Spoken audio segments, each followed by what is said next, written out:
Good morning. Good morning.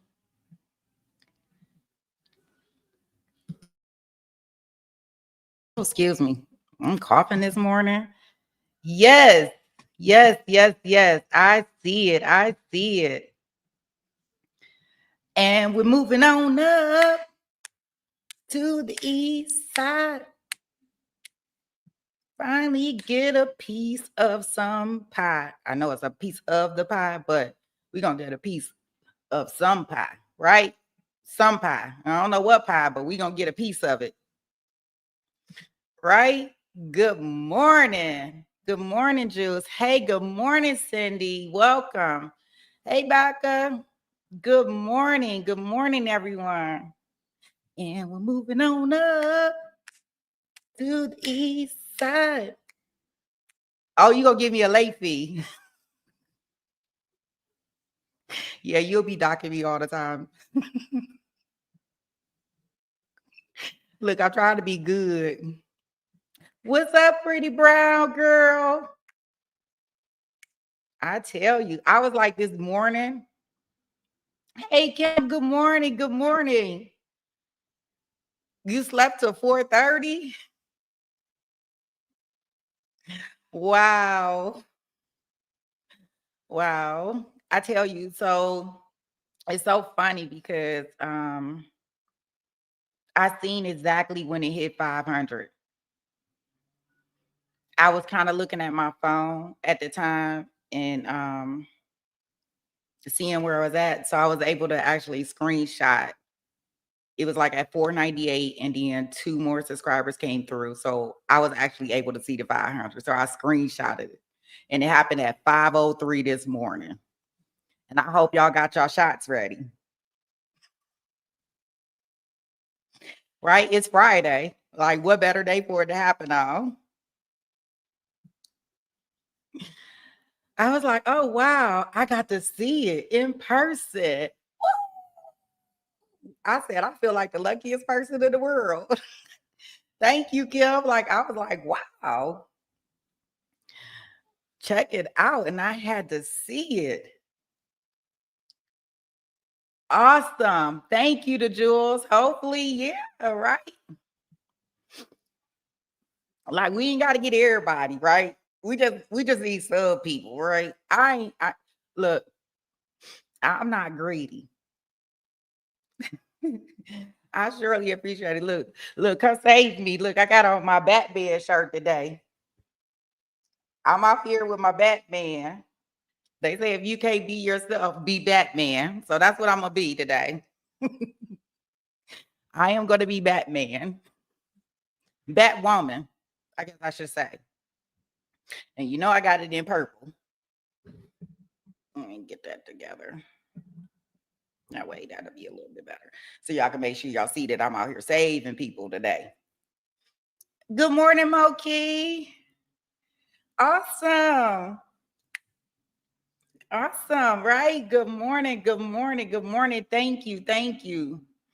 I surely appreciate it. Thank you. I, I tell you, last night I was getting everything. That's right. If you can just get one, it's definitely amazing, right? Look, and beggars can't be choosy. They cannot. Right? I tell you. It was so funny because last night I was kind of like pulling together the stuff for the trial of the Darrell Brooks stuff today.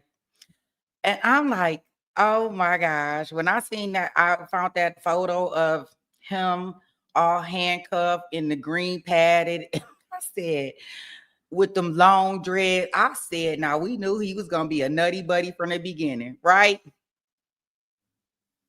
And what better person to review and look back at on a Friday than him?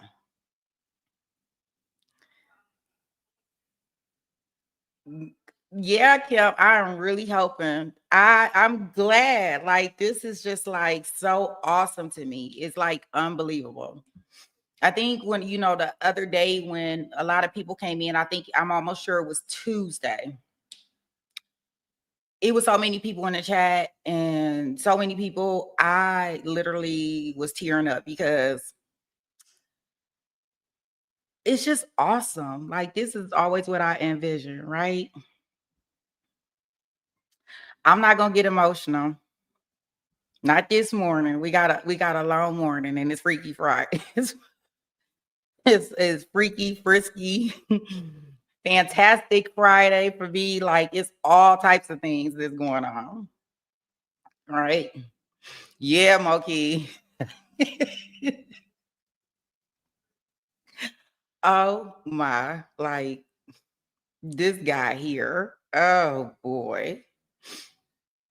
Ugh, he is way too much. He's definitely got to be something. He is definitely going to be something. Yeah, so I think that everybody's support and even sharing the channel, because the best thing is word of mouth, right? So I appreciate everybody because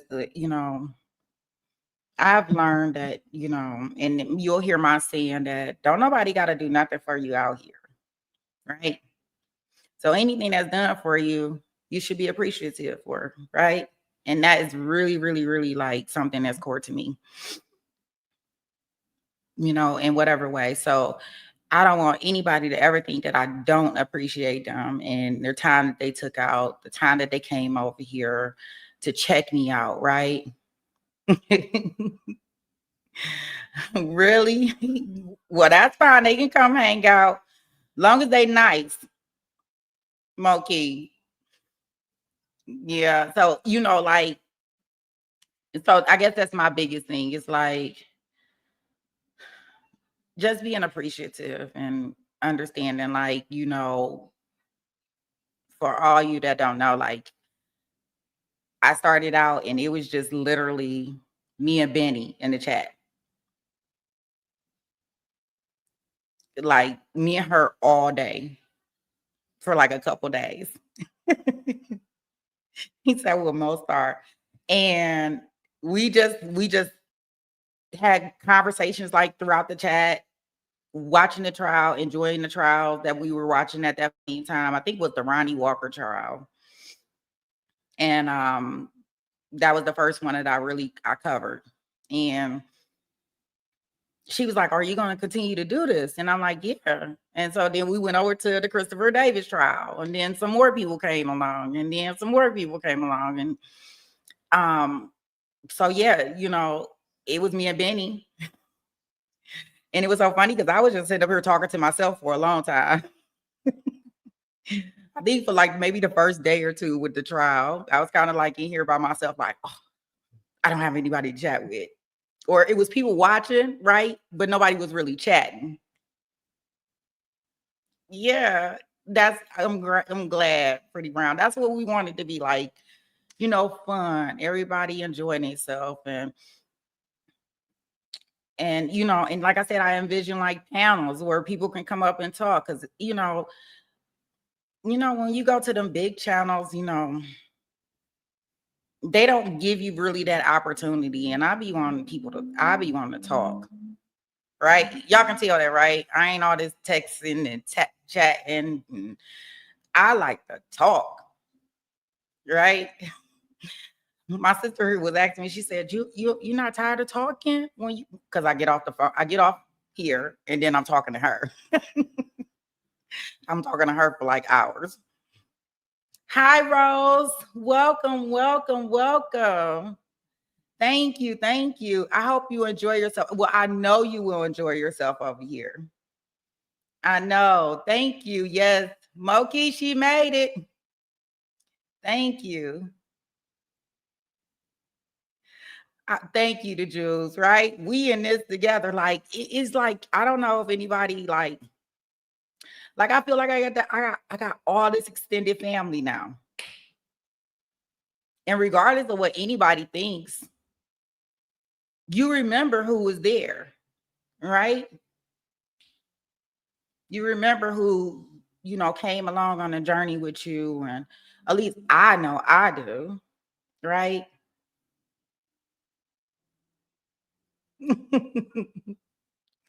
Yeah. So, okay. All right, Kim. Awesome. Yeah. So, like your Christmas list, not a list, maybe one.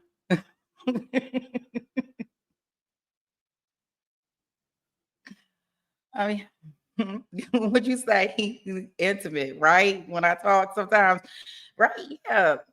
Like, I just want everybody to be, comfortable, have fun, enjoy themselves, and let's make it do what it do and respect everybody and build a nice community over here where we can have fun, right?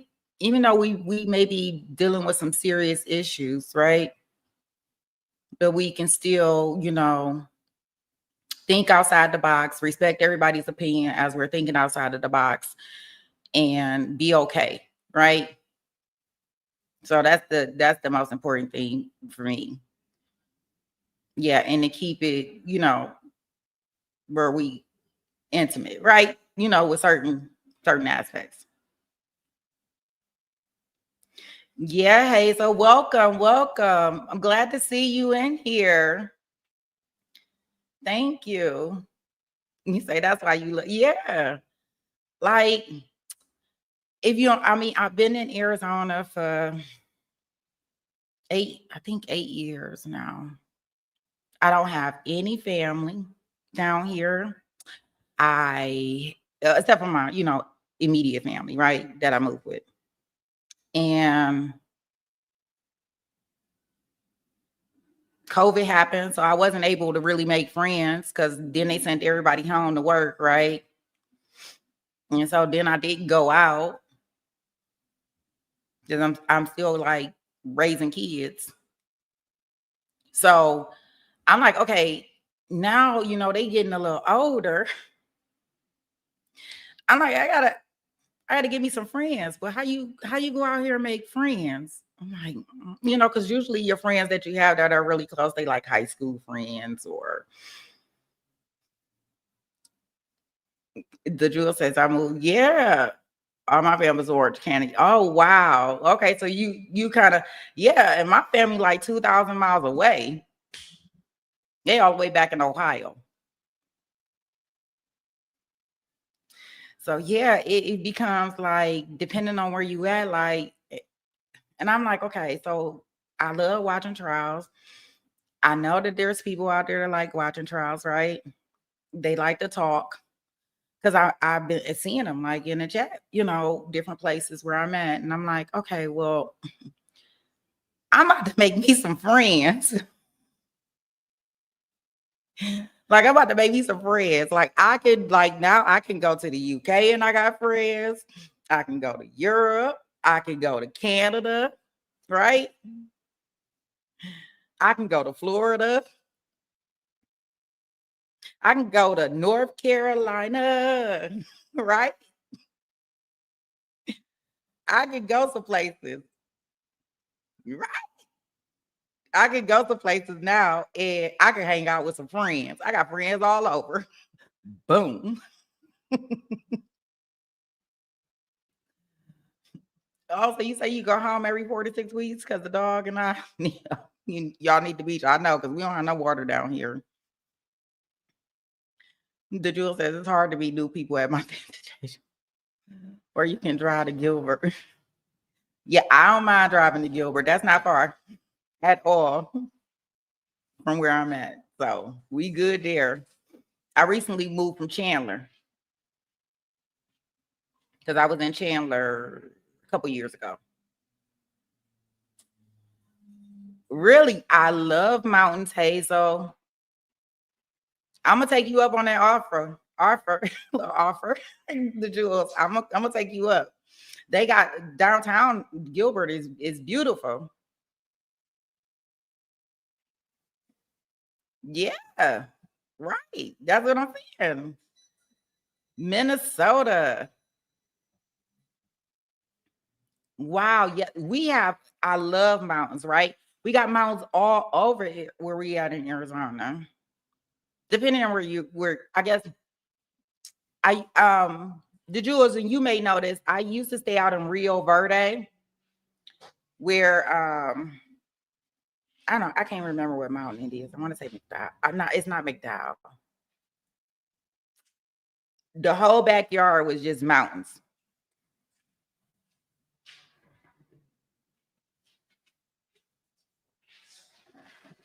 Like the whole backyard. Oh, Four Peaks Mountain. Okay, so Kim says she moved from MA to NC 10 years ago and still haven't made any friends. I miss my family, but I have my grandkids here. Yeah, it gets a little different, right? You be hoping that people migrate with you. Like I be wanting to tell my mom and my dad, like, come on, y'all just like y'all not tired of snow? And they like, nah, nobody on it. Like, I'm like, y'all can at least be snowbirds, because that's what we do get a lot down here, snowbirds. Where you just come down here for the wintertime, right? Because some people don't like the 120-degree weather that we get in the summer, because it can get hot, and I mean hot. So I guess it just depends. Okay, Barker said her brother-in-law and fam live in Gilbert, Arizona. Oh, I had a brother down there, but he's. Oh, I'm sorry to hear that, Kim. Wow. Yeah, so it's like, so now, the one good thing about it's that, some things that, have came out of, the different ways that we have learned how to live, after, COVID, a lot of online stuff, right? So it helps in some ways, and then in some ways it kind of hurt us, right? Because now, we don't a lot of people got comfortable with not even, like going out and things. But you'll say right now the humidity is good.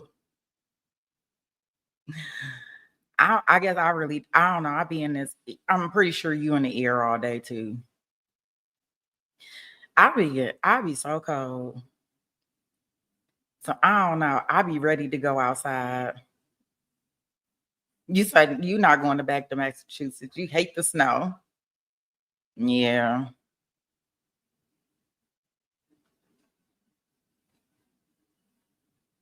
Oh, okay. Yeah, I know what Santan Mall is.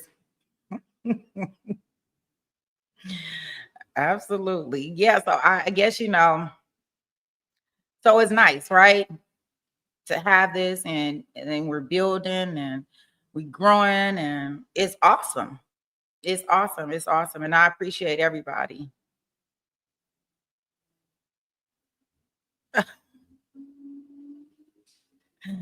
Oh, you out there every morning, right? Yeah. I I'd rather go to the gym and just walk on the treadmill. I think I tried to walk the other night. Maybe I think it was last week. We went out for a walk, and the sun had went down, and it was still steamy.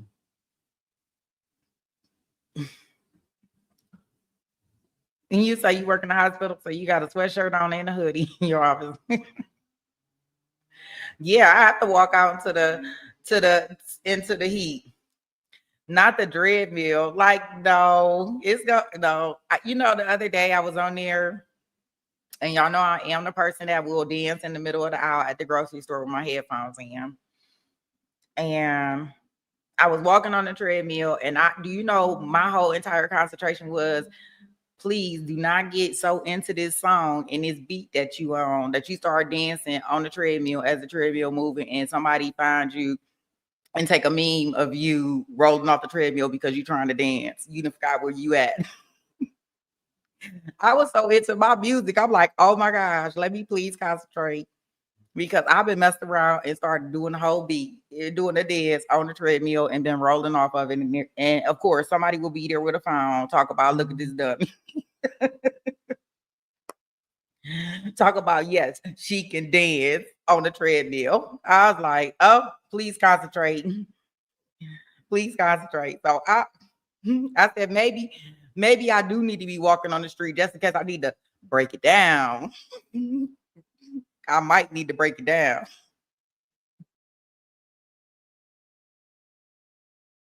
I'm assuming everybody has their coffee, their tea, their water, their soda, whatever you need to pick you up in the morning.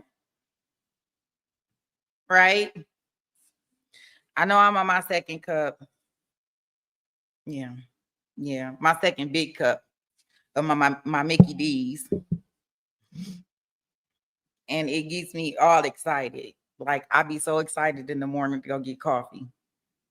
Like that's the best move in the world. Like let me get up and go get my coffee. I'm like doing the shimmy going in there. They be like, hey. They be like, hey. They know my name when I go at McDonald's. They be like, hey, Frederick, you know, because they got the little app. You know, and I be like, they be like, you using your word? Yeah, I'm using my app. They personally greet me. Good morning. They already know my voice when I come through the drive-thru.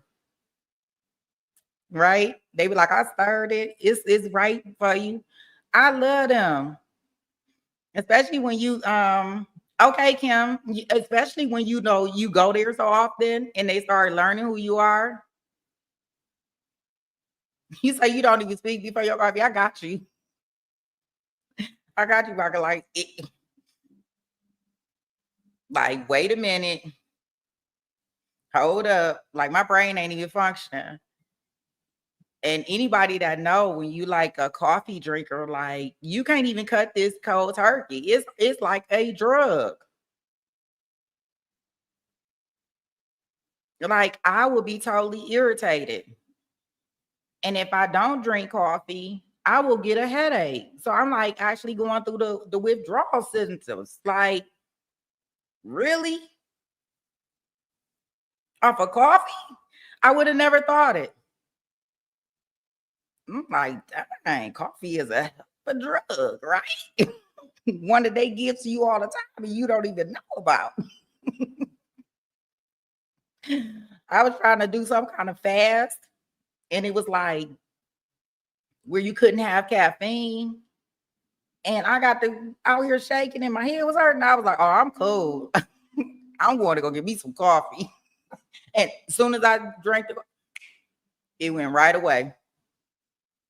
And I didn't realize it until I asked my doctor. I said, and they say, yeah, you have withdrawals from not having the caffeine.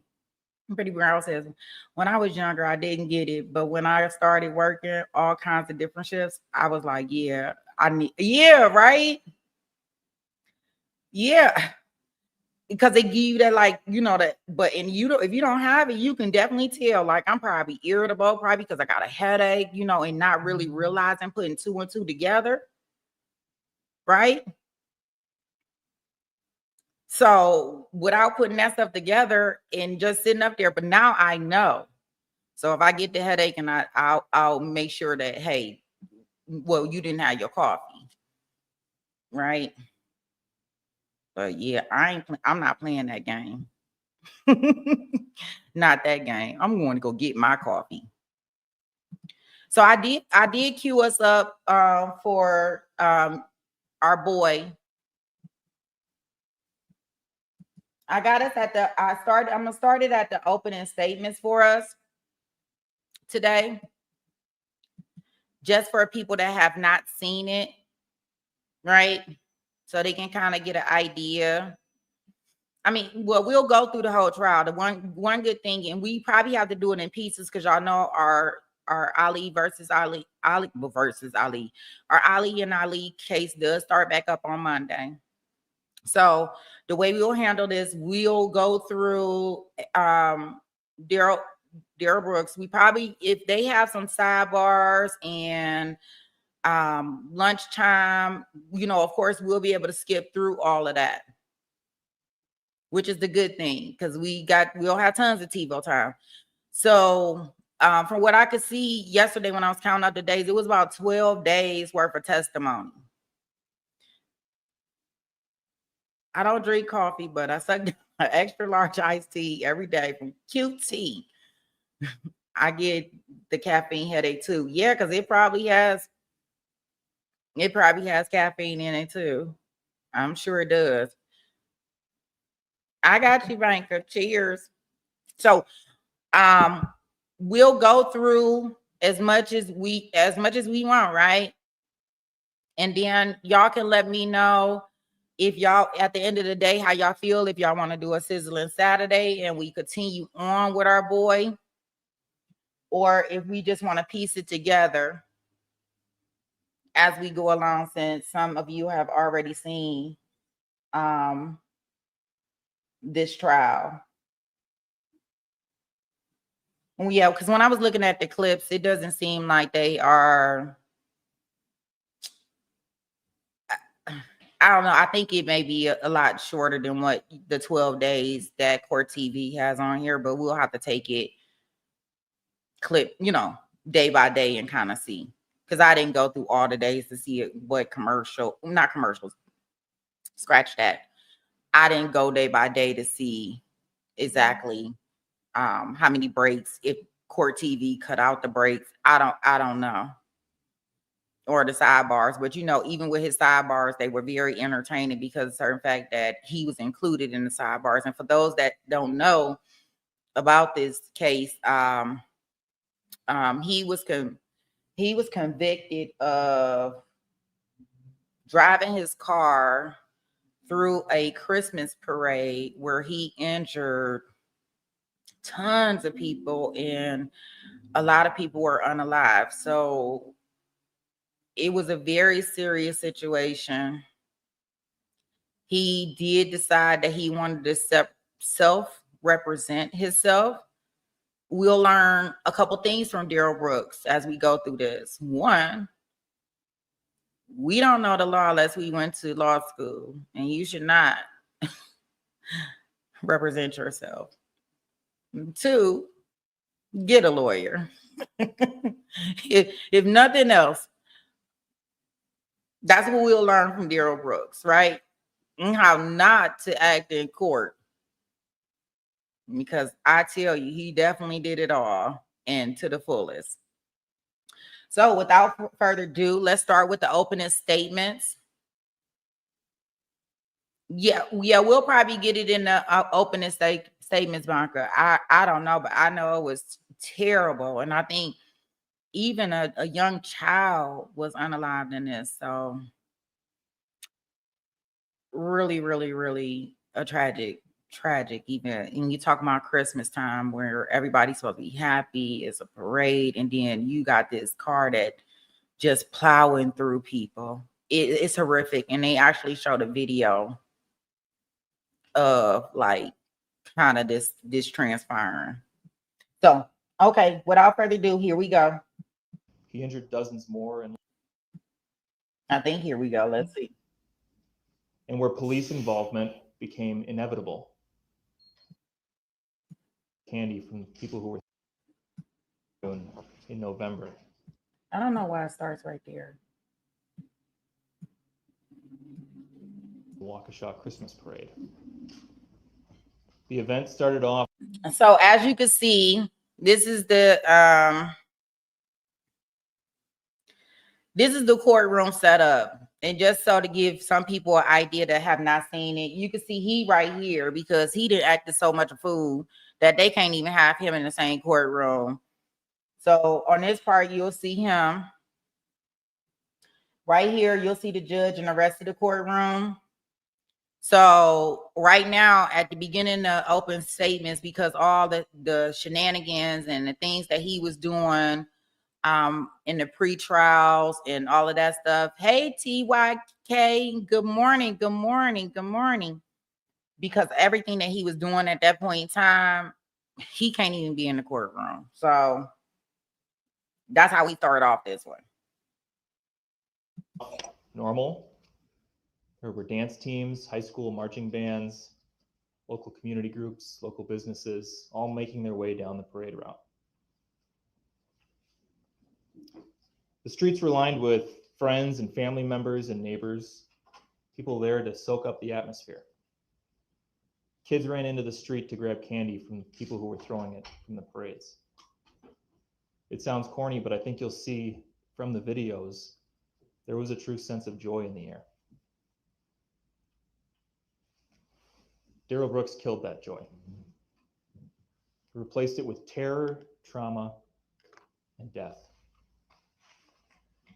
The evidence is going to show that Mr. Brooks left behind a trail of carnage and chaos as he made his way down Main Street through the parade route. The evidence will show that he left that crime scene, created that crime scene, in fact, because he was fleeing from another one where he had laid his hands on a woman and where police involvement became inevitable. So as he careened down Main Street, swerving from curb to curb, hands glued to the steering wheel, eyes fixed on the road in front of him with a silent rage on his face, he hit the gas with his red Ford Escape and used it as a battering ram over and over again, striking men, women, and kids. In the end, Mr. Brooks killed 6 people. He injured dozens more and left a permanent scar on this community. We are going to present evidence to you over the next several days in chronological phases, in order of events, from start to end. I'm going to take a few minutes. I'm going to lay out for you the table of contents to this story. We're going to set the scene with Sergeant Dave Warner from the City of Waukesha Police Department. Sergeant Warner was the highest ranking police official working at the parade that day. He was the incident commander for the Waukesha Christmas Parade, and we are going to, with Sergeant Warner's help, take you through this, which is the first of 3 maps that we will refer to repeatedly throughout this trial. This map depicts the area that we're going to be talking about over the next couple of days, the parade route. Now, for those of you not entirely familiar with downtown Waukesha, this is going to look like a bunch of gibberish, but once we get going and we repeatedly refer to these street names and the business names and the groups that were involved in this parade, I think it'll become like a second language to you. Sergeant Warner will describe for you how the parade route ran from, if you look closely at the screens in front of you, the intersection of Main Street and White Rock Avenue. White Rock was a staging area for the parade groups and floats. And they made their way southeast on White Rock until they came to Main Street, and then they would make a right turn and head southeast down Main Street through the parade route until the very end as it wraps around to the south and runs into Wisconsin Avenue. The parade route then would continue to the east, making a left-hand turn on Wisconsin, but nothing really happens on Wisconsin Avenue. You're not going to hear any testimony about that. As you can see from this map, it depicts or represents each intersection where a squad car or a police officer was stationed. They're denoted by the little badge shields in the intersections. If you look closely, you can see little red lines, and Sergeant Warner will describe how those represent the barricades that were placed at each intersection for security and safety purposes. Once we've got that established, we're going to move into the first chapter of this story, and you're going to hear about the origin of Mr. Brooks' rage that day. A violent domestic argument with Erica Patterson, his former girlfriend and the mother of his child.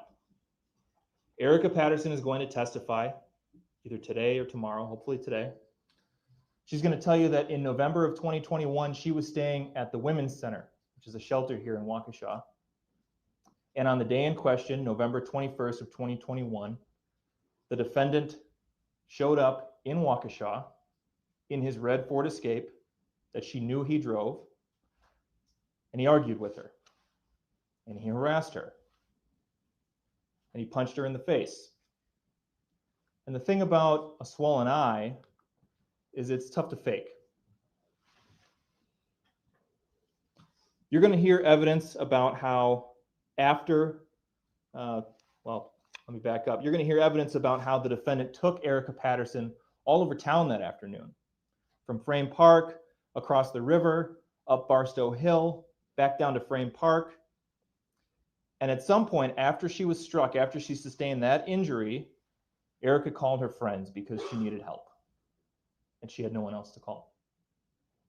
One of those friends is Corey Runkel. You're going to hear from Corey on the witness stand in this trial. Corey's going to say that she was Erica's roommate at the Women's Center. She had known Erica for a few weeks and they had grown close.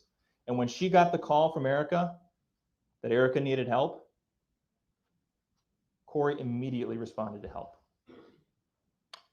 And she ended up finding Erica and Darrell Brooks in front of the White Rock School.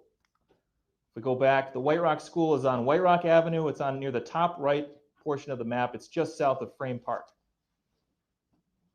And Corey is going to talk about how she found Erica and the defendant at this location, and she got into both a physical and a verbal altercation with Mr. Brooks. That altercation is captured on surveillance video, 2 surveillance videos actually. You're going to see both of them. You're going to see how the defendant was reacting that day. You're going to see what he looked like, what he was wearing, the red Ford Escape that he was driving. You're going to see how the defendant reacted once Erica's friends showed up and he lost his physical advantage over a woman. Erica and Corey will also testify that at some point during this scuffle, the police were called. And you're going to see a separate video, squad video, from the responding officer that shows just down the block, there was a marked squad car with its lights flashing, marking the entrance to the parade. Something that people in front of White Rock School would have seen. So the evidence is going to show that the defendant must have known once things got loud and once there was more than just him and Erica on scene, the police were going to show up. So he took the coward's way out. You're going to see him in the video get into the driver's seat of that red SUV.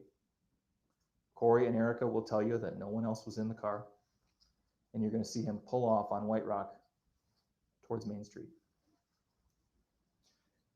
You're going to hear from law enforcement officers who were positioned along the parade route.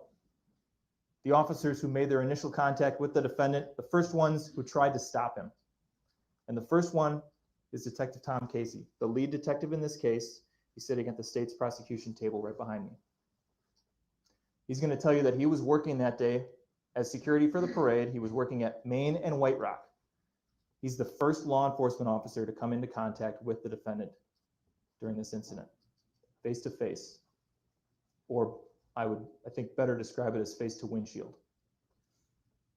He tried to stop the defendant, but there's only so much a man can do against an SUV.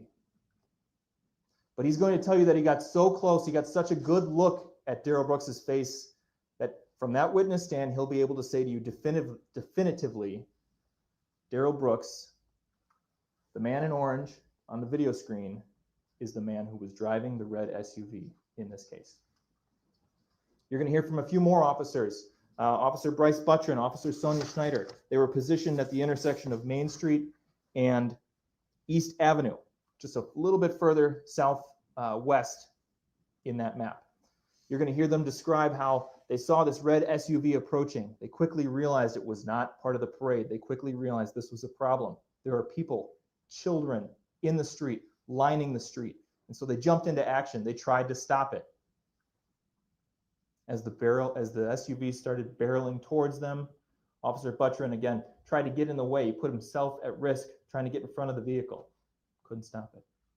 Officer Schneider tried to redirect the vehicle up Buckley Street, making a right-hand turn. She'll tell you, and you'll see in the video, there was room. There was space. She couldn't do it. The defendant blew past her. And that's when the screams in the police radio start. You're going to hear from Jim Hawkinson, a battalion chief for the Waukesha Fire Department. He's going to tell you about the massive scope of the emergency response to this tragedy. He was in charge of the fire department that day. He's going to tell you about all of the units that had to respond to the scene, the massive amount of resources needed to triage and treat and transport all the victims. He's going to tell you about the response from other communities in Southeast Wisconsin, the mutual aid call that went out, and all the other communities that came to help out. He's going to tell you about how Waukesha Memorial Hospital, just up the hill from the parade route, quickly reached capacity. And so everybody had to be diverted to other medical facilities. We'll transition then into the next chapter of this story, and you're going to hear from some of the people whose lives were forever changed by the defendant's terrible decisions that day. But I'll tell you right now, you're not going to hear from all of them. It wouldn't make sense. It's not necessary. We intend to present the evidence to you in an efficient and streamlined way. We will elicit testimony and introduce exhibits that cover every element of every single criminal charge in this case. But our goal is to avoid duplication of evidence and to avoid undue hardship on the victims and the witnesses who have already suffered so much. So the first witness in this part of the trial that you're going to hear from is Nicole White.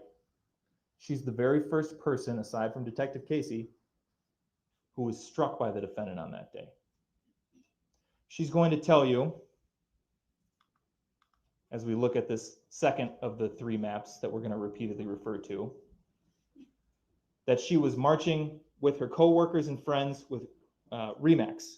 You'll recognize the float, I think, in the videos, because just like the commercials for Remax, there's a giant hot air balloon that shoots fire out of the basket, which is pretty cool.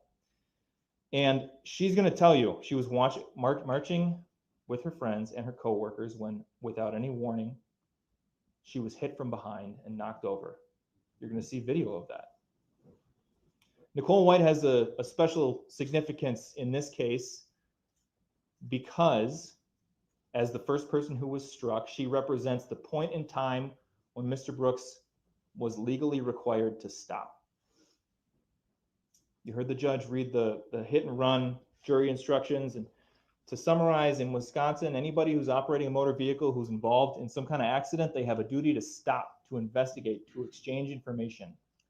Not only did Darrell Brooks not stop, the evidence will show that he sped up. The evidence will show that as his body count increased, so did his motive to get away. Nicole White, I think, is a good point here for me to explain to you, or to summarize for you, the charge of first-degree recklessly endangering safety. Now, again, the judge read the law to you all morning and a lot of the afternoon, and she's going to read it to you again at the end of the case, and you're going to have a binder with all these instructions written down for you, so you do not need to memorize them, okay?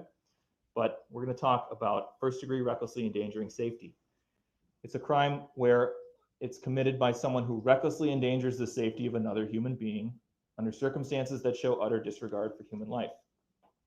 Let's talk about what the state's not required to prove with recklessly endangering safety. Not required to prove injury. This was a conscious decision in our charging decision. We're not going to get into medical records. We're not going to talk about the details of witnesses' injuries because it's not relevant, except to the extent that it proves that they were endangered and resulted in injury. But we don't need to get into who was hit or how hard or how long they've suffered. We just are going to prove to you that their safety was endangered.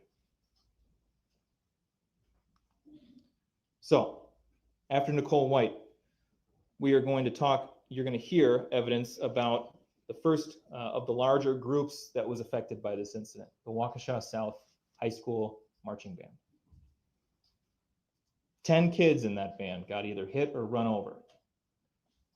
Here's the first example of our efficient presentation of evidence. You're not going to hear from any one of them. High school aged kids, there's video showing each and every one of them getting run over So instead, you're going to hear from their band director, Sarah Waymeyer Aparicio. She's going to come in and she's going to look at some still shots of the video. She's going to identify each of the 10 kids for you. You're then going to watch and listen to the video, and it'll be clear as day who's getting run over or hit. It'll be clear as day whose safety was endangered by Mr. Brooks that day. As we move further down the parade route, you'll hear evidence about the Burris Logistics Group. You'll hear testimony from Kelly Grabo about how she was marching with that group along with her young daughter. You'll see video of them. They're dressed up like the Who's from Whoville. You'll see them get hit. As we move further down the parade route, you'll hear testimony about the Green family. They're spectators along the parade route. Charles Green is going to come in and talk about how he was there with his family. He was sitting on the southeast corner of Main and Gasper across the street from Martha Merrill's books. He'll talk about how his kids were seated on a portable bench, something that you bring to a parade to sit on, and how they got knocked off that bench when the defendant ran into them. The next point in the presentation of evidence will involve the Waukesha Blazers. I think it's important to point out you can't consider this evidence of each crime in a vacuum. You need to consider the entire incident. Because at this point, by the time we get to the Blazers, the defendant will have already hit or run over 15 people. You'll see in the video that at this point, the defendant has actually increased his speed. And you'll hear from Detective Mike Carpenter with the Waukesha Police Department. He's going to come in and talk about speed analysis. He'll tell you that he's certified to use a software program that basically takes surveillance video, measures the amount of time it takes to travel a certain distance in that video, and calculates an average speed over that distance. And he'll tell you that in video obtained from Bosco's Social Club, which is right in front of where the Blazers got hit, he'll tell you that that video in that area right before the Blazers got hit, the defendant was traveling in excess of 33 miles an hour. There were 5 victims in the Blazers. That includes Jackson Sparks, who was walking with his big brother Tucker. Cut down in the road before he had a chance to put any miles on his soul. Jackson was 8. He died 2 days later in the hospital.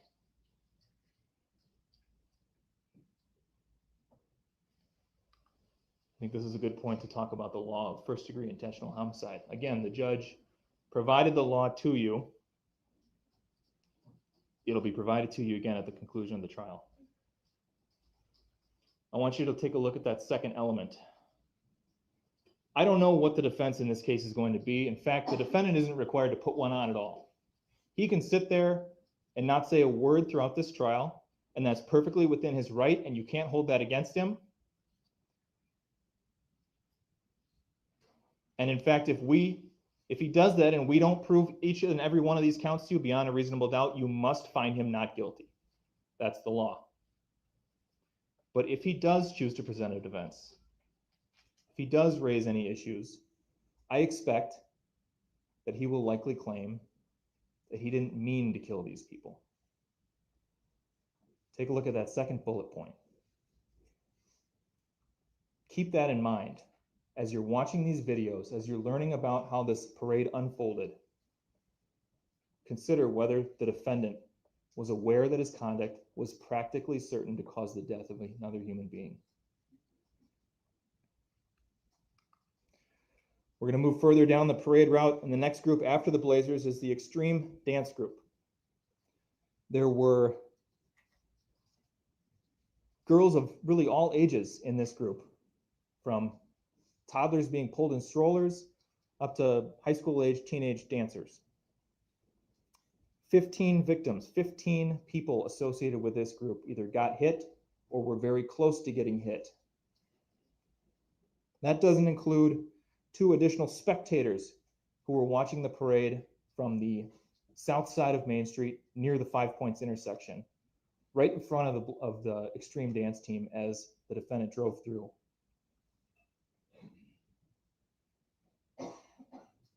Girls in this dance group suffered catastrophic injuries. The group of victims also includes parents, grandparents, siblings, people marching with the group, but not necessarily as dancers.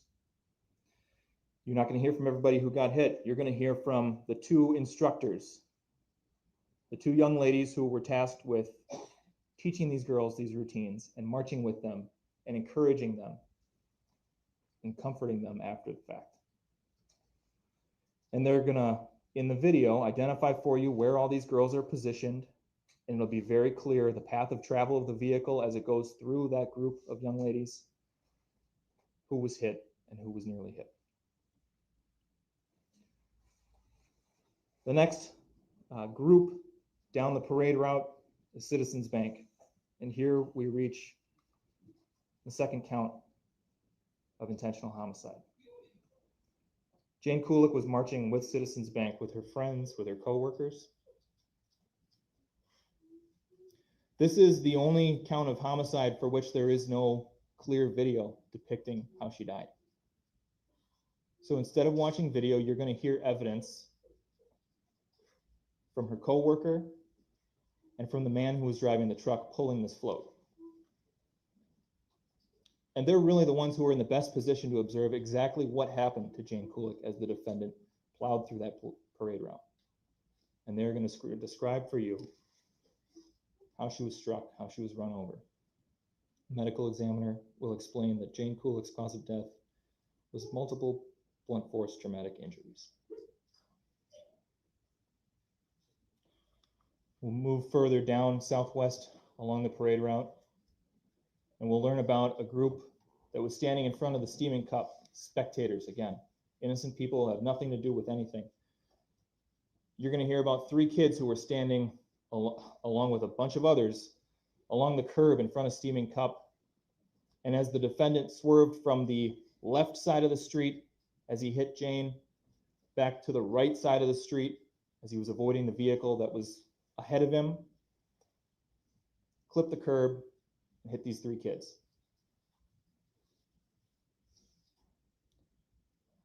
Then we're going to move in to the next group in the parade route, which is the dancing grannies.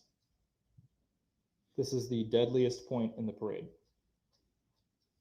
7 people in this group were struck. 4 of them died. You're going to hear from witnesses, members of the dancing grannies group, who will come in and they will describe being completely caught off guard. They will describe seeing pom-poms in the air, and the next thing they knew, there were bodies on the ground before the pom-poms hit the ground. You will learn about Bill Hospital, who was marching in a support capacity. He was there to support his wife Lola and their friends, the rest of the dancing grannies, just walking along the parade route trying to be helpful. And as the defendant swerved around the dancing granny's vehicle, which is a white SUV, you'll see it in the video, swerved around the right side, he hits Bill. And the medical examiner is going to tell you that Bill Hospital cause of death was multiple blunt force traumatic injuries. You'll learn about Tamara Durand, marching with the grannies. This is her first parade. You'll see a diagram of where she was positioned. You'll see video of her getting struck. The medical examiner will tell you that Tamara Durand, cause of death, multiple blunt force traumatic injuries. You'll hear about Lee Owen, another dancing granny, positioned right next to Tamara, who had just begun one of her favorite routines, walking in a winter wonderland, when she got hit. You'll learn about Ginny Sorensen. You'll learn that Ginny was walking at the front of the group carrying the banner. You'll learn that Ginny was normally a coach for the group. Normally she rode in the vehicle in the back so that she could provide feedback and critique to her dance mates. But she filled in at the last moment today and helped carry the banner. You'll see video of Ginny getting struck.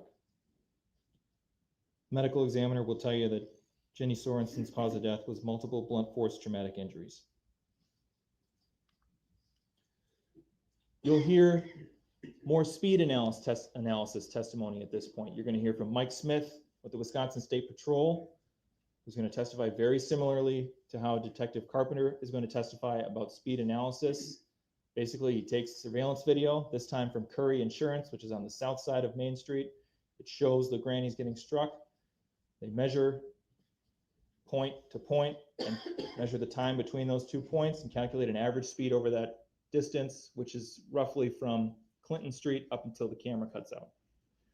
He'll tell you that at that point where the defendant crashed through the Dancing Grannies group, he was traveling at approximately 32 miles an hour. The eighth and final group that was struck by the defendant in this case is the Catholic Communities of Waukesha. This is a faith-based organization. It consists of members of multiple local Catholic churches who got together that Sunday afternoon to spread a little Christmas cheer.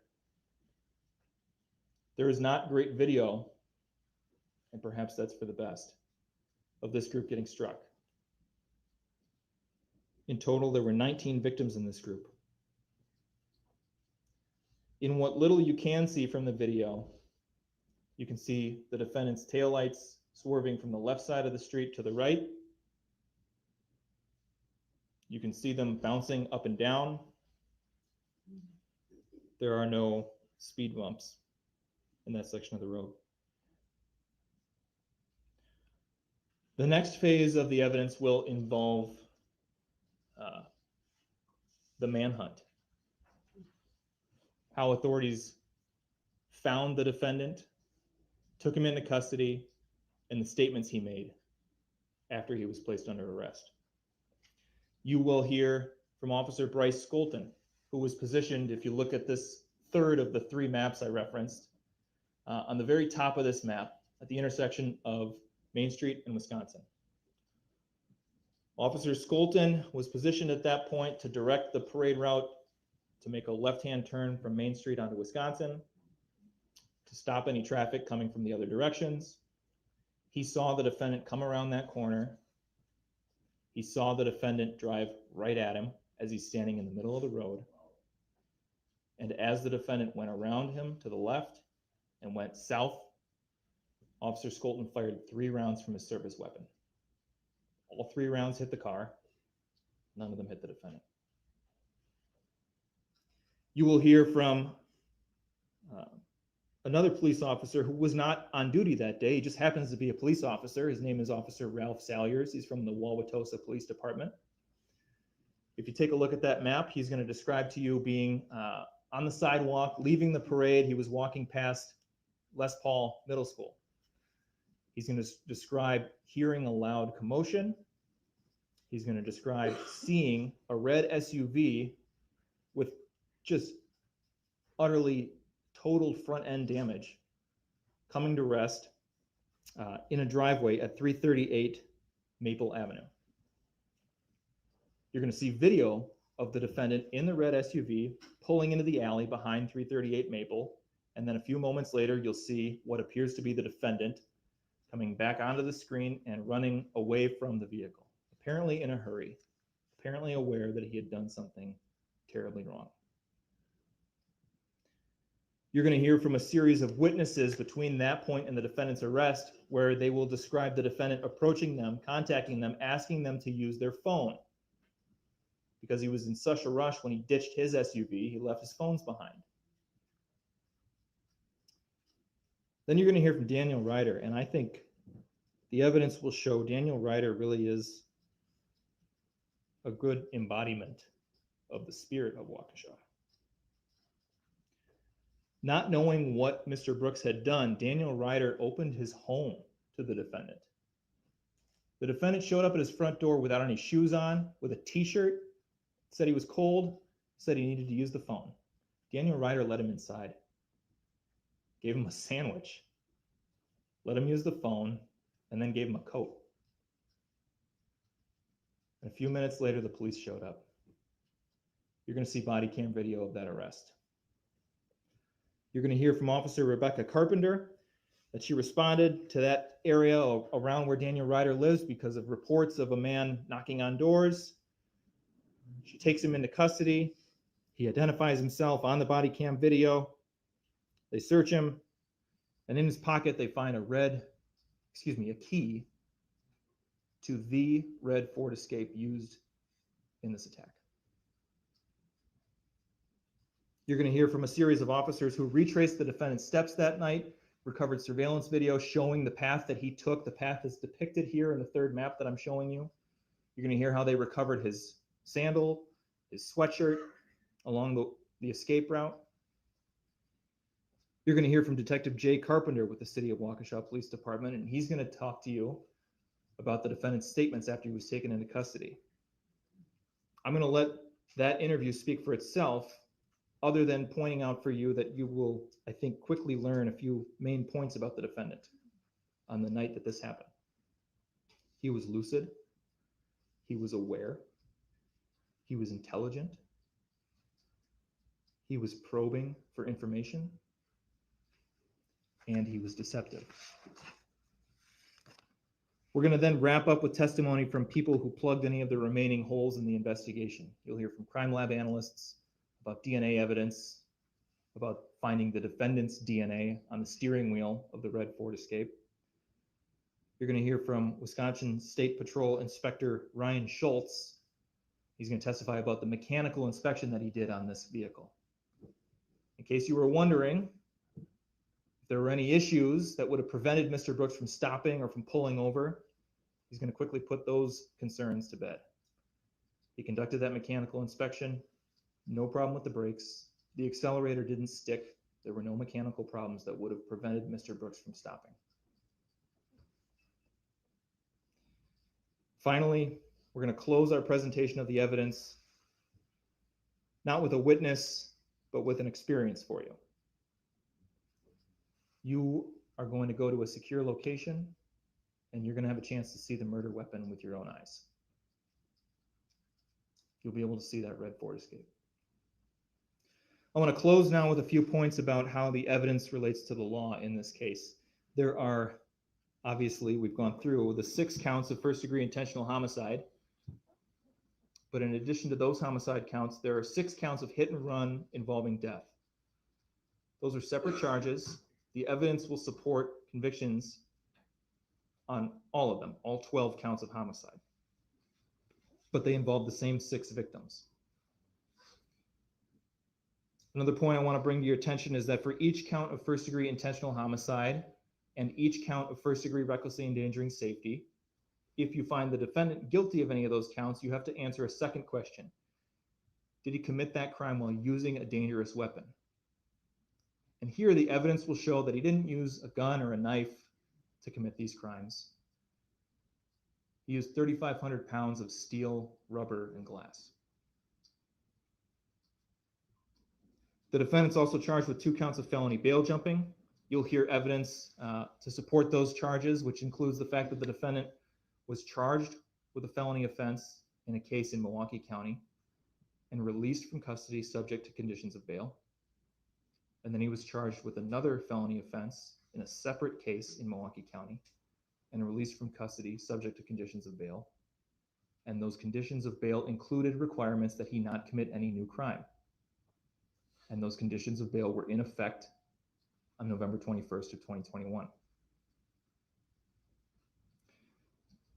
We have dozens of video clips to show you.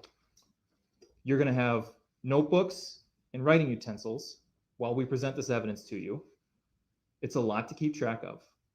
And when you go back into the deliberation room, it might be difficult while you're deliberating to remember which video was about which victim or which incident or which group. And so my suggestion to you is that as we go through these videos, you're free to do whatever you want with your notes, but my suggestion would be as we go through these videos, they each will be labeled with an exhibit number. And so I recommend that you keep track of which exhibit number corresponds with which video. That way, while you're deliberating, if you want to see those videos again, you can ask for them by exhibit number. Can't guarantee that you'll be able to see any or all of them, but you can ask. I'm done now. I want to close on one final point, and that is on behalf of the state of Wisconsin, I want to say thank you. You're serving in what is the greatest criminal justice system in the history of the world, and that's because of the 16 of you. It's because a group of citizens, randomly selected, come in and make the final, ultimate determination between guilty and not guilty. That's unique in this world. It's special. And so we're going to go through this evidence. We're going to be mindful of your time. We know how valuable it is. We're going to be efficient, but we have a lot to get through. A lot. And at the conclusion of all that evidence, District Attorney Opper is going to stand up here and she's going to ask you to render verdicts consistent with the evidence, to find the defendant guilty of each and every count. Thank you.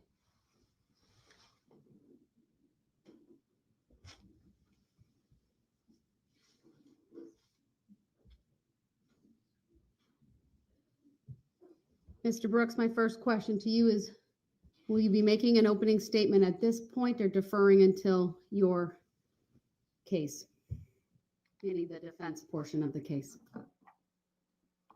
I will be deferring at this time, Your Honor. I need a little more adequate time to make sure I go over the points that I need to make. All right, then the court will honor that request, advise the jury he's deferring his opening statement until a later point in the proceedings. I am going to just take a short break so I can talk some logistics with the parties to determine whether it makes sense to start with a witness tonight yet. It's 4 o'clock, a little bit after, or wait until tomorrow. So either way, you'll come back because you'll either hear testimony or I'll read an instruction for you. But at this point, the jury may be excused.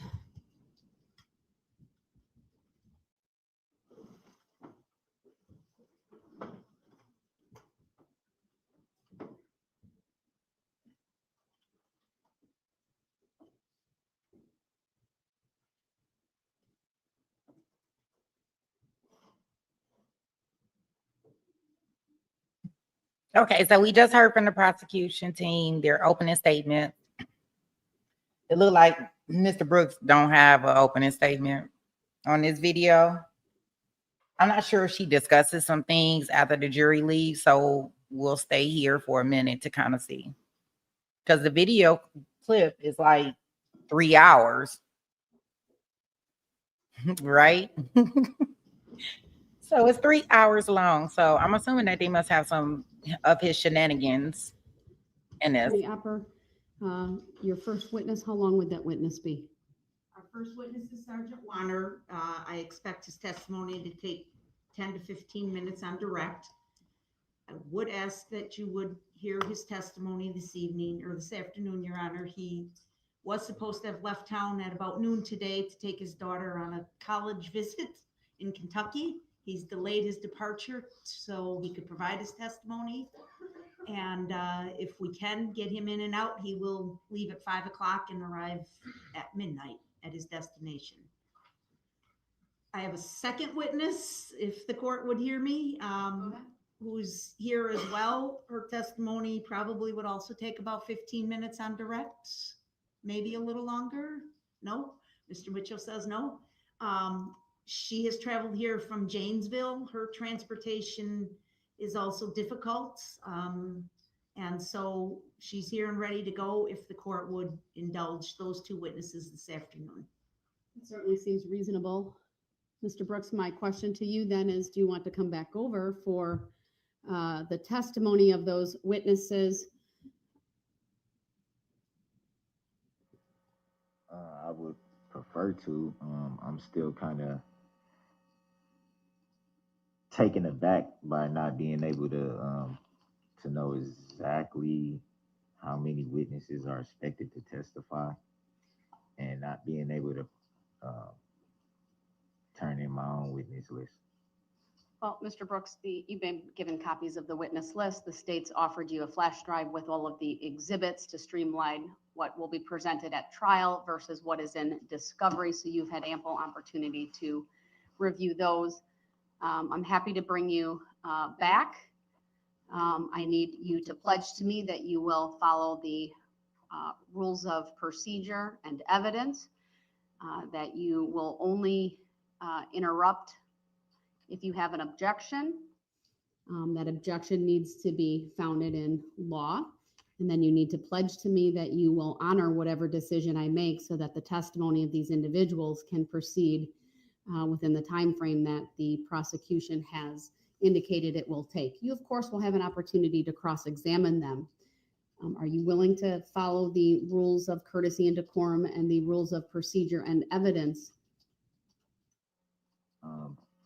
From what you explained yesterday, the objections you said have to be like, I think you said like 3 words. Was the way to actually object. So I don't recall you. I can give you up to a sentence. What I am trying to avoid, sir, are what are called speaking objections. The idea behind that is that you give me just a little bit of information so that I can either make a determination or, if appropriate, send the jury back out so that I can then hear arguments from the parties. Some objections really are 1 word, hearsay, maybe 3 words, calls for speculation, things of that nature. So if you're willing to abide by that procedure, then you can come back to this courtroom.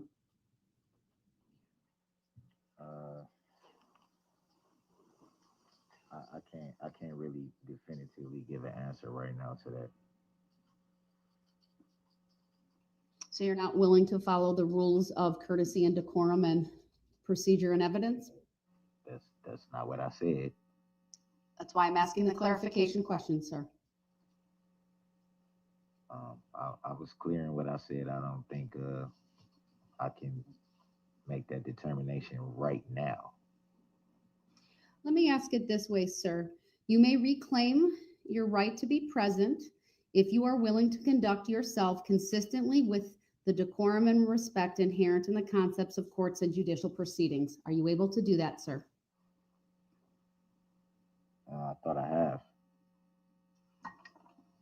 Sir, it's I think, a fairly simple question. I'm asking you if you are willing to conduct yourself appropriately. I'll shorten it to that. Are you willing to conduct yourself appropriately, sir? I have, to the best of my ability. Sir, please answer my question directly. Are you willing to conduct yourself appropriately? I have conducted myself appropriately. I'm not asking about your past behavior. I'm asking if you're willing from this point forward, for the purposes of the testimony of 2 witnesses, to conduct yourself appropriately. I have. That's not my question. That's not the answer I'm looking for. I'm not asking if you have. I'm asking if you're willing going forward to conduct yourself appropriately during the questioning of these 2 witnesses. Yes or no?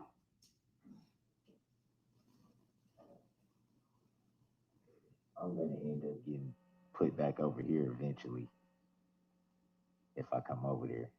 Mr. Brooks, I'm further advising you, I'm looking for a direct answer of yes or no, and that your failure to give me a yes or no answer will be considered by this court to be non-responsive. So let me ask you the question one more time. Are you willing to conduct yourself appropriately during the questioning of these 2 witnesses? To be 100% honest, I cannot answer that. All right, then based on that answer, which is non-responsive to the question that I asked, he has not given me a pledge or indication of a willingness to conduct himself appropriately going forward. And based on that, he'll remain where he is. You will remain unmuted. And so if you have an objection, you can lodge that objection within accordance or according to the rules of evidence, sir. All right, with that, let's have the jurors brought back in and we'll start with the taking of testimony. One quick second to put this up, then, Go ahead. thank you. I don't think it'll take long if you want to call Warren. Let's, Non-responsive. you did not answer yes or no. All right, do we need to So back that's out? taken as being non-responsive. Do I need, oh, I wanted to see if the camera angle, so have them wait for a sec, please. Sorry.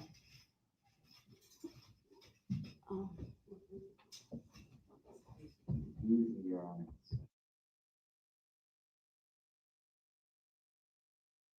Not going to answer any other questions at this point. The state's setting up a map for use with a witness. I want to make sure that it's something that is viewable on the witness camera that is being transmitted into the courtroom where you are seated. So let me back up. The whole thing.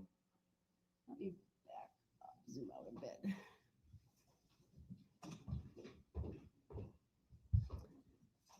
Attorney Opera, you want to look at the screen above and tell me if you think that accurately depicts what you're going to go over on that map? Do I need to back out a little bit? Just a little, yeah, because the top of my hand's not showing. Just a little. All right, hold on. I'll go up.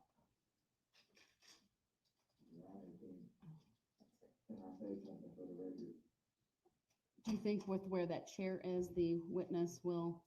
I would ask the witnesses to have to stand where I am so that everybody can see. Oh, that would be a good idea. No, you're not muted yet.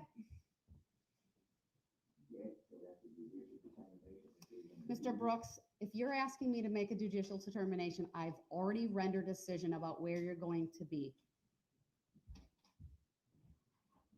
Because I didn't answer your question the way you wanted to. All right, I'm going to mute you, sir. Now we're moving on to that part of the procedure since you are you're not following the protocol that I've set in place, that you are back to one of these sovereign tactics about, have I made a judicial determination? The record speaks for itself, sir. I'm not going to make a further record on that, nor will I answer the question about, am I making a judicial determination? I've made a decision, and that decision is you will remain in the other courtroom. Once the jury is brought back in, I will unmute so that you can lodge objections, but if you interrupt without making an objection and just start talking or start talking about a judicial determination, then I'm going to mute you once again. And the procedure for objecting will require that you raise your sign, write it out, and provide it to the bailiff, who will provide it to the court so that I can rule on it. If that slows things down, then so be it. But that's the procedure that I'm going to follow. All right, the jurors can be brought in then.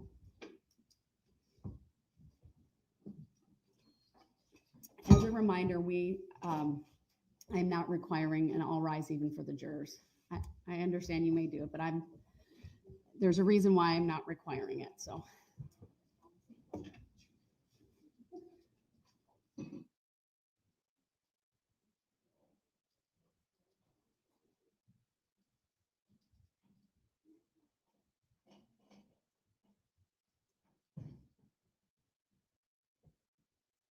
Mike, will Pete have the notebooks?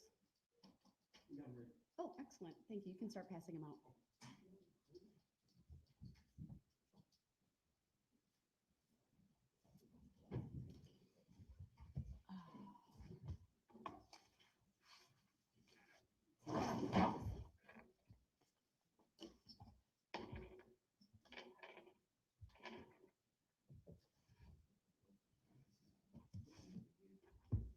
Ladies and gentlemen, you may have a seat, and the writing materials will be passed out. Our intent is to have the state call its first two witnesses.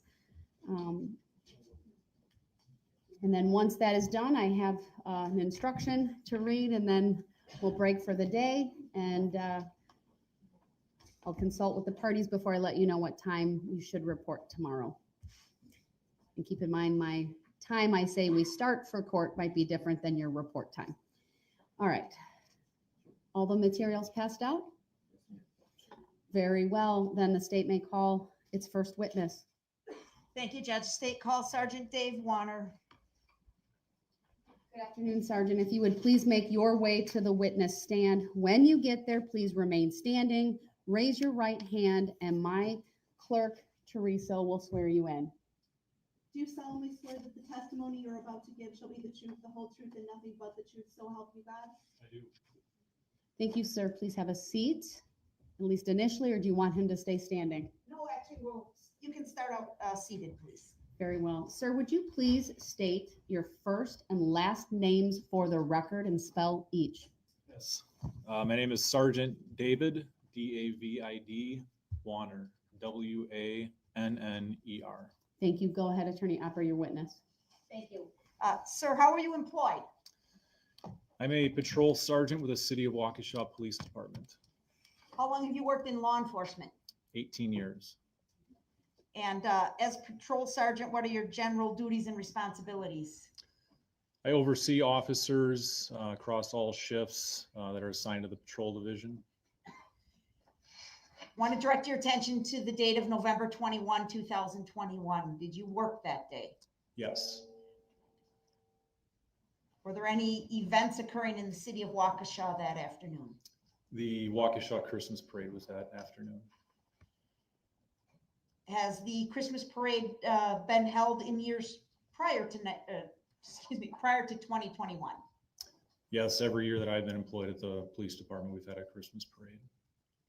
And is it typically that third week in November before Thanksgiving? Yes, every year that I can remember it has been. Okay. Is there any planning or preparation that goes into holding a parade in Waukesha? Yes, there are meetings with the group that's putting on the parade in advance. There's also a group of individuals that prior to the parade, usually the Friday before, will post no parking signs along the parade route. There's a group from our city garage or Department of Public Works. They'll put out barricades at the designated intersections where we request them to put them out. And what about manpower? What type of manpower would you devote to an event like this, sir? It's rather significant given the large area that a parade like this encompasses, the estimated amount of attendance at the parade between detectives, police officers, supervisors, reserve officers, community service officers. I would say we have in excess of 30 additional bodies planned that day just to handle the parade itself. You mentioned the use of individuals such as reserve officers and community service officers, I think you said. Is that correct? Yes. Are those sworn law enforcement officers? They are not sworn, no. What is their role or function? The reserve officer group is a group of people who volunteer their time to help with events like parades. They're given training in directing traffic and closing streets down. A community service officer is a paid position. They're part-time employees, usually younger individuals learning or looking to learn more about a career in law enforcement. And you said also parking attendants would be assisting in this endeavor? Correct. We're usually looking to get as many extra bodies as we can, and the assistance from our parking agents is usually required for this event as well. And this would be in addition to the sworn law enforcement officers that are assigned to work the parade. Correct. And obviously you still need other officers to patrol the city, correct? Yes. Where is the parade held? The parade takes up a large portion of our downtown area. There's a staging area that the floats before the parade that they're all instructed to assemble in a particular area along White Rock Avenue between Niagara Street and Main Street.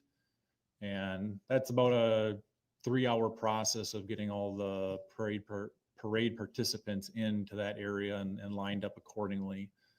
The parade itself runs along Main Street from White Rock westbound to the Veterans Park area, where it makes a turn and then heads up Wisconsin Avenue and ends near the Waukesha Public Library.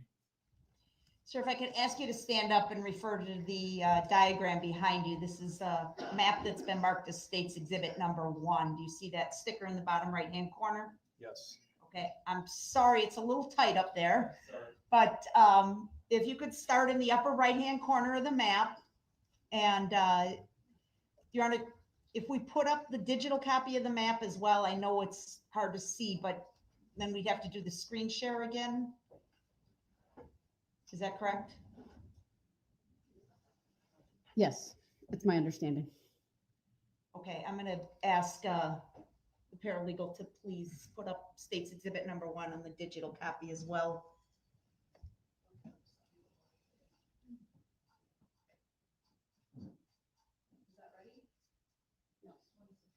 Sorry, we got the wrong one.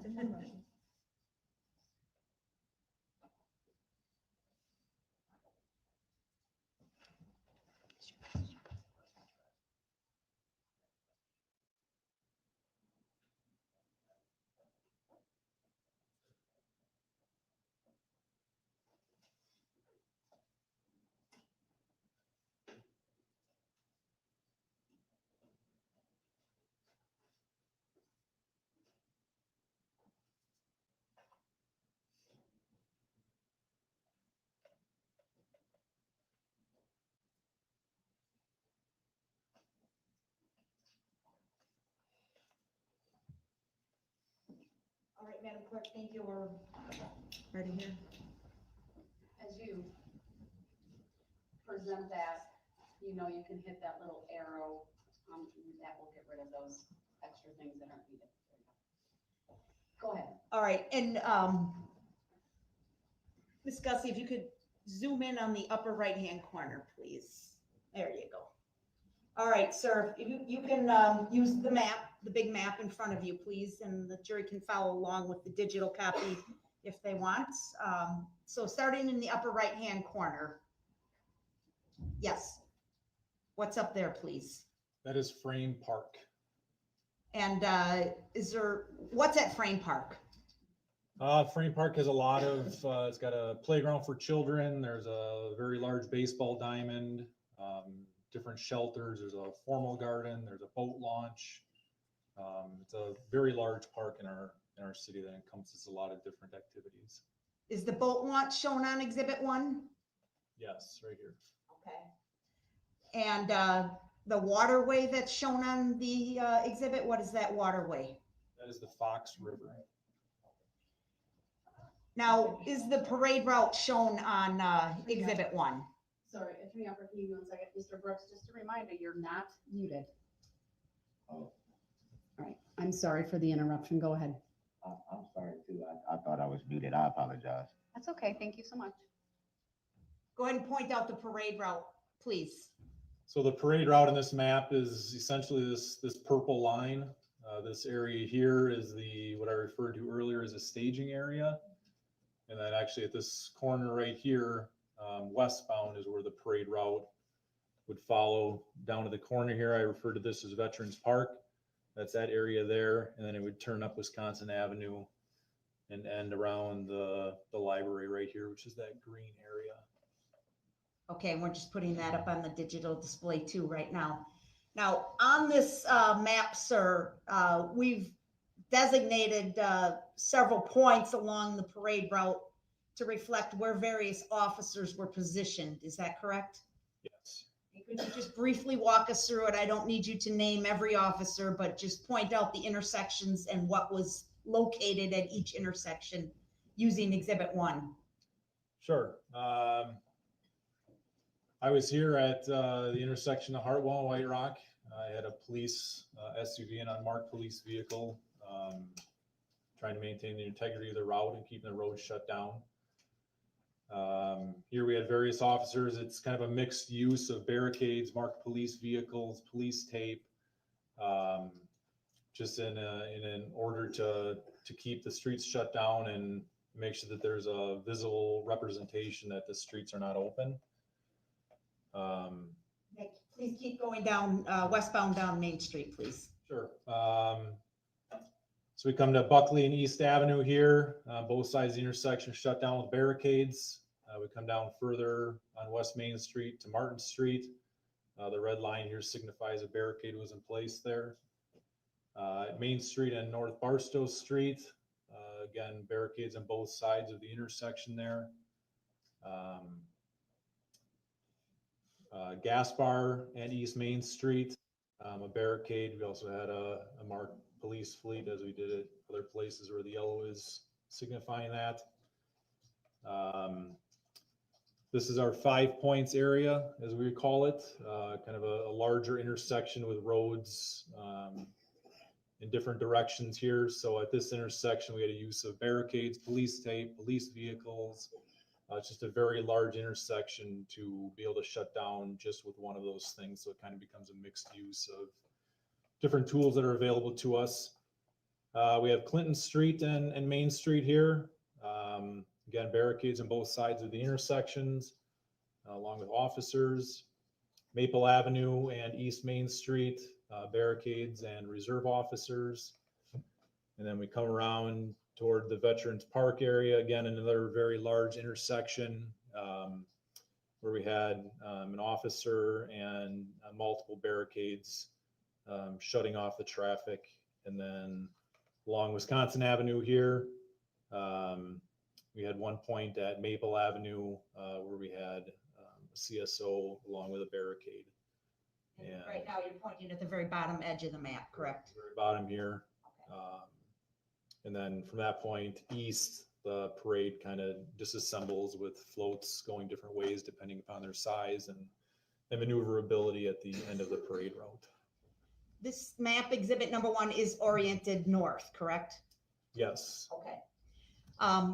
The items, and I know this is like a vision test for everybody, but on the map, the yellow boxes represent what, please? The yellow boxes on this map represent police vehicles that were utilized in the parade. Okay, and what about the blue boxes? The blue boxes are the names of personnel assigned. Where you see an RO, that would be a reserve officer, PA would be a parking agent, CSO would be our community service officer, OFC would be an officer. All right. The reserve officers and non-sworn officers, would they be wearing a police uniform or some type of designation? Yes, they all have. Hold on, there's an objection. It's overruled. He may answer. All personnel on the parade route are in uniforms. Additionally, everyone, it's part of our policy that they are required to wear traffic vests, which would have been a yellow and could have been blue and yellow or orange and yellow traffic vest that says police on it. Okay. I'd like to go back to the area on White Rock where you were located, where the units were staging, correct? Yes. Now, can you describe for us where the road was actually shut off by police so that no motorist could actually travel down the road? Sure. I mean, this actually further north than here, it's off the map, is where we had our first point of shutdown. It was at White Rock Avenue and Niagara Street. We used Niagara Street to divert any traffic that would have come that direction. So then along here, they would have shut down at Niagara. There was another street called Perkins where it was shut down. And then right here is Baxter Street, where we had the street shut down. Additionally, here along the staging route, North Hartwell Avenue here was shut down on both sides of it to ensure no traffic entered into the staging area while that space was occupied. All right, and before I have you sit down, there's two other areas designated on the map I'd like to ask you about. This is on the left, upper left quadrant of the map. On the north side of the Fox River, there's something indicated as the Barstow Hill. Do you see that on the map, sir? Yes, right here by the green line. What's the Barstow Hill? The Barstow Hill is just a very steep hill that more or less connects our downtown to a neighborhood and is a thoroughfare of traffic coming and going from the downtown area. Okay, that's Barstow Road there? Correct. Okay. And then just to the right of that, there's something marked as a mobile gas station, is that correct? Yes. Objection. Overruled. And there is a gas station at that intersection, sir? Yes, there is a mobile gas station at the bottom of the Barstow Hill. Okay. All right, please have a seat, sir.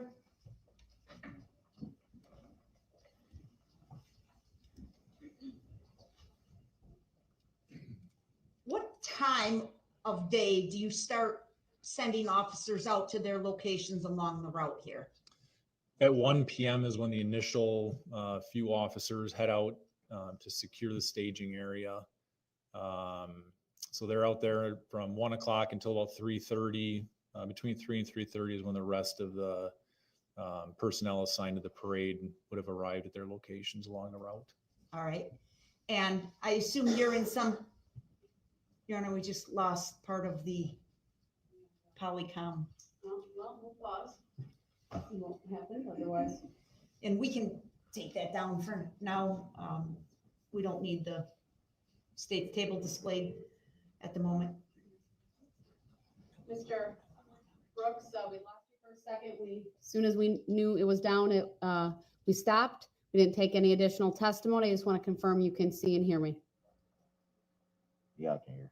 And you can see the 4 cameras, so the witness as well? Yeah. All right, thank you. Okay, so there's somebody that's running the parade as far as lining up the participants and making sure everybody that's walking in the parade is where they're supposed to be, correct? Correct. Is there a title for that person? Boy, I wouldn't know. Your objection is noted. It's overruled. He may testify about the question asked. Or is there somebody that you were dealing with directly that was kind of responsible for the units of the parade and you're responsible for the security of the parade? Yes, there was Overruled. He may answer. there is a lady from the Chamber of Commerce who put on the parade that just prior to the parade starting, I had a face-to-face contact with to inform her that the route was ready for the parade. Now, how do you know that? How do you know that the route was ready to go? Between 3:30 and 4 o'clock, I had driven the route several times within the parade route on the street that was shut down. It was my duty as the incident commander of the parade to make sure that the officers or personnel assigned to the parade were all in their location, that all the barricades were in place, that there was no holes in the parade route that we missed in the planning, and as a final security sweep of the route just to ensure everything was in place as we had planned for it to be. Can you estimate how many spectators were present? Objection. At what time? I'm sorry, at the start of the parade.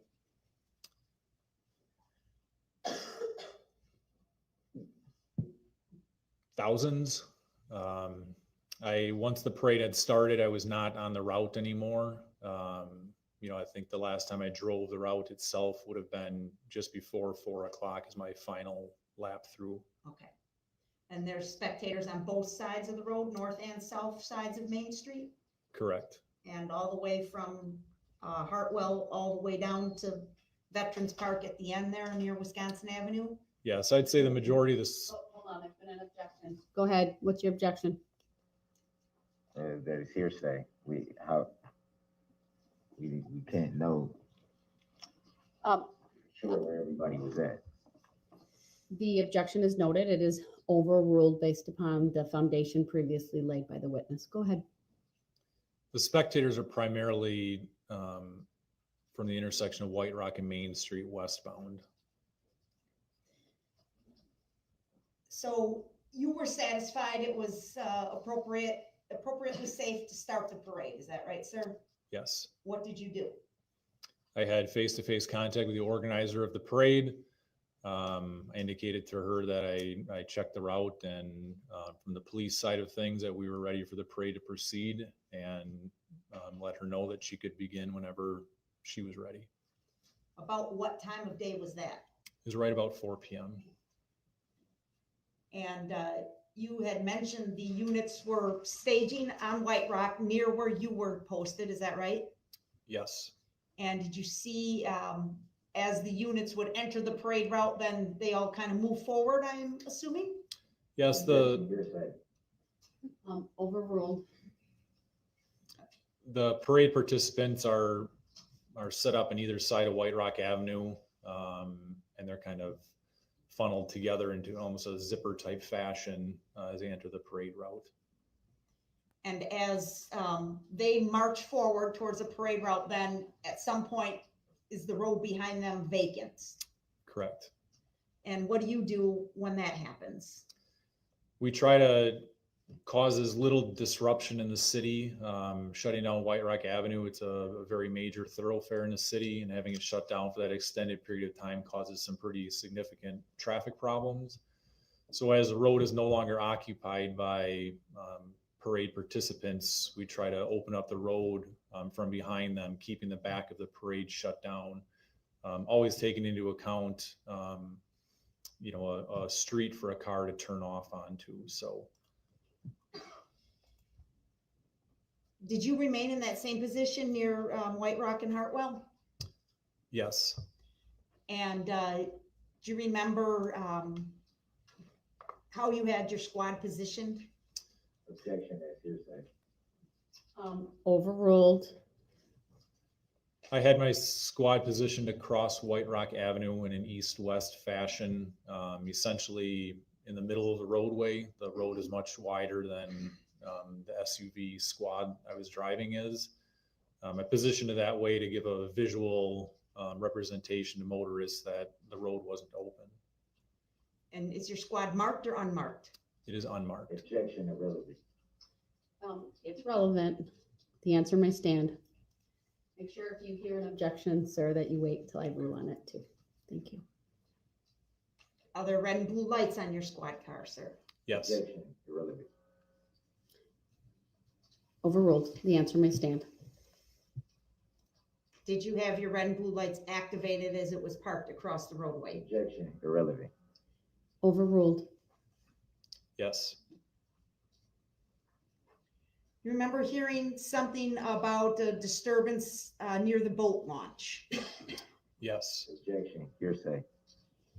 Are you offering it for the? Foundational, Your Honor. All right, it's not being offered for the truth of the matter asserted. The objection is overruled. He may answer. I believe he answered yes, and it may stand. All right.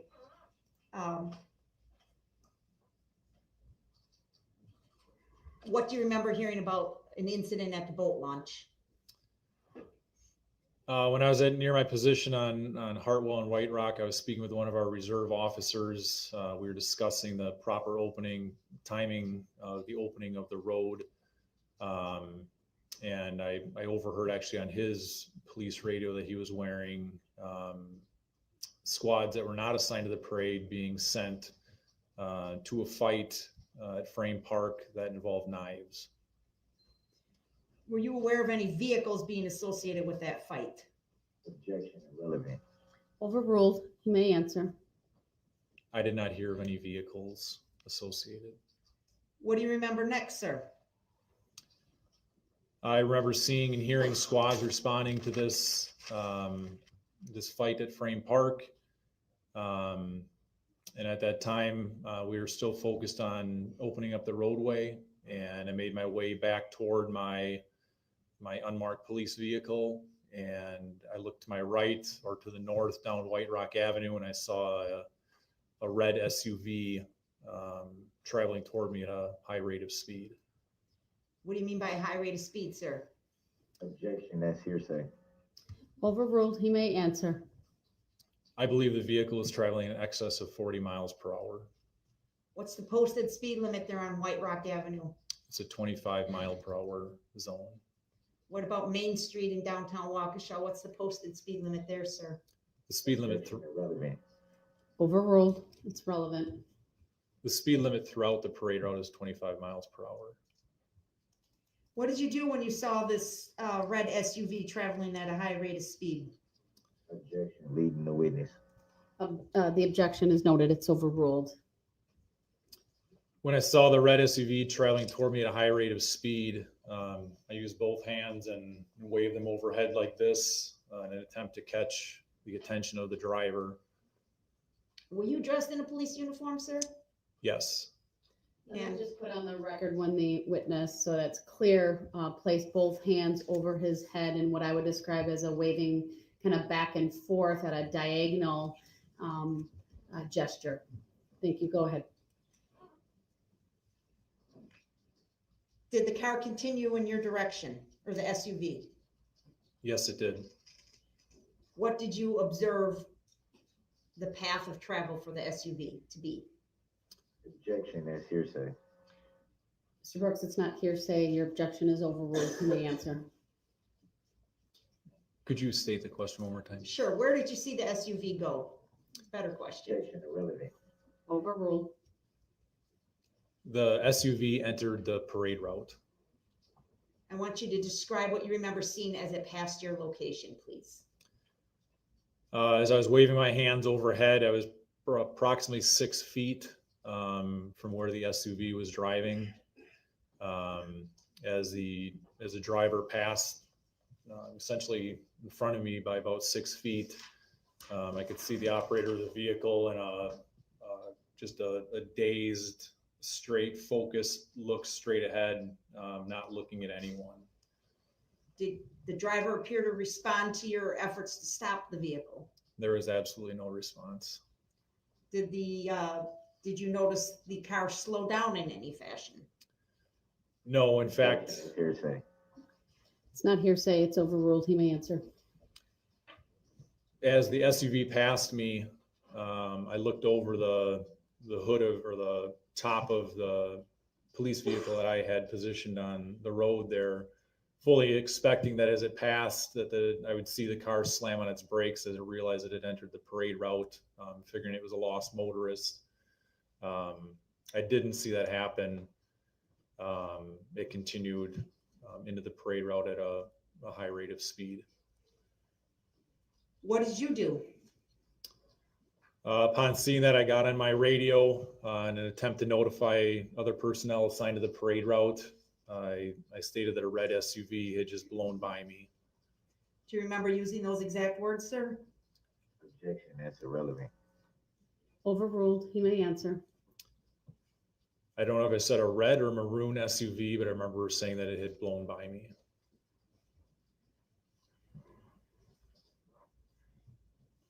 Were there parade units still on White Rock attempting to get onto the parade route at that point? Yes. Objection. Were you able to see the vehicle clearly as it Hold on. went? He I'm sorry. objected. It's overruled. Go ahead. From where you were standing there, were you able to turn and watch the SUV as it traveled past you down White Rock towards Main Street? Objection. Overruled. You just asked that. I only watched it for a short period of time before returning to my squad car, knowing that some sort of police action was going to need to be taken. What did you do once you got to your squad? I got in my squad car. It was bombarded with the most terrible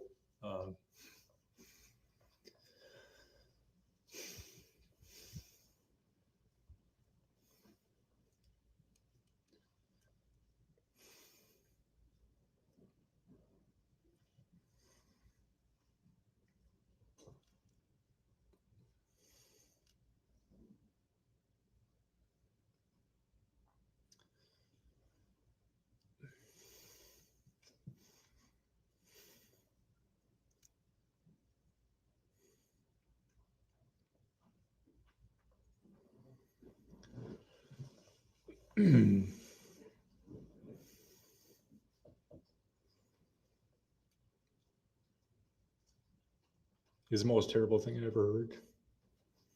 The sounds. Yes. You didn't see anything at that point as far as people getting hit? No. I want to show you a video clip, sir. This is State's Exhibit number 2. Madam Clerk, if you could please turn on the State's table.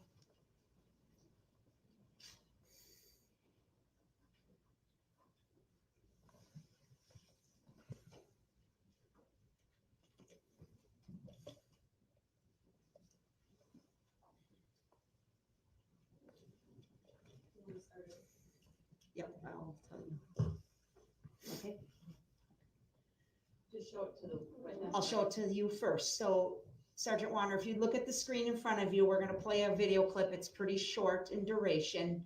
I want you to watch it first before we show it to the jury. I'm gonna ask you some questions, okay? Okay.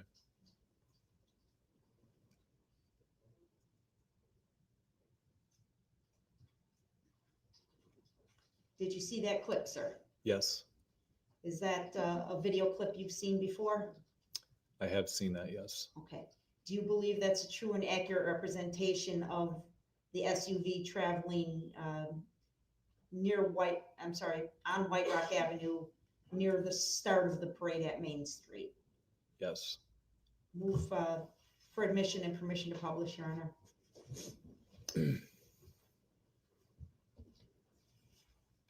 Any objection, Mr. Brooks? Can you repeat that? I'm sorry. The state just moved admission of Exhibit 2. No, I object to that. Keep it. All right, the objection's noted, it's overruled. Exhibit 2, ladies and gentlemen, the jury is received. Permission to publish is granted. Thank you. Please hit play.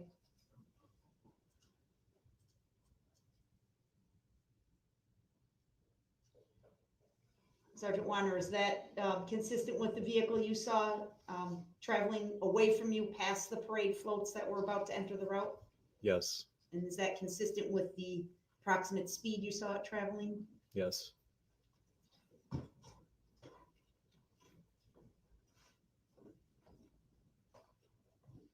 After you became aware that something terrible was happening on the parade route, your incident commander, what do you do? I drove in my police vehicle down toward the area that I just heard repeated over and over on the radio where the casualties had taken place. And that would have been at Main and Gaspar. And once I got to that position, I parked my vehicle as it was impossible to drive any further. Was there a call made for assistance?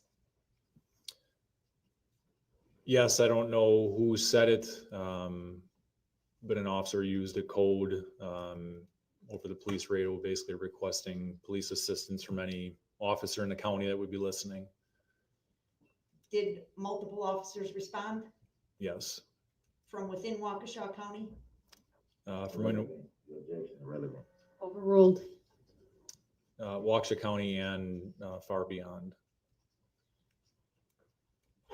Thank you, sir. I don't have any other questions at this time. Mr. Brooks, do you have any questions for this witness? Yes, I do.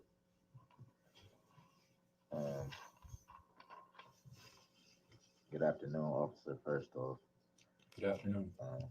I'll say this is very emotional, so I'm gonna try my best not to keep you up there any longer than you would like to be. My first question is, I noticed that you are in uniform today. Is it fair to say that if you weren't here testifying that you would have been on duty today? Is it fair to ask that or say that? Today is an off day for me, so I would not have been at work today. So did you feel the testimony that you would be given at trial today warranted you to be in uniform? Objection, relevance, Your Honor. Sustained. You do not need to answer that, sir. Next question, Mr. Brooks.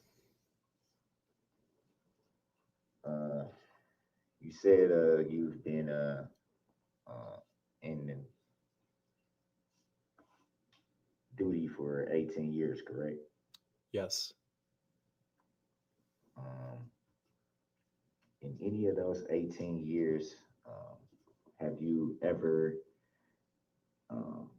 come across or had any interaction with the plaintiff in this matter? Objection, vague. Sustained. You do not need to answer that, sir. Next question, Mr. Brooks. How long have you known the plaintiff? Objection, vague and irrelevant. Sustained. You do not need to answer that, sir. Next question, Mr. Brooks. Do you see the plaintiff in court today? Objection, vague and irrelevant. Sustained. Next question. Do you have any knowledge of the plaintiff?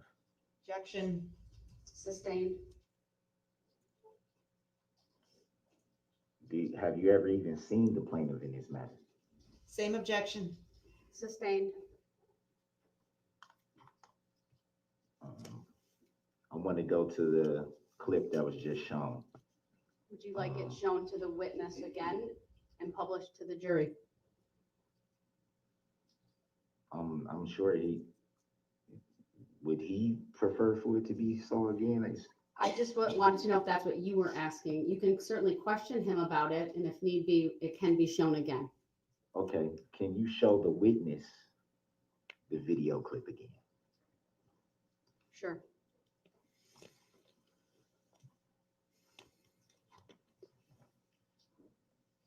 All right, I can tell from my monitor and the witness monitor, it is up, but it's not being projected to the courtroom other than that. And you can go ahead and play it.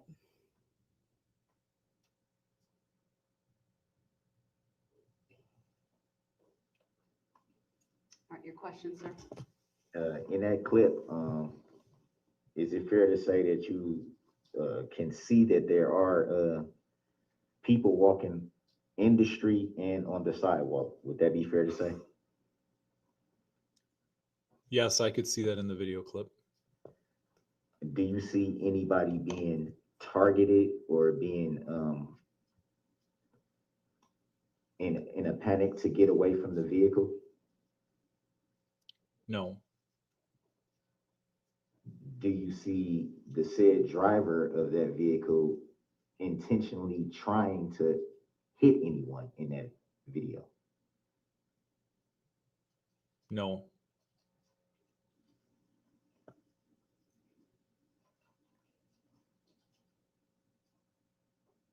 So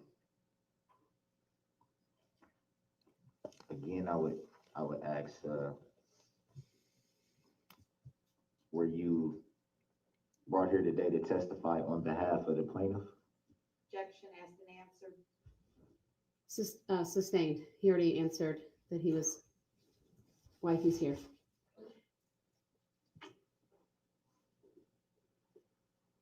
Again, I would ask just one more time for the record. Do you see the plaintiff in court today? Objection, Sustained. Do you have any other questions, Mr. Brooks? Do you know of the plaintiff at all whatsoever? objection. Sustained. No further questions. All right, thank you. Any redirect? No, All right, thank you, Sergeant. You may step down. Is he released from his subpoena? yes, please. All right, thank you. He's released. Really quick on the record, if I may. We're going to call the next witness. Do you have we have the jury in the courtroom. Do you have a question, sir? I will have a oral tennis motion I would like to be put on the record. If you have a motion, you'll have to wait until after the next witness is called. Write it down, submit it on paper, and I'll review whether it's appropriate for this court to address. All right, the state may call the next witness.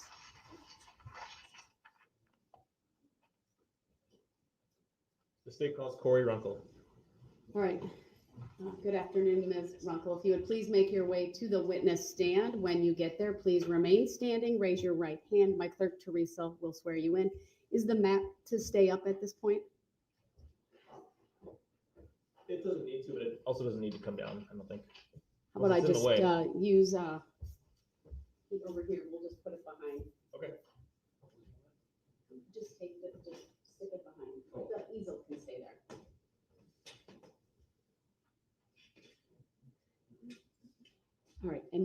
Teresa's over here. If you would raise your right hand, she'll swear you in. Do you solemnly swear that the testimony you're about to give shall be the truth, the whole truth, and nothing but the truth, so help you God? I solemnly swear. Thank you, ma'am. Please have a seat. We'll get that settled. And then the first thing I will ask you to do, excuse me, is to state and spell your first and last names for the record. My name is Corey Runkel, and it's spelled Korirunkel. Thank you. Go ahead, your witness. Thank you. Good afternoon, Mr. Runkel. Do you know a person named Erica Patterson? Yes, How do you know that person? from the shelter, What shelter are you talking about? women's shelter, What city is the women's shelter in? Waukesha. And when did you meet Erica Patterson? Around probably October, I think. Okay. You are not used to testifying in court, right? Not really. I'm going to ask you to scoot a little bit forward. The nice lady in front of you is, Microphone a little bit, a little closer. I think that'll help. we just have to make sure that everybody can hear, especially the court reporter in front of you, because she's writing everything down, okay? Okay. So can you answer, when did you meet Erica Patterson? Either October or November. Of what year? 21 this year. 2021? Yeah. Okay.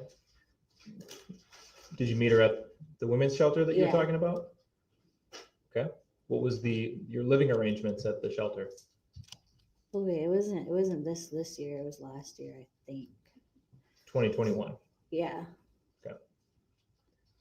And what were your living arrangements at the women's shelter? We were bunking together. You and Erica? Yeah. While you were bunking together with Erica at the women's shelter, did Erica ever talk about a boyfriend of hers?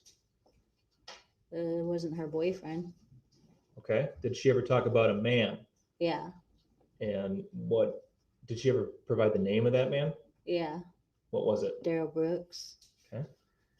Were you with Erica on the afternoon of November 21st, 2021? Yes, until I split up with her. Okay. Can you tell us where you were with Erica before you split up with her? I forgot what park it was, but we were at like the park where the dragonfly was, except for we were at the docks. Is that in Waukesha? Yeah. Okay. And the docks, are you talking about a river? Yeah. So the park by the river? Yeah. Okay. What were you doing with Erica in the park? Hanging out. Okay. Was anybody with you? Yeah. Kyle. Okay. And you mentioned that you split up with Erica at some point. Is that right? Yeah. Do you remember why? To go hang out with Nick. Do you know Nick's last name? Kirby. And Erica didn't go with you? No. Okay. So what happened after you split up with Erica? She met up with Darrell. How do you know that? Because she was on the phone with him and they said that they were going to meet up. Now, before that day, November 21st, had you ever met Darrell Brooks? No. You'd only heard his name from Erica? Yeah. After you split up with Erica and she went to hang out with Darrell, did Erica ever contact you or Nick after that point? Yeah. How did that contact take place? Did she like see you or did she call you? How No, did that she happen? called me on my cell phone. And what was the nature of that conversation? That he was beating her up and he was following her. Okay. What did you do when you learned this information from Erica? Me and Nick started running to where she told us she was, Where was that? by the school. Okay. I forgot what school it was, but it was by the school. Did you find her? Yeah. Do you remember where you found her? Right in front of the school. Okay. Do you remember what was happening when you found her? He was swerving into her. When you say he, who are you talking Oh, about? Darrell. Darrell, the person? Yeah. Okay. Did you hear Darrell saying anything to Erica at that time? He was yelling at her to get back in the car. Okay. Did she? No. She tried, but I pulled her away. Before you testified today, you reviewed a couple of surveillance videos. Is that right? Yeah. No, not today, but a while ago. A while ago, not Yeah. today. I'd like to put Exhibit 3 up on the screen for the witness for identification. Go ahead.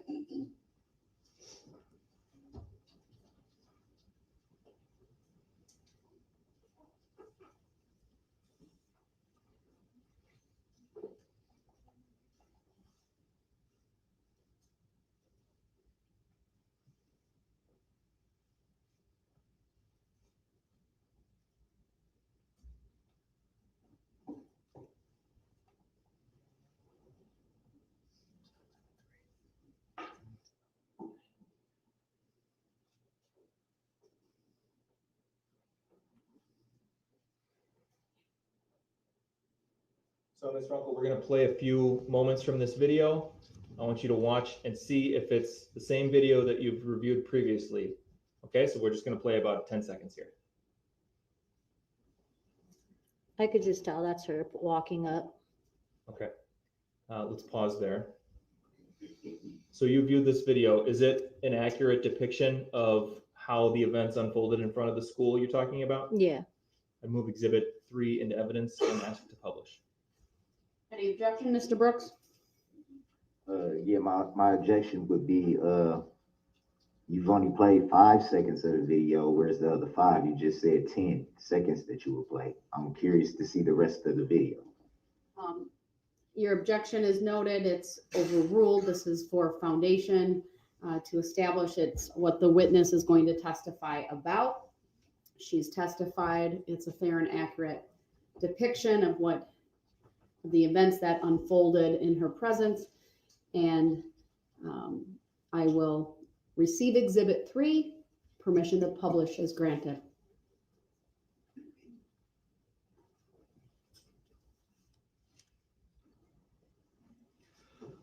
All right, we're going to hit play from the beginning.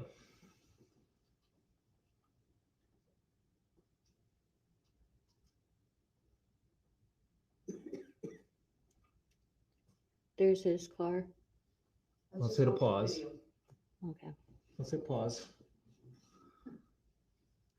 We're at 16 seconds. We saw a person wearing a blue shirt walking from the left. Do you know who that person is? Erica. Erica Patterson. Yeah. And when you said there's his car, what car were you referring to? The red one. The And SUV. do you know who was driving that car? Darrell. Darrell Brooks? Yeah. Okay. And again, this would have been the first time you ever saw Darrell Brooks, is that Yeah. correct? Okay. We're going to resume from that point, but wait until I pause again to speak again, okay? I'm sorry. That's okay. So we'll play from 16 seconds.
Let's pause there. Pause at 2 minutes and 44 seconds. During that clip, we saw a red SUV towards the top of the screen. Is that right? Yeah. And did you recognize that vehicle? Yeah, that was Darrell's. Okay. We see now at this stoppage point, we can see two people on the upper right-hand corner. Do you know who those people are? Me and Nick. Do you know which one you are? The one with the green gloves. So left or right? I think As we're the looking. one up in front. And then there's a person with a white hood. Do you know Yeah, who that is? that's Nick. Okay, so you're the other one on the left? Yeah. All right. And you saw Erica? Yeah. All right, let's resume playing at 2 minutes and 44 seconds.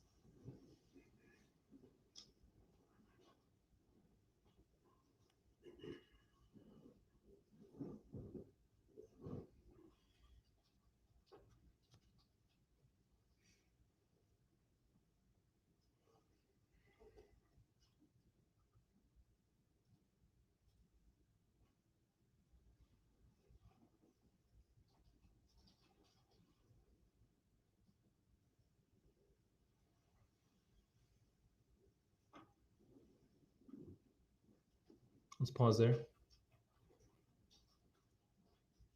Pause to 3 minutes and 19 seconds. Who's the person in the gray hooded sweatshirt? That's Darrell. The objection's overruled. For answer my stand. That's Darrell. How far away would you say your face was from Darrell's face at this point in the video? I was chesting up. Chesting up? So Yeah. I guess that's pretty self-explanatory. Do you see Darrell Brooks either in the courtroom or on any monitors in the courtroom right now? Yeah. Your Honor, and actually for this point, I would ask that the court order the defendant to remove his mask. Mr. Brooks, you're ordered to remove your mask.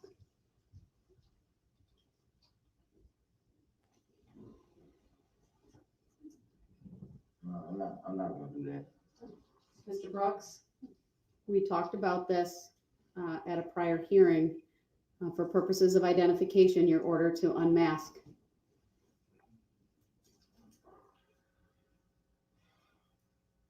Thank you, sir. So now I'll re-ask that question. Ms. Runkel, do you see Darrell, the person you're talking about in the video, either in the courtroom or on a monitor in the courtroom? Yes. Can you tell us where? In orange. On the monitor in front of you? Yeah. I'd ask the record reflect that the witness has identified the defendant. The record will so reflect. Thank you, Mr. Brooks. You can remask. Let's hit play and resume at 3 minutes and 19 seconds.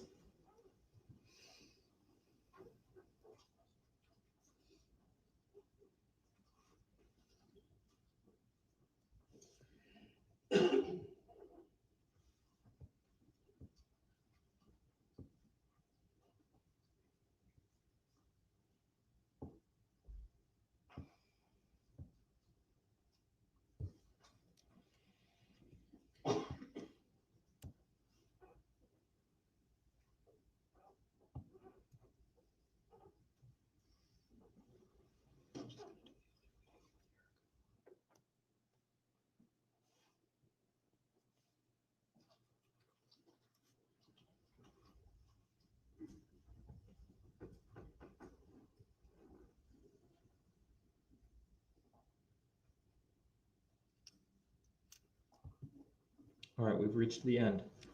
Ms. Runkel, can you tell us what was happening in that last portion of the video we just watched? Well, before Erica, me, and Nick showed up in the camera, that's when I ran after Erica from getting ran over, and then she tried to jump in the car with him. And then I ended up chesting up to him. And then we ended up going at it. So yeah. How would you describe the level of your volume during that interaction? Like, what do you mean? Were you yelling? I'd say yeah. Was Mr. Brooks yelling? Yeah. Was anybody else in that video, either Nick or Erica, were they yelling? Erica was telling me to stop. Okay. And what happened after the physical confrontation with Mr. Brooks? Nick pulled me away, And then what happened? and then Brooks walked off Did you see where he went? into his car. The red SUV in the video we Yeah. just watched? Was there anybody else in the SUV at that point that you saw? No. And what happened next? After that, it was like he headed out. Okay. Did Mr. Brooks say anything to you or Erica or Nick as he was leaving? He told Erica he was. Oh, The basis for your objection, you said objection, right? Is hearsay and irrelevant. Is it being offered for the truth of the matter asserted? From the Well, it's state? a statement by a party opponent, so it's not hearsay. Oh, it's his statement, sorry. I think I misheard what she said. All right. The objection is overruled. If it's, she may testify as to words that you spoke on this occasion. Go ahead. he told Erica that he was gonna find her and he was gonna kill her.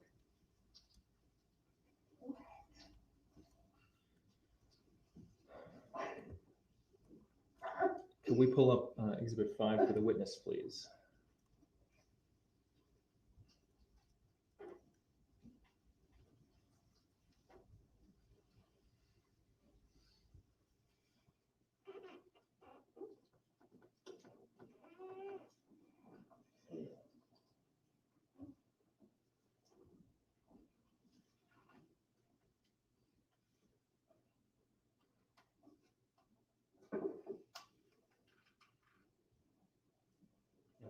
While we're waiting on that, did you at any point come into contact with police or a police officer after Mr. Brooks left the scene that we just watched?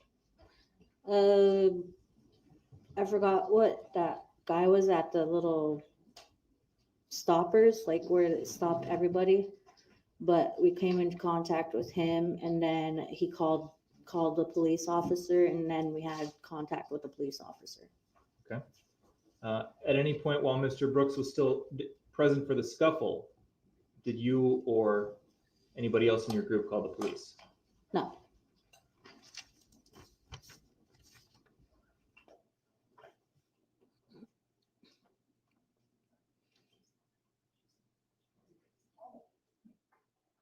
You need to turn on the state table, please, for preview mode.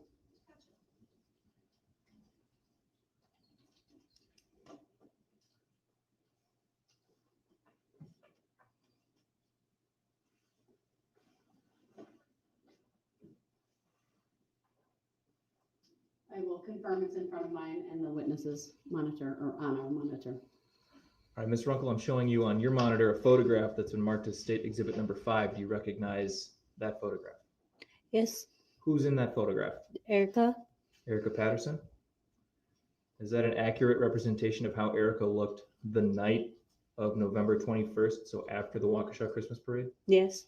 I'd move Exhibit 5 into evidence and ask to publish. Any objection? Yep, on the grounds of that is hearsay. The objection's noted, it's overruled. Exhibit 5 is received, permission to publish is granted.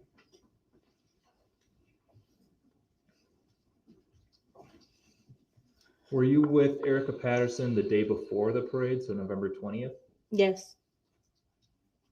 Did she have a swollen left eye on November 20th? No. I want to go back to the issue of police and whether or not you had contact with them. Can you describe in a little bit more detail what exactly happened with law enforcement after the defendant left the scene that we just watched?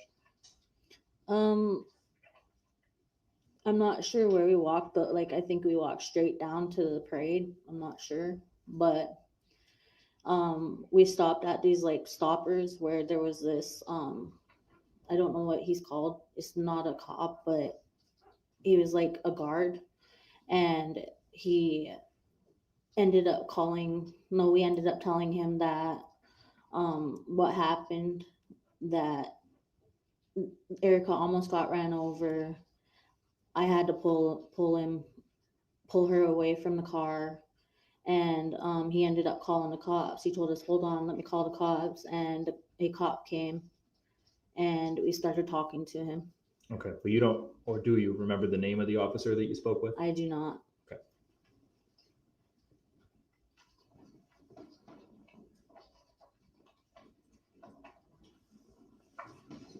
That's all the questions I have for this witness. All right, Mr. Brooks, do you have any questions for this witness? I sure do.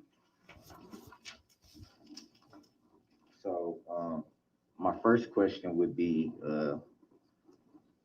you seem to be unclear about when you met Erica. Would you say it was roughly October or November because you wasn't sure which one? Roughly in between. Roughly in between. Yeah. Um, I know it was So- before Christmas. Do you, well, you just said that you had never seen her quote unquote boyfriend or whoever she was referring to as that before the Christmas parade. Is that correct? That was, the Christmas parade was November, right? He's asking you if you had seen. Not before, but the Christmas parade was November. I'm just asking, right? Okay, so no. Did she, do you want her to restate her answer? She answered, she Um, confirmed your I'll- question. I wanted to be direct. Okay, no, I have not.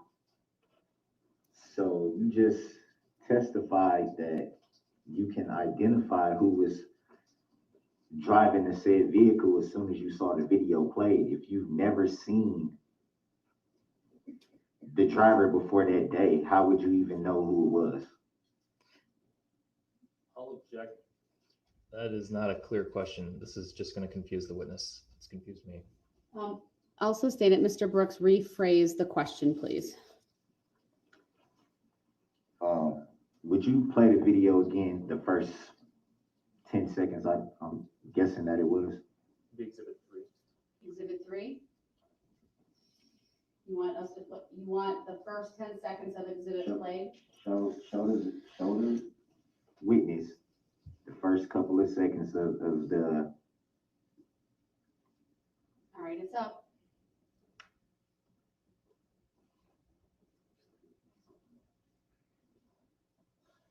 Now you just said, you just testified. Hold on, it's playing. You want it to stop now? Stop.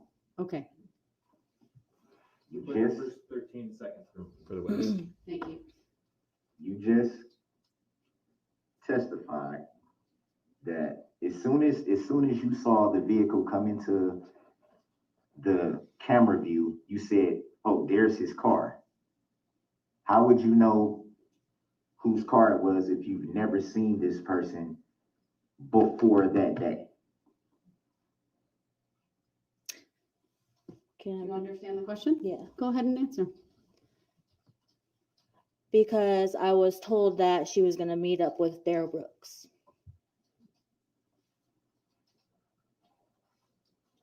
So you were told this directly from Erica. Yes, Did at any time she ever tell you what kind of car he had and what kind of car he would be meeting up with her with, quote unquote? no, So how can you identify that it was the said person's car if you had no knowledge of what vehicle this said person would be driving, or who the person even was, or who what the person even looked like? How would you know? because I was told it was Darrell Brooks. And so you were told that it was this name, but you were able to identify the vehicle and the person on the first day that you ever saw them. Objection Is that- asked and answered. Let him finish his question. Again, as soon as the car came into camera view, you immediately said on the record just a few minutes ago, "Oh, there's his car." Who is his? who were you referring to? Darrell Brooks. And you would be able to know that that was quote unquote Darrell Brooks just by seeing the car come into the view of the camera? I'll judge based on an asked and answered question. Sustained. Mr. Brooks, are you trying to ask her whether at the moment in time she first saw the SUV, did she know who was driving? That would be a relevant question. Did you know who was driving the SUV that you saw when you saw it? Not in court, but when you first saw it on that date. Yes, because I don't see why Erica would be talking to anybody else and getting yelled at by somebody else. But did you know at that moment who was driving the car? Yes. And how would you know that? You just said that you had no knowledge of the vehicle that whoever Erica was meeting up with would be driving. So how would you know that? Objection, asked and answered, and argumentative. Her answer previously, Mr. Brooks, was she's basing that on what someone told her, not based on what she saw at that point. That's at least how I took it. So Erica told you the vehicle and how the vehicle would look?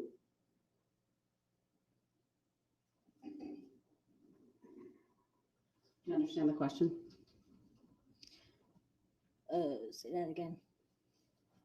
Mr. Brooks? Erica, I'm Restate sorry, the Your Honor. question. No, that's okay. Restate the question, sir. So let's back up a little bit. Erica told you that she was meeting up with this Darrell Brooks, correct? That's what you said, right? Correct. And did she at any time tell you what vehicle this person would be driving and how the vehicle looked? She did not. So the first time you saw the vehicle, did you know who was driving the vehicle? Yes, when she told me. When she told What me. he's asking you though is, did you know based on personal observation, Oh, no, not not based on what personal someone told you? observation. Wait. So personal observation? Oh, no, never mind. Okay, yeah. So let's just make sure the record's clear what your answer is. It's based on what I was told when I met her up with her. So it was told. That's been established. It's been established what was told. So next question. No, I was going to a different question. I didn't get to it. All right, well then ask it, please. I'm trying to. So you were told after the vehicle drove away and you and Erica were alone? Is that when you were told? Yes. So it would be fair to say that before you were told this, after the vehicle drove away, you did not know who was driving the vehicle, correct? Would that be fair to say? Oh, I had a suspicion it was Darrell. You had a suspicion or did you know? Had a suspicion until I So asked you her. didn't know. Objection, argumentative. Yeah, so we've kind of been a little bit circular here. So the objection is sustained. I think we need to be clear, Mr. Brooks, when you ask your questions about what point in time. It's one thing to talk about when she first sees the vehicle because there's been no contact between her and the vehicle, but it's a different point in time when it's later. So you need to make clear at what point in time you're referring to so that your question is clear. Gotcha. You identified the alleged defendant in court. Would that be fair to say? Yes. And the alleged defendant that you identified was the same person that you saw driving the vehicle that day. Yes. The video also shows that, well, let me back up. Matter of fact, let me ask a different question. You made reference to hanging out with Erica in a park, correct? Yes. With maybe one other person Yeah. present?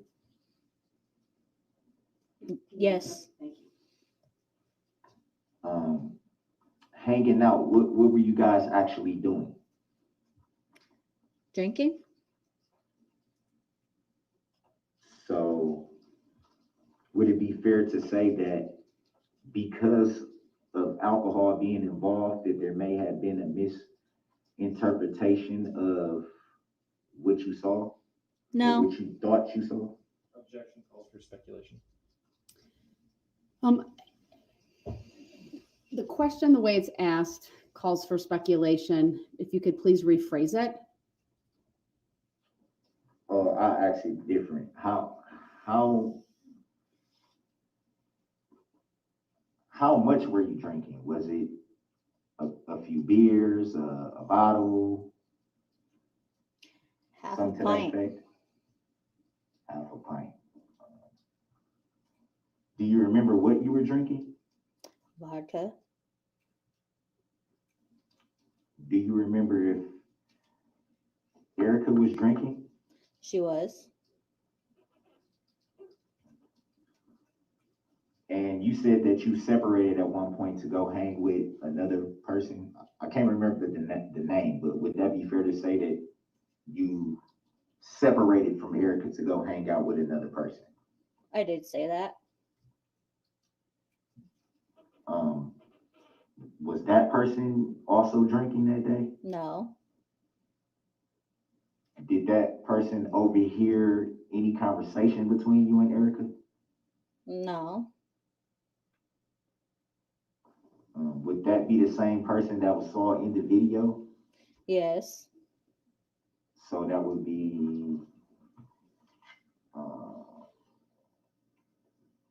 Nick. Is that fair to say? Yes. And is it true that you did give a statement about what you saw and heard that day? Is Yes. that fair to say? Would it be fair to say that in this statement that you gave, you never mentioned the person that you saw driving make any threats? Would that be fair to say?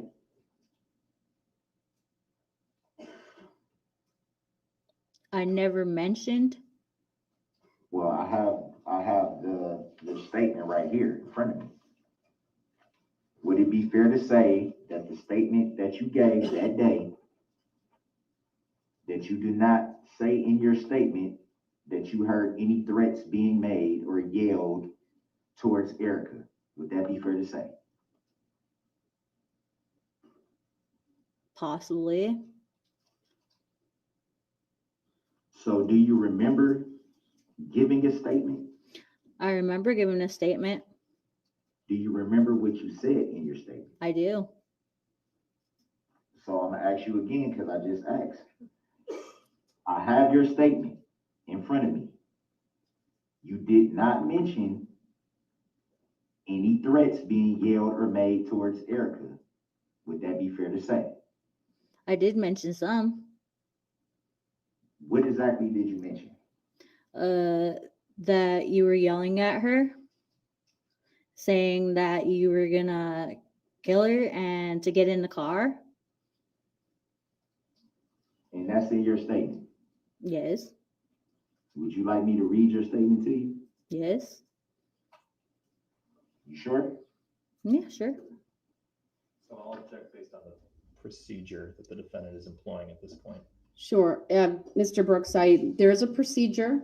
I can have the state bring up her statement, I hope electronically, to show her.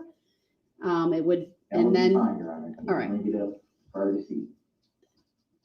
You'll want to direct her to what part. You can ask her to review it, ask her if that refreshes her recollection, and then you can ask her a question. Or even show her that and ask a direct question about it would be another way. Okay, this is not it, right? No, they'll get it up. It just takes a moment. Okay, I'm sorry.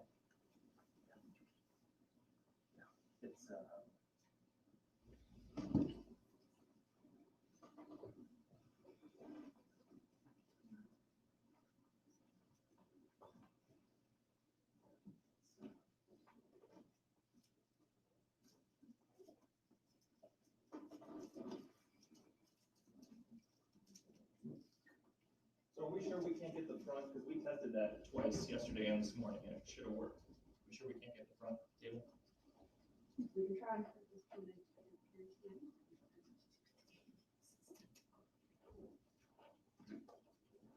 I have it selected right now and I see a black box. They have to connect it though. You can stand if you want for a minute. Do you need a water or anything? No. Jared, want to stand for a second? Go ahead too.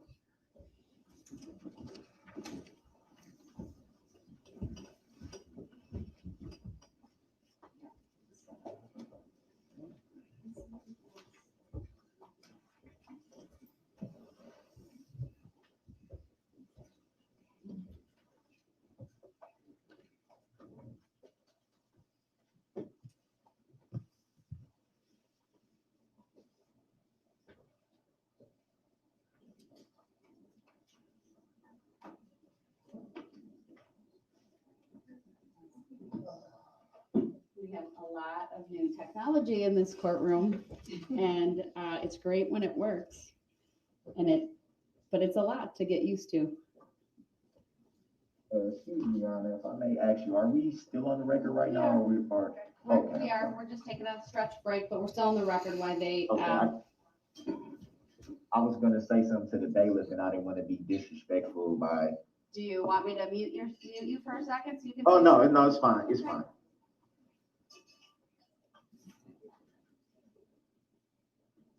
When will I be allowed to come back into the court so I can see everything?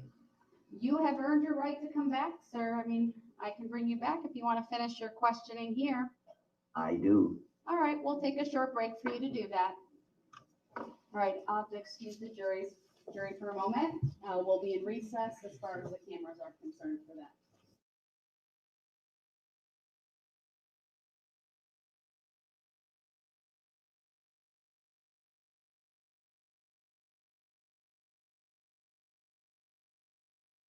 Need to talk proceed. So here we go. This is his first opportunity to go into the courtroom and behave, right? I think he just want to be in front of these witnesses and torment them, right?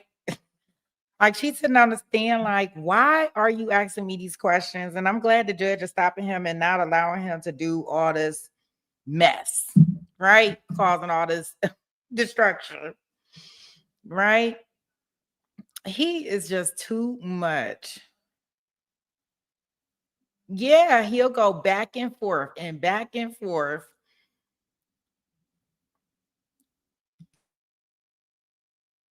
And yes, this judge was so patient. She was like patient to a default. Like, I'm like, check him good. Like, the things he got away with in this courtroom, you know, other judges would have been threw him all the way up under the bench. Right? To you, yes, she's a saint. Because I was like, my patience is wearing thin with him. You know, you almost can't even, I don't even know if you almost have to take him in doses, right? Joyce says he trying to prove a point and doesn't know what point he's trying to prove. Right. That's what objection. He just gonna object to everything and whatever happens. It's great that these fools go pro se and save taxpayers from paying public defenders. Just call you therapists if what you say? I'll be trying to look at the you caught me slipping. All right, you caught me slipping. All right, my bad. Oh man. Yeah, I'm that absolutely. That's what I just did. I took us past that part. Yeah, no. We not doing that. And if you see any parts that I missed that we can fast forward through, I'm more than welcome to do it. You know, most of his shenanigans was outside of the presence of the jury. You know, we do have a lot during testimony, but So yeah, if you see any, just let me know, the jewels. That way because I do want to fast forward through any of that stuff. So just like with this. Not the zapper belt. Thank you. What if he had a male judge? I wonder if things would have went that way. Yeah, Pretty Brown. I don't think so. Really? Oh, oh, mother of Papillons. Awesome, awesome. I'm surprised. He had a zapper belt and they couldn't even convict him. So that's weird.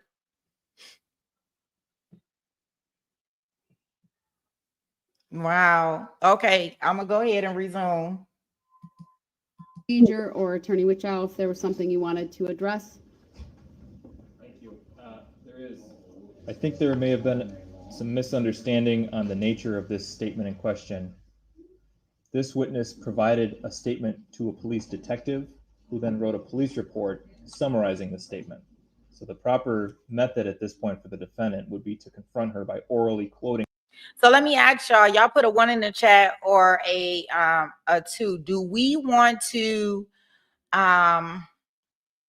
listen to these arguments when they're arguing, or are we just fast forwarding and kind of concentrating on the testimony?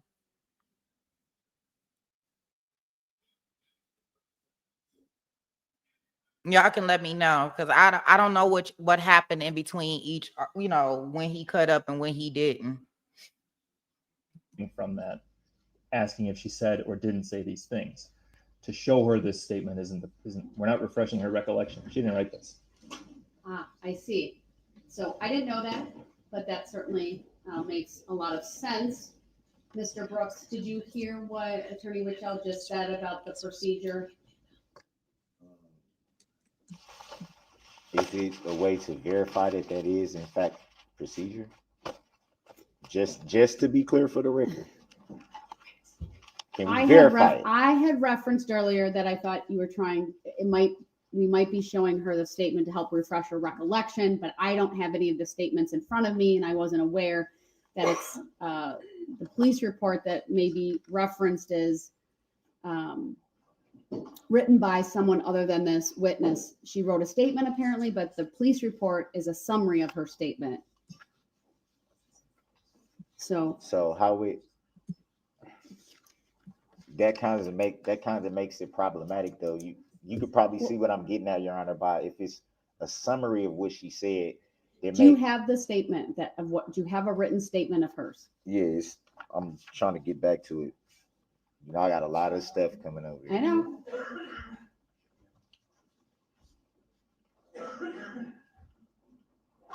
Once he finds the statement, I suggest that Mr. Brooks read directly from the statement the portions that he's asking the witness about and ask her if she did or didn't say those things he's reading.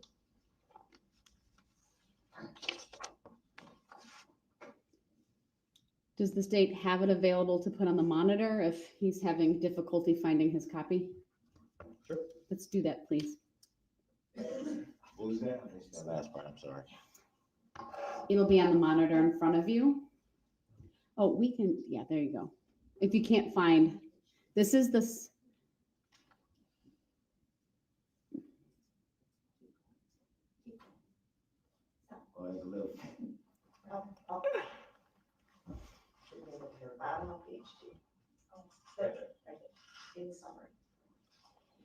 Why don't you read that to yourself and see if that helps you formulate a question?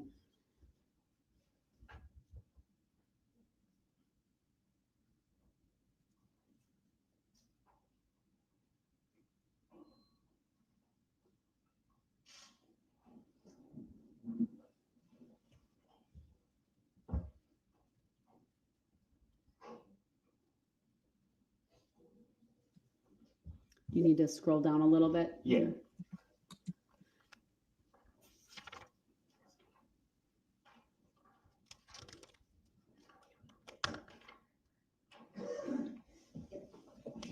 All right. That's all I need. Okay. Do you want any part of this shown to the witness? Yeah, I want to go to that top part that I read first. Oh, actually, I think we were talking about, he doesn't need to refresh. I don't think it's been established he would need to refresh her recollection yet. She's testified from her memory. So you can use what's in this statement, sir, to formulate questions on cross-examination. And you can use leading questions. So at this point, I don't need to show it to her, but you can ask questions. We'll bring the jury back out and you can continue. Would this be left up for me to see though? Wow. We can leave it up. We can leave it up. Okay. Is the part that's up sufficient, or do you need to scroll up? Does the state need to scroll up a little bit for you? I would only need this part that's on my screen now, Okay. and then you whoever's strolling, stroll down a little bit past that to the second part. Up. How about that? You should be able to see both parts now. Starts with in summary near the top. Yeah. And then that's page 2 of 5, and then down below, presumably it says 3 of 5, but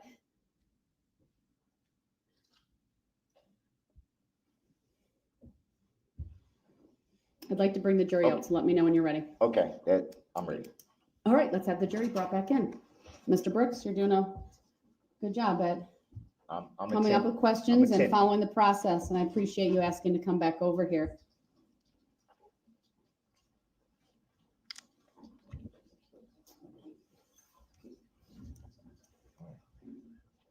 Hi.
All right, thank you, everyone. Please be seated. All right. Mr. Brooks, when you're ready, please continue with your cross-exam. Okay. I'm gonna give everybody time to settle back in for a few seconds.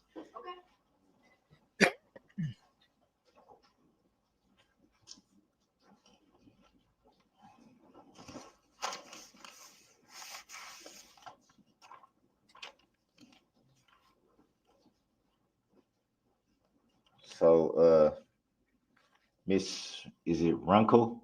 It is. You stated earlier that when you were hanging out with Erica at the park that you were drinking, right? I did. And you also stated that you guys separated and you went to go hang out with someone else. With Nick. Yes. With Nick. You did state that Nick wasn't drinking, right? Yes.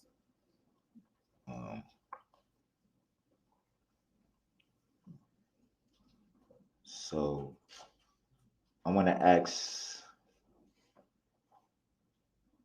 earlier when I asked, I think you were asked by Attorney Whitchild if you heard any yelling or anything being yelled at Eric, or I'll forget how you phrased the question, but did you hear any yelling or anything directed towards you guys? And do you remember what you said? I heard that you were yelling at Erica, telling her to get in the car, and that you were gonna kill her. That was you were gonna kill her was after the fact that you headed out, but that's probably not what you're asking. The fact of you were yelling at her, telling her to get in the car, was the time when you were around. Oh, I mean, sorry, Brooks was around. Brooks or you? You said you, and then you said Now, this is amazing to me. Now, I'm not a lawyer in no shape, way, form, or fashion, but the times when he can object, he doesn't, because he should have been objection non-responsive. Do any of y'all agree with me? Like, I think she didn't. She gave more details than what in regards to him yelling about the unaliving part. And the prosecution team sitting over there like, "Go ahead. If he don't know when to object, we definitely not going to object for him." Like, use your objections when you can. Silly objection, non-responsive. I'm not a lawyer, but all right. Brooks. but you did state that you had never seen Brooks before November 21st of 2021. Would that be Right. fair to say? Right. And you also did say that you had only heard of him through Erica, correct? Right. At any time, did you ever observe any phone conversations or interactions between Erica and Brooks? Am I allowed to answer that? He's just asking you whether you have, not the content of any of those. I have. Would it be fair to say that you knew a lot of details about their relationship? Would that be fair to say? I did. What is specifically did you know before November 21st, 2021? Mr. Brooks, I'm sure you want to ask that question. Think about some of the pretrial rulings I've made. Let me rephrase that. Okay, good idea. I'm sorry, I'm new.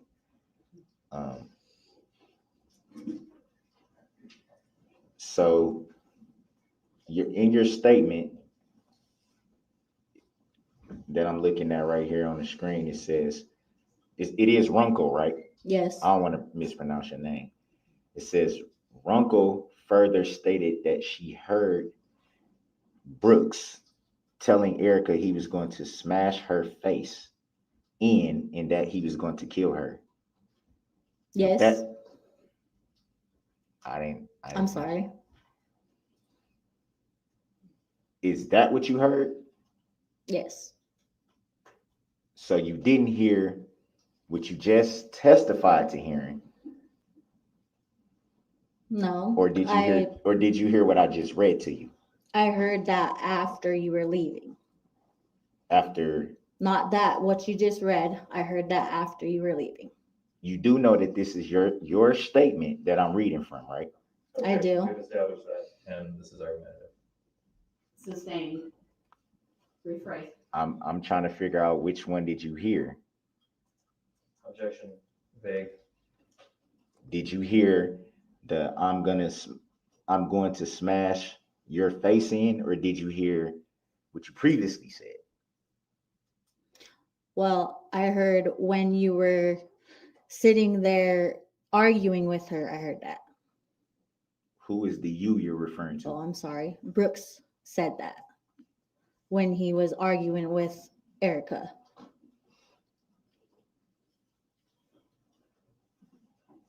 And you claim that it says right here, but through knowing Patterson, she did know that Brooks was Erica Patterson's boyfriend. Did she ever tell you that Brooks was her boyfriend?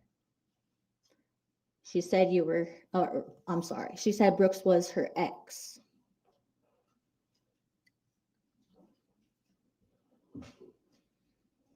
I'm a little confused by the statement and then the testimony right now. Objection, that's not a question. Sustained. Mr. Brooks, you need to formulate a question for the witness. Did you okay? ever hear, man, this is coming from your statement, Runkel stated that after a short dispute between her, Kirby, I guess that would be referring to Nick. Yes. After a short dispute between her, Kirby, and Brooks, she saw Brooks get back into the red SUV and heard him saying something to the effect of, I don't swear, so F you, effing bees, you're dead. Did you at any time hear anything like that? Yes. So when you just testified, why did that part of your statement never come up? Why did you never say that? Because it probably wasn't brought up at that time, but it's in my memory. So what all exactly did you hear? I heard what you Hold were on, saying. we heard you say at this time, like the question's not what clear to you, all- like what time frame, and who are we talking about? When, because in the video it's clear that Hold on, go back to your question. I didn't mean for you to not ask it. I just want to make sure I understand specifically who you're asking this witness about statements that were made. I'm asking about who she said was the individual driving the vehicle. That's different than what you just asked. So if Well, you want to change and Because go you it up, just that's gave, fine. you just clarified it a little bit. So what exactly did you hear coming from the individual who was driving the vehicle? I'm sorry, can we just clarify at what point we're talking about? Exactly. At the point that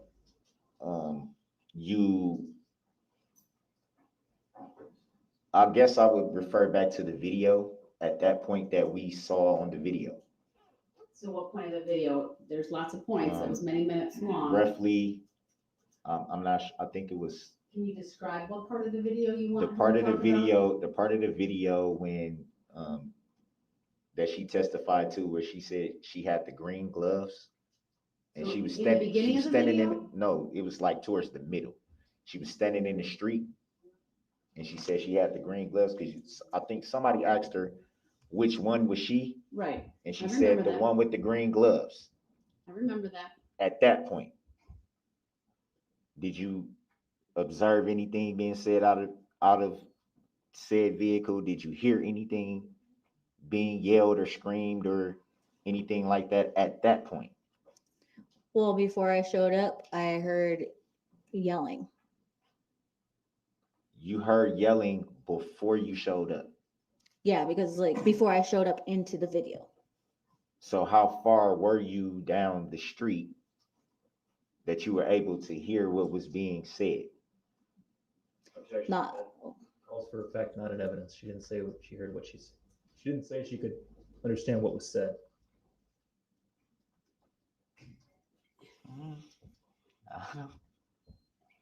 She can answer the question. I'm going to overrule it. I understand what the state is saying, but I think he's trying to establish where she was at that point in time. So go ahead and answer. no, okay. I was right where you pulled up the second time. Are you sure you know what I was asking? It was not entirely clear to maybe all of us, but I was trying to give you some leeway. So I knew you understood where I was going with that. Were you at a, let me say it like this, were you at a distance before you came into that video? Like approximately how far away were you from the vehicle and from Erica before you heard anything being yelled or screamed, as you say? I was at a distance. So would it be fair to say that it would be hard to hear the conversation that was being had? Not really. Brooks was yelling pretty loud. So you were able to hear the gist of the conversation from the distance that you were at, Yes. even with a parade going on and a street full of people, you were able to hear from a distance, which you just said you were at a distance, you were able to hear the gist of the conversation. The parade was nowhere close. Answer the question. Were you able to hear? Oh, yes, sorry. You were able to hear, even testifying that you were drinking vodka. Yes. What else did you hear? At what point and by whom? At the same point, what did you hear from Erica at that point? I don't remember. But you remember hearing something from the driver of the vehicle who was inside of the car. Yep. But you don't remember what you heard from Erica, who was outside of the car and would be more easier to hear. Okay. Thank you for being specific at that. I You're welcome. remember Erica sitting there telling me that she wanted to go. So she was telling you that from you being at a distance. No, she was right next to me. That was when she was walking towards. She said, "Come on, let's go." At what point was that? Because you just testified that you were at a distance. Objection, argumentative. I'm also going to object to the manner in which this defendant is asking this witness these questions. He's intentionally misleading her. He's trying to confuse her. Mr. Brooks, the purpose of cross-examination is to ask questions that are relevant, test her credibility, other things like that. It gets to be a little confusing, at times maybe a little argumentative. I don't have all the reports in front of me, so I can't say whether it's misleading or not. But ask a direct question. You're able to ask leading questions so that she can answer directly. Be as specific as you can, time, place, circumstances. It's helpful for all. I mean, the video is very clear that But you can't testify right now, right? You can't make an argument about the video. So your opinion about it right now, that's not appropriate. I want to. Keep going. For the record, the objection was sustained. You made a reference to being a reference to chesting up with the driver of the vehicle. What was said at that point between you and who you were chesting up with? Well, I'm not going to go back to that, but I was sitting there saying that you shouldn't be hitting a woman. No, Brooks should not be hitting a woman. And Brooks was saying that Erica Patterson is not a woman. Are you sure that's what you heard? At that moment when you were chesting up, in your words? Yes. You're sure that's what you heard? Yes. What then happened from that point? Then we started brawling it out. Oh, me and Brooks started brawling it out. What do you mean by brawling it out? Threw a couple punches. I threw a punch. Brooks smacked me.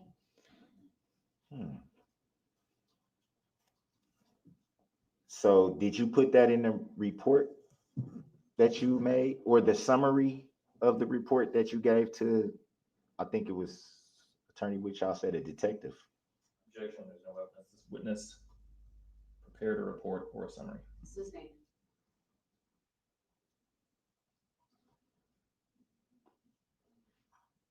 Did you report that in your report?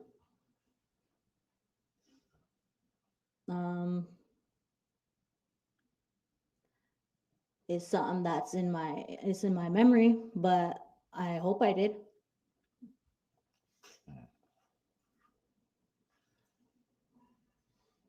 Would it be fair to say that if you had just brawled with someone and talked to a detective that you would report it? Would that be fair to say? Can you say that again? Would it be fair to say that if you had just had a brawl with someone and you talked to police directly after the brawl that you would report it? Would that be fair to say? I was okay. I know you're asking a question, but Hold on, you need to ask, you do need to ask, okay. you do need to answer his question. It called for a yes or no answer. Okay, it's not in the report.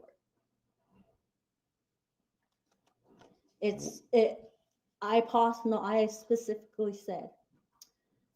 Hold on, that's not a question though, I'm okay? sorry. So that's okay. Ask your next question. Would it be fair to say by the video footage that there was no brawl or punches thrown by either party? Would that be fair to say? There was. Can we show the witness the video again?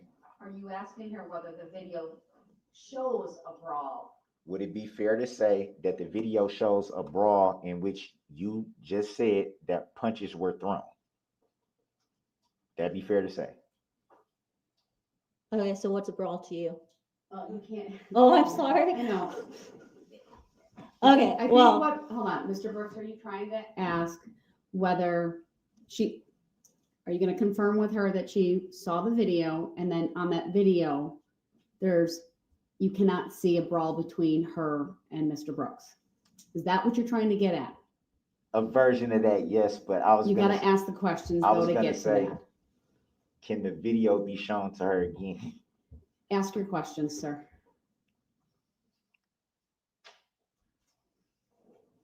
In the video that you saw, would it be fair to say that a brawl was not depicted on that video? Would that be fair to say? I don't know big words. What's depicted? Can you see it in the video? Is that what you mean? Yes, That's what I mean. yes, I could see it. You could see the brawl? Yeah, I say it's a brawl. It's just it's just like a push, looks like a push, but it was a smack. And I got up and yeah. You got up, so I got up and swung. you were knocked to the ground. No, So where did you get up from? from being pushed and smacked. So you fell to the ground. I didn't fall to the ground. Sustained. Next question, sir. So would it be fair to say that in the video it shows you being knocked to the ground? I was not knocked to the ground. I staggered back. Would it be?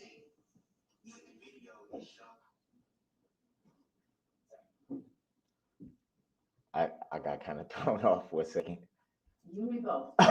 I, People need to make sure their phones and other electronics are not audible. would it be fair to say that the video does not show you being knocked to the ground at any point? Would that be a fair assessment?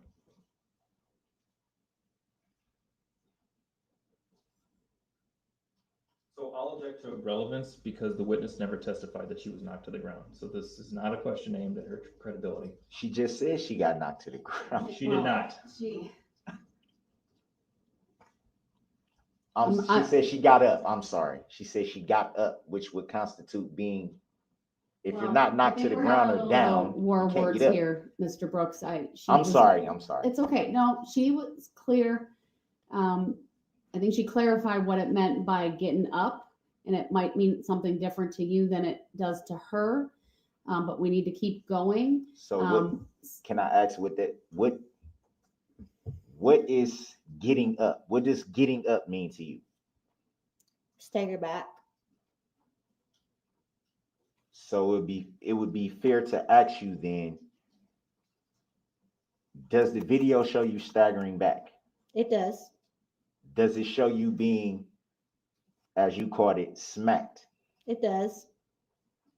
Can we show her the video again? Go ahead, play the video. You want it to the jury or to her? To her. All I right. would ask that we publish it. I think it's an exhibit, sir, and let's publish it, okay?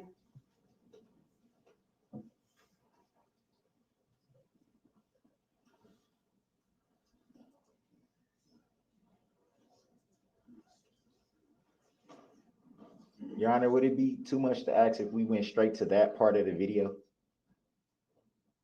I don't know what part it is, I don't have a timestamp. I'm guessing this might be it right here. It's coming up. Let's just watch, and then we'll ask questions, you'll ask questions when we're done watching.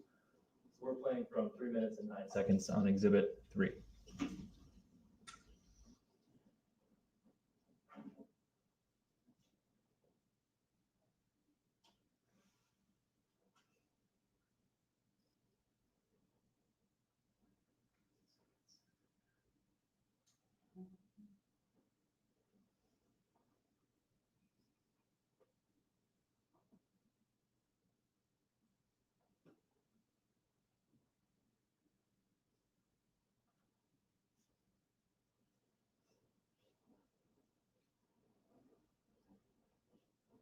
You can stop that. That's All right, what's the time for the stopping of the video, please? 3 minutes and 47 seconds.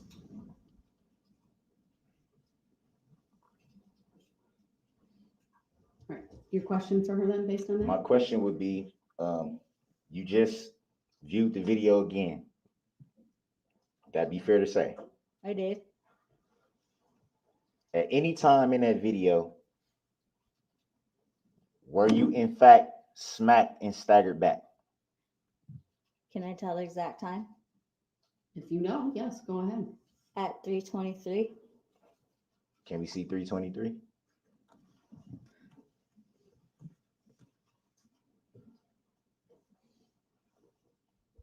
Go ahead.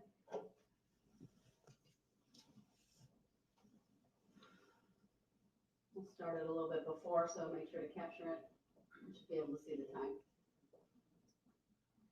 24. Okay. We went from about 319 to 327. Thank you. Your question regarding the video, My, sir? my question again would be the same question. You just saw it again.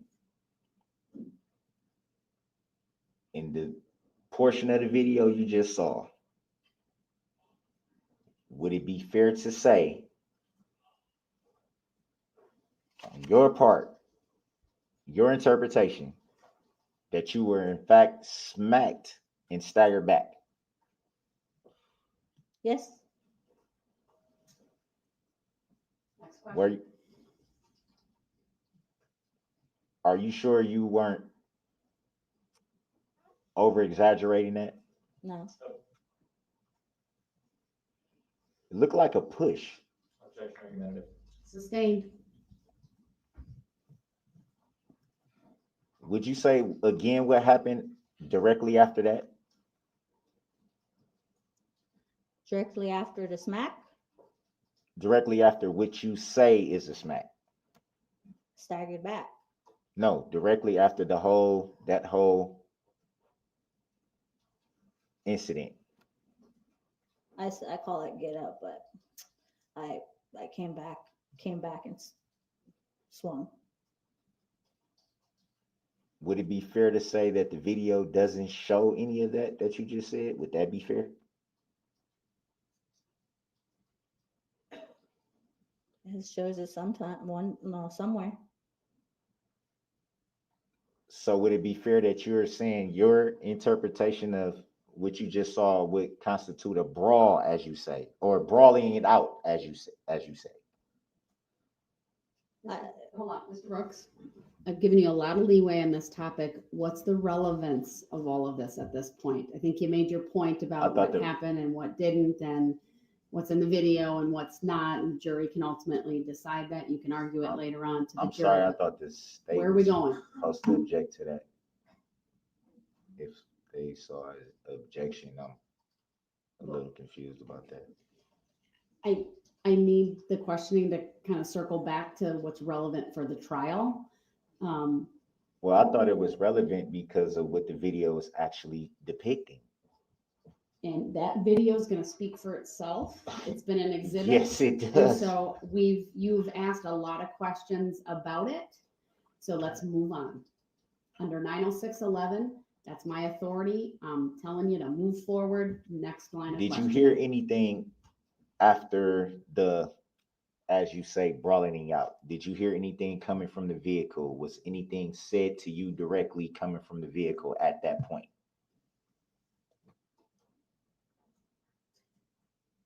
Do you understand the question? Would it be after you leave? Oh wait, Brooks leaves? Or when I was Brooks gets clearing what in? I just asked after the brawling it out. But you asked directed at her, and then you said anything from the vehicle. So that's a compound question. So you need to be specific. Did you hear anything after the brawling it out, as you say? Did you hear anything directed towards you?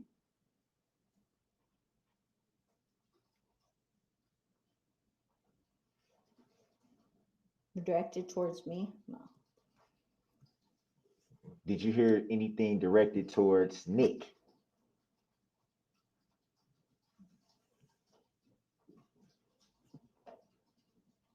I remember something being said. Do you recall what was said?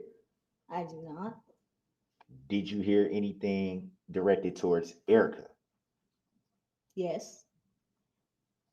What did you hear directed towards Erica? At what time? Right after the brawling it out, as you say.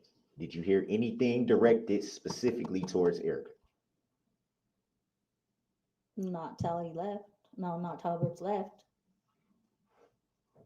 Would you say that again? Not till Brooks left. So did you or did you not hear anything directed towards Erica after the brawling it out, as you say? Oh, okay, no. So can we pull that statement up again? Go ahead. The state would do that once again. Just to the preview.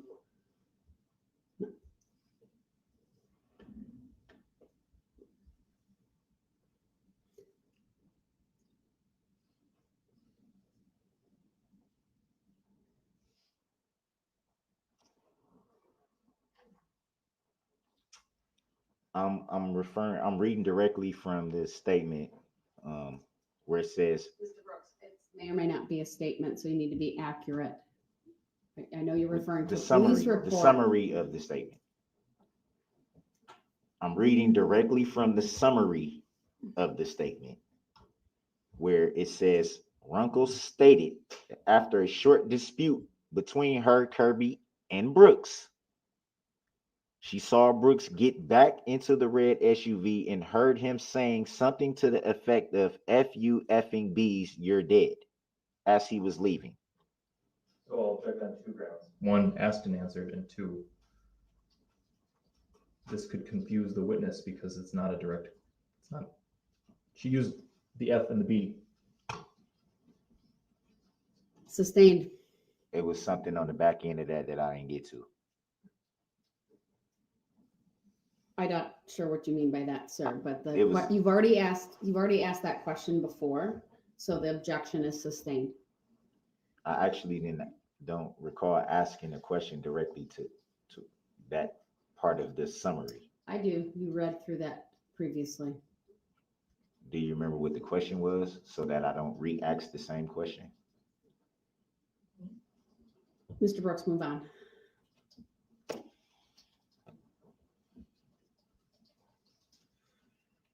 Did you ever hear something to the effect of F you effing bees, you're dead? I did. At what point did you hear that? While Brooks was leaving. So that would it be fair to say that you heard that after the brawling it Yes. out? You shook your head. Can you say Yes. Thank you. That's a little confusing. So Mr. Brooks, that's not a question. You're attempting to I'm testify. about to ask a question. You If I can't can do get that. to it, Ask your question. But you also can't mischaracterize the testimony or the evidence up to this point. what do you mean? In your questions, you can't mischaracterize prior testimony or evidence. You have to be accurate. So I'm trying to be, but it's what's your next question, sir? hard.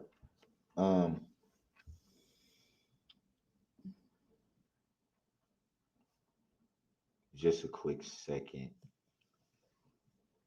Right, unless you have a You- different topic. It Anything- is. hold It on. is. Anything related to this, what's in the summary, the questions regarding what she heard or didn't hear around this time, we've gone through that. You've gone through it. Under 906.11, you need to move on and ask a new line of questions. I was trying to, if I can get to it. Go ahead.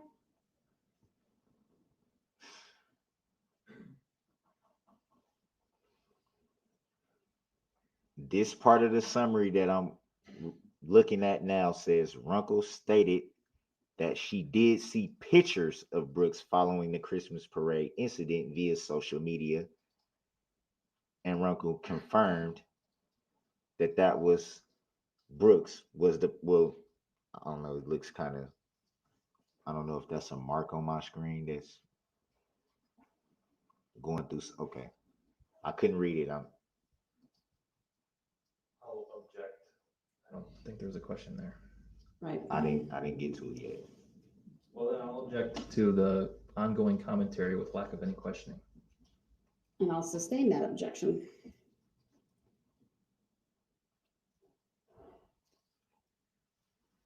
Oh, I do have a question. I do have a question. You said that you had known Erica roughly since you were rooming up at the women's shelter. Would that be fair to say? Yes. Do you have any idea why she would refer to you as Corey Gray? Because I go by that. So how close would you say you guys were? Close. Close, like hung out all the time, every day. Yes.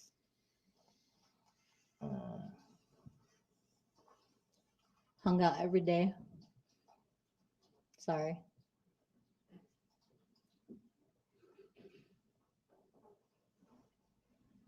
And do you know of any time before November the 21st of 2021? Do you know of any time before that Erica mentioned to you anything about the relationship that she had with Brooks outside of what you learned that day? Can you say that again? At any time before November 21st of 2021, did Erica ever confide any information to you before that day? She did.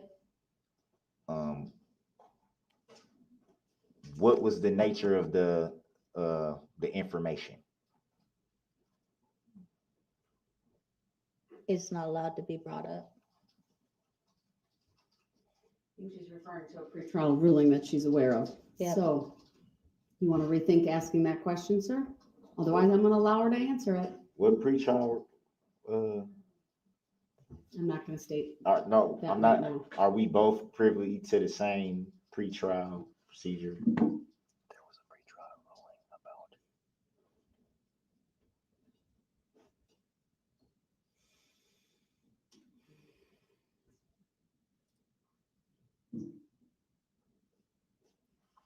Do you want her to answer that question or do you want to move on? I want to move on. All right, I'll strike that question from the record. The jury will disregard the question that was asked.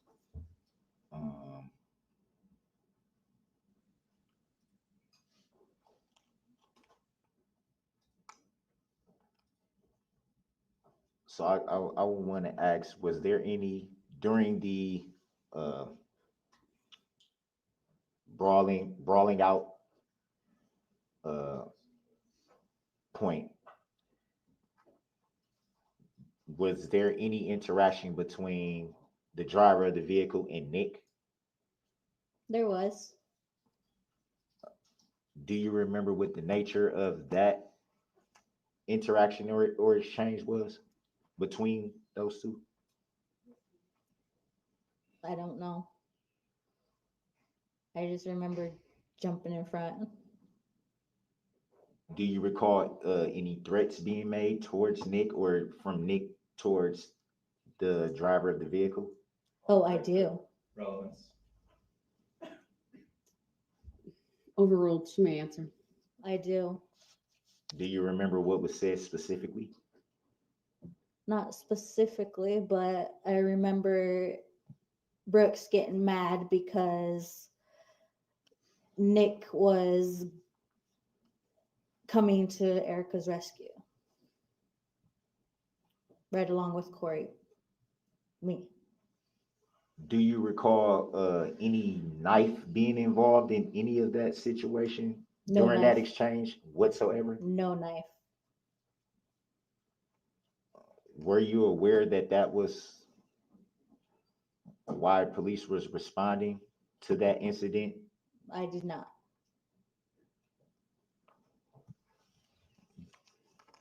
Did you at any time have a knife during that incident? I did not.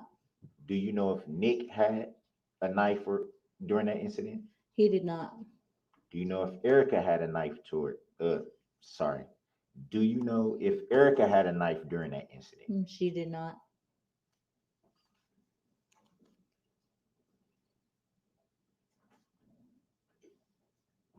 As far as your memory, do you recall reporting that a knife was involved in that incident? I do not. Do you recall if Nick reported a knife being involved in that incident? It's possible. Do you recall Erica reporting that a knife was involved in that incident? I do not.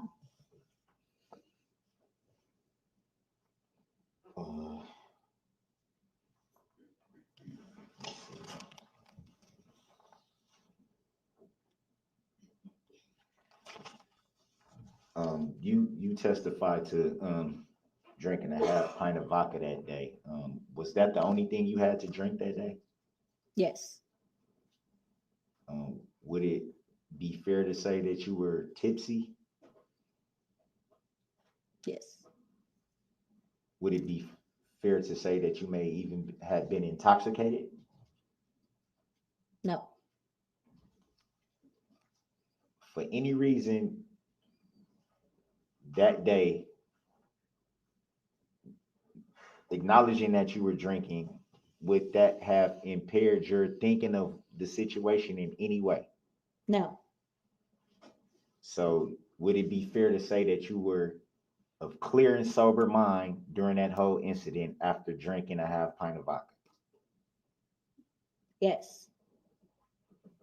So there, to the best of your memory, there wouldn't be any reason why you may have left something out or maybe not been clear about anything that happened during that specific incident. Possibly left some things out. Do you remember what they might have been? No.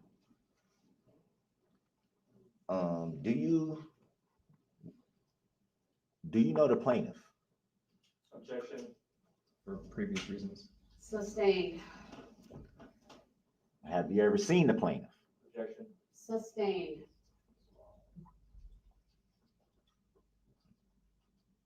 Have you ever had any interaction with the plaintiff? Objection. Sustained. No further questions, Your Honor. Thank you. I need to read the record. Very, very briefly, Your Honor. Go ahead. Ms. Runkel, you met with Detective David Van Els to provide a statement on November 22nd of 2021. Do you remember that? Yes. That's accurate? Yes. Okay, you remember telling Detective Van Els when he was asking you about this incident that when you arrived, you heard Darrell Brooks telling Erica Patterson that he was going to, quote, smash her face in and that he was going to kill her, end quote. Yes. Okay. Do you remember telling Detective Van Els that as you saw Brooks get back into the red SUV, you heard him say something to the effect of, quote, fuck you, fucking bitches, you're dead, end quote. I do. Okay. During your cross-examination, you repeatedly referred to a person as Brooks. The person depicted in the video, Exhibit 3, the person that you chested up to, is that person in the courtroom? He is. Can you point him out for us and just very clearly tell us where he's sitting, what he's wearing? You want me to point? Yes, please. All right, he's right there and he's wearing orange. I'd ask the record reflect that the witness has identified the defendant. It will. And I have no further questions. Thank you. Thank you. Thank you, ma'am. You may step down.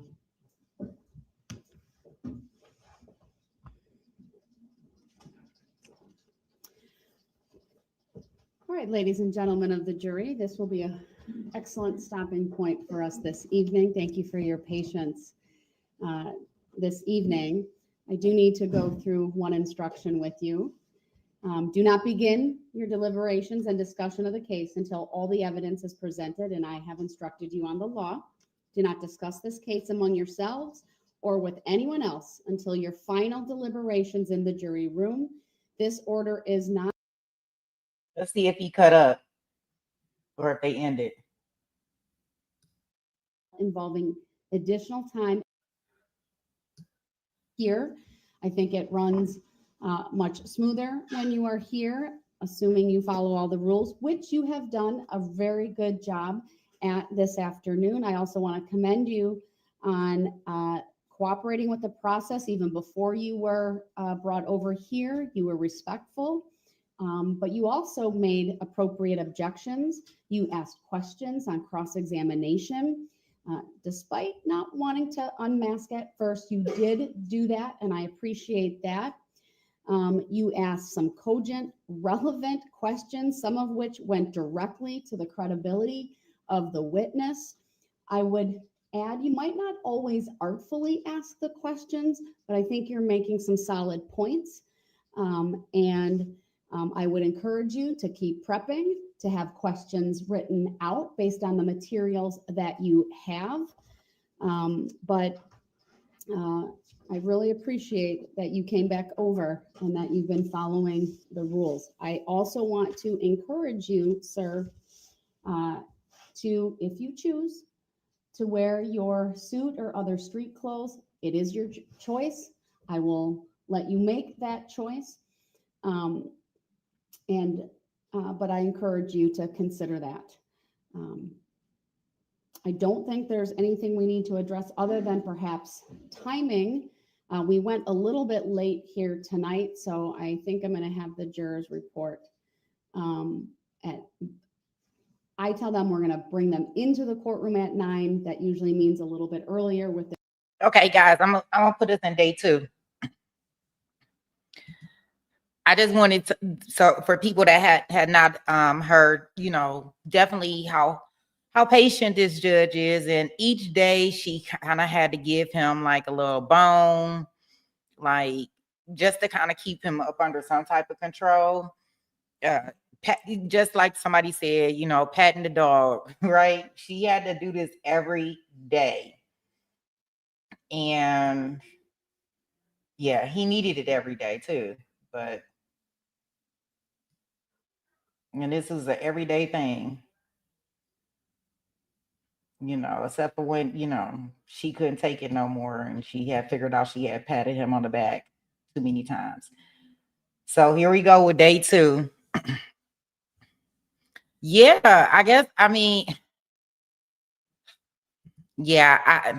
I'm telling you, she's like the best judge ever. And after she did this case, they show other cases that she was streaming, that she was taking care of. And I did kind of watch them, but this guy really he took it all out of her. Like every fight, every inch she had, he was trying her. But y'all, as y'all can see, we start off day 2, head on the table. He's so ridiculous. Drama. All right, we are back on the record. It is 1:07 p.m.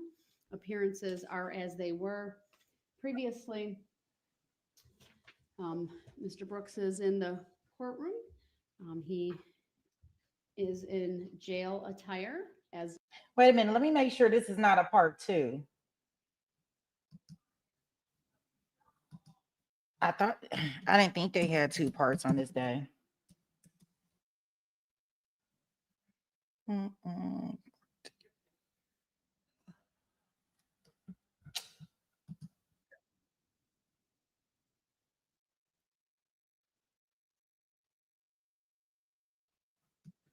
me see.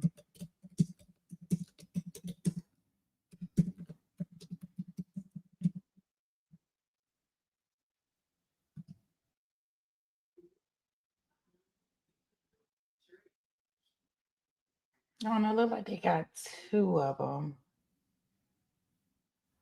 So maybe this is the one we need to be at. Yeah, it looks like they have 2. My bad. And I don't want us to miss any of it. Wait a minute. Let me get the next screen up.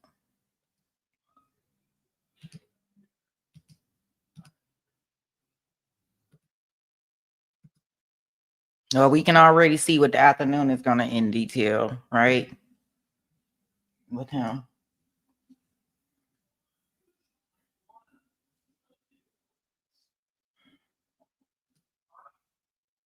(1848).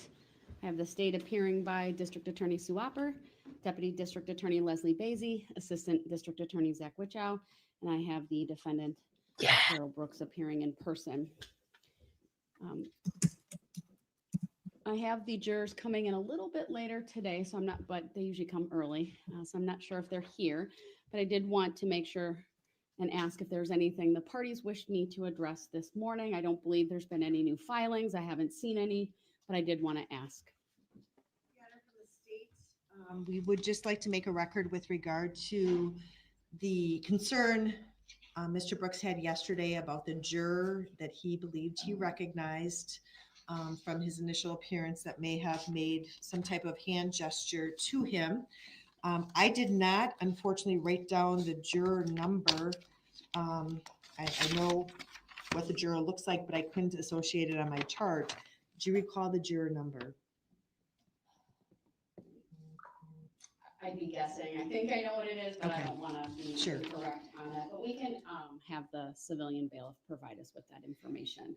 I don't know if we want to do have that juror come out just to confirm. I know that the juror told the civilian bailiff who informed the court. Our concern is we certainly don't want Mr. Brooks to keep raising issues with regard to specific jurors, and we start using those alternates up. So I guess I'd prefer to be on the record that juror was not at the initial appearance. I know that the 3 of us were at the initial appearance. There was an older woman who did, I ended up talking to her during the proceeding. She was not the juror that was described yesterday or that I saw yesterday with the clothes that Mr. Brooks indicated she was wearing.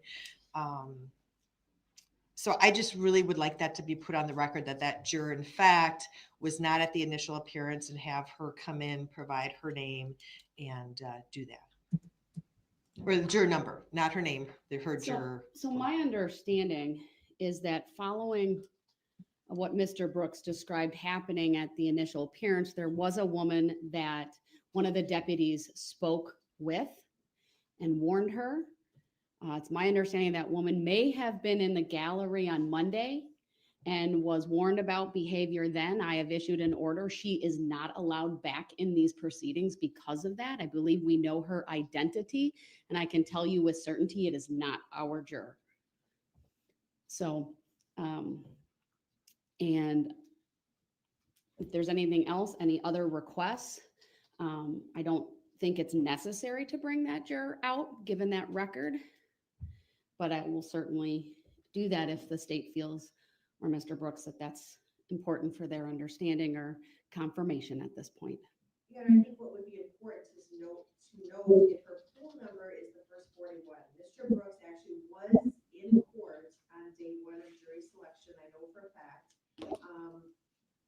I'm in looking at my notes, it's unclear to me if he was present at any time in day 2 of jury selection. I know he was in day 1. So his claim that he was unable to see the juror at the time, obviously if it's a juror from day 1, he was able to see her because he was in court with her. So that would also be something, I guess, if we could establish that she was part of the first 41, then I think the record is clear that the defendant was in court when the first 41 were brought out, and therefore he could have objected at that time. I will get confirmation of the number, and we'll go from there as well. Any requests as relates to that, Mr. Brooks?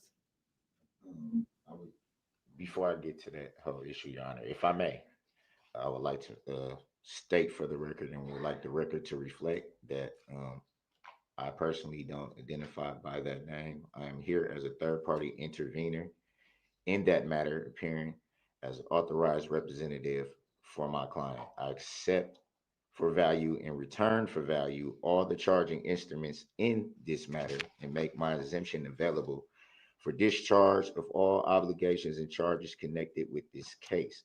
I do not dispute any of the facts in the charging instruments. Your statements are noted for the record, sir. All right, as to the issue of the juror. As far as the issue of the juror, I was maybe briefly present when the first wave of jurors were brought in. I didn't recall really being in here long enough to really get a look at the jurors coming in, because I was removed at that time. Actually, either they were coming in or shortly after they were brought in, I was removed. I definitely was not present for the second and third wave. I was in the other courtroom, so it would be, I can't see the jurors from the other courtroom on the monitor, so it wouldn't possibly be that I would have seen the juror that I was referring to yesterday.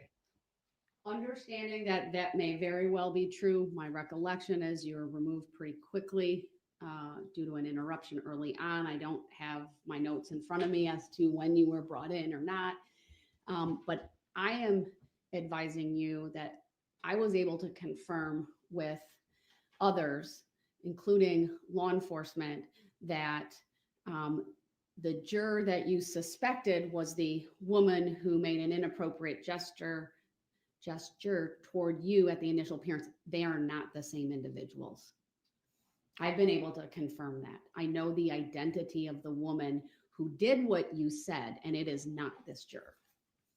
Is there any way that I can be sure of that?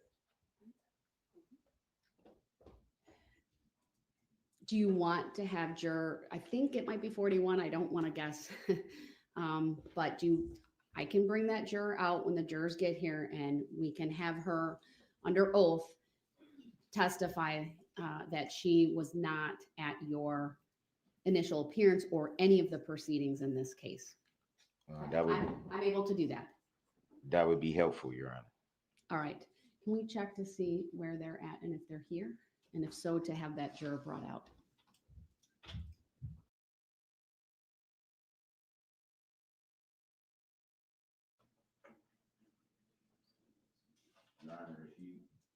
I'm not interrupting, am I? Give me 1 second.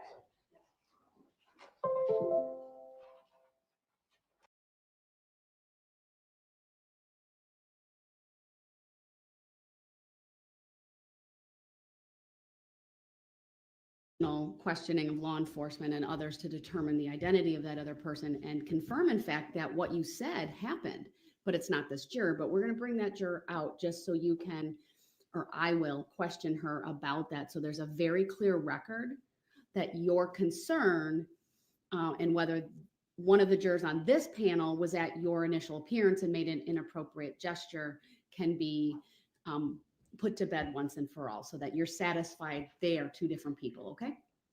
Thank you, Your Honor. All right.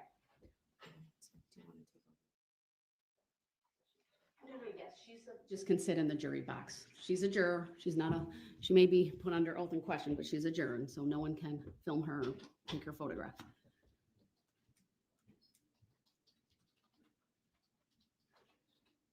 Go ahead. She can just sit in one of the spots in the jury box.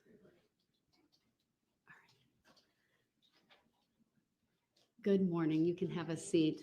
I just want to put on the record, this is juror number 41, and you are not in trouble. We just have had an issue come up, and we wanted to make sure we all had accurate information.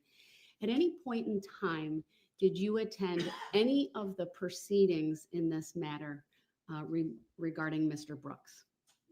Were you ever at the initial appearance for Mr. Brooks? All right. State have any follow-up based on that? No, Your Honor. Mr. Brooks, any follow-up based on what I've asked this witness, or what I've asked this juror? Sorry. No. All right. Thank you. Thank you so much. And I'm going to wait till she's back out of the courtroom because there's a hallway behind me, and then ask a follow-up.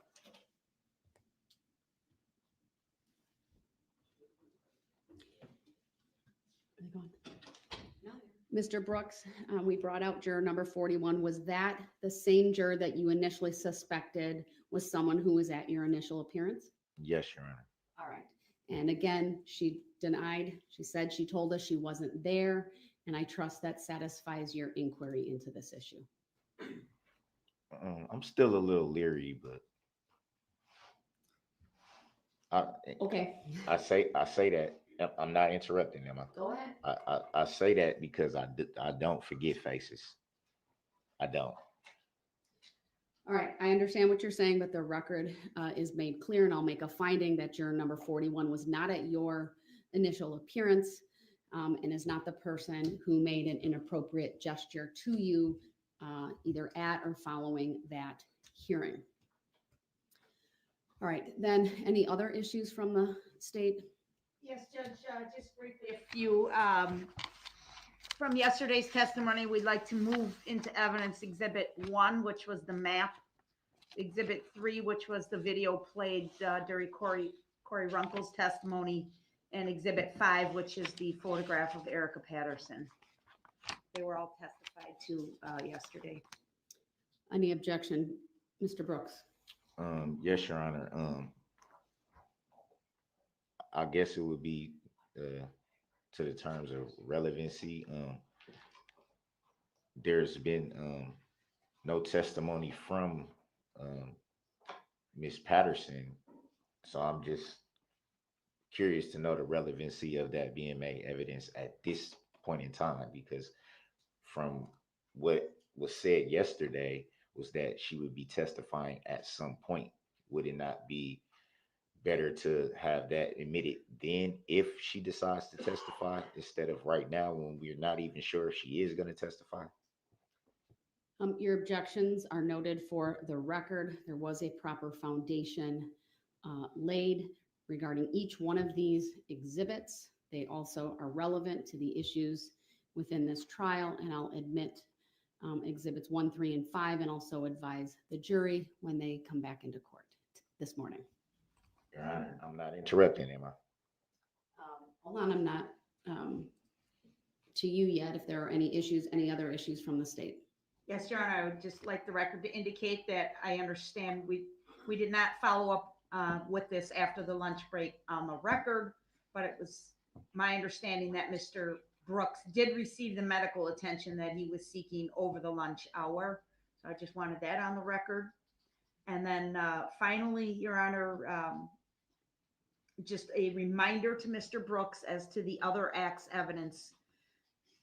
In line with his questioning of Corey Runkel yesterday, Erica Patterson will be testifying here this morning. The court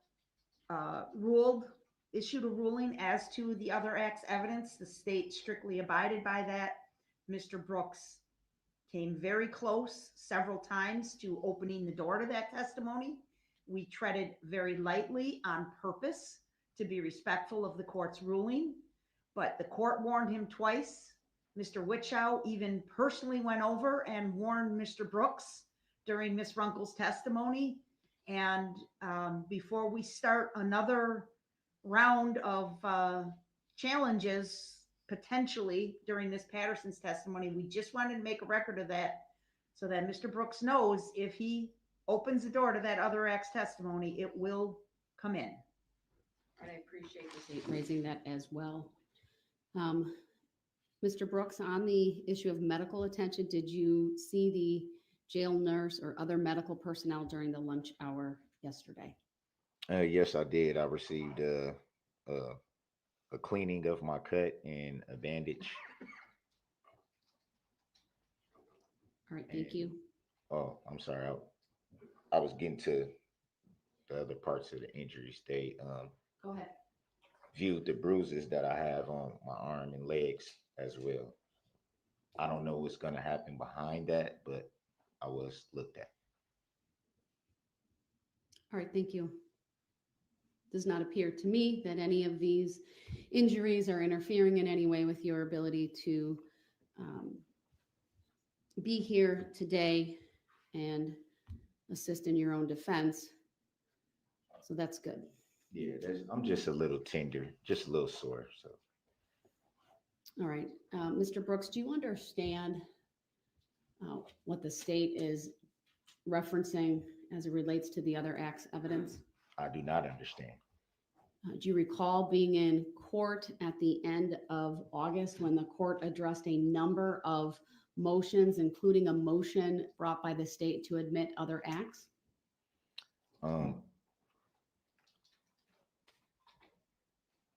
And with all respect, Your Honor, this whole process is very, very new to me. So I'm trying to,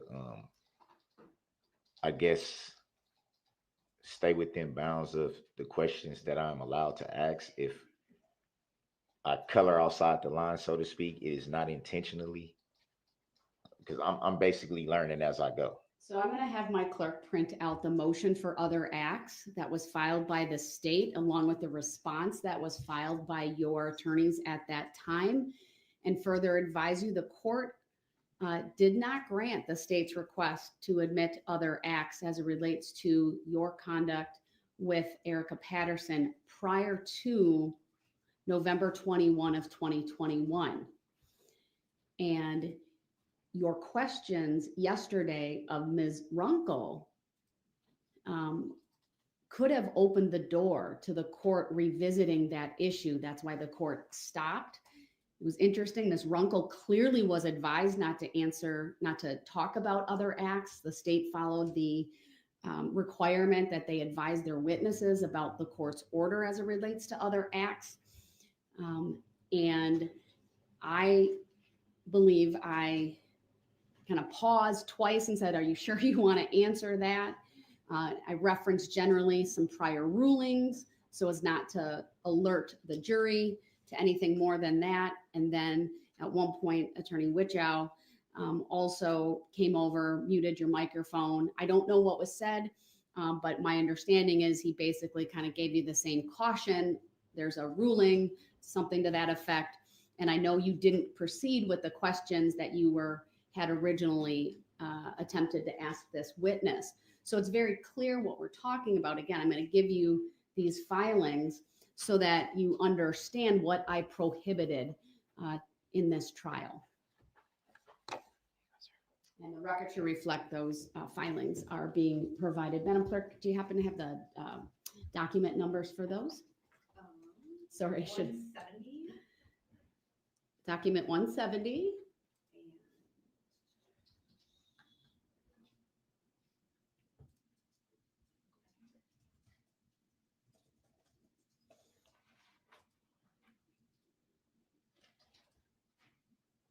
And 161. 161. So documents 170, 161 were provided to Mr. Brooks. So the only other thing I'll say on that, sir, is if you ask questions, I'm not going, that would open up the door potentially, or at least ask questions that call for answers that might fall within that order that I issued, you do that at your own peril, and you may open the door to the state bringing in other witnesses and other testimony about those issues. So I want you to be advised of that. You are correct that when the state made the request, I prohibited the state from introducing that evidence. So you're not incorrect when you say I didn't, if you, when you kind of referenced about that was, there's a difference between me prohibiting you and prohibiting the state. But from my perspective, the order that I issued was to your benefit. And so you can ask those questions. You're not prohibited, but then you potentially open the door to that information becoming admissible in this case. So I want you to be advised of that. May I quick, Your Honor? Go ahead. I'd just like to say that I accept for value in return for value these filings. I do believe that I have a little bit more clarity, if that helps. Thank you for putting that on the record. Do you have any other issues you want me to address? Just very, very quick. I still don't understand the nature and cause of the charges against me, Your Honor, and I still would motion for, or tennis motion for the jurisdiction to be proven, the subject matter jurisdiction.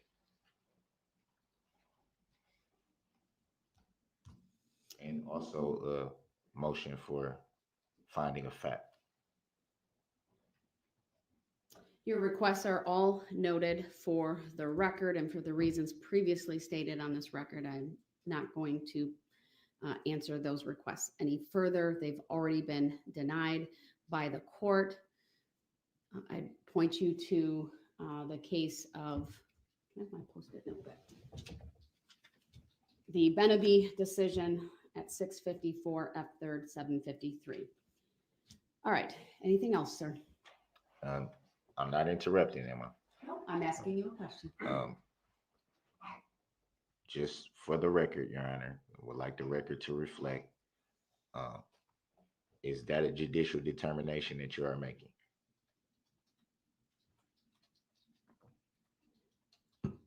Your Honor, Mr. Brooks, the record speaks for itself. I've made my decision. We're moving on. All right. With that, then, state have a witness available to be called. We do. Would you also just make a record, Your Honor, this morning that Mr. Brooks does appear again in his orange jail uniform, and that he was offered the ability to wear street clothes and declined that offer? Also, he does have, appears to have all of his discovery materials at the table with him. Yes, thank you. I should make a record of that as well. I didn't state at the outset, Mr. Brooks is here in person and in custody. He once again has come to the courtroom in jail attire. I presume, Mr. Brooks, but please confirm for me, you were offered the opportunity to change into street clothes? As I stated on the record yesterday, I'm waiting for the results of the COVID test that I took. So until I get those results back, I would prefer to not wear street clothes at this time. All right. Can you confirm for me, though, that you were provided an opportunity to change into them if you so chose? And not to my knowledge. Sir, I'm providing you with that opportunity right now. If you would like to change into your street clothes, into the suit and tie that you had previously, or any other street clothes, I would give you that opportunity. Did you hear me advise you of that just now? I might consider it. Maybe I may have more information from the medical staff once we take a break, or maybe I'm anticipating. Well, actually, I anticipated that I would know before we even started court. So Do you want me to have the bailiffs ask the CO if there's any new information that can be relayed to you before we bring the jury out? That would be helpful, Your Honor. Do you have any objection? I could email the jail administrator if you want, or I can just simply have the bailiffs do that. Whichever works best for your honor. All right, let's see. She's not going to give me information in an email, that much I know, but I could at least find out if there's new information. If there's new information, then it's going to have to be given to you directly. That may require you to be taken into the holding cell to be given that information, okay? I'm okay with that. Okay. Let me just continue that. Again, right now he's in the jail attire. We're going to give him an opportunity to see if there's any update regarding the testing that was done earlier this week. And until we at least get word whether there is new information or not, we'll not bring the jury out.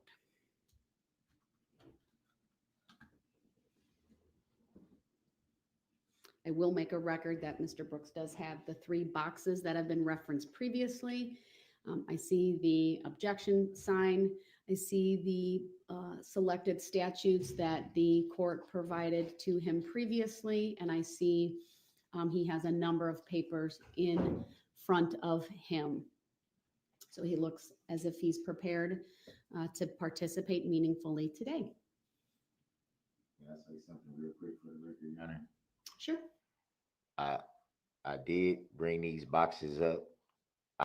And Two. Am I interrupting real quick?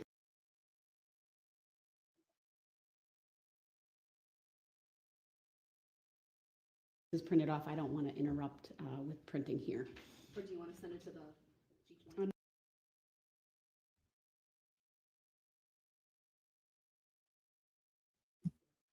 So it looks like we're bringing the jury out. Sorry, guys. I'm like, I don't know when to fast forward, right? Because I don't know if it's going to be, dead space or not. Because he always, am I interrupting you, Your Honor? But it looks like they're bringing the jury out. So it looks like I may have got us in a. Seated when you come in.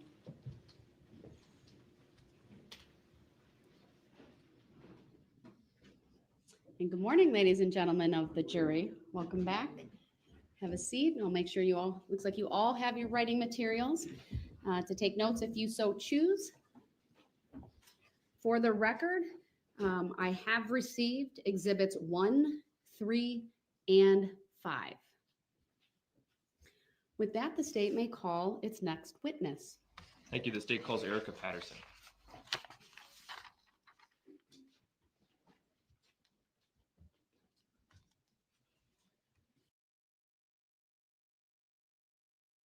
I'm like singing a song. I'm like, it's my baby mama. He can't wait till she come up here. It's my baby mama. Right?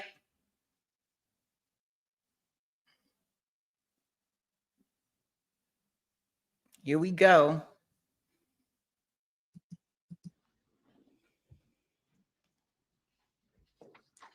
Good morning, Ms. Patterson. If you would please make your way to the witness stand, which is upper riser and to my right.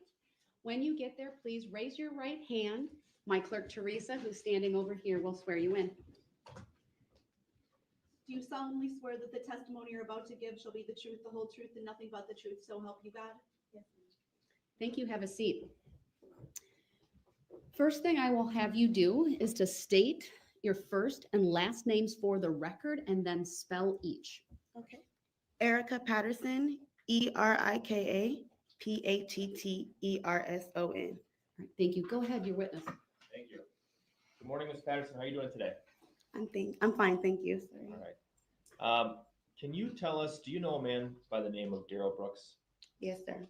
Your Honor, I'd ask that the court have Mr. Brooks temporarily remove his mask. Mr. Brooks, you're advised to remove your mask, please. Thank you. Ms. Patterson, do you see Darrell Brooks in the courtroom today?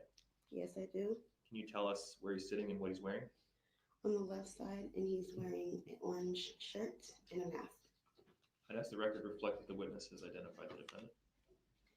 The record will reflect that this witness has identified the defendant. Can you tell us how long you've known Darrell Brooks? Since I was 15, How old are you now? 32 today. Oh, happy birthday. Thank you. What's the nature of your relationship with Mr. Brooks? We have a 15-year-old daughter together. In what state did you meet Mr. Brooks? Reno, Nevada.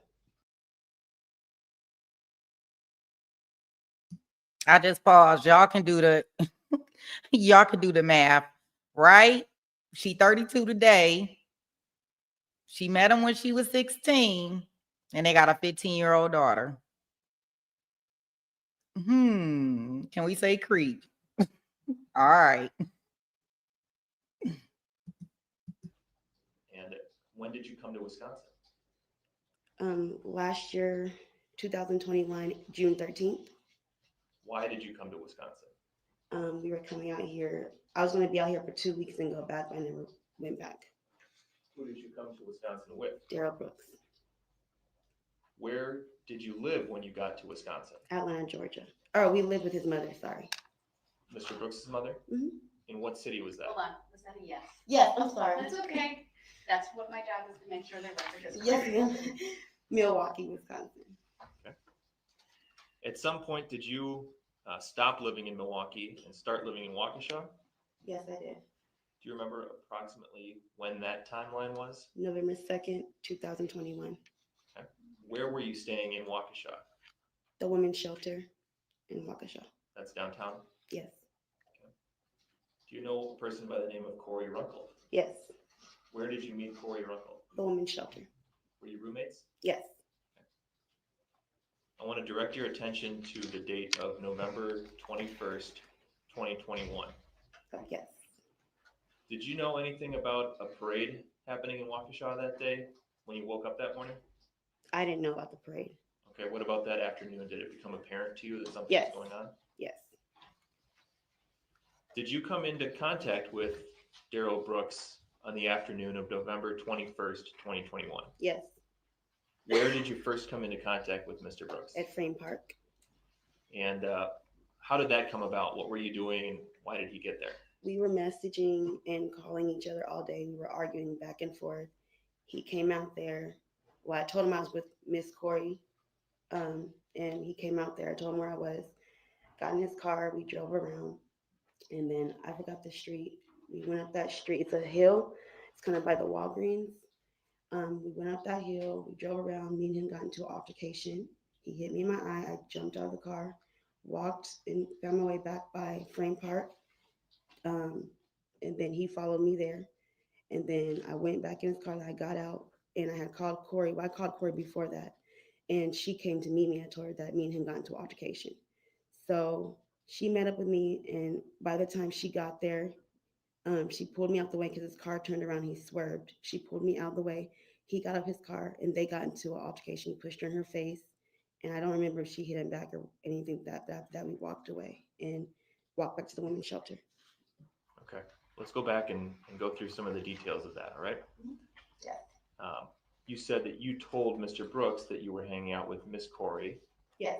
Were you hanging out with Corey Runkel earlier that day? Yes, her and her friend Nick. Okay. Yes. Do you remember where you were with those two? It was at the Frame Park because we had split up when I met up with Darrell. Okay. Do you remember what you were doing in Frame Park with Corey? We were just hanging out. Okay. Any alcohol involved? Yeah, a little bit. Do you They had remember? like a Mike's Hard, the little Mike's Hard beer. Okay. Yeah. Would you say that you were intoxicated after consuming one Mike's Hard beer? No, I was not. And at what point did you split up with Corey? When Darrell was on his way, Corey and Nick had left. So I sat there and waited for him. We were still arguing on the phone, but I waited for him. And you were in Frame Park? Yes. Okay. How did Darrell arrive? That is, he didn't walk to Waukesha. He drove in his mother's car. It was the red, was it a Ford, I believe? I'm not sure what kind of car, but it was the red. Had you seen him driving that car on previous occasions? Yes. Had you ever been in that vehicle before? Yes. When you were staying with Mr. Brooks' mother, were you staying in the house? No. Where were you staying? We were outside. Sometimes we'd sleep in that car because his mom, he was not allowed to, be in the house. So, yes. And you slept in that car with Mr. Brooks? Yes. That was before November of 2021? Yes. Describe for us what happened when Mr. Brooks first arrived in Frame Park, when you first saw him that day. We were still arguing pretty much. He was already in a bad mood when he met up with me anyways. This is an argument that face to face using words, not messaging, Yes. right? Yes, Okay. Did you get in the vehicle? yes. Okay. And what happened next? We drove around and were arguing, and that's when we got into the altercation in the car, and that's when I jumped out. We were up the hill. Do you remember exactly the route that the two of you took while you were driving around? Objection, relevancy. Overruled. She may answer. Yes, I do. I'm not sure the exact street names. Like I said, I'm not from Waukesha, but I do know the route. After, the next day you met with Detective Steve Guth, is that right? Yes, it was the same day. Okay. And you got in the squad car with Detective Guth. Oh, that was the next day. Yes. Sorry. And showed him the route that you took with Mr. Brooks? Yes, I did. Okay. All right. You described going up a hill, right? Yes. Did you cross the river before you did that? No. Okay. What happened once you got up at the top of the hill? He drove up farther more, and then that's when I jumped. It was on the up the hill, was farther more, and then that's when he hit me, and I jumped out of his car. Well, his mother's car. Where were you sitting when he hit you? The passenger side front seat. Where was he sitting? Driver's side. What did he use to hit you? His hand. Was it an open hand, a closed fist? Yes. What was it? Like this, sorry, like his open hand. Okay. But it was hard. So the record should reflect that the witness raised her right hand and Yes. kind of waved it almost like a back slap? No, harder than that. Okay. What did you do after Mr. Brooks struck you? I cried, and then I just jumped out of the car. And then going towards down the hill, that's when he was following me. Describe how you were going down the hill. Walking down the hill. And how was he going down the hill? Driving. The red Ford Escape? Yes. Okay. What happened next? He just followed me all the way to the park. Okay. He tried to take my phone from me at the light going down the hill, and he just kept following me and arguing with me out the window. Do you recall being near a gas station while this argument was happening? Yes. Objection, irrelevant. Yes. Hold on. Overruled. She may answer, and the answer she provided may stand. Yes.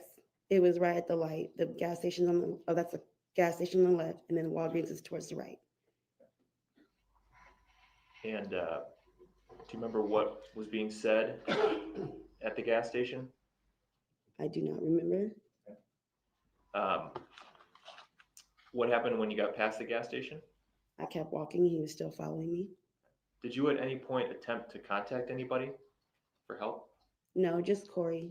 But towards the frame park. That's when I called her. When I got closer to there. Did she answer? Yes.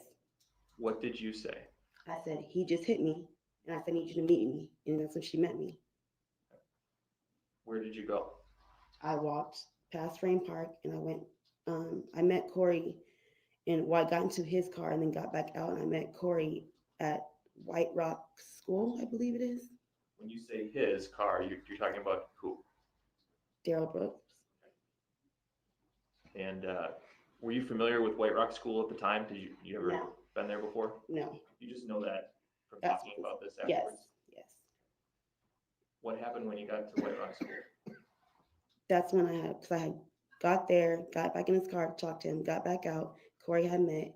She snatched me out of the way because he swerved his car when he made a U-turn, and then that's when he got out of the car and they were arguing, and he hit her in her face, and then I think she pushed him back. I don't recall, and then I was trying to split them up at the time. After that, we just kept walking and went to the women's shelter. Who's we? Me and Miss Corey. Madam Clerk, could we please have the state's rear table projected for the witness?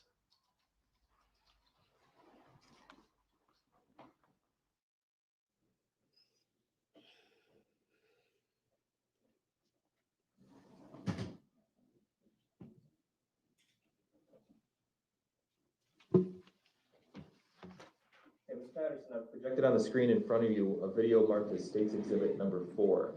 Do you see the screen? Yes. Have you seen this video before? Yes. What does it depict, or what's in this video? What are we going to see here? You're gonna see me walking, and you're gonna see him turning the car back around, and Corey meeting up with me in the altercation they had. Does this video accurately show what happened in front of the White Rock School on November 21st of 2021? Yes. Move Exhibit 4 into evidence and request permission to publish. Any objections? Yes, we haven't even played the video. How do we know what's even in the video at this point? Can we see the video before it is admitted into evidence? Your objection is noted. The foundation has been laid. Exhibit 4 is received.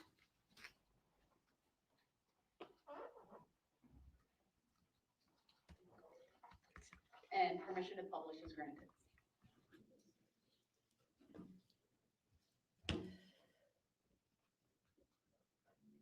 we also shut off the I think it's the Polycom system that's Oh, taking yeah, up we the certainly screen? can. Yep.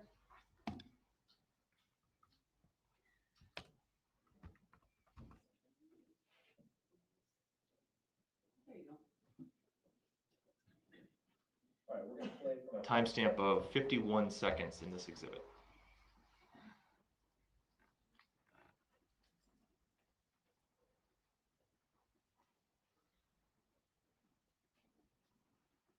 Actually, can we pause quick? Paused at 1:04, and just to clarify, Ms. Patterson, we're going to watch portions of the video. We're not going to talk while it's playing, and then when it's paused, I'll ask you questions, okay? Okay. All right. Let's resume at 1:04.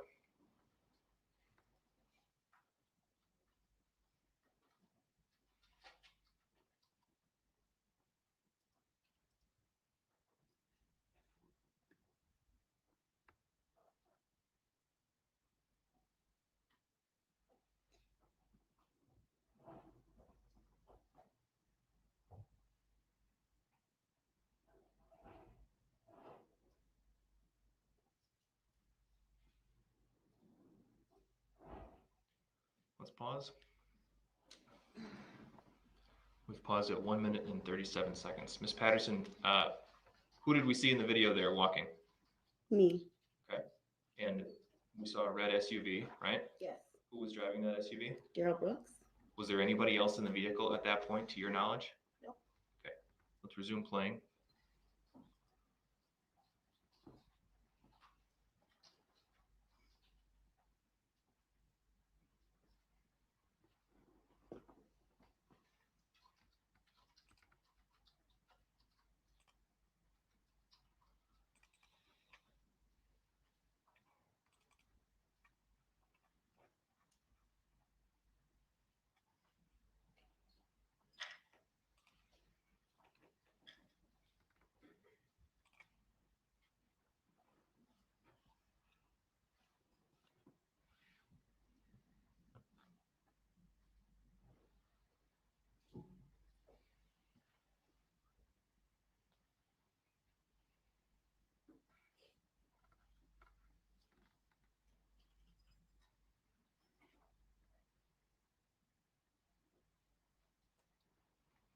Let's pause there. At 4 minutes and 17 seconds. The two people who just entered the screen from the right, do you know who they are? Corey and Nick. Do you know which is which? Corey's on the left, Nick's on the right. Let's resume playing.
at 6 minutes and 3 seconds.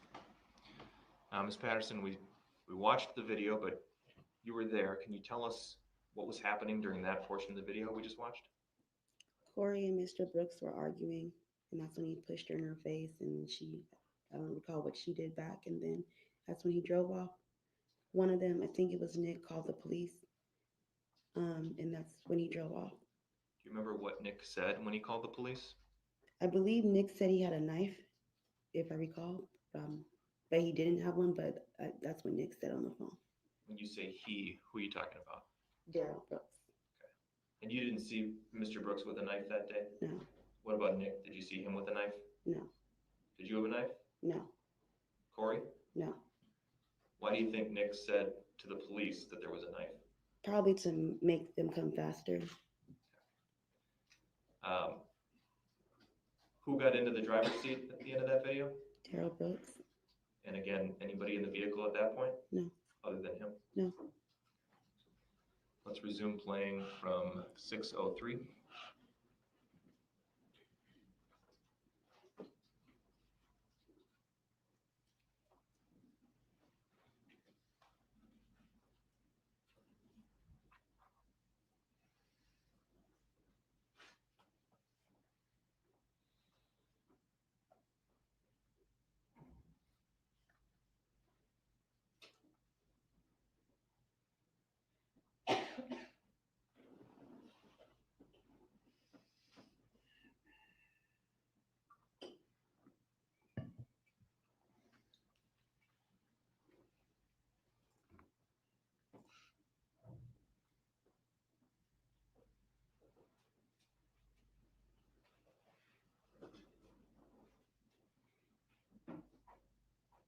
And we can stop it there at 6 minutes and 54 seconds.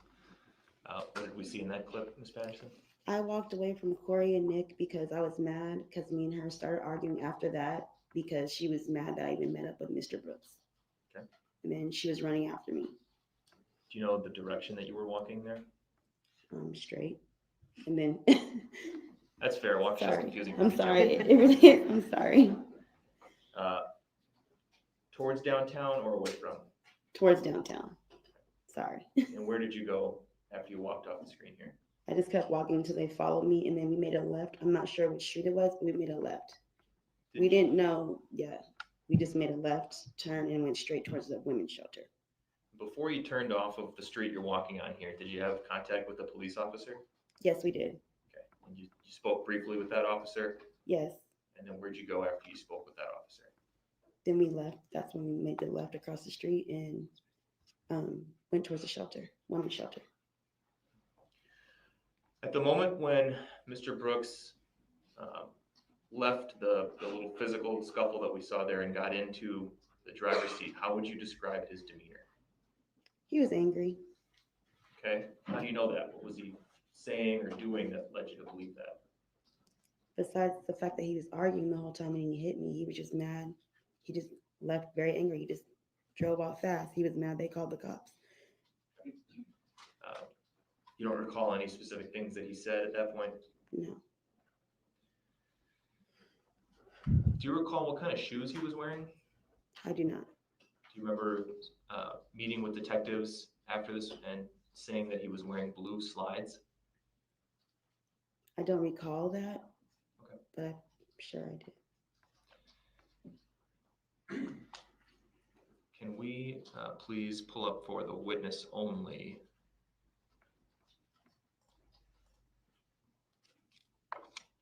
Exhibit 5. Objection. Why is that for witness? Oh, sorry. You recognize this photograph? Ms. Yes. Patterson? Yes. And I'm sorry, I didn't mean to jump ahead there. I'm assuming that Mr. Brooks withdrew that objection. Yeah. Thank you. That was my understanding and appreciate that. Okay, go ahead. And I believe actually Exhibit 5 has already been received and published, so I'd ask to do that again, to publish again. Permission granted. Object. Wasn't it supposed to be for the witness only? The exhibit's previously been received and the state requested permission to publish it once again, and I granted that request. So Just so I'm clear, when it's published again, then it's, Correct. um, When I say permission to publish granted, that means it will be shown to the courtroom and to the jury. okay, I didn't understand. That's okay. Ms. Patterson, who's that in the picture? That's me. And that photograph was taken The day of the parade. November 21st, Yes. the night. Yes. And what injuries do we see in that video, in that photograph? That is my left eye that was swollen. Your left eye would have been the eye closest to the defendant, based on your description of where you and the defendant were sitting in the vehicle? Yes. And how did you sustain that injury? From him, Mr. Brooks, when he hit me.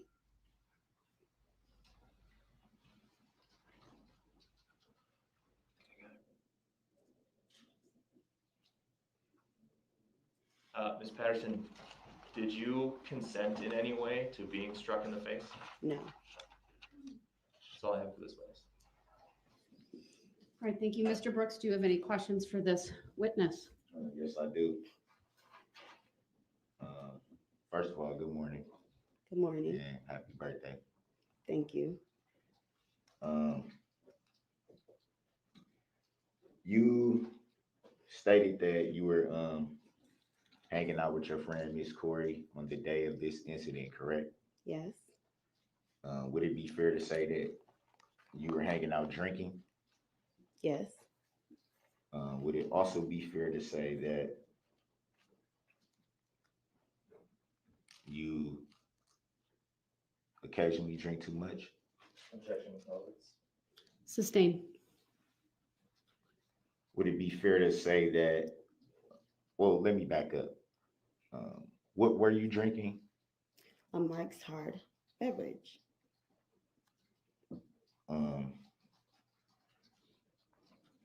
Were you aware that it was said that you were actually drinking vodka? No. Hold on. When there's an objection, I need to rule on it first, okay? Yes, ma'am. Sustain that mischaracterizes the previous testimony. Next question. So it would be fair to say that you were drinking. Yes. Would it be fair to say that you were a little intoxicated? I was not. How much did you drink that day? 1 of the Mike's Hard alcohol beverage. And around what time of the day was that? I don't remember.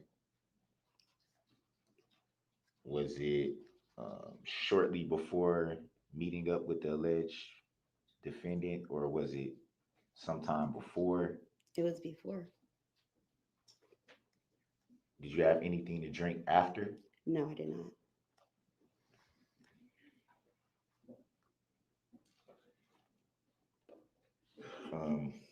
You stated that you were engaging in a conversation with the alleged defendant via the telephone. Would that be fair to say? Yes. Texts, phone calls? Yes.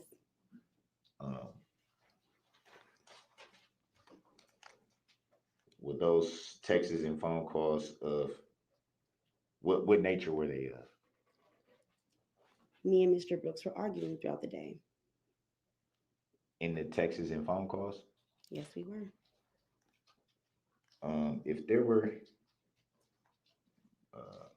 If the conversation was argumentative, why would you agree to meet up with the alleged defendant? I do not know.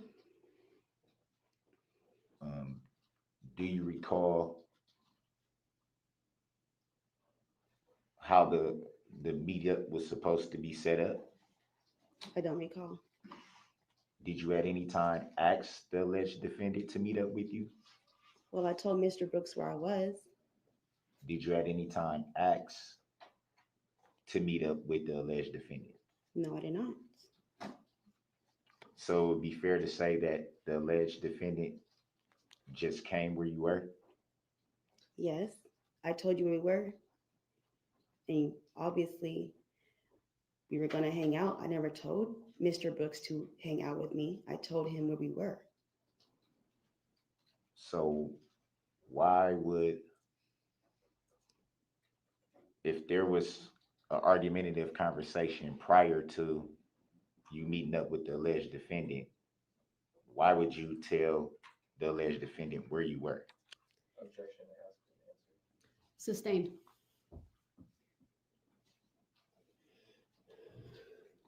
You just stated that you really don't know the city of Waukesha. Would that be fair to say? Yes, So how would you know exactly where you were? because I was with Corey and she's familiar with this area. Would it be fair to say that Corey overheard these conversations between you and the alleged defendant? Yes, she was my roommate. She heard every conversation almost. When you say every conversation, what would that When refer to? she was in the room with me, when I was always talking to Mr. Brooks on the phone, she would hear the conversations. She heard me and Mr. Brooks, me, Erica Patterson, and Mr. Brooks arguing the day of the parade earlier before we left. So it would be fair to say that you were engaged in conversation with the alleged defendant before you even left the women's shelter? Yes, And those argumentative conversations continue into your hanging out? yes, Would it be fair to say that that's what led you to drink? no, Would it be fair to say you were drinking because that's what you wanted to do? yes, Is it true that one of the rules and requirements of being at the women's shelter is no drugs and no alcohol? Would that be fair to say? yes, but when I was drinking, it was at Frame Park. I was not at the women's shelter. Would it be fair to say that you knew you had to come back into the women's shelter at some point that day, that they have a curfew? Yes, and I made it before curfew. Let me back up a little bit. You did state that part of the rules and requirements for being in the women's shelter is no drugs and no alcohol, correct? Yes, it was not in the women's shelter. That's not what I'm asking. It's part of the requirement and rules of the women's shelter, no drugs, no alcohol. Yes, Object asked and answered twice. Sustained. Next question, Mr. Brooks. Is there any type of drug and alcohol testing at the women's shelter? I don't know. No, No, or you don't know? I don't know. Would it be fair to say that if it was found that you were engaging in drugs and alcohol, that you might have lost your place at the women's shelter? I'll object. I don't see how this is going. Sustained. Next question.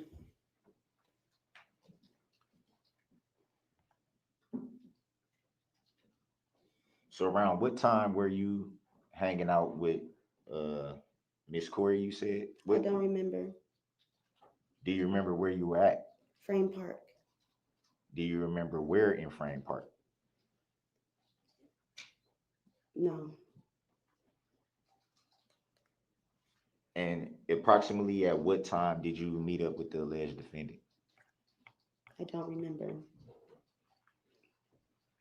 How long were you with the alleged defendant? Do you remember that? Approximately 30, 35 minutes. Do you recall what?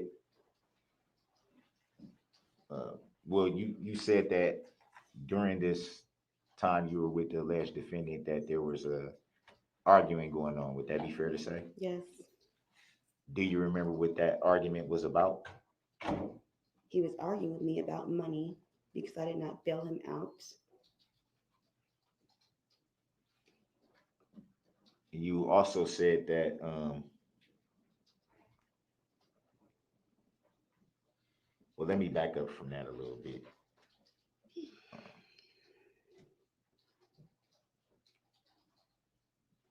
If you knew that the conversation was becoming volatile, why did you still meet up with the alleged defendant? I don't know. To your knowledge, did the alleged defendant know anything about the city of Waukesha? Yes, And what did the alleged defendant know about Waukesha? He told me, Mr. Brooks told me that his first child's mother lives in Waukesha. Do you know that to be a fact? No, that's just what Mr. Brooks told me.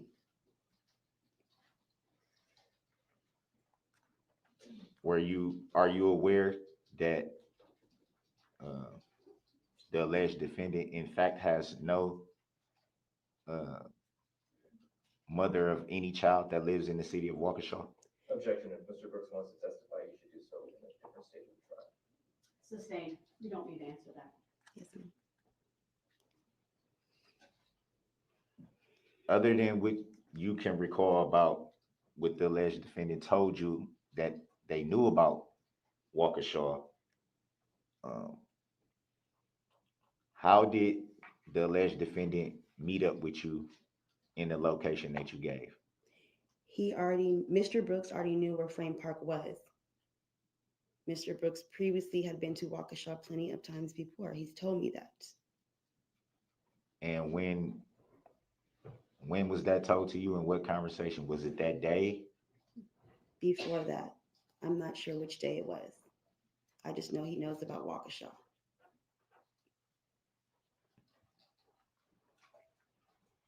So would it be fair to say that when you told the alleged defendant where you were, that the alleged defendant knew exactly where you were? Yes. And how would the alleged defendant know that? Because Mr. Brooks already knew Waukesha. He knew exactly where to go.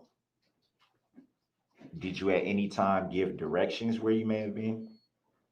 How could I give directions when I barely knew Waukesha myself? Is that a no? That's a no, sorry. That's okay. Thank you. So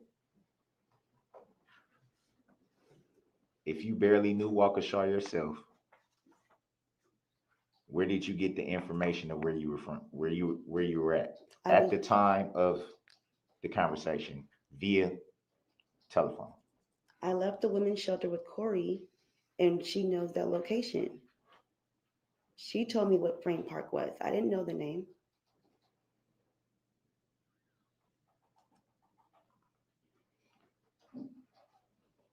And would it be fair to say, assuming from what you just said, that you were with the alleged defendant for approximately around 30 minutes or so? Yes. And during that time,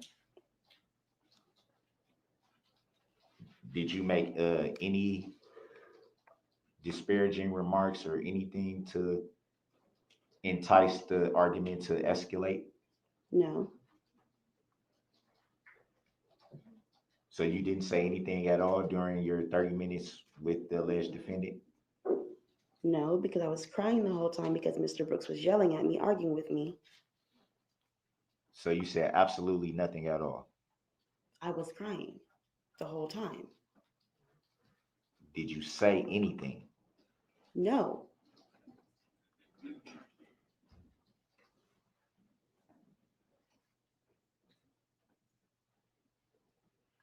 A few more questions. Go ahead. You said that during this, well, once you had got out of the vehicle, as you say, you stated that your friend Miss Corey pulled you away from the vehicle because it swerved. Yes, it was in the video. You do know that we just saw the video. Would that be fair to say? Yes, but there's two angles of the video. Well, we only saw one, so I'm referring to the video that we saw. Corey pulled me out the way when Mr. Brooks made a U-turn, and you almost swerved into Miss Patterson, which is me. Would it be fair to say that the video does not show that? There's different angles, but the video does not show that, the video we watched.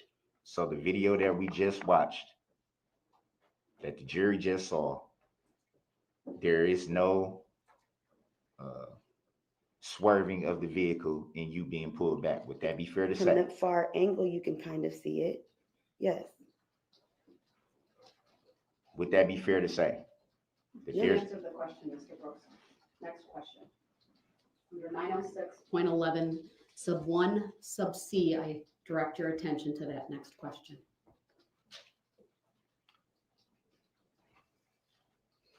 do you recall what was said during the altercation between is it Miss Corey and the alleged defendant? No, I don't remember. Would it be fair to say that you were standing right there? Yes, I just don't remember what was being said. Do you recall reporting anything that may have been said during that incident? No, Did you give a statement to anything that may have been said during that incident? no, Was anything directed towards you verbally in that incident? yes. Corey told Mr. Brooks, don't ever hit my effing friend again. I remember that part. That was in the beginning.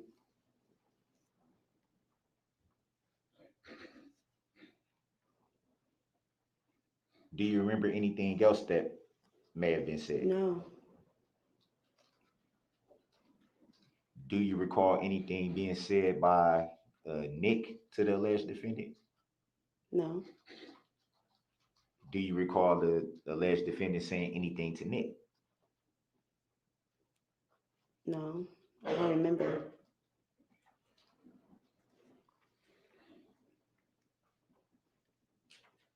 You also stated that right after this incident, you talked to law enforcement. Would that be fair to say? Yes, At any time, did you report any abuse? yes. And what did you report? That you hit me? And you gave a statement to that effect? No, not to that police officer, but the detectives at the women's shelter.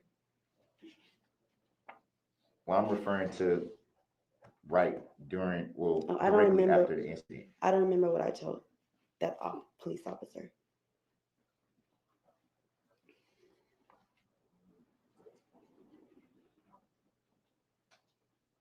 Just one quick second, I'm reading from the statement, if I may. You may.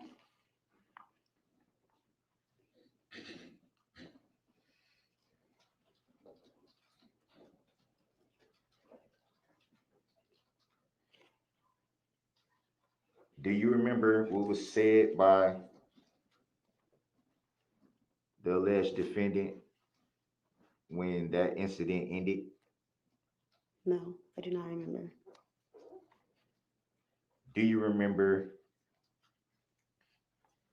reporting in your statement that the last thing he said to me was FUB, erase my number? Do you remember that? I don't remember. Would it be fair to say that you reported that this was said? I don't remember. Do you remember giving a statement to that effect? No, Would it be fair to say that you gave a statement? no, I don't remember.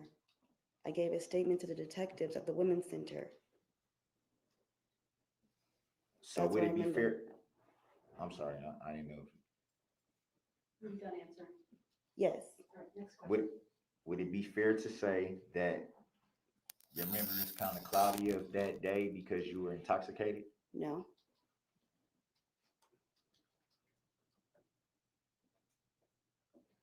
There's a lot of things in this statement that you don't seem to remember. Is that fair to say? It's- Sustained. Next question. Would it be fair to say that you reported two different incidents? yes, Do you remember the dates of those incidents that you the reported? 20th and the 21st. Would it be fair to say that there was no incident on the 20th? No,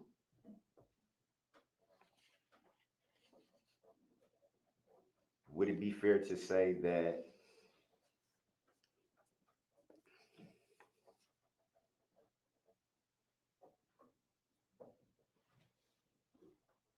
you were initially not truthful with law enforcement? No.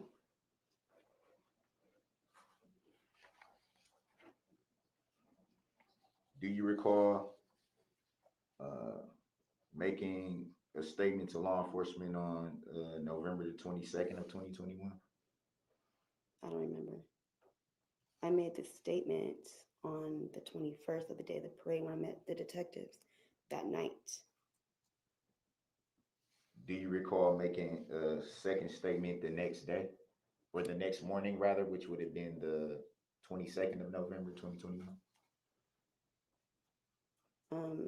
Yes, I did actually. Yes, I did. Do you recall what you reported that day? I told them about the 20th when I met with Mr. Brooks, and all we did was argue. And you hit me then too. So you reported incidents for 2 days in a row. Yes. Do you recall at any time telling law enforcement that you were not truthful and wanted to be truthful at that point? No. So you never made a statement to your knowledge that you fabricated a reported abuse incident? No. One second, I'm reading from that.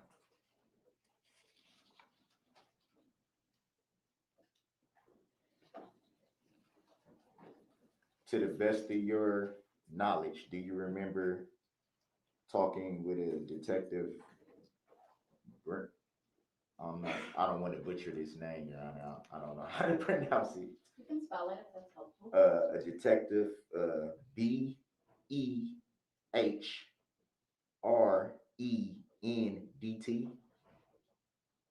Detective Barron? Is it a detective or an officer? It says detective, Your Honor. Okay, ask your question. Do you remember speaking with that detective? Yes. Do you remember what you reported to that detective? I don't remember.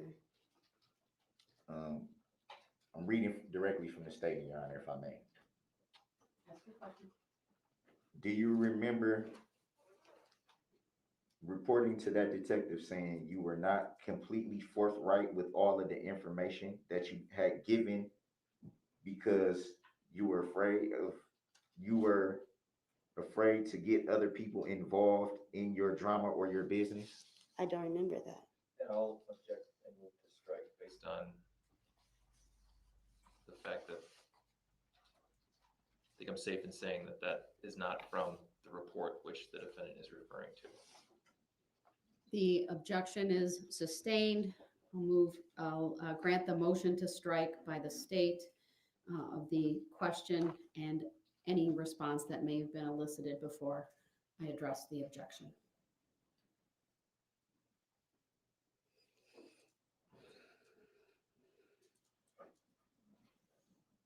Your Honor, quick question on that. I'm reading directly from the report.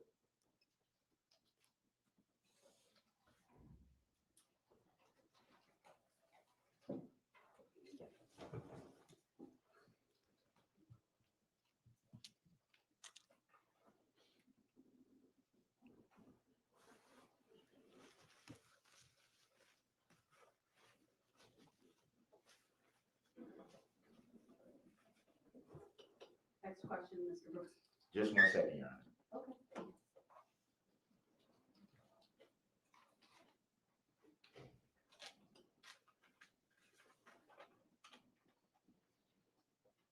Okay.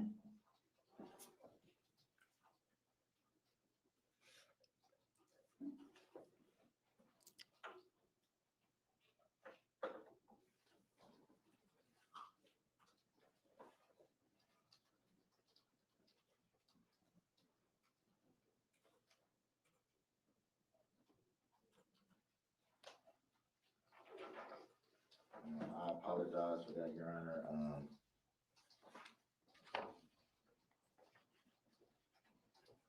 Do you remember at any time speaking with Officer Guth? Yes, And do you recall on what date that was? November 21st. Do you remember what you reported on November the 21st? That me and Mr. Brooks, I met with Mr. Brooks at Frame Park. Me and Mr. Brooks got into an altercation. You hit me. I jumped out of your car and I walked and met my friend Corey. You followed me. And then after that, Nick and Miss Corey, they called the police officers. And then you drove off. Just 1 second, Your Honor.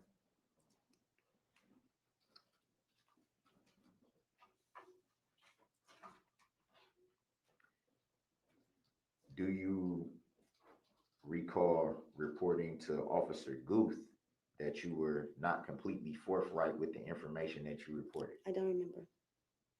And no, actually, no, I did not say that. I apologize.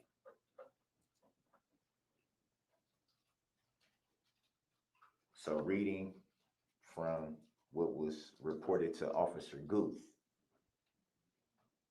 states that what I learned from Erica Patterson was that when I spoke to her on the previous evening with Officer Darrell, was that the pronunciation, Your Honor? I'm sorry. I don't have it in front of me, I'm not sure. She was not completely forthright with all. Recall in your reporting to Officer Guth that you were not forthright with the information that you gave. No, I don't recall that. So to the best of your recollection, at any time that you reported incidents to any law enforcement, at any time do you recall being untruthful? No.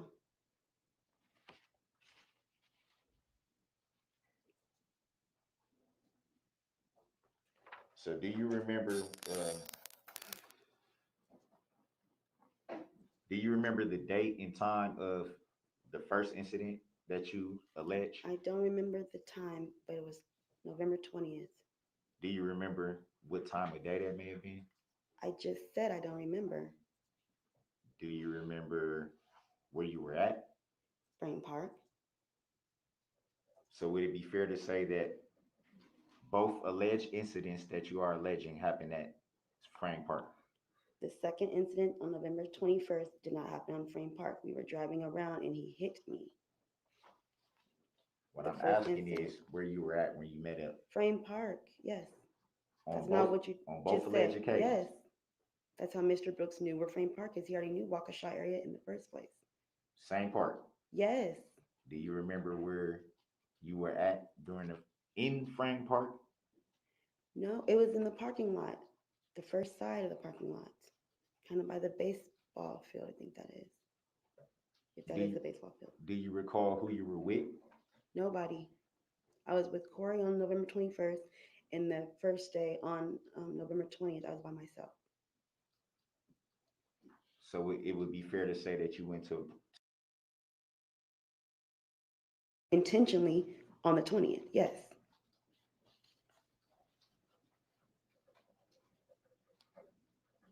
Were you drinking that day? No.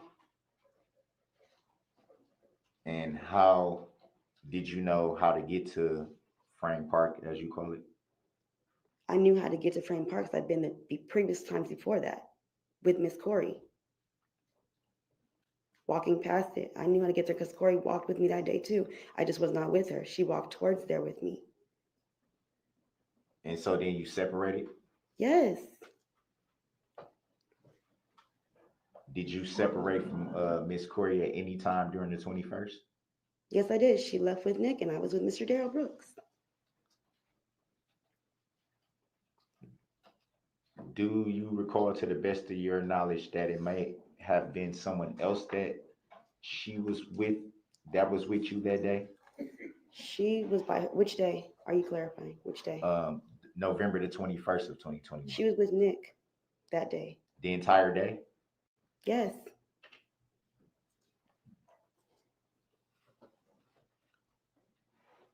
And you guys separated from that point? Yes. Would it be fair to say you guys separated after hanging out and drinking? Mr. Brooks, under 906.11, sub 1, sub C, you need to move on to a new topic. You've been over this multiple times. It's been asked, it's been answered. Now it's under my authority under 906.11, sub 1, sub C, you need to move on.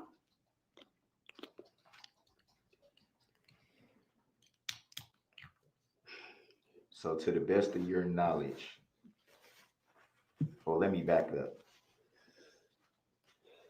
How did you communicate with the alleged defendant on November 20th of 2021? Phone calls. Strictly phone calls, texts? Both. Mostly phone calls. Do you remember what was said in those texts and phone Same calls? conversation we had on the 21st. He was mad because I wasn't giving him money from not bailing him out.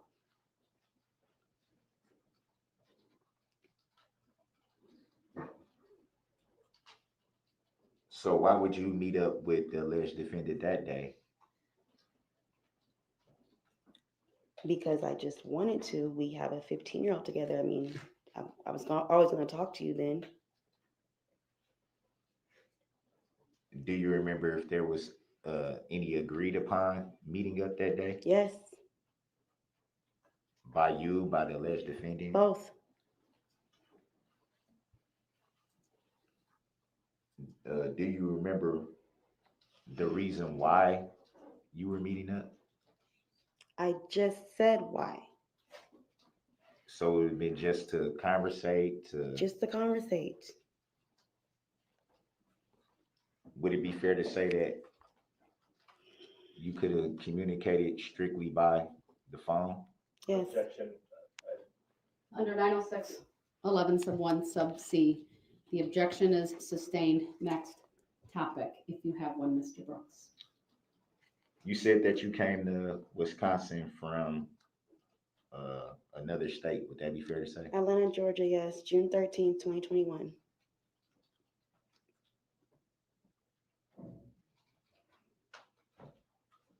And why did you leave Georgia? We were coming out here for 2 weeks, and I never went back. Can you state why you never went back? Number one, I came out here, I didn't have money. Number two, I had no way to get back. And you were always, Mr. Brooks was always physical. So at any time were you ever offered money to go back to Georgia, or did anybody at any time ever? No. Did anybody at any time ever lend any help to help you go back to Georgia? No. Did you, to the best of your recollection, did you want to go back to Georgia? Objection. Sustained. Next question, please.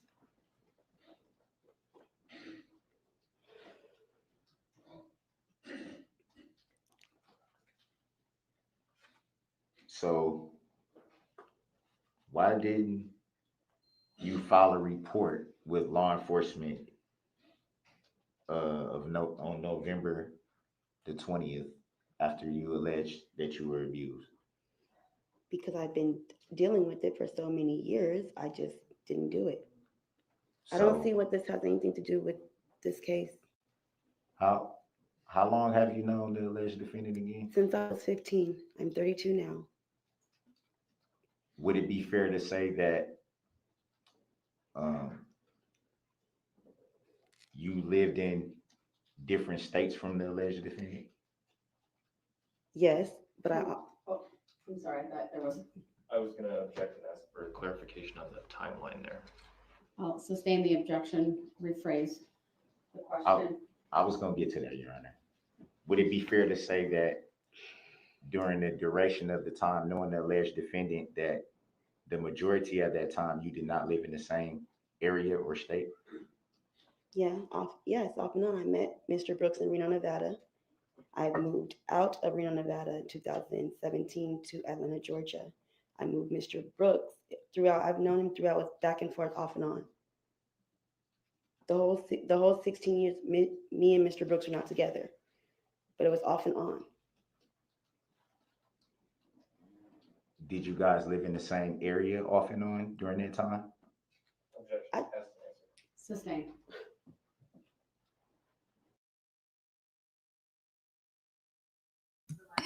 Y'all, she about to come off the stand on him. Y'all see her? She about to come off the stand. She is getting livid. You see that neck rolling, boy, them eyes rolling. Like, she like, look, this don't have nothing to do with this. And now you about to take me down memory lane when you didn't traumatize me? Really, as the jury, like, I would be sitting over there like, really, like, we really have to do this? Hey, Gina, the trial for Ali and Ali does not start back up to Monday. So we doing replay. This is like, really, like, it almost feels like a mockery of the justice system in some ways to me when we're dealing with something like this. But I know that they have to give him his due process, right?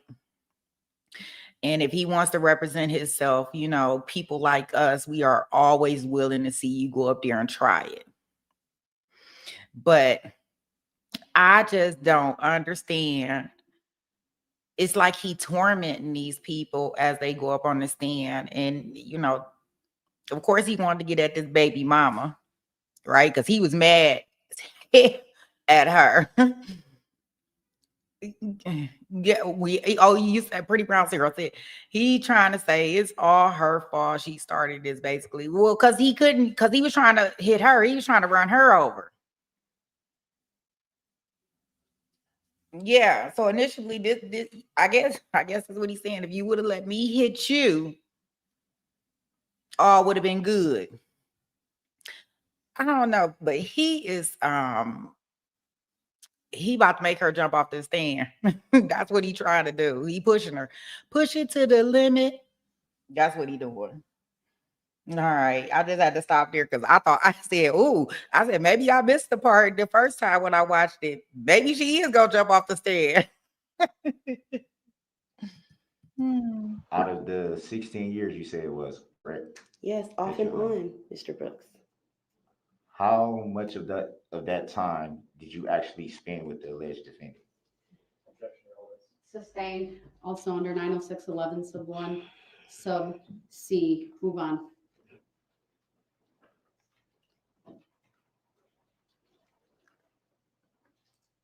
At the time of this alleged incident, were you and the alleged defendant in any kind of relationship? Yes. And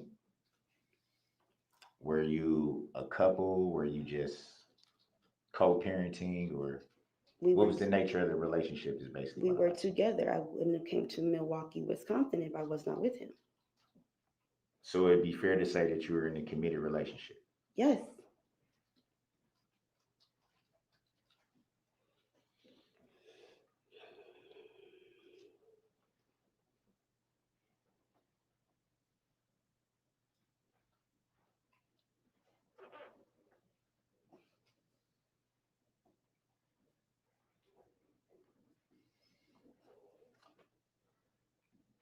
One second, I'm just going over something.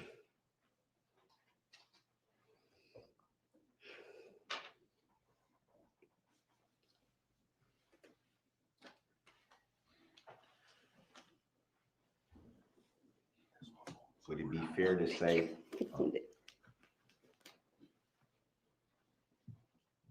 I'm sorry, I didn't know. Go ahead. No, there was a water bottle being provided. Oh, okay. I'm sorry.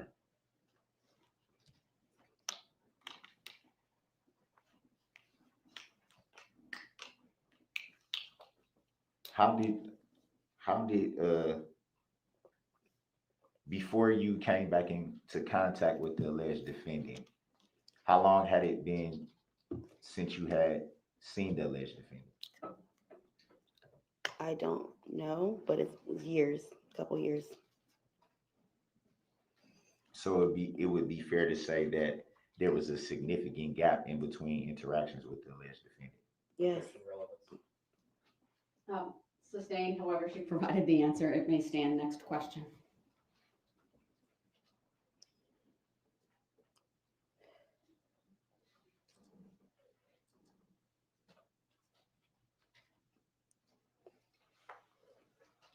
So during your time, well, approximately how long were you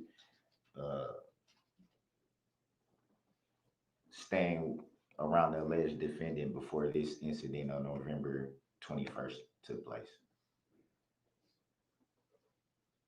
I don't know the exact time.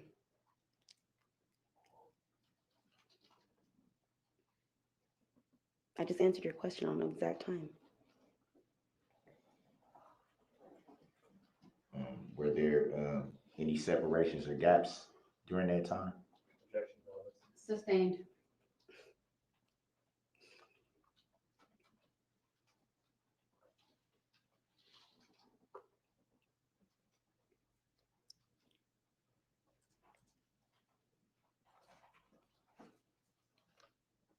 At any time during these alleged incidents, were you with someone other than Miss Corey?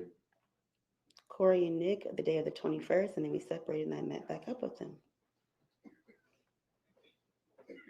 Any time during that day were you with anyone else besides those two that you just named?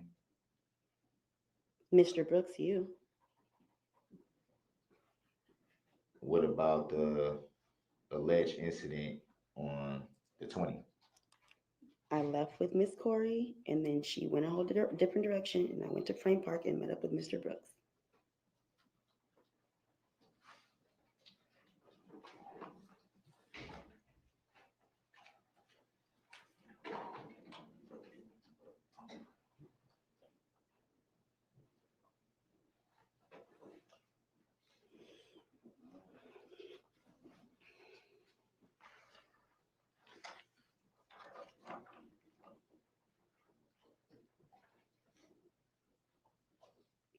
Just 1 second, Your Honor.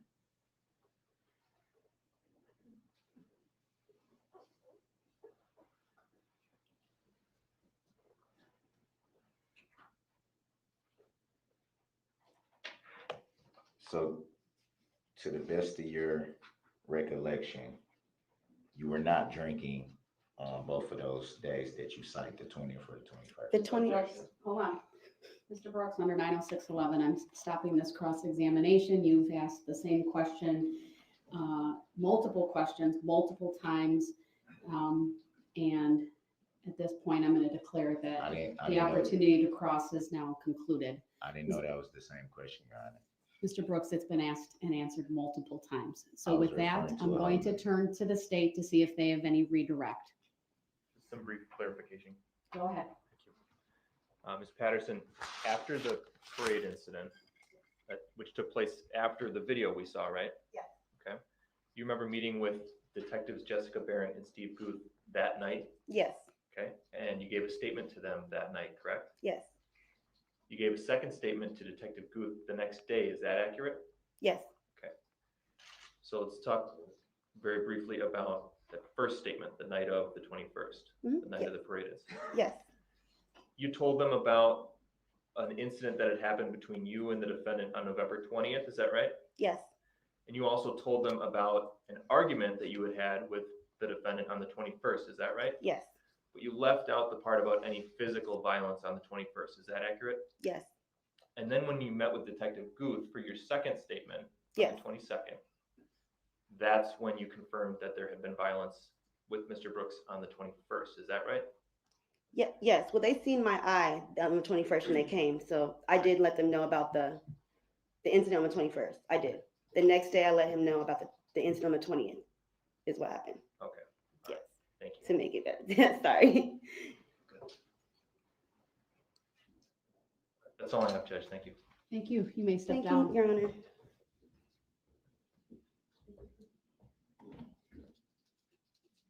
All right, and any reason to keep her under subpoena from the state? No. From the defense? Yes. Do you have a subpoena for her? To my understanding, I was supposed to. All right, I'll take that up in a little bit. For now, I'd ask that she be maintained under the state subpoena until I can clarify that issue. All right, state have the next witness available. Yes, we do.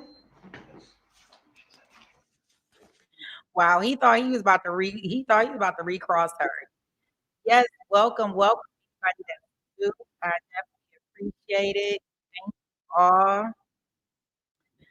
I'm glad that you found us over here. You're gonna definitely enjoy the coverage. And of course me, right? So this is awesome.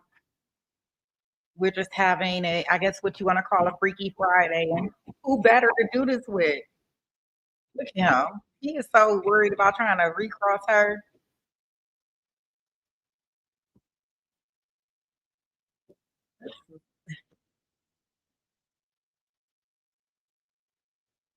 He is so worried. Yeah, I was trying to see if they were going to have anything between there, but it looks like the next witness is coming up here. Yeah, he mad. He mad for sure.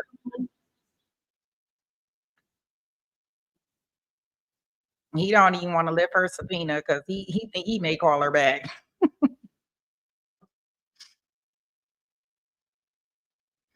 Yeah, today is Friday, Gina.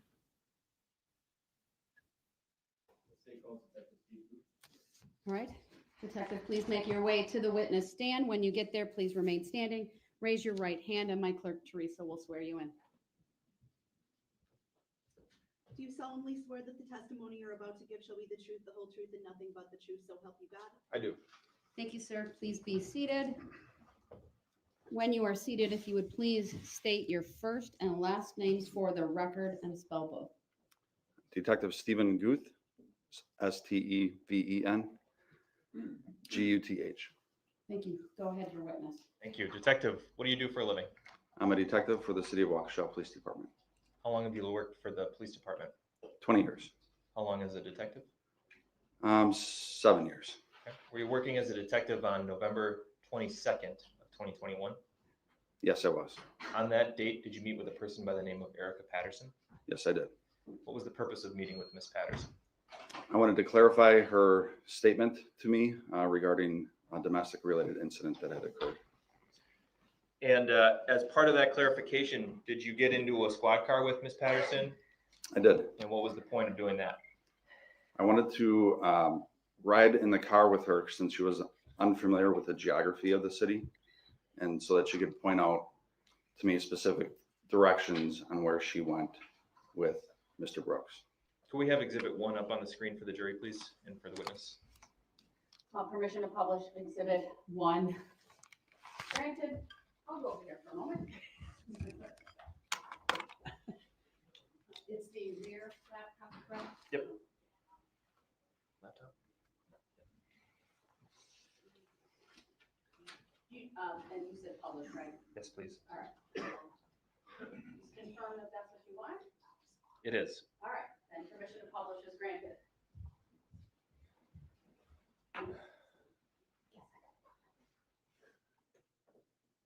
Can we zoom in on the top right corner of this exhibit?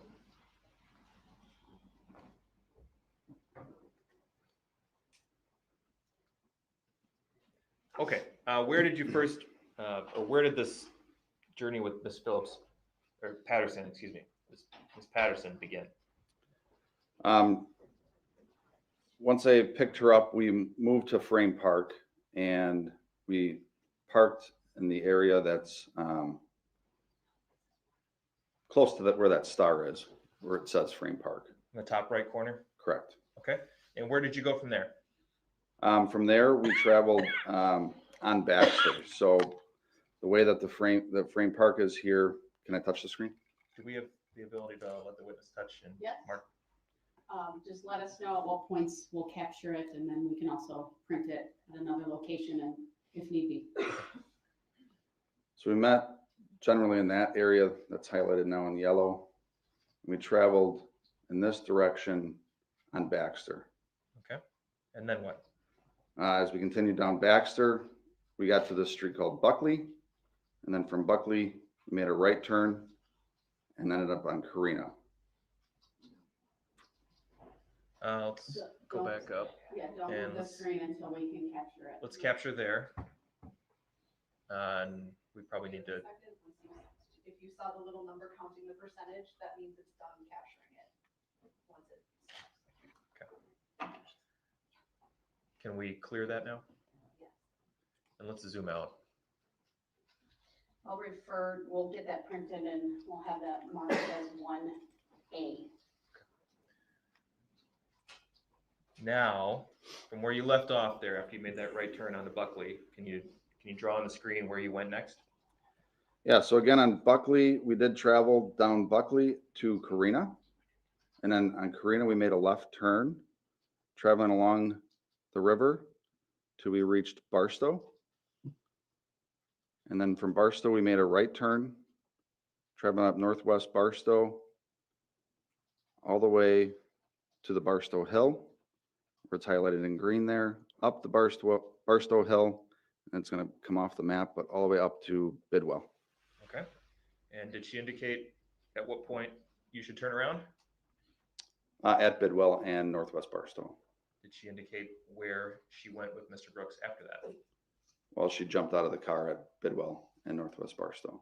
And what happened according to Ms. Patterson at that point? At that point, she started making her way back the same path, back to Frame Park. Again, because she was unfamiliar with the geography, she just used the same route that she just went. Okay. Did she at any point mention a gas station on that route? Yes, she did. Do you see that gas station depicted on Exhibit 1? Yes, I do. Can you tell us where it is? Yes, it's the mobile gas station highlighted with a star, and I'll circle it in that area. Do we have a screen capture here? Yes. The screen capture has been done. When we get that color print brought to the courtroom, that will be 1B. And this map is you're familiar with Waukesha, right? Yes. This is an accurate map of Waukesha. Yes, it is. And the markings that you've put on the screen here, that's an accurate representation of the route you took with Ms. Patterson on November 22nd. Yes, it is. Move exhibits 1A and 1B into evidence. Any objection? Yes. The objection noted, it's overruled. Exhibits 1A and 1B are received by the court. That's all I have for this witness. Mr. Brooks, do you have any questions for this witness? Yes, I do. Go ahead. Officer Ruth or detective? Detective. Sorry about that. Good morning, Detective Booth. Good morning. You've been in law enforcement for over 20 years. Would that be fair to say? Correct. At any time during your over 20 years of service, have you ever had any interaction with the plaintiff in this matter? Objection. Sustained.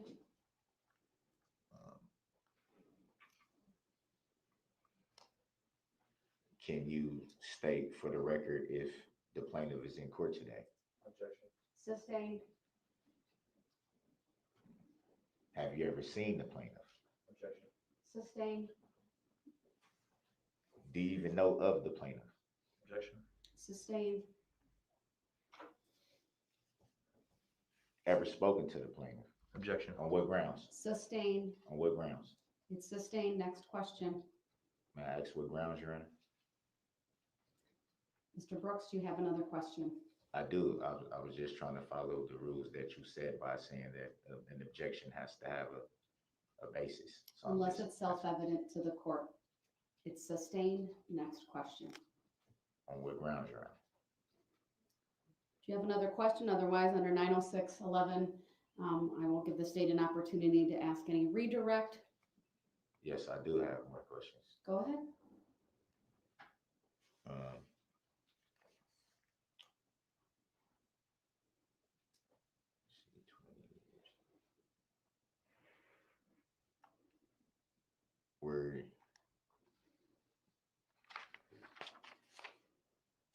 any time did Erica Patterson report any domestic incident to you? Yes. Do you remember the dates that she reported or date? Yes.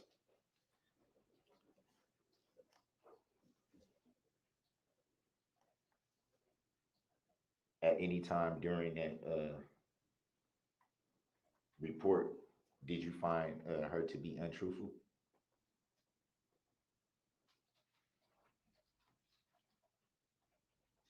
No.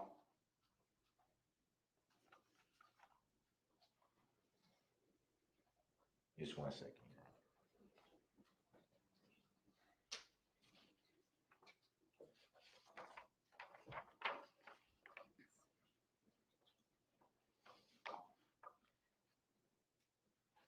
I'm reading from the narrative of your report,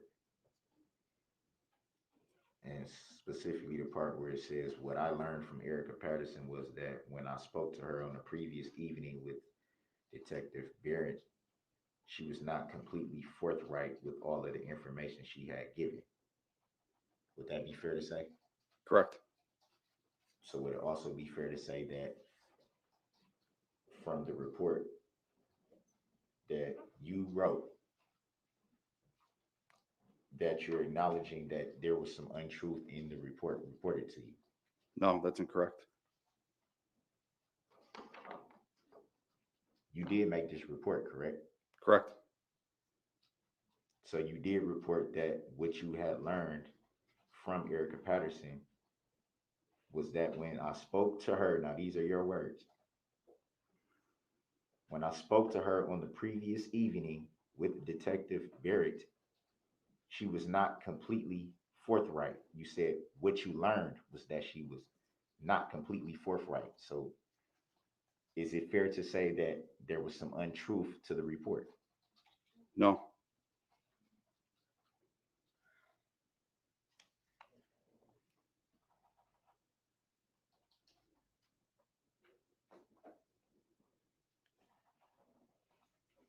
So why would that be in the report? For various reasons.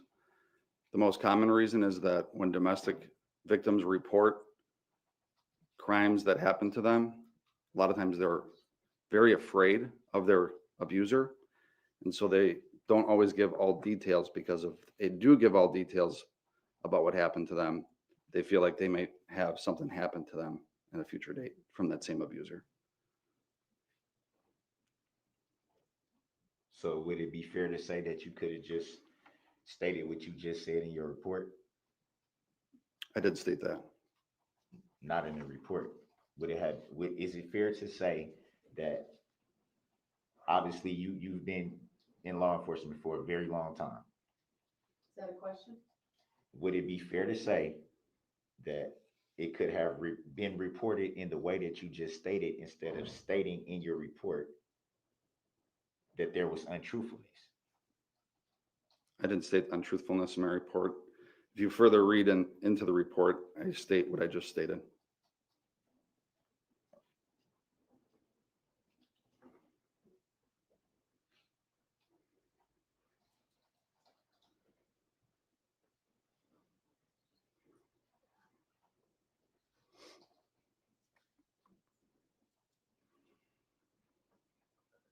So would it be fair to say, though, that the information wasn't completely forthright? Yes.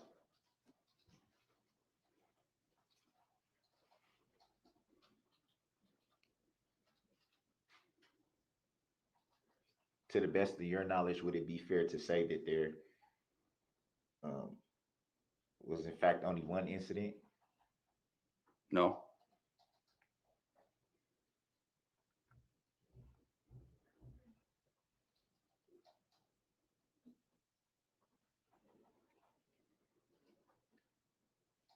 And would you be basing that, to the best of your knowledge, would you be basing that answer, the last answer, on hearsay?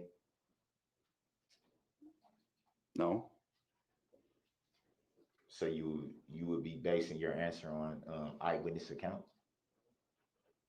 I'll check that relevance word. grounds. I'm going to sustain the objection. Next question, or you can rephrase it. Would it be fair?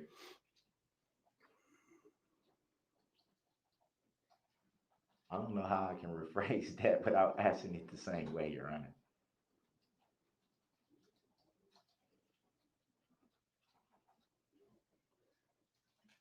Just give me a second, if I may.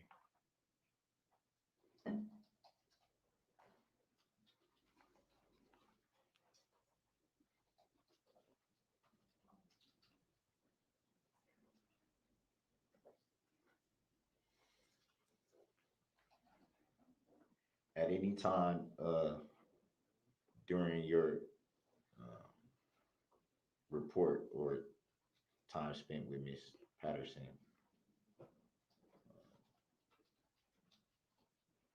did she state where she may have been on November 20th of 2021? Yes, Do you recall what that was? What she said? I recall what she said, yes.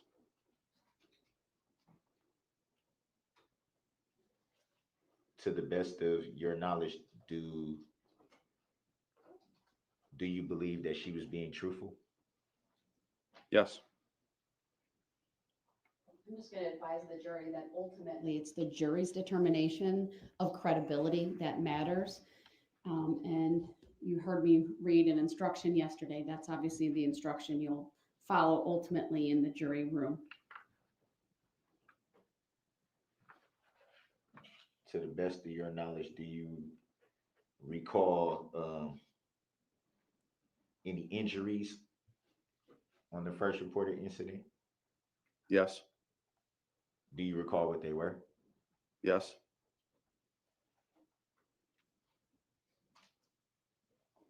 And do you recall any injury on the reported incident from the day of the parade? yes, Do you remember what they were?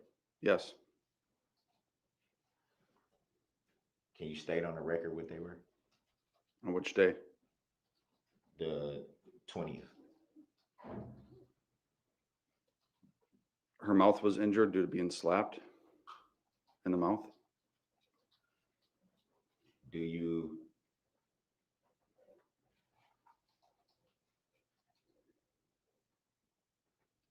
Can you recall for any reason why that would not be in the report? It is.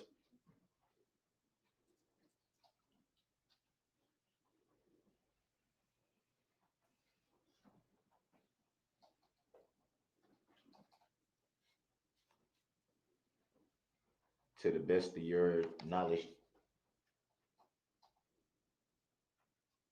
can you say where in the report that would be? Because I don't see it in the report that I have here before me.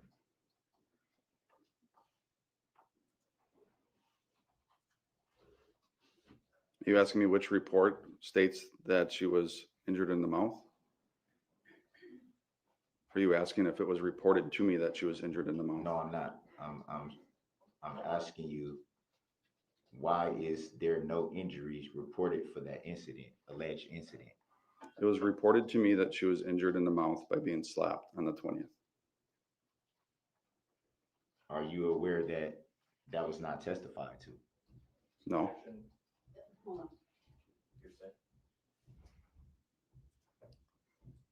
What grounds would that be hearsay? Your Mr. Honor? Brooks, it's up for the jury to determine the truthfulness of anything that's said or testified to in court. Okay. He was not present for any other testimony, so it would not be proper for him to comment on that.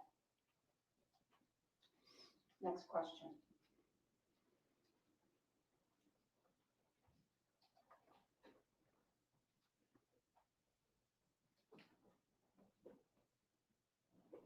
Would it be fair to say that the reported alleged incident from the 20th is very, very vague in your report? Would that be fair to say? And by vague, I mean there's literally 3 sentences. I don't have the report in front of me. If you're I have it in front referring of to me if you vagueness, wanna- that's why I went back on the 22nd to interview her again to clarify information.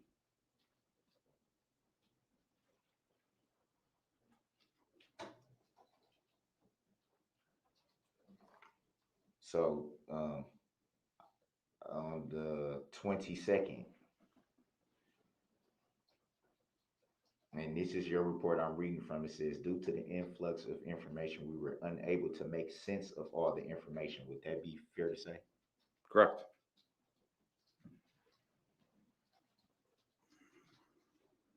So it would be also fair to say that that would basically state that there were some things you weren't sure about. Yes.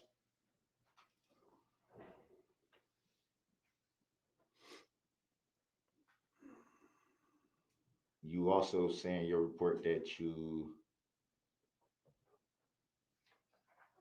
had learned that there were 2 other individuals that may have been involved in the incident. Would that be fair to say? Yes. Do you remember the names of the 2 individuals? Yes. Would you state on the record what the names of the other 2 individuals were? Corey Runkel, and the other individual's first name is Nick. I don't remember his last name.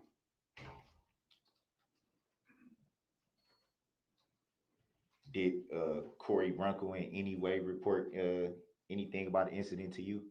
Not Which incident, hold on, which incident are we talking about? From November the 21st of 2021. Thank you. With that clarification, are you able to answer? not to me directly.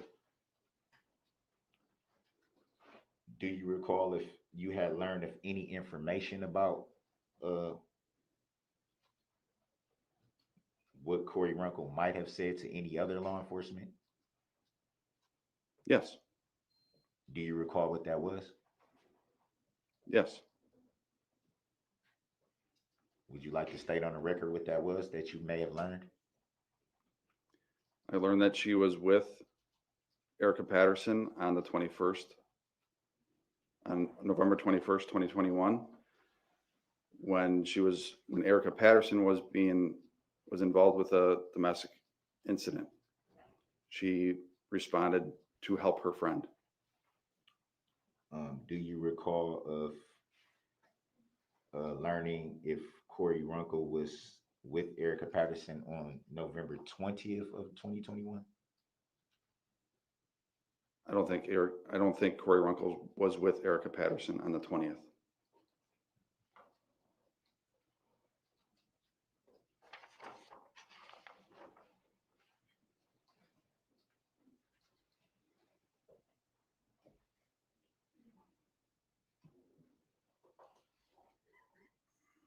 You stated in the report that you were with Erica Patterson to kind of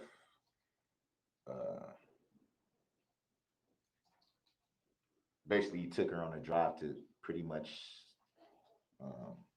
retrace her steps. Would that be fair to say? Yes.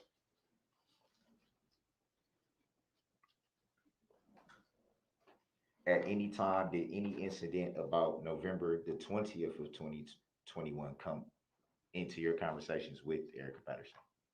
You talking about during the drive? During the drive. I'm sorry, Your Honor. No, I just want to make sure that the question's clear. Go ahead.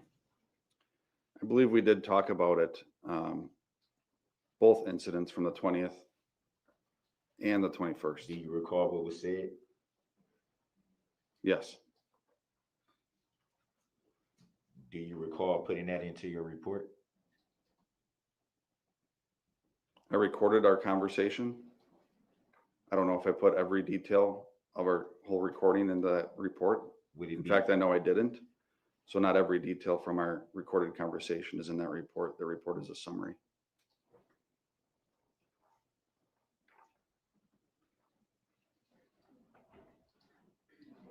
For any reason, to your knowledge, why would details of the incident not be reported accurately. Objection, that mischaracterizes the evidence. It's also vague. Sustained. To the best of your knowledge, why is that conversation that was supposedly had not in your report at all? Objection, this states the evidence. Sustained. Just 1 second.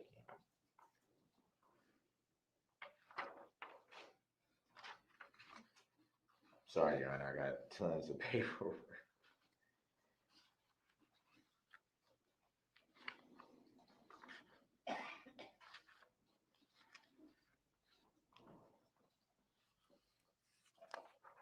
Just 1 second, Your Honor. 1 second.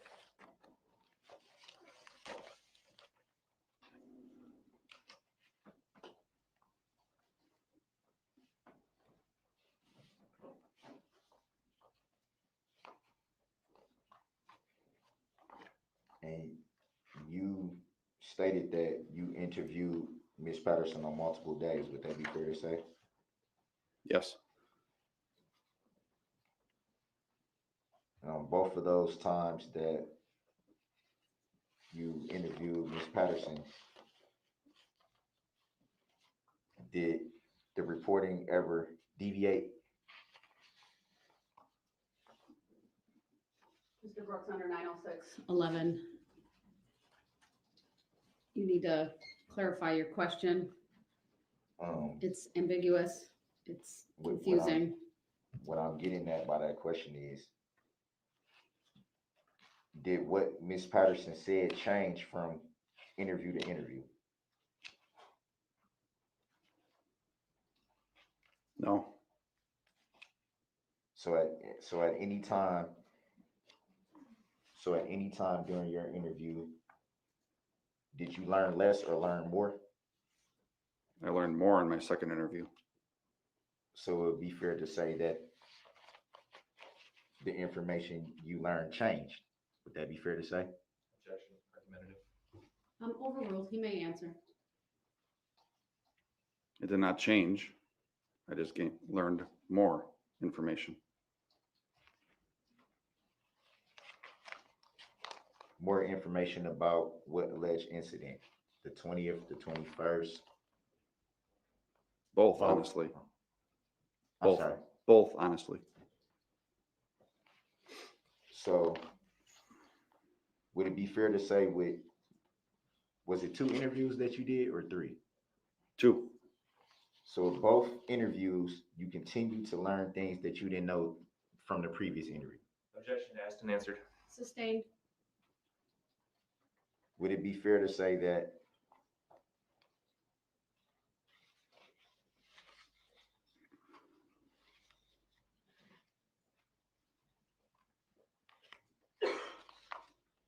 let me back up from that.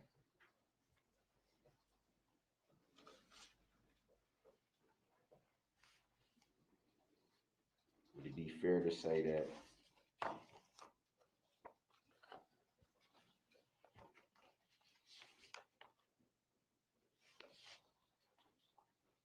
just 1 second, Your Honor.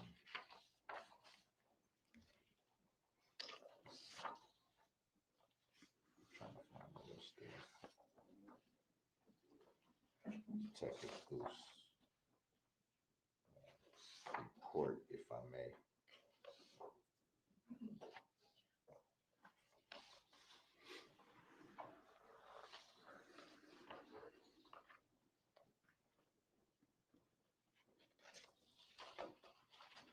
To the best of your knowledge,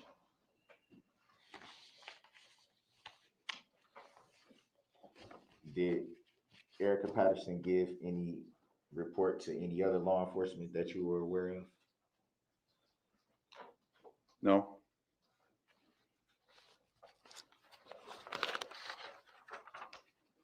So to the best of your knowledge, you were the only detective that interviewed Ms. Patterson? Objection, asked and answered. Sustained. To the best of your knowledge, were you the only one that interviewed Ms. Patterson? Same objection. Sustained.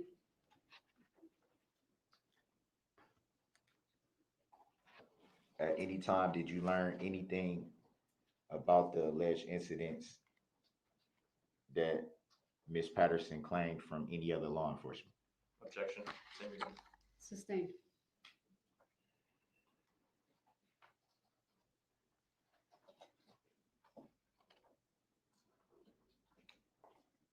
At any time were you,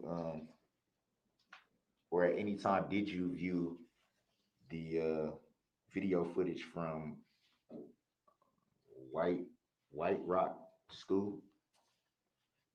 Yes. Do you remember what you saw in those videos? Yes. You stayed on the record what you saw? Under 90611, I'm going to advise the witness not to answer. That video is in evidence. It will speak for itself. And his understanding of what's in there, at least at this point, is not relevant. Can you say what was the date of the video that you saw? November 21st, 2021.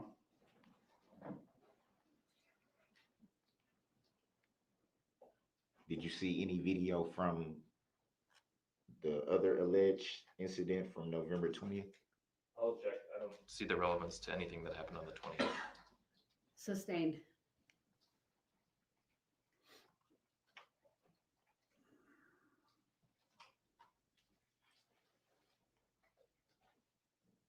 Do you know if there might have been any video from the alleged incident on November 20th? Same objection. Sustained. Grounds. It's not relevant. May I ask how is it not Next relevant? question. There's not a charge related to the 20th, sir. It's not relevant. I've given you leeway to ask questions at this point under 90611. Move on. Just so I'm clear, you have never had NT interaction with the plaintiff. Objection. Sustained. You've never seen the plaintiff. Objection. Sustained. Never spoken to the plaintiff. Objection. Sustained. Never seen. Do you see the plaintiff in court today? Objection. Sustained. Do you know if there is a plaintiff in this matter? Objection. Sustained.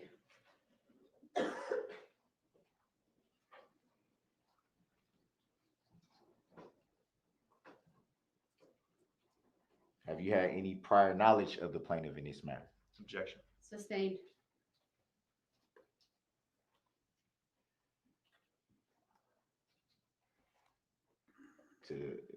Would it be fair to say that you do not know of any plaintiff in this matter?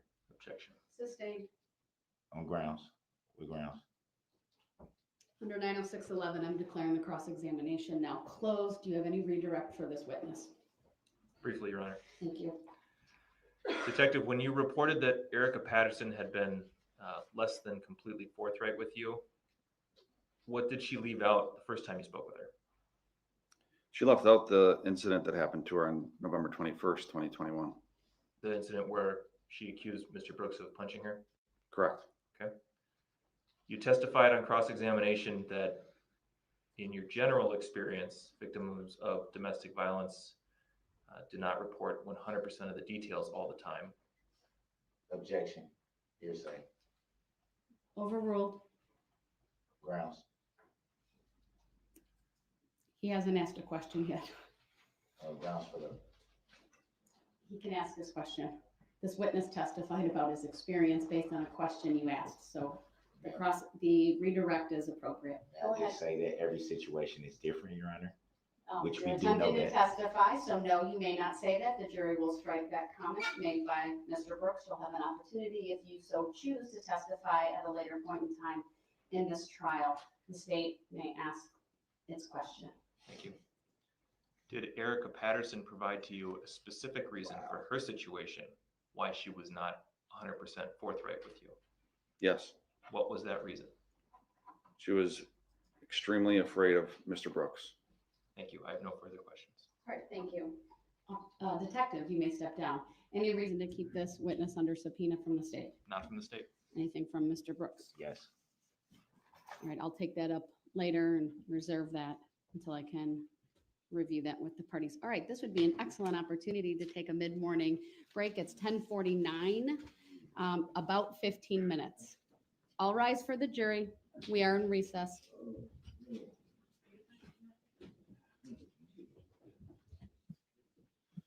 Well, let's see if he gonna behave during this portion. If this is something that we need to see. Because every time the jury left, he decided that he wanted to cut a fool. Oh, okay. It looked like he might have behaved.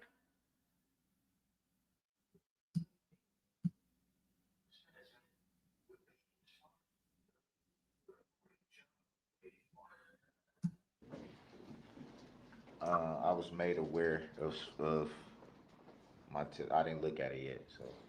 Do you have it with you? It is, it's in my paperwork somewhere. All right, I need you to locate it and open it up, please. May I ask the reason why that would be? Mr. Brooks, you raised this issue yourself, and I'd like to know the result. I would too, but I was kind of in the middle of preparing for my defense, so Mr. Brooks, find the piece of paper and open it up and read it, please. Your Honor, I don't consent to being talked to in that fashion. Your lack of consent is noted for the record. Please find the piece of paper, open it up, and please read it. I will not consent to that, Your Honor. Or do I agree to that, Your Honor? I do not. Mr. Brooks, then I'm going to advise the Sheriff's Department to find the piece of paper and hand it to me so that I can read it. So that those are your two options. What would be the basis for that, Your Honor? Mr. Brooks, this is an issue that you raised, and I need to bring it to finality and know what the test result is. Okay, with all due respect, it was a motion that I raised. All right, I'm going to clear the courtroom. We're going to go off the record, and we're going to find that piece of paper, and I'm going to address it when that's done.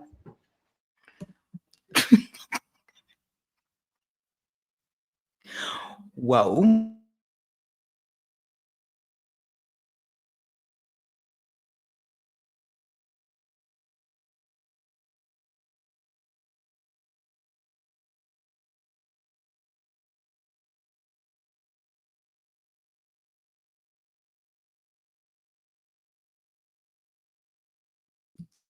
So glad that I was muted, because if y'all would have heard my laugh, y'all probably would have, y'all eardrums probably would have.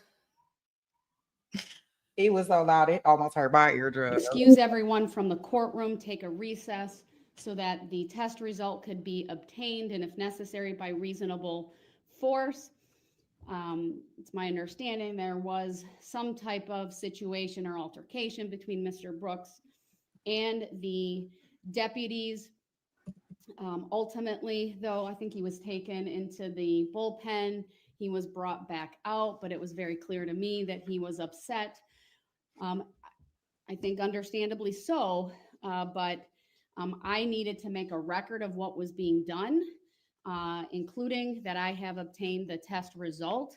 So there's an accurate record in this case related to the motion that was raised previously by Mr. Brooks. I want Mr. Brooks to know that I am not removing him from when the jurors are brought back in. It was just simply because he was upset. He was very loud when I walked into the courtroom before going on back on the record. He was yelling about his constitutional rights being violated. I advised him that if there was any type of use of force that he wanted to complain about, he could certainly do that through the proper channels with the Sheriff's Department. But just given his state of agitation and my need to make a record, I had him taken to the other courtroom. He is currently muted. I do not intend to go forward with additional testimony. Ultimately, I'm going to take an early lunch break because of this, but I will make a record of the following. I have the result. I am going to scan it, have my clerk scan it. It will be filed as confidential, though. It won't be available to the public, but it's there for appellate purposes. But I can confirm that the test result for COVID-19 was negative. And again, I required the sheriff's department to provide that result to me. And it was, and it will remain under seal. I realize I'm disclosing that result, but I feel obligated to do that given the motion that was raised 2 days ago by Mr. Brooks. Again, I intend to take an early lunch. So that will hopefully give Mr. Brooks an opportunity, if he so chooses, to review the result himself. It was put in front of him.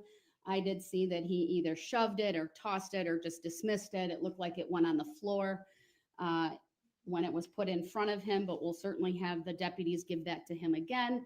During the recess for lunch, Mr. Brooks will also be given the opportunity to change into street clothes if he so chooses.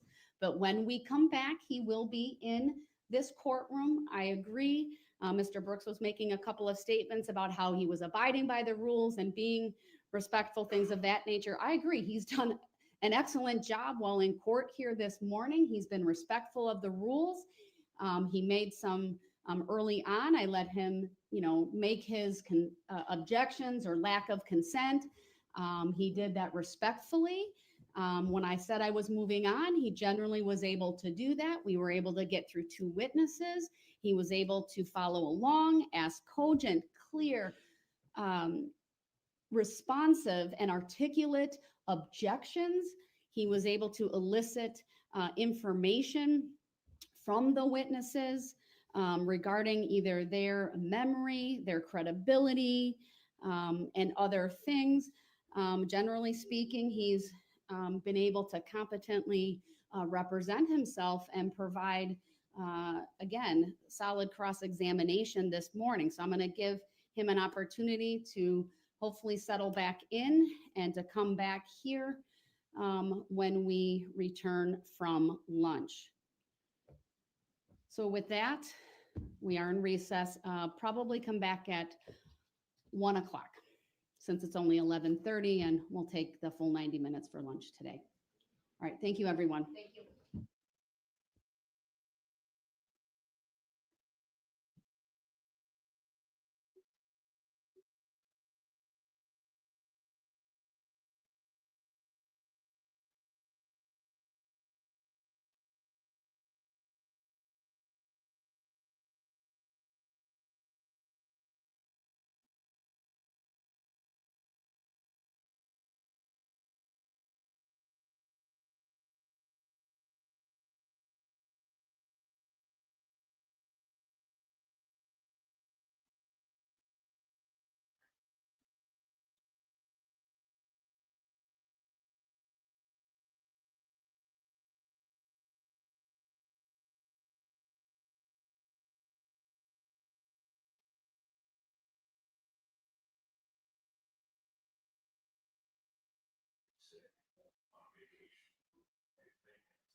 I'm here.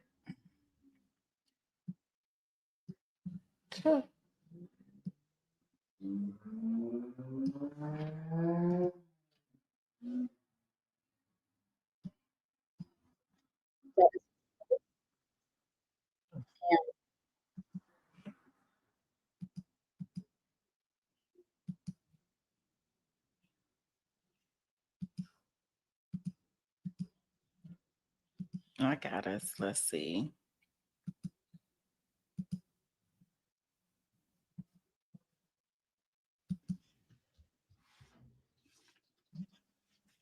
I don't know if there's anything the state wants to address at this point before we continue with testimony. No, Just thank wanna you. check. All right, Mr. Brooks, anything you want to address at this point?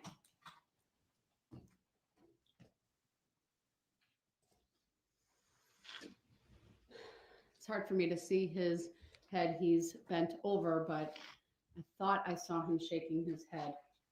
No, but I'll ask one more time. Mr. Brooks, anything you want me to address before the jurors are brought out to continue with testimony from witnesses? Just a little emotional right now. All right.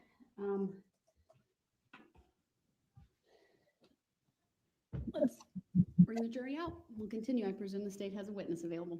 We do. All right, thank you.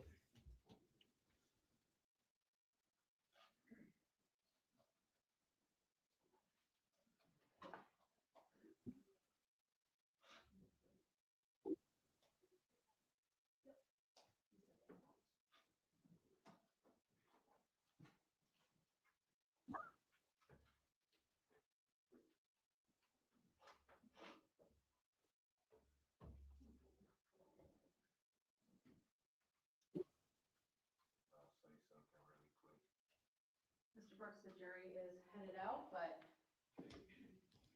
Why don't you hold off on that, and at the next appropriate time, when they're not on their way in, I can address whatever it is. Or if you want to pass me a note, you can do that as well.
All right, thank you, everyone. Please be seated.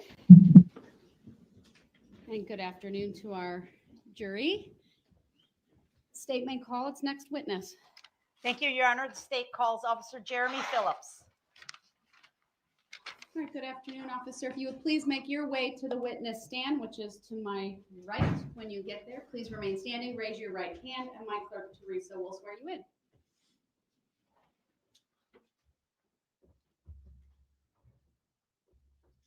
Do you solemnly swear that the testimony you're about to give shall be the truth, the whole truth, and nothing but the truth, so help you God? I do.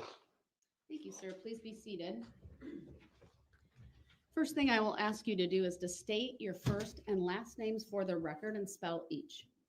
My first name is Jeremy, spelled Jeremy. My last name is Phillips, Phillipps.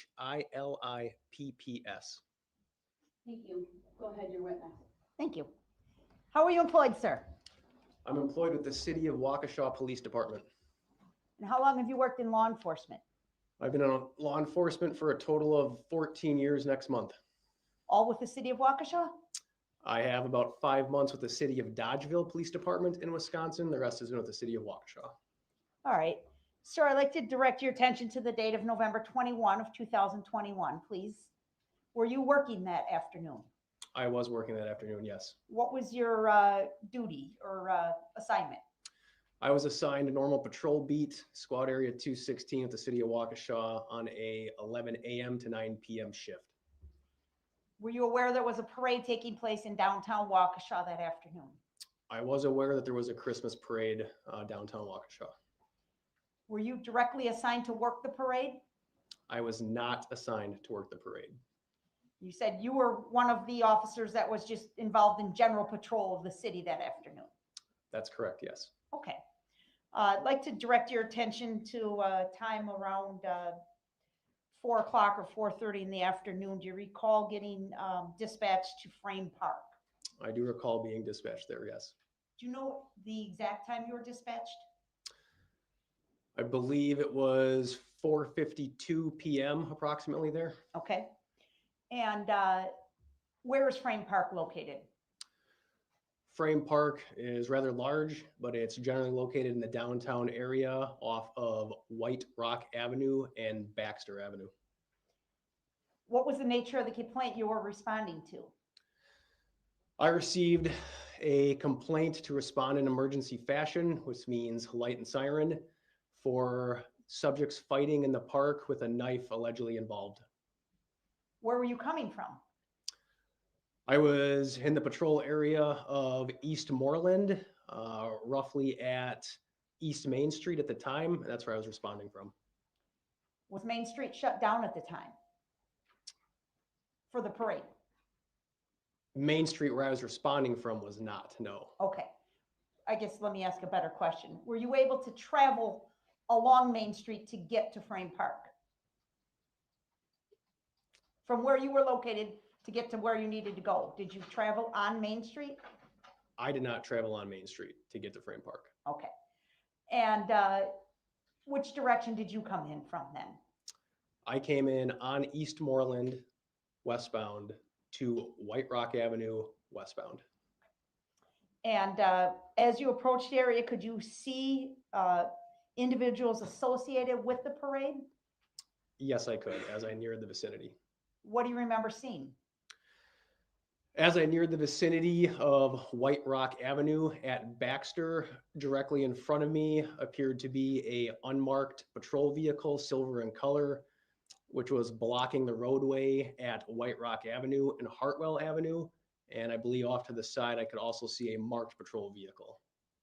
Could you see any floats or people participating in the parade? At that particular time, as I arrived in the vicinity, I did not. I just saw the side of a squad car with emergency lights activated. It wasn't until a little while later I saw that there were floats and such on the other side of that patrol vehicle. The silver colored SUV with lights, red and blue lights activated, do you know whose squad car that was? That belonged to Sergeant Dave Warner. Where did you go? When I arrived to the area, initial dispatch information stated that this alleged fight involving a knife was somewhere in the vicinity of the Schutze building where the boat ramp was. Based on my training and experience of that vicinity, I know that the boat rental checkout is on the back side of the Schutze building. So that's the initial area I responded to and where my attention was drawn to. This time, Your Honor, I'm going to ask your permission to put up Exhibit 1, which is the map of the area we've been working off of. Permission granted. Yes.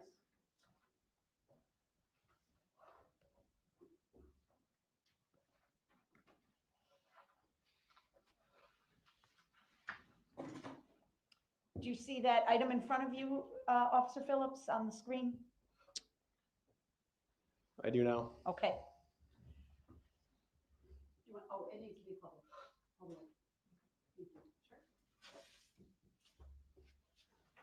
So that is a touch screen in front of you. If you want to draw or circle or anything like that, you may, or you can just simply talk. I'd like you to identify for us where you came in to the area. Well, it's not really blowing up, so. No, if you want it blown up, we can blow it up from our table. Sorry. We'll zoom in.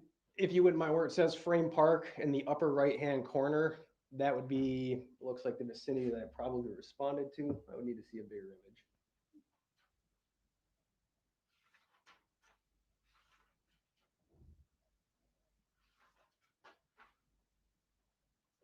Is that good?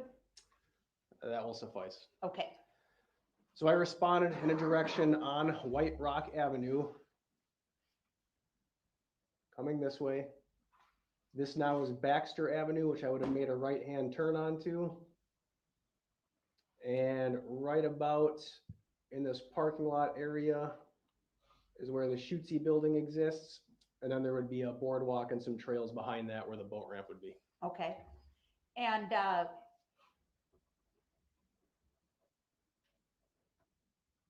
you drove in that area first, right? Correct. What were you looking for? At that time, I was looking for anybody suspicious that may be involved in a fight, somebody carrying a weapon, somebody that might have been battered and bruised or obviously injured or in need of help. Okay. Did you see anybody? I did not. Did you drive around a little bit? I drove around in the parking lot of the Shootsy building.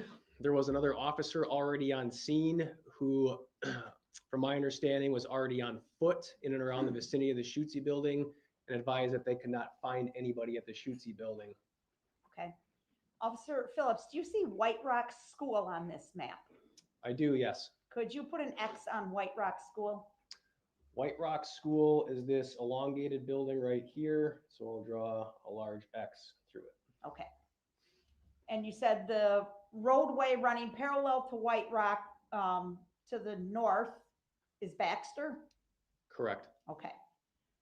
And Baxter is the road closest to the river. There's no other roads that run along the river there. Just like a walking path or something, correct? Correct. Okay. Another officer's out on foot. What do you do? At this point, the officer came over the radio and stated he could not find anybody in the vicinity. I was listening and monitoring the radio, and at some point, what I thought was a reserve officer came over and said that they were speaking with a couple of subjects potentially involved. So at that time, I got on the radio and said I was going to attempt to meet with the caller because I didn't exactly know who this reserve officer was speaking to, how many subjects were involved, if they were actually involved or just a witness to the situation. All of that information was completely unbeknownst to me, so I decided I should probably go meet with a reserve officer and figure out who these subjects are and what the involvement was. This reserve officer was working as part of the parade, is that right? He was in the vicinity right at Sergeant Dave Warner's location. Okay. So did you drive down there? I started to drive in that general direction towards White Rock Avenue and Hartwell, which is where Dave Warner and Reserve Officer Troutman would have been.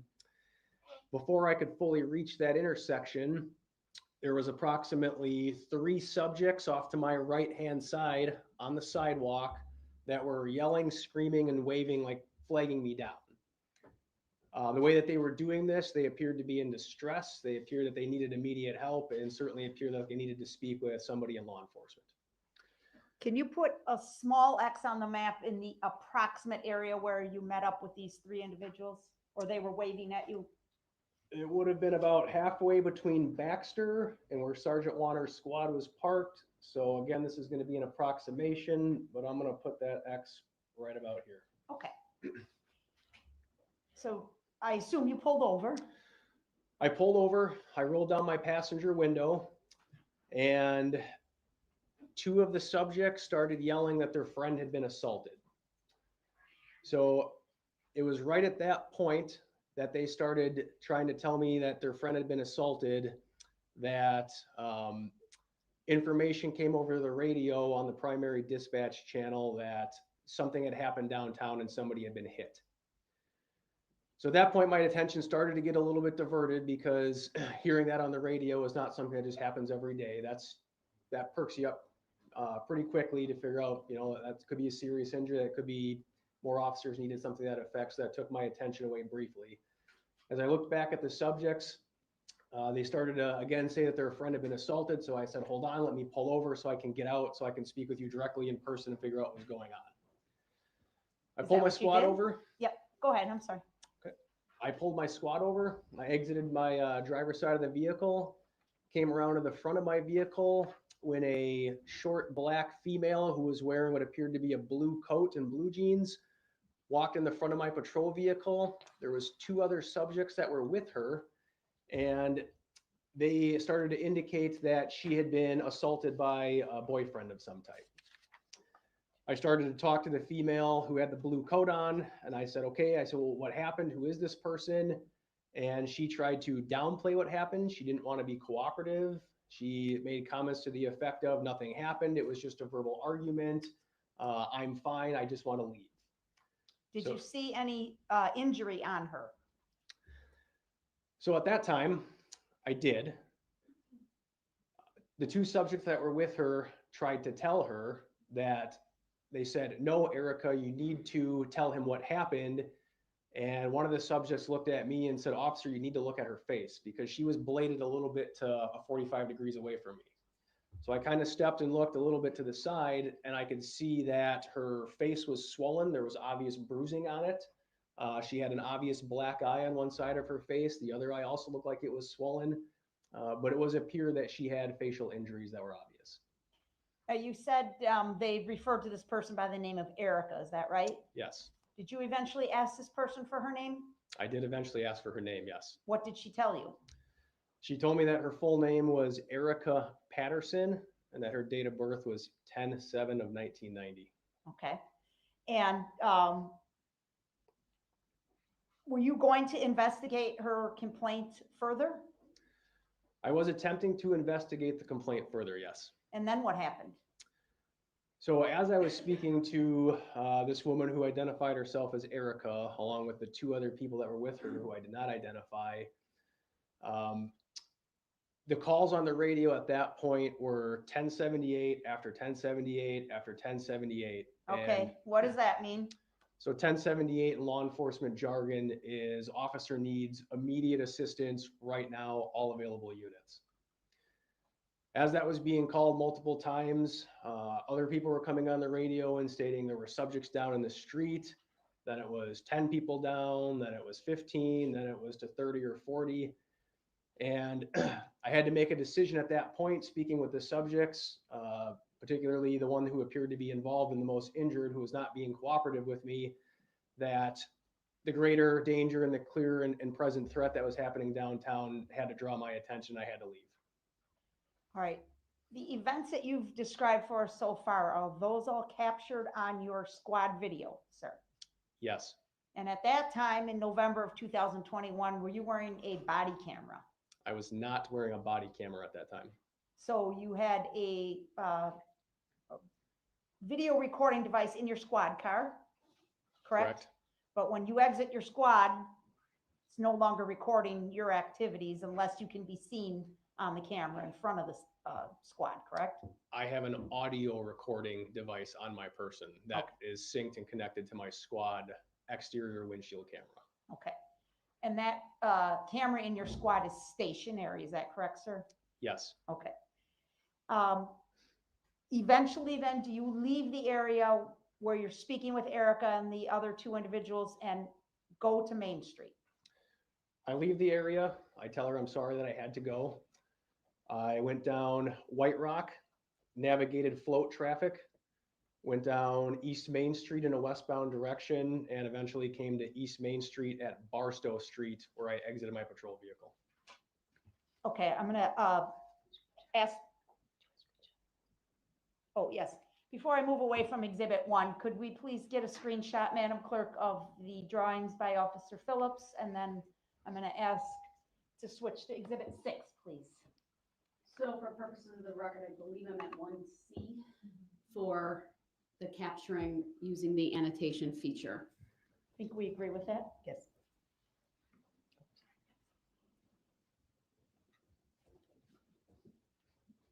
All right, Officer, you see, we've now put Exhibit 6 on your monitor. It's not yet displayed for the courtroom. Do you see Exhibit 6 on your monitor? Yes. Do you recognize this, or do you want us to play it for a few seconds? I recognize what I'm looking at. Okay. Do you believe this to be a truthful and accurate recording from your squad video that afternoon, sir? I haven't listened to it at this point, but I would believe if it's from what I'm looking at, it would be accurate to my squad video, yes. Okay. And you ultimately saved your squad video and submitted it to be used as evidence in this case, correct, sir? Yes, I did. All right. And this is a clip from that squad video? It appears to be, yes. Okay. Move to admit and permission to publish Exhibit 6, please. Mr. Brooks, any position on that? Yeah, what is the grounds? We haven't seen what's in the video. Your objection is noted. It is overruled. Exhibit 6 is received. Permission to publish is granted. All right, so for the record, this clip is about 6 minutes long. It exactly ends at the 5:59 mark, but we're going to play it through, Officer Phillips, and I may ask Ms. Gussie to pause at times so you can kind of describe what's going on in the video. But if you can just orient us what we're looking at right now, please, before we start playing. So this is an orientation. This would be White Rock Avenue facing a southwesterly direction that would go directly to Main Street. This right here is Baxter Street. And then what you're looking at on the right-hand corner is White Rock Elementary School. What about way down in the distance? It looks perhaps like it's a church steeple. So you can see what looks like the church steeple down. That's going to be Main Street down there. And particularly of note, you can see what looks to be a silver-colored car in the center of the roadway. That is Sergeant Warner's unmarked SUV patrol vehicle. Okay, now I'd just like to make a record when he was pointing and saying this, at least initially, he was using his right hand pointing to the roadway that's depicted in the still of this video image. He also said over here, or this is Baxter. You can see about midway in the frame a street sign, and there's a street that intersects. That's where he was pointing to, that particular street. Again, I believe that was Baxter. I believe the rest of his comments comport with the record and don't need further explanation or at least verification by the court. So go ahead. All right, thank you. Okay, we're going to go ahead and start to play. We're at the 0 mark right now.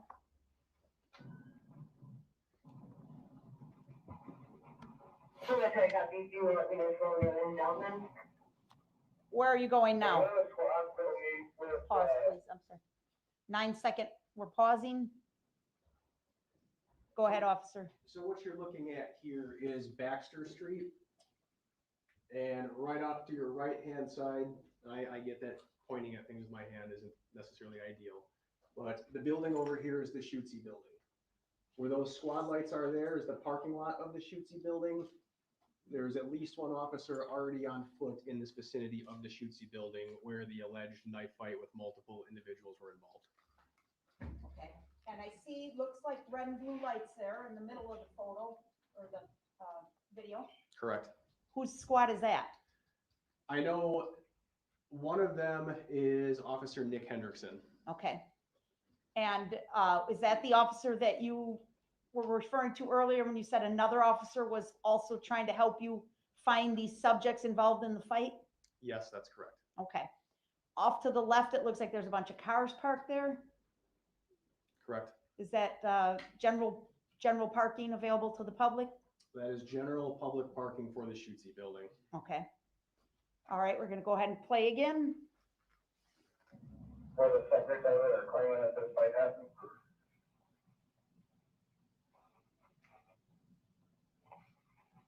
Anytime they were at Hartwell and May with the reserve officer. Are you driving on Baxter now? I am driving down The two subjects walked down towards the White Rock School. Hispanic male, Hispanic female. Pause it, please. Whose voice was that, if you know? I'm not going to say I know 100% sure on that. Okay, no problem. Thank you. Play. 216, I'm 1060. I will meet with the callers. Okay.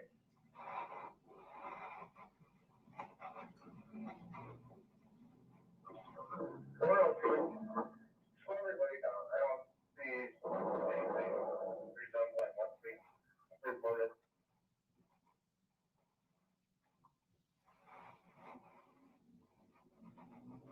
I got it. All this was back to brain. Just here.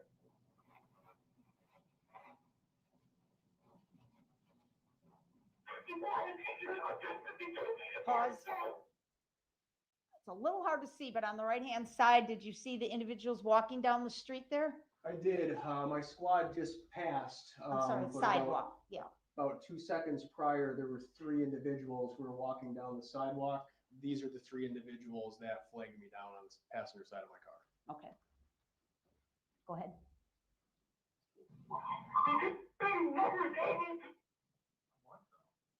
Wait, is that 52 main and so somebody got hit?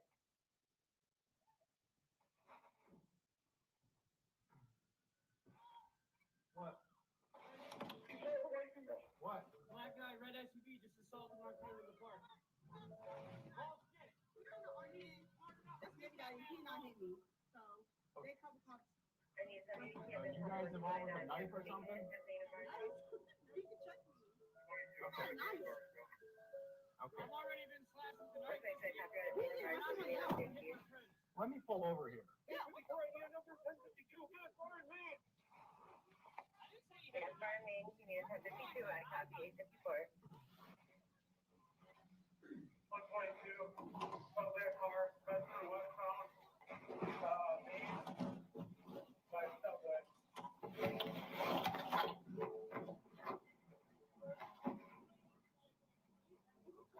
Hey, hold on for a second, okay? 216, I need another at Hartwell and White Rock. I have another person reported it. Okay.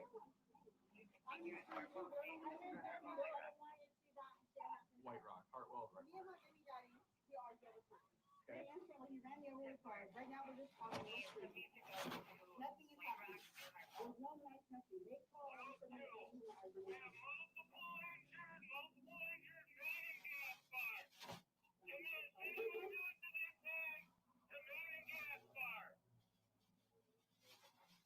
Okay.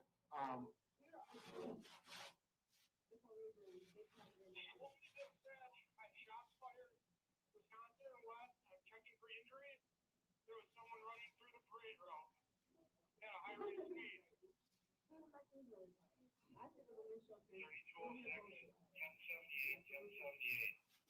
Okay. 102. Hey, 1078. We got about 10 to 15 people down in the street. Who assaulted you? Who ran?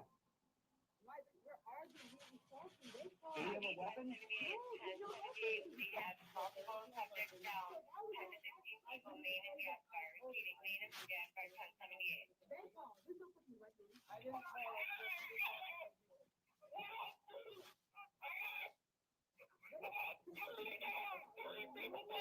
gotta handle that fight. Okay, what is your name? Say your name.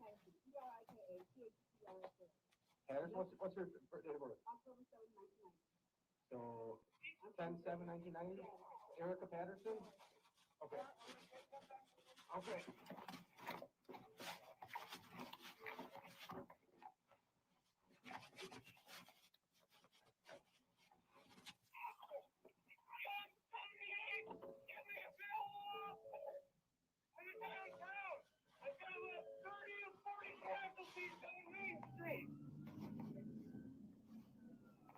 I copy 1078.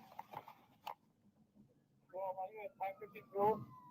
People's Park, female, not conscious, not alert, not breathing. Kent County, nobody here available now.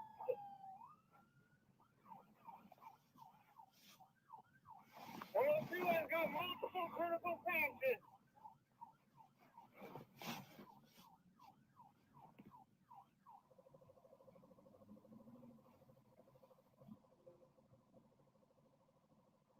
Oh, yeah.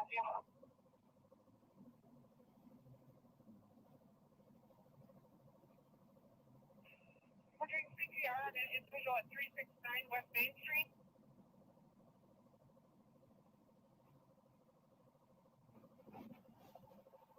Got an unconscious, unresponsive 5-year-old. I'm trying to get into the vehicle again.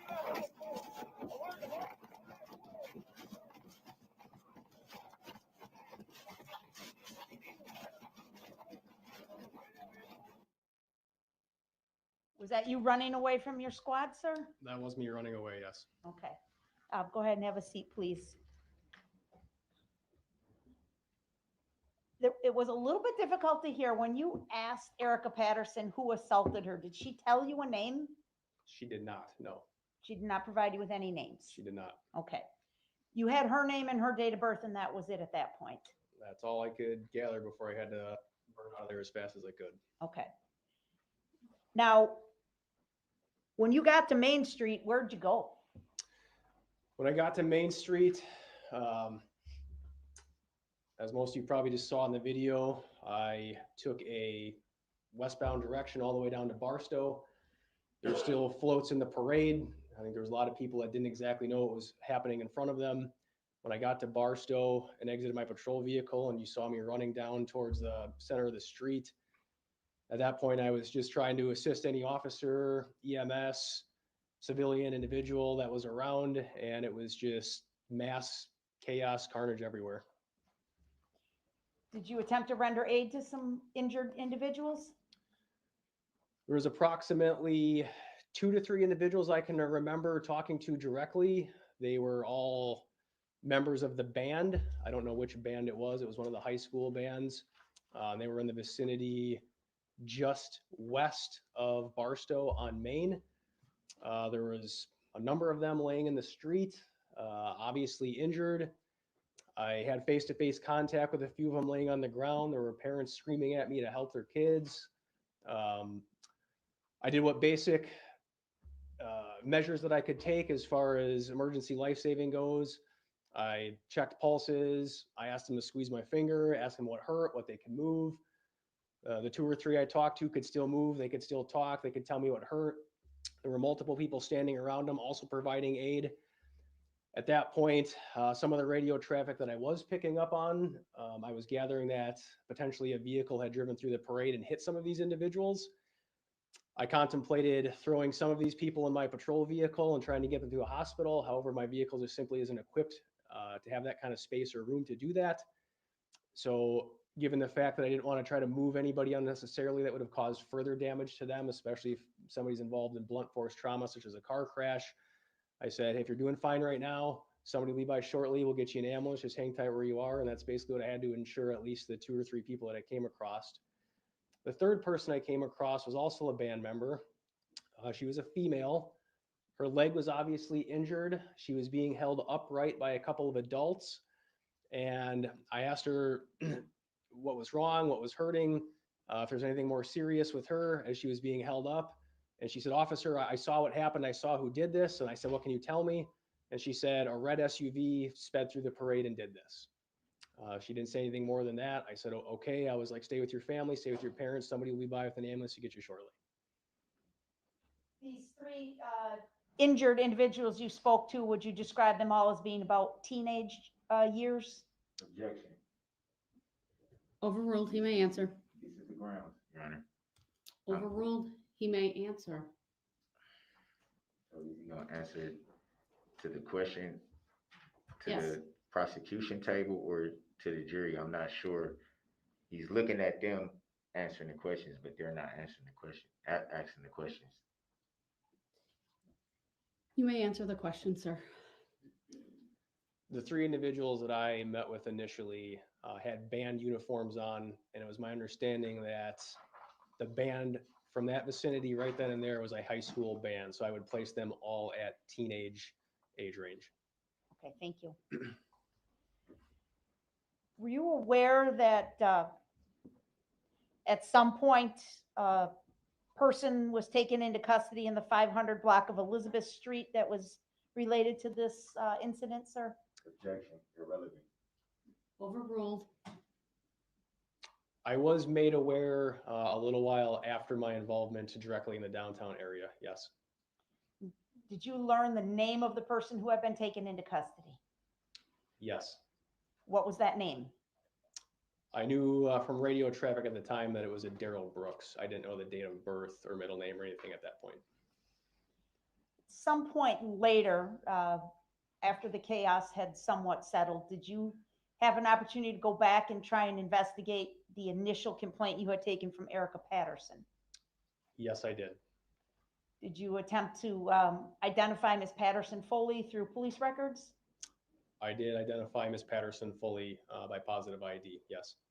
And did you learn of any complaints that have been filed by Ms. Patterson in the past to other police agencies? Objection. Irrelevant. Overruled, he may answer the question that's being posed at this point.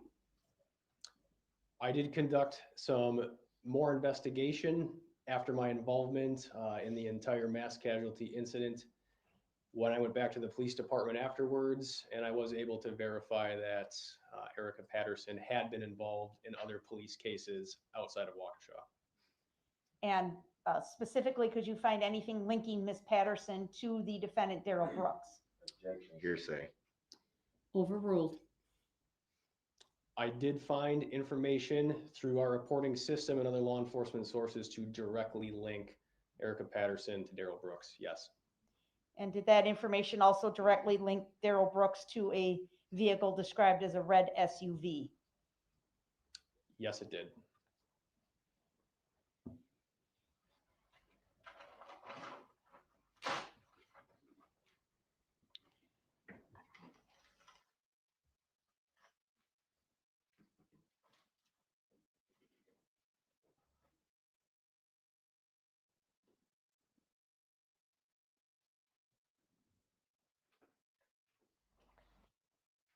I don't have any other questions for this witness at this time, Your Honor. All right, thank you. Mr. Brooks, you may start your cross-examination.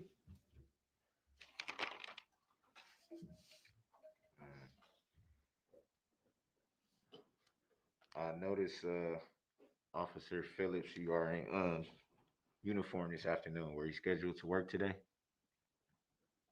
Yes.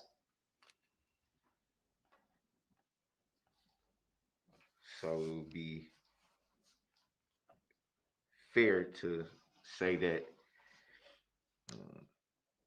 you would be on duty as of now if you weren't giving testimony in this matter. I would be on duty right now, yes.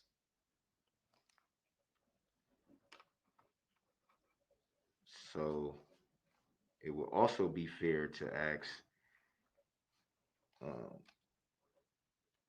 if it would be fair to say that you giving testimony right now, you're still getting paid for it? I am currently employed by the City of Waukesha Police Department on a working patrol shift, on a normal shift for myself, yes. So with that, would it be fair to say that you are getting paid right now as we speak? Yes, I'm getting paid right now. By whom? Objection, relevance. Sustained. Next question. Were you subpoenaed by the plaintiff in this matter? Can you rephrase the question? Were you subpoenaed to testify here today by the plaintiff? Can you explain it in another way? That was pretty clear. Were you subpoenaed to testify by the plaintiff in this matter? I was subpoenaed by the Waukesha County Prosecution's Office to testify in this matter. And can you say that again just for the record? I was subpoenaed by the Waukesha County Prosecution's Office in this matter. Is the Waukesha County Prosecution's Office the plaintiff in this matter? Objection, irrelevant. Sustained. Do you know of any plaintiff in this matter? Objection, irrelevant. Sustained. Have you ever seen the plaintiff in this matter? Objection, irrelevant. Have you ever talked Sustained. have you ever talked to the plaintiff in this matter? Objection, irrelevant. Sustained.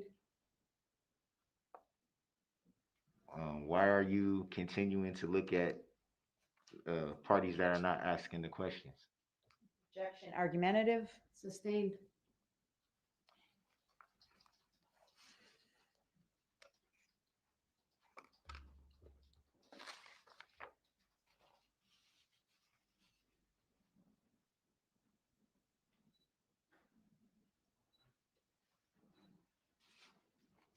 So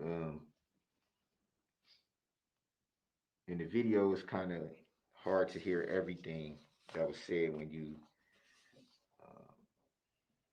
pulled over and interviewed the three individuals.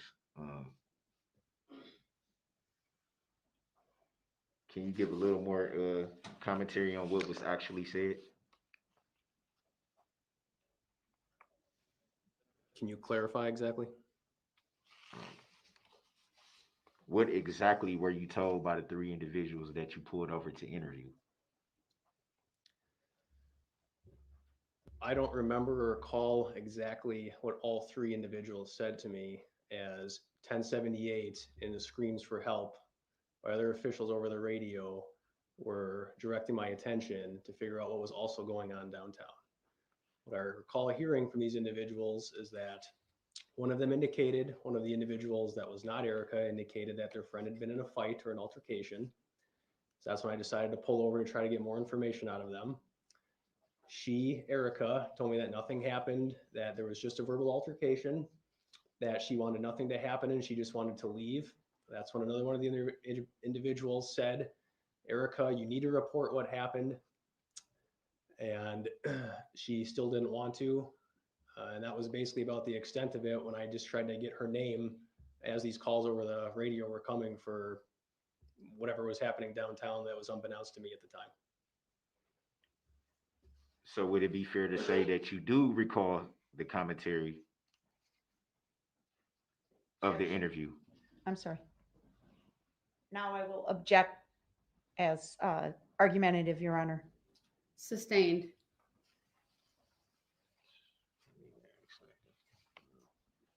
What I would say, Mr. Brooks, is the use of the word commentary mischaracterizes the evidence. It's argumentative. So it would be fair to say that you do recall what was said after already saying you don't recall. I object. It's argumentative. Sustained. Rephrase your question.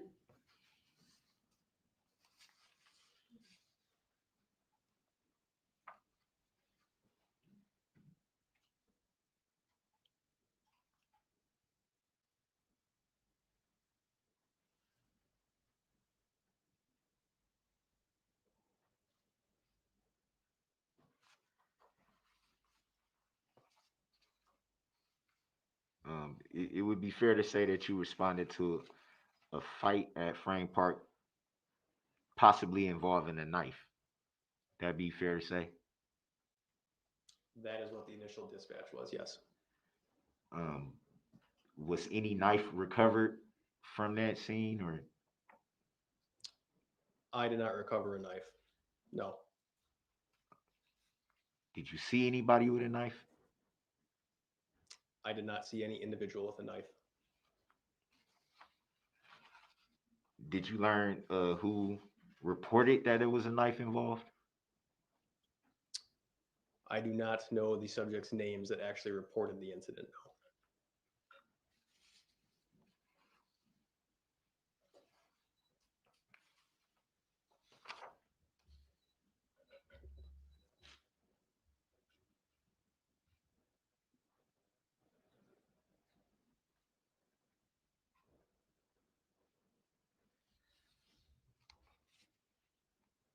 From your recollection, sorry.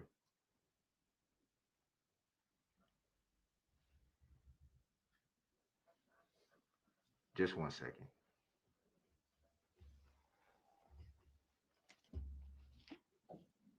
From your recollection, was Erica Patterson being cooperative with the information that she gave you? Erica Patterson was not being cooperative with the information she was giving me, no.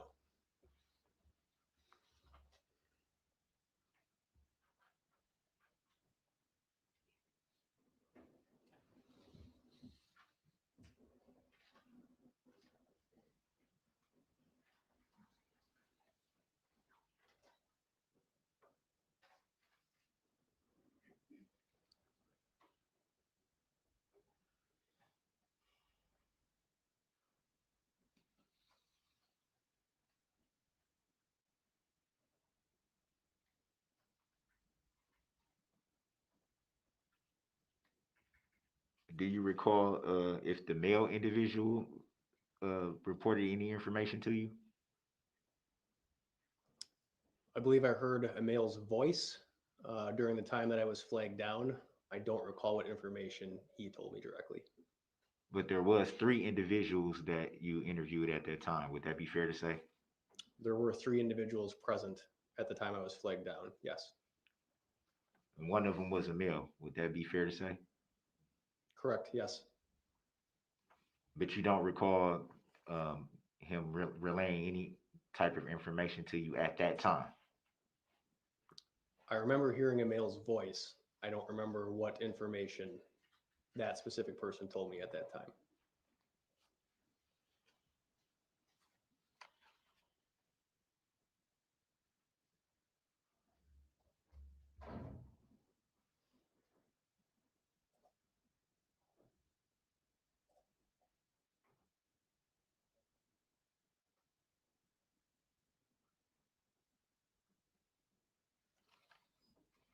Just so we're clear on the record,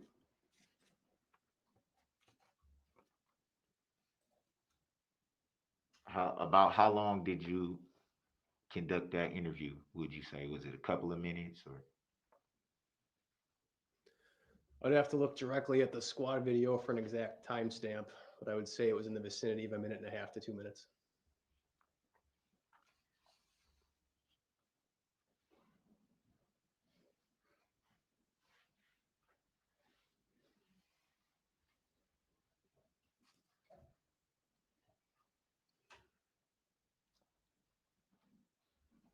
After you interviewed those 3 individuals, did you later gain any more information of the incident that you were investigating at that time? I did not gain any further information regarding the specific fight that I was initially dispatched to, no.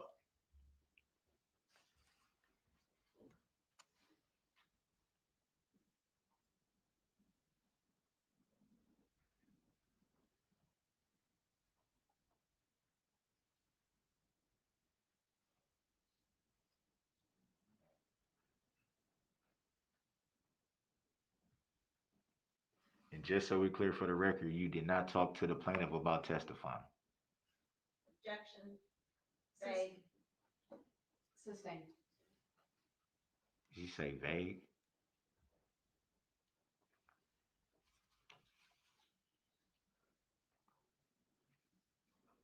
Were you contacted in any way by the plaintiff to testify here today? Objection irrelevant. Sustained.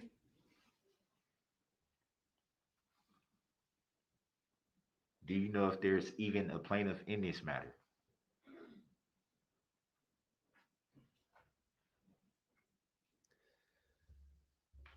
I was contacted by the Waukesha County District Attorney's Office to testify in this case. Do you know if that's the plaintiff in this matter? Generally, in a criminal case, the plaintiff would be the state of Wisconsin. That is my assumption in this case, that the plaintiff is the state of Wisconsin. So the state of Wisconsin is the plaintiff in this matter, to your knowledge? That would be correct, yes. No further questions, Your Honor. All right, thank you. Do you have any redirect? Just very briefly, one question. You have been asked by Mr. Brooks if you did anything to further investigate the initial fights that you were dispatched to. Do you remember that question? Yes. Did you in fact relay to detectives who were working on this parade incident the information you had found out about the link between Erica Patterson and Darrell Brooks? Yes.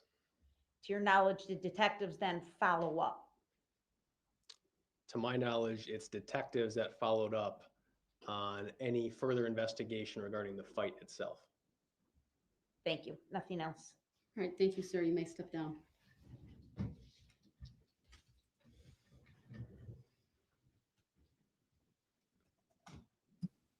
Well, let's see what he does. You know, every break that he gets a chance You to have look it up. your next witness. Yes, I'd also like to move Exhibit 1C into the record, please.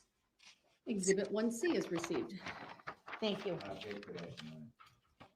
Your objection is noted. Can I state the grounds? if I may. May.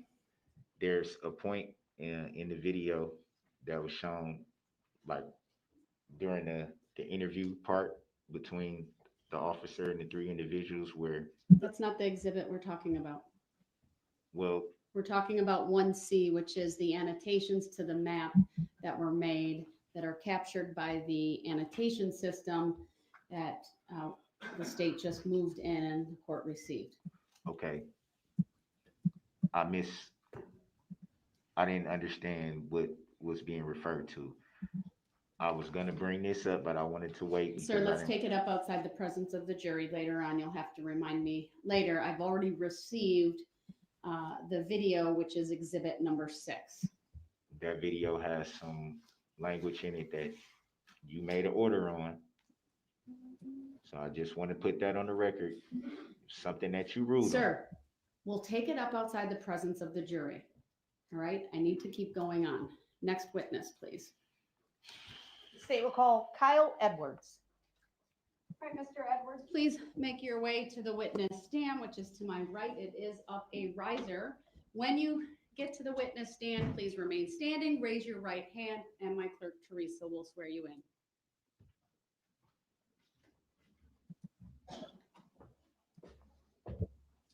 Do you solemnly swear that the testimony you're about to give shall be the truth, the whole truth, and nothing but the truth, so help you God? I do. Thank you, sir. Please be seated. First thing I will ask you to do is to state your first and last names for the record and then spell each. Kyle Edwards, KYLEEDWARDS. Thank you. Go ahead, your witness. Good afternoon, sir. Thank you for being here. What city or town do you live in, sir? At the time, Waukesha. Right Okay. now, I live in Pewaukee, Wisconsin. Okay, so back in November of 2021, you lived here in Waukesha, is that Correct. correct? Okay, and I just want to ask you very briefly, do you have any medical training, sir? I've been in the service for 17 years, so limited combat lifesaver, just basic Army warrior tasks, that type of medical stuff. Okay, and on November 21 of 2021, did you make plans to attend the Waukesha Christmas Parade? Yes, ma'am. And were you attending that parade with any family members? Yeah, my wife and 2 kids at the time. Okay. Did you travel to the area where the parade was being held by car? Yes, ma'am. And do you remember what road you may have taken to approach the parade area? Yeah, we lived just east of Frame Park, so we crossed the river and then came up into the downtown area using North Street, East North Street. Okay. And was there a time when you came to the intersection of North Street and Barstow? Road? Yes, ma'am. Yeah, at the corner of East North Street and Barstow, there was a stoplight there. So. Okay. I'm going to put up a document that's been labeled as exhibit number 7. You get a chance to look at it on your screen first, sir.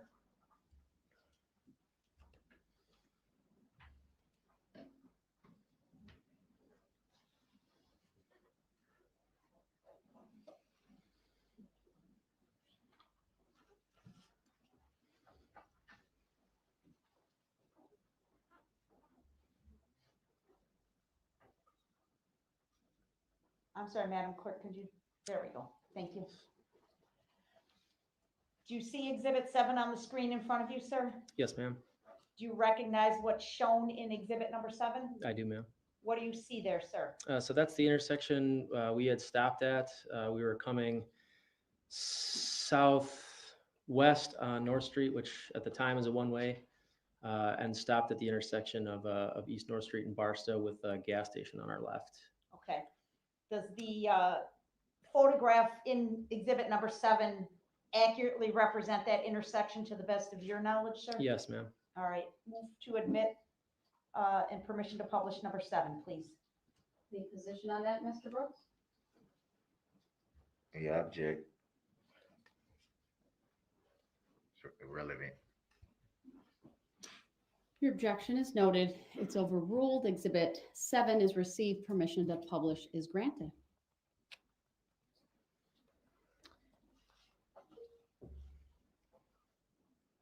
waiting for it to come up on the screen here for everybody to see.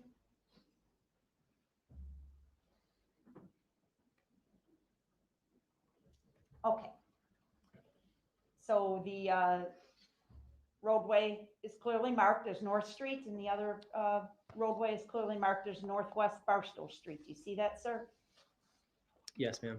And then the big square kind of on the middle right-hand side of the exhibits is the gas station, correct? Yes, ma'am. Okay.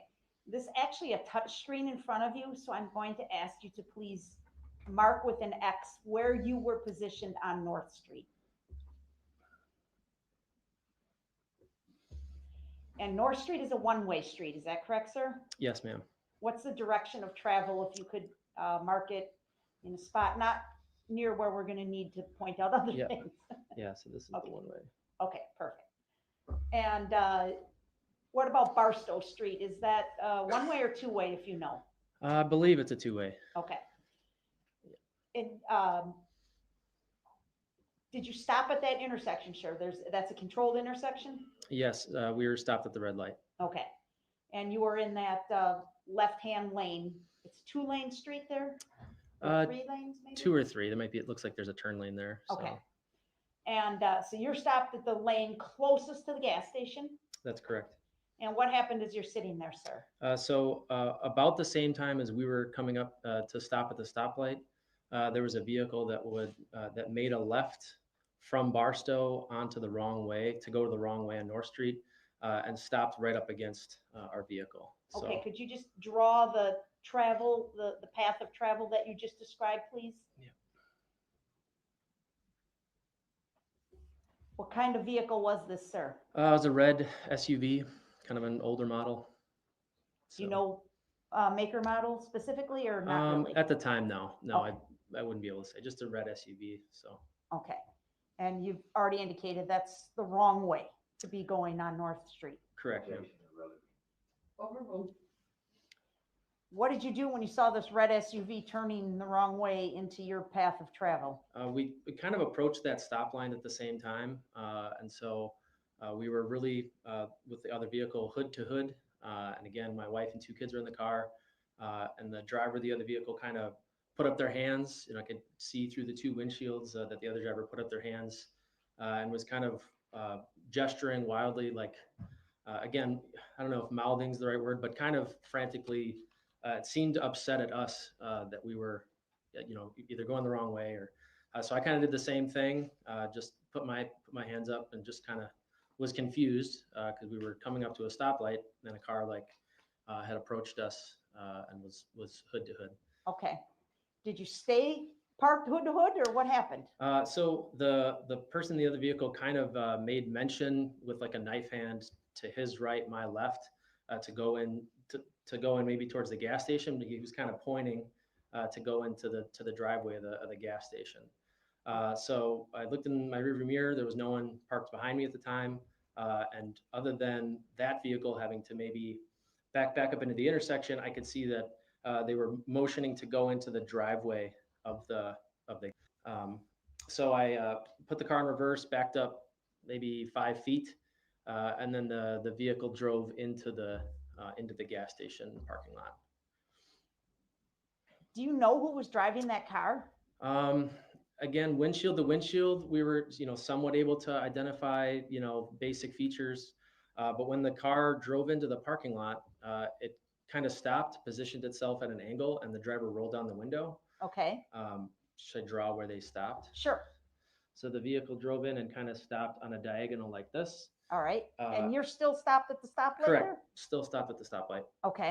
So the other driver rolled down the window of their vehicle. I just, as a reaction, also rolled down the window of my, I don't know why, it's just a reaction of, so the other driver rolled down their window maybe halfway and stuck his head out and kind of looked back. And he said, why didn't you get out of the way? And I'm trying to get gas. And I said, well, it's a one-way. Okay. You're going the wrong way down the runway. Well, I'm telling you, I need to get gas. And I go, oh, okay, man. And then it was a green light, and then we proceeded. So. Okay. Do you think you can identify the driver of that red SUV? Yes, I think so. Okay. Yeah. Do you see that person present in this courtroom here? I do. Yeah. Your Honor, I'm going to ask that Mr. Brooks be instructed to remove his mask temporarily. Mr. Brooks, you're instructed to take off your mask temporarily and look up, please. Thank you. So at the time, it was a lot more dark facial hair features and longer hair as well. So, because Okay. again, I would have saw through the windshield once, but then also with the window rolled down, kind of looking back. So maybe just like the forehead and then the long, massive hair. Sure. So different than he looks today with kind of a clean shaven or very short hairstyle Yes, and ma'am. scruff or stubble on his chin? Yes, ma'am. Okay, but you do think it was Darrell Brooks that was driving that car based on seeing him in court here today? I do, ma'am. Okay. Did you continue on to the parade, sir? Yes, we did, ma'am. And where did you and your family watch the parade? We were literally on Broadway Street. So that was one of the streets that intersects at the 5 Points, intersects Main Street. And so it was really windy. So we wanted to kind of face away from the wind with the kids. So we were sitting on Broadway. Okay. I'm sorry, I want to back up one step before I leave the gas station. Did it appear to you as though Mr. Brooks was alone in the car? Yes, it did. You only saw one person in that car That's correct. at that.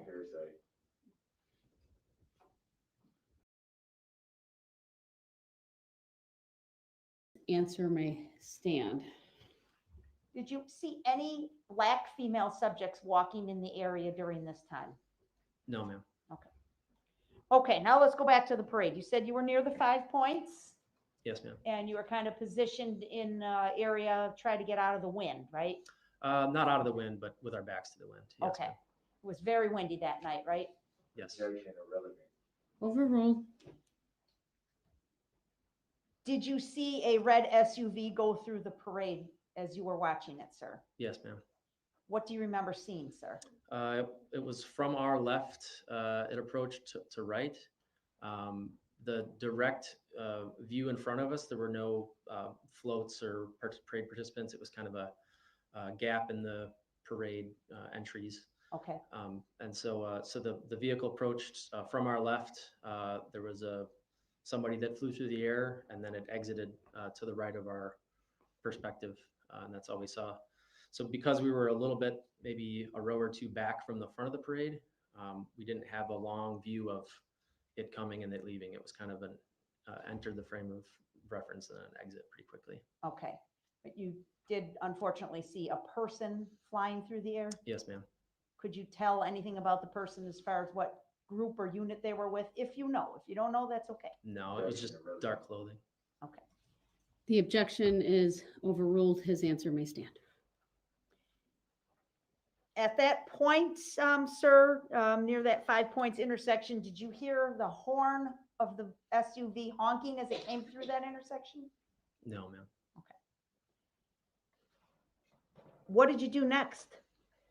We folded up our two kids in the chair, in the folding parade, lawn chair, and then got them back to the vehicle pretty quickly. Okay. And then my wife went to drive the kids home, and then I went back to help out with the craziness. So, Okay. Why'd you go back to help? it was just a reaction. I think I'll give credit to my wife. She handed me a couple diapers and a bottle of water and said, you got to go back. So we were right there. Okay. So we went back. And again, you have some limited first aid training, or perhaps more than basic training. You're have some good knowledge from your service in the armed forces, correct? Basic Army wear tasks include medical training. So yes, ma'am. Okay. Were you able to render aid to any individuals on Main Street? There were two, yes. Okay. All right. Thank you, sir. I don't have any other questions for you. Mr. Brooks may have some questions. Mr. Brooks? I'm sorry. Yeah. Thank you, Ms. Basie. Could I please ask the clerk to make a screenshot and mark it as 1D, and then I would move to admit. 7A. Should be right. Yes. Actually, it will be 7A. Thank you. So that will be marked as 7A. Mr. Brooks, any position on that? Yeah, I object to the relevancy of it. This what's on the screen right now. We talking about this? Yes. Okay. Yeah, I don't see the relevance for this. Your objection is noted, it's overruled. The court receives Exhibit 7A. Do you have any questions for this witness? Yes, I do.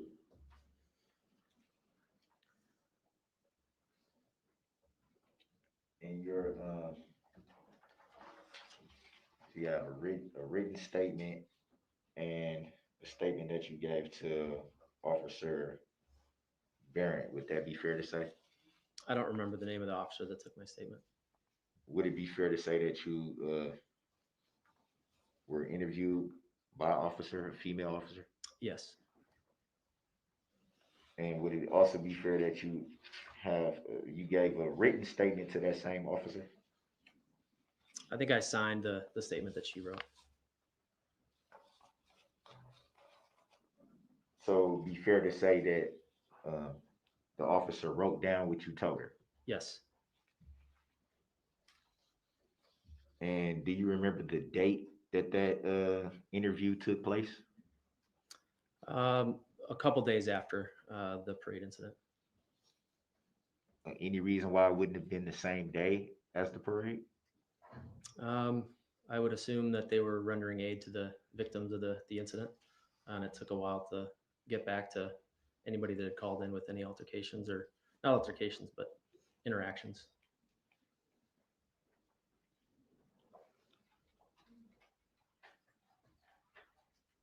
Do you recall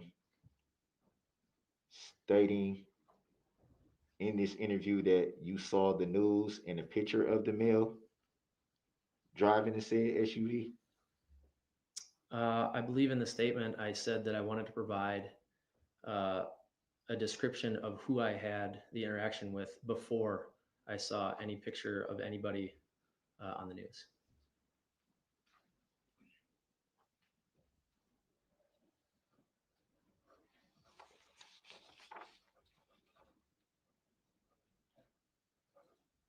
So you never stated that since the incident and before the statement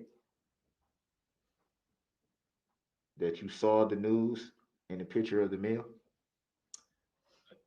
I guess I don't understand the question. In your statement that the officer wrote down. Well, let me back up.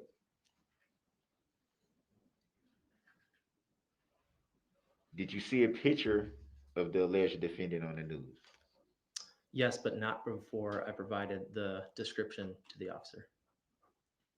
So the description that you gave, would that be the same officer that did the interview? I called the evening of the incident. I called the non-emergency line and provided the description at maybe 10:30 that evening of the event, and then provided the same description to the officer, a few days later. Do you recall why you called the non-emergency line for something that would have been so big that it should have been an emergency call? Objection, argumentative. Sustained, please rephrase the question, Mr. Brooks. Any reason why you would call the non-emergency line? Yeah, someone going down a wrong way on a one-way street a few minutes before the parade didn't seem like an emergency compared to what had happened at the parade. So would it be fair to say that you were then reporting someone going down the wrong way, trying to get into the gas station at that time? At what time? At the time that you called the non-emergency number. I wanted to report that I had seen someone in a red SUV going the wrong way down a one-way before the parade, and the possibility that it was connected to the red SUV that I had seen drive through the parade.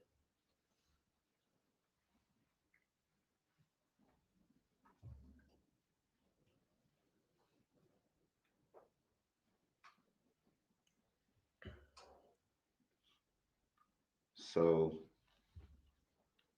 that non-emergency report,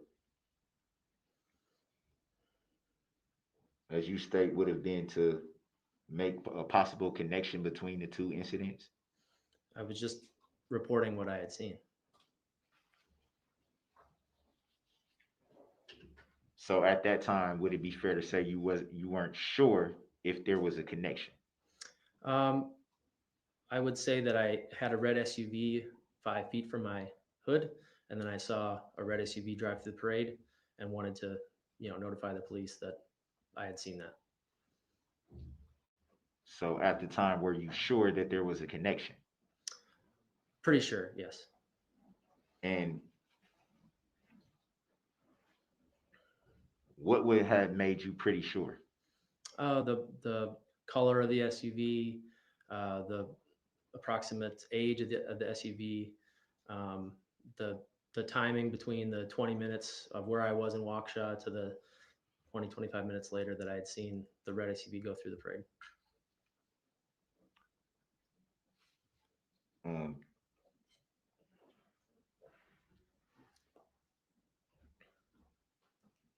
Would it be fair to say that you just described the SUV that made the wrong turn going into the gas station as a older model?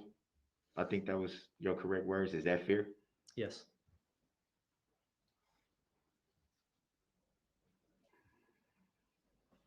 Is there any reason why you wouldn't be able to make the connection between the older model SUV that you saw going into the gas station and the one that you saw in the parade? No, they were similar age. I guess older subjective. I mean, it was a similar age, the one I saw before the parade and the one I saw during the parade. So it'd be fair to say that you weren't exactly sure. I'm pretty sure they were the same vehicle.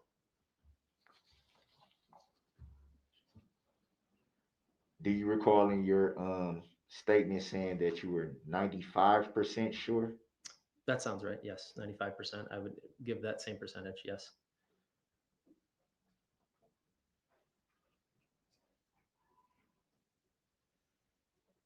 Why not? Why would you not be 100% sure if you say that you believe that they were the same vehicle?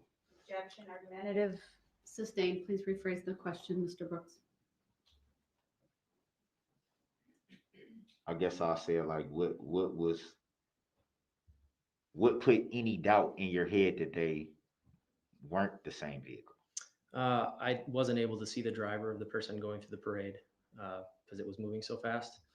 So I guess there's a very, very small chance that the red SUV I saw beforehand happened to be a similar year, make, and model and color of the SUV that I saw go through the parade. So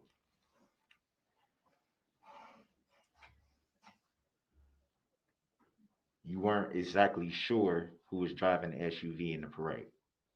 Correct.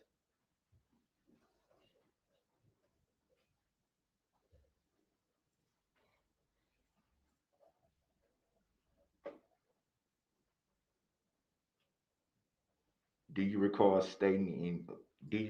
in the statement that the officer wrote down? Do you recall telling the officer that was writing the report that you're 95% sure the male you saw prior to the parade at the gas station was the one driving through the parade route? As far as I would not be able to identify who was driving through the parade route because the vehicle was moving too fast.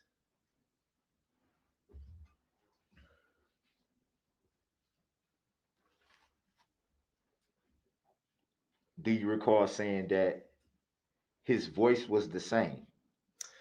Yes.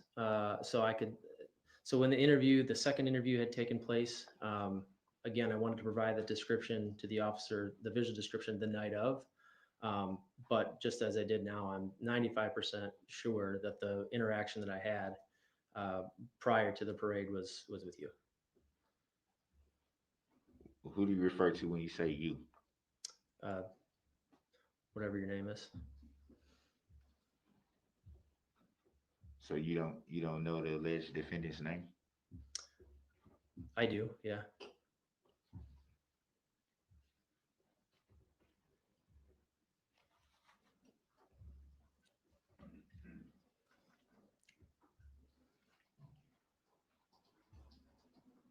Would it be safe to assume that if you couldn't see who was driving the SUV in the parade route,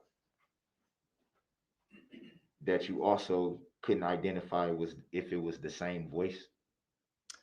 The voice has nothing to do with the driver of the vehicle driving the parade. Again, it was moving too quickly. I wasn't able to identify the driver when I saw the vehicle going through the parade. So would it be safe to assume that you got the description from the news and picture of the person that you seen on the news? The person and the voice that I saw in the news matched who I interacted with prior to the parade. But just so we're clear for the record, there was no way you saw who was driving the vehicle in the parade route. Correct.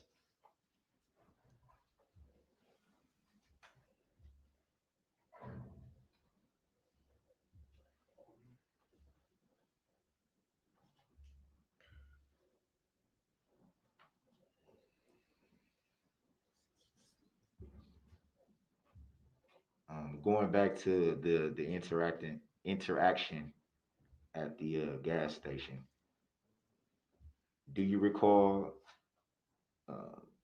telling the interviewing officer that the driver of that vehicle rolled down the window to say, "I'm almost out of gas"?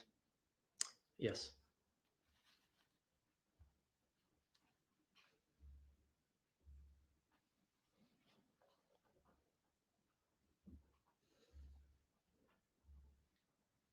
Do you recall backing your vehicle up to let the driver of that car into the gas station? Yes.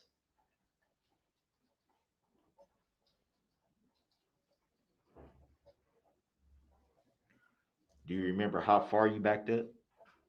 5 feet. Do you remember telling the reporting officer who was writing down your statement that it was 10 feet? 5 to 10 feet. Was it 5 feet or 10 feet? It was enough to let the vehicle into the gas station. So would it be safe to say that you don't recall? It would be safe to say it's between 5 and 10 feet.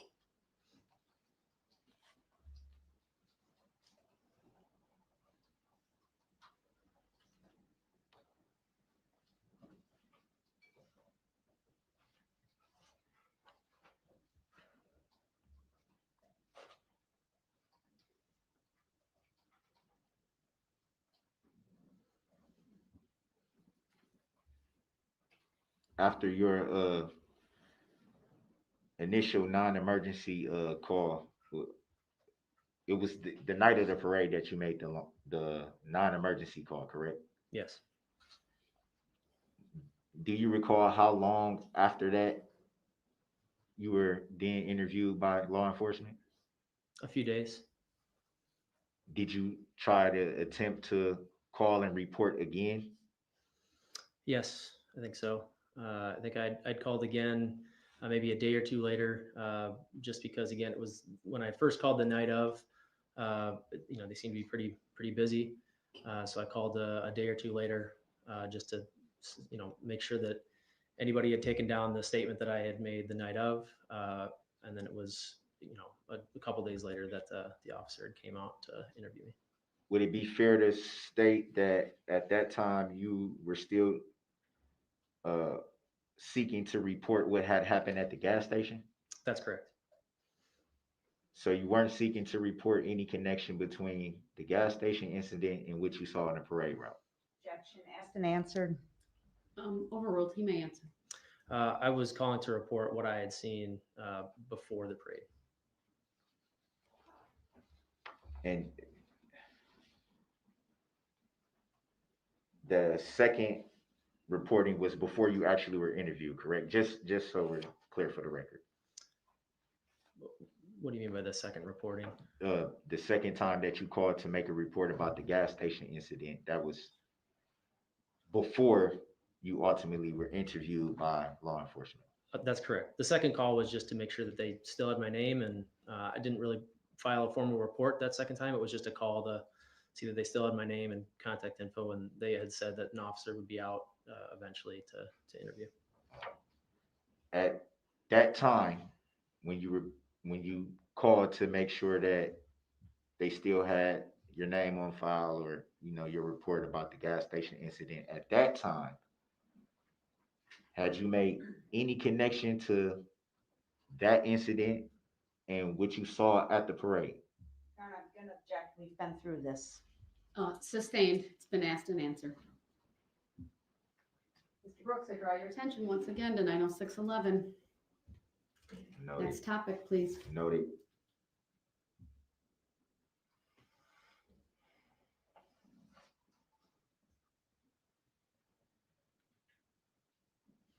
And were you subpoenaed by the state of Wisconsin to testify here today? That was either the state or the county. I received a letter from the county. Did they identify as the plaintiff in this matter? Objection. Irrelevant. Sustained. Do you see the state of Wisconsin in the courtroom today? Objection, Your Honor. Vague. Sustained.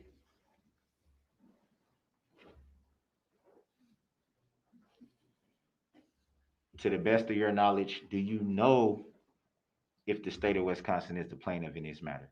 Objection. Irrelevant. Sustained. Have you ever had any interaction with the state of Wisconsin? Objection. Irrelevant. Sustained.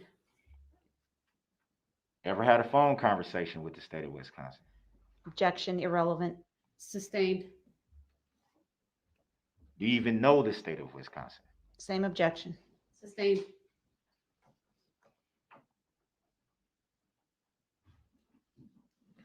Mr. Brooks, And you, new topic, or I'll stop the cross-examination under 90611.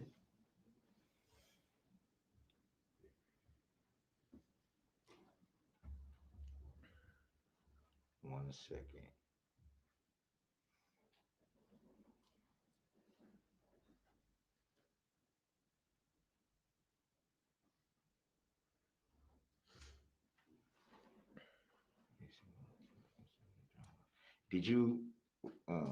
Do you recall how long approximately you were stopped at the red light during the gas station incident?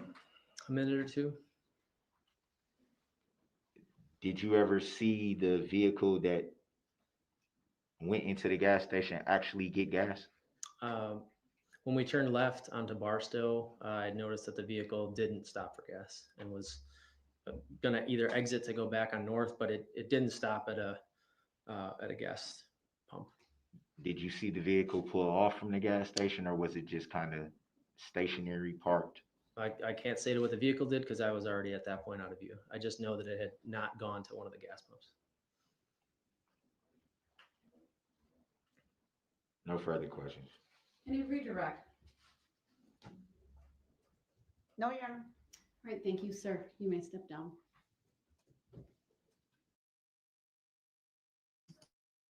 So I gotta, so I'm thinking to myself, thank goodness this is not one of these trials that he could redirect after the prosecution team. Like, oh my gosh. Like, could y'all imagine how long this trial will be going on if we had to listen to him? They go back and forth with direct, redirect, or direct. Like, could y'all imagine? Like, and if she would not stop him from asking those same questions to people, we would be here forever. Like, he is really something else. Oh gosh, like I'm hitting my head. And it's just bothering these people. Are you 95% sure or 100% sure? Like, listen, it was you. It was you. I don't care if it was 95% or 100%, it was you. I don't care if it was 5 or 10 feet. Like, is he for real? Like, I can't deal with him. He boy, doses, only in doses. Can you deal with him? Let me see. Like, I don't even know when to fast forward because he's always acting up. Bro, I was thinking the same thing. Everybody would go insane, right? He's a whole wreck, right, Rachel? Like, really?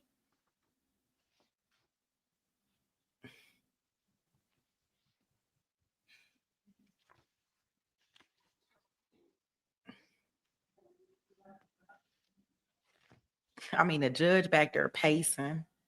Like she's standing up, she can't sit down. They making me nervous.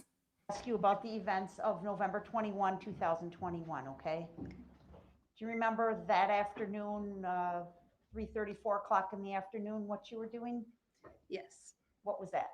I was dropping my boyfriend's daughter, who was 5 at the time, at with her dance company on White Rock Avenue at their staging area, Okay. to get ready for the parade. So your boyfriend's daughter was going to participate in the parade? Yes. Okay. And you had to drop her off on White Rock? Okay. Was that again? Yes. Thank you. And It's my then, job to make sure the record's clear, so if you nod your head or say, Okay. I'll clarify. It's okay, people do it all the time. and after you dropped her off, were you planning to attend the parade then? Yes. And where were you planning to watch the parade from? Earlier that morning, we went and put our chairs and blankets on a spot on Main and Maple right on the corner. Okay. And do you know if you were on the north side of the street or the south side of the street? South side. South side of the street. And do you know any businesses that were nearby that you can remember? Yeah, we were right across from Main Street Bar and Grill. Okay. Main Street. Okay, Mainstream Bar and Grill? Yes. Yeah, okay. And as you were traveling to the parade after dropping off your boyfriend's daughter, did you travel along North Street? Yes. Okay. I'm going to ask to display exhibit number 7, which has already been admitted, Your Honor. Permission to publish exhibit 7 is granted.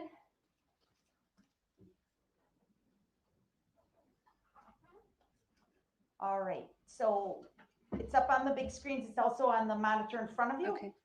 And that's actually a touch screen. So I will ask you to please put an X in the area where you were as you approach the intersection of North Street and Barstow Street. Sure. I was right here in the second lane. It was probably one lane too close. I drew the X. Okay. We can clear it and she can do it again if it's not accurate. Okay. Yeah, it's not the. So I was right greatest. here in the. Okay. Oh my gosh. In the center lane. Yes. Okay. Hold on, I wonder if she, you may have clicked the arrow, which is okay. There's multiple ways to annotate. So try it again and see what comes up. There we go. Okay. And as you approach that intersection, do you remember if you had to stop for the stoplight there? Yes, it had just turned red. Okay. Did you see any cars around you on North Street? Yes, there was a car to my left. I think it was silver. And I think there was a car on my right. Okay. And the car on your left then would be in the lane closest to the gas station, correct? Correct, right at the corner. Okay. There is a gas station right there, that big box in the middle of the Yes. street. Okay. What do you remember happening as you sat there at the stoplight? So I stopped at the stoplight, and I immediately saw a red SUV come from down the hill on Barstow, and it turned into North Street to go into the gas station. However, it turned on a one-way street, and it was like head to head with the car next to me, in the first lane. And so I was right next to the silver car. Sure. And How about, could you draw that for us on the map? Yeah. The best you can, please. Yep, so it came down here and into this first lane right here. Okay. And that's where the silver car was parked? Yeah. Or stopped, I should say. Yes, and there is a driveway to the gas station right here. Okay. And the silver car was blocking that driveway because it's an exit, not an enter. Okay. And so you saw the SUV go kind of hood to hood or head to head, you said, Yes. with the silver car. Yeah, and I was looking, and I'm like, oh my gosh, this guy is coming onto trying to get onto our one-way street. And I saw a bunch of arm flailing from. By who? I think both vehicles, because presumably the red SUV is mad that the silver car is blocking to get into the gas station. The silver car is like, I'm not doing anything wrong. So they were both kind of upset. And then I noticed the silver car backed up to allow the red SUV to get into the gas station. Okay. Could you see into the red SUV and see the driver of that vehicle?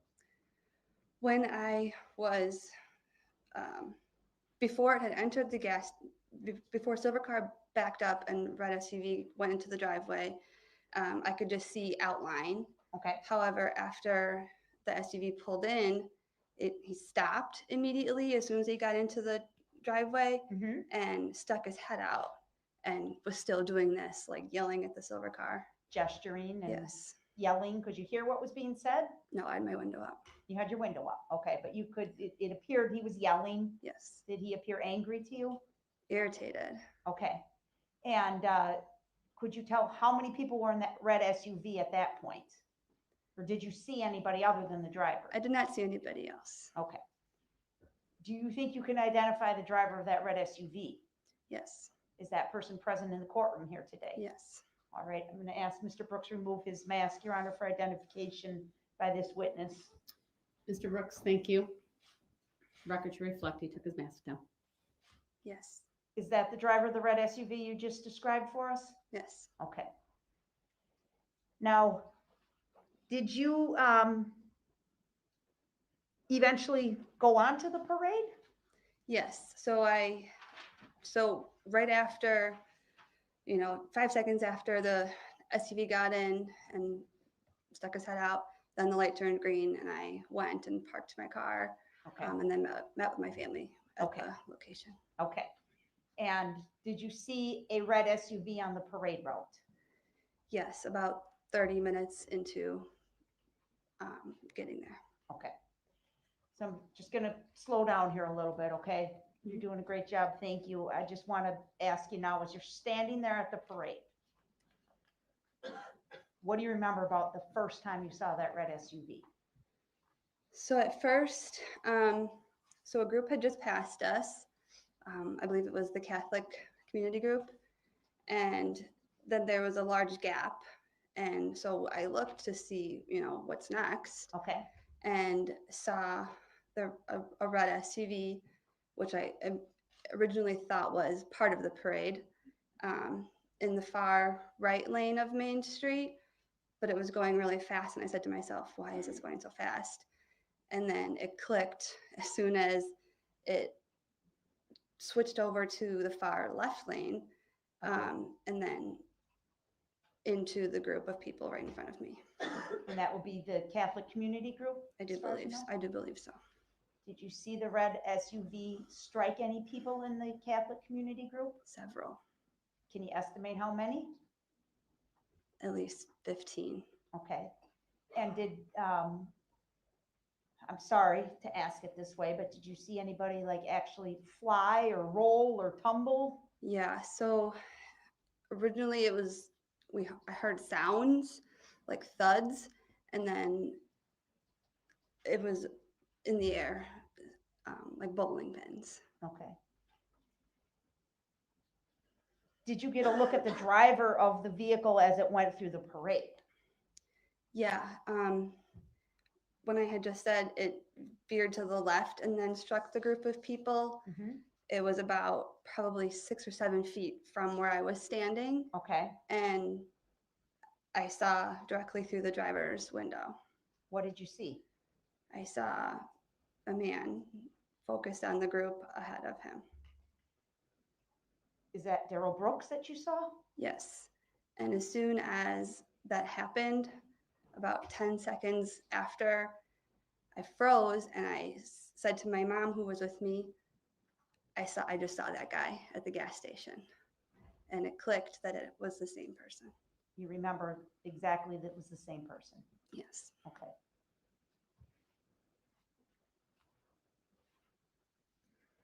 You described hearing some noises that you described as thuds, is that right? Yes. What do you think that noise was?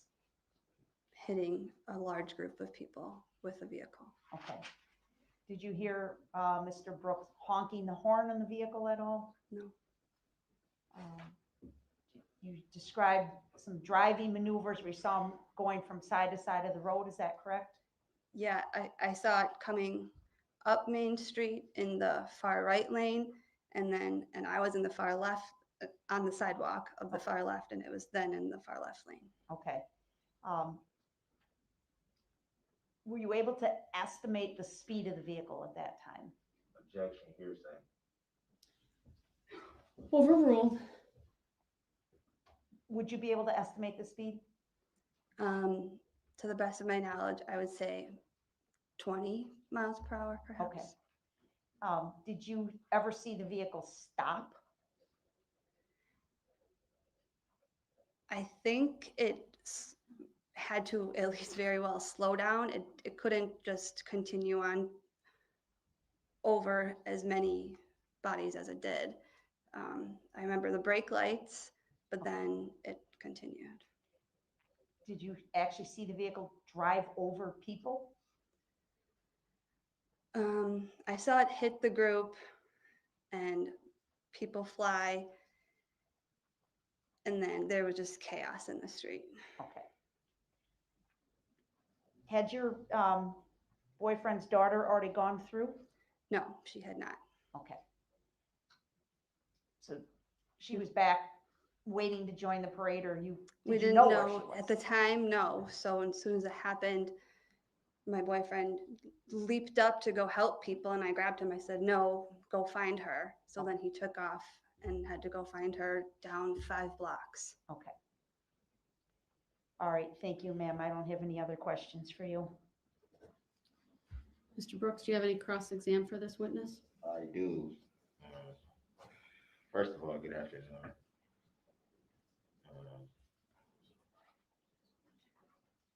You stated that you saw brake lights. Would that be fair to say? Mm-hmm. Was that a yes? Yes. Thank you. Would it be fair to say you would only see brake lights from a vehicle if it was attempting to stop? Or slow. So just so I'm clear on that, you would see brake lights on a vehicle that is attempting to slow down or stop. Sure.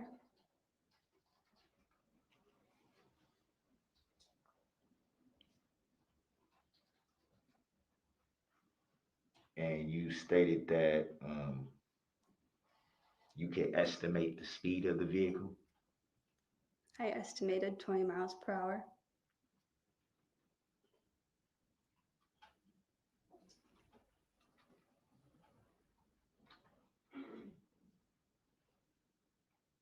And would you characterize that as extremely fast?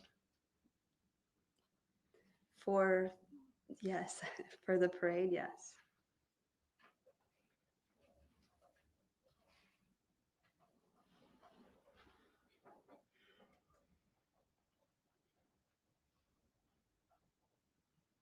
And how did you come to the conclusion of the speed?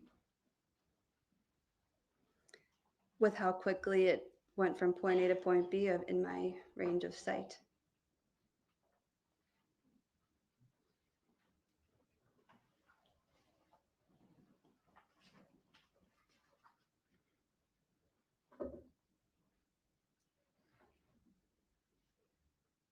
Going back to the gas station incident, you were, I guess I would need to see the map again. We You still were, have that available. The map? We still have the map with the markings available, or was it cleared after we captured it? I didn't clear it. Yeah, Okay. could we please save that as 7B, please, Your Honor? It will be saved as 7B. And admitted. Any position on that, Mr. Brooks? yeah, I don't see the relevancy of the map. It's directly related to her testimony, sir. It's relevant. Your objection is noted. So It's overruled. Exhibit 7B is received. where were you positioned again at the stoplight? I was in the front row in the middle lane.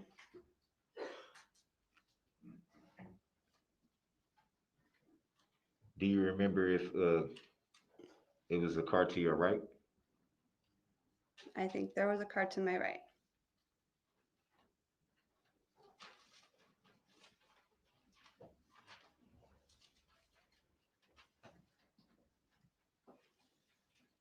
Do you recall if the vehicle you saw going into the gas station had any tinted windows?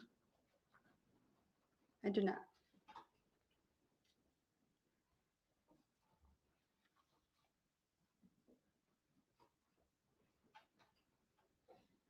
And you stated that you were pretty sure it was only one occupant of that vehicle? Yes, that's all I could see. With all you can see, or are you sure that it was only one occupant? I could see one person. So it'd be fair to say you couldn't see any other seats in the vehicle? I saw one person when it was head to head with the vehicle next to me, the one with the arms in the air, and then I saw one person as he stuck his head out the window once he pulled in. Could you see the passenger seat? I could not from that point. Could you see the back seats? No.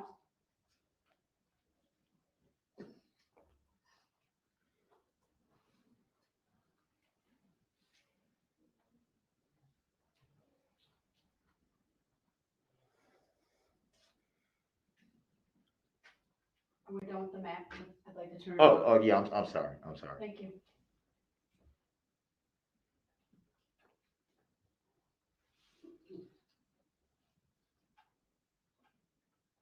Do you recall who subpoenaed you here to testify? Yes. You stated for the record? Yes, I said. Oh, the state of Wisconsin District Attorney. Do you see the state of Wisconsin present in the courtroom today? Objection, irrelevant. Sustained. Mr. Brooks, move on. Under 90611, I've sustained all of the objections related to this line of questioning. It's not relevant.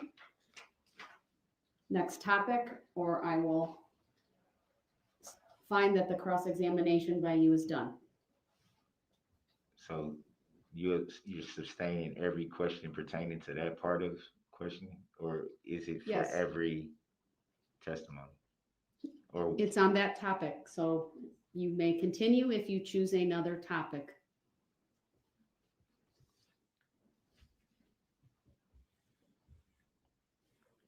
have you ever seen the plaintiff, state of Wisconsin, before? Right, pursuant to 90611, judge controls the order and mode of interrogation, that these questions violate sub 1, and Mr. Brooks will not be able to ask any further questions of this witness. State have any redirect? No redirect, Your Honor. All right, thank you. You may step down.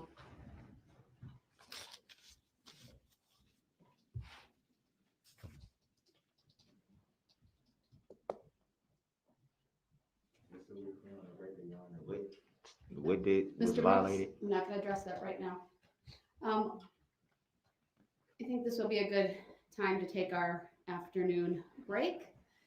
So we'll be, I need to address a couple things with the parties, but as far as the jurors are concerned, about 15 minutes for the afternoon break, give or take.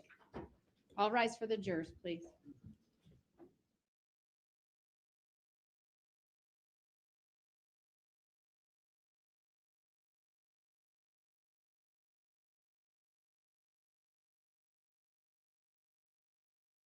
Put on the corner of his table.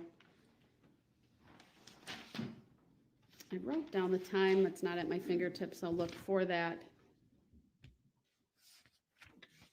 But in any event, I did want to address that with you, Mr. Brooks. You've been in the courtroom. You've been meaningfully participating. Are you asking to go to the other courtroom? We went back on the record. I was very emotional at that time. Still very emotional, but I'm attempting as best I can to hold it together.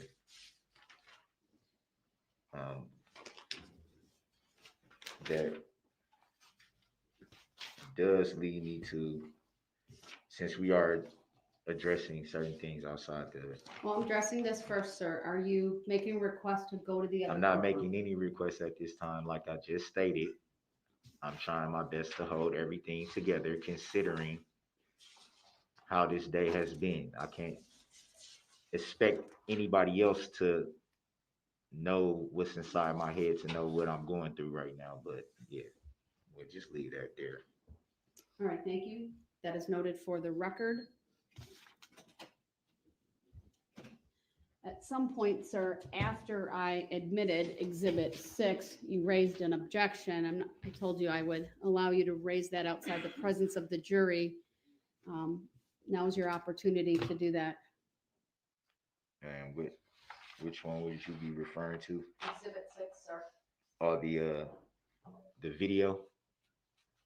We've seen multiple videos, but yes, Exhibit 6 is a video, sir. I think it's very clear what I was referring to in that video. The interview portion of the officer with the 3 individuals has language in it that you made a ruling about, pertaining to a whole different entire. Which part of the video, sir? The interview part, I'm gonna say it again, as I've already said it clearly enough, the interview part between the officer and the 3 individuals. And what specifically are you referring to? What statement, sir? I need some specificity. Do you need it to played? that. Do you need it played? Mr. Brooks, you're the one making the objection. Please make your offer of proof so I can rule on it. The offer of proof is that there's language said by Erica Patterson in that interview that can be audible, referring to another situation in another county.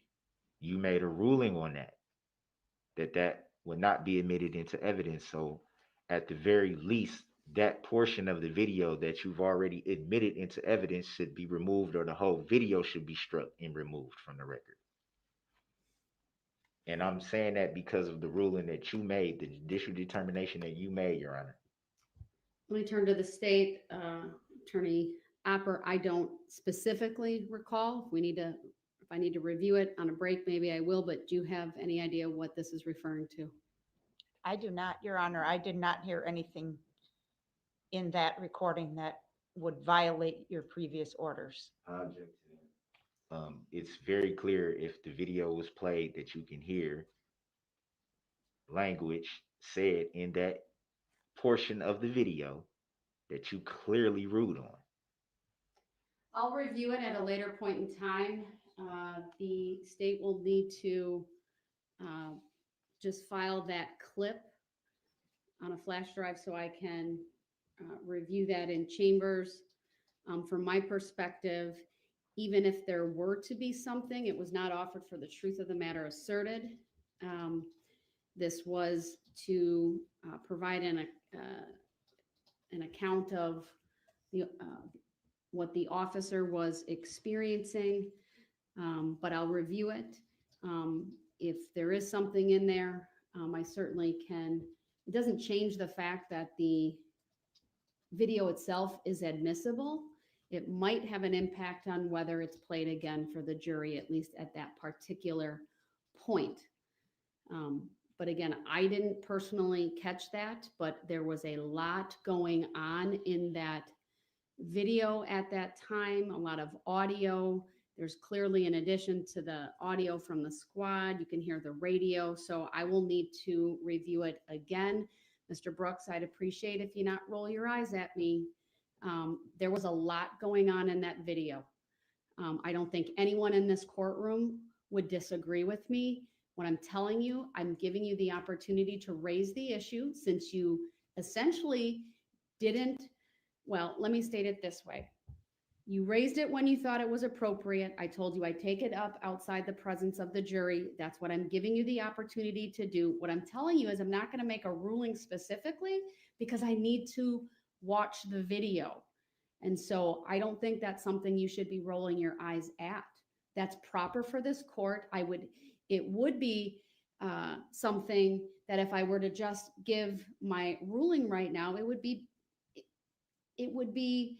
something that someone could look at later on and say, well, you just admitted on the record, you didn't hear it yourself. So what I'm telling you, sir, is I'm going to take the time, not now during the trial, but on a break when I can look at it in chambers and keep a careful ear out for what you said, and then I'll come back and make my ruling.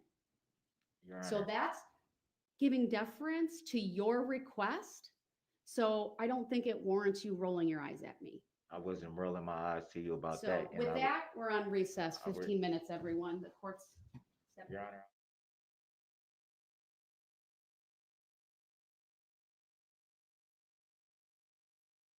Rolling his eyes. Who he think he is? Rolling his eyes at her. He must have lost his whole mind. Eye rolling. How dare him, Mr. Brooks? And I'm trying to help you out. I'm saying I'm gonna listen with a careful. Be seated. He is something else. Welcome, welcome. All the people, all the new subs, thank you, thank you, thank you. I appreciate you stopping by. I appreciate everybody that's just tuning in. Yeah, we watching Mr. Brooks, right? He would never fail us, right? Especially not on a freaky, I want to say a freaky, frisky Friday, right? It's being a fantastic Friday. Our chat room is growing. Our numbers is growing. I appreciate everybody. I appreciate everybody that's here. This is just awesome. Like I was gonna take one shot at 500, and we've been on here. And since we've been on here, people have been telling me the subs and stuff. I kid you not. I would have never thought it. But here I am, right? I'm happy. I'm excited. I'm doing exactly what I want to do and be here with everybody, right? Yes, like I thought I was gonna take one shot, but I'm gonna take 2 shots. I said we almost about to double. I was worried about getting to 500, right? And quiet as kept. We may leave here today and be so close to 1,000. Like, thank you, Joyce. Like, yay. And we're moving on up to the east side. I can't sing, so don't y'all be talking about me.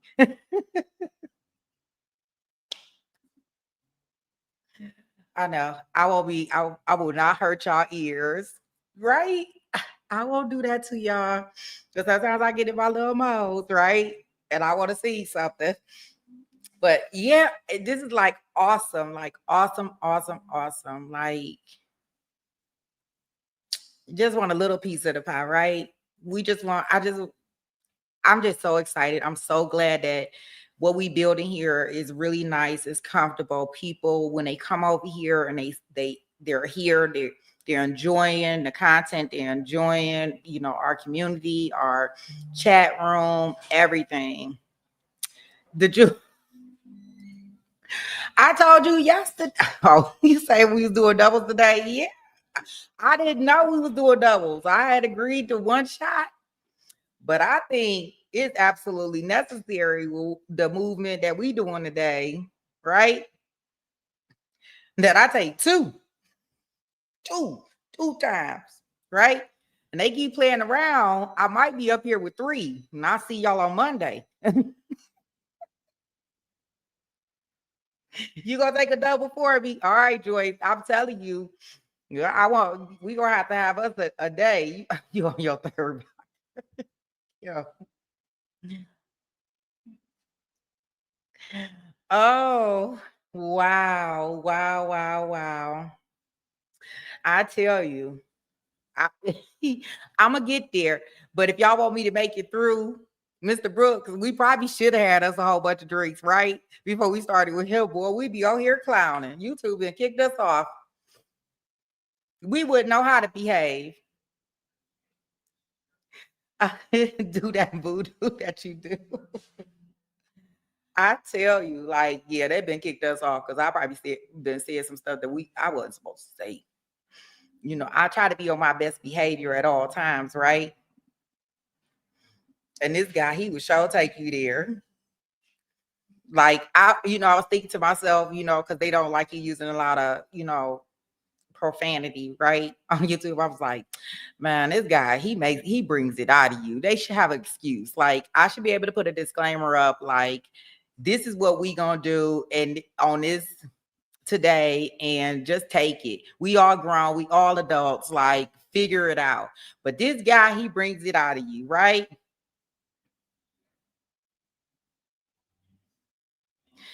We definitely are. And my whole thing was like, you just got to come out here and just kind of find your tribe, right? Wow. That's where we at, Jules.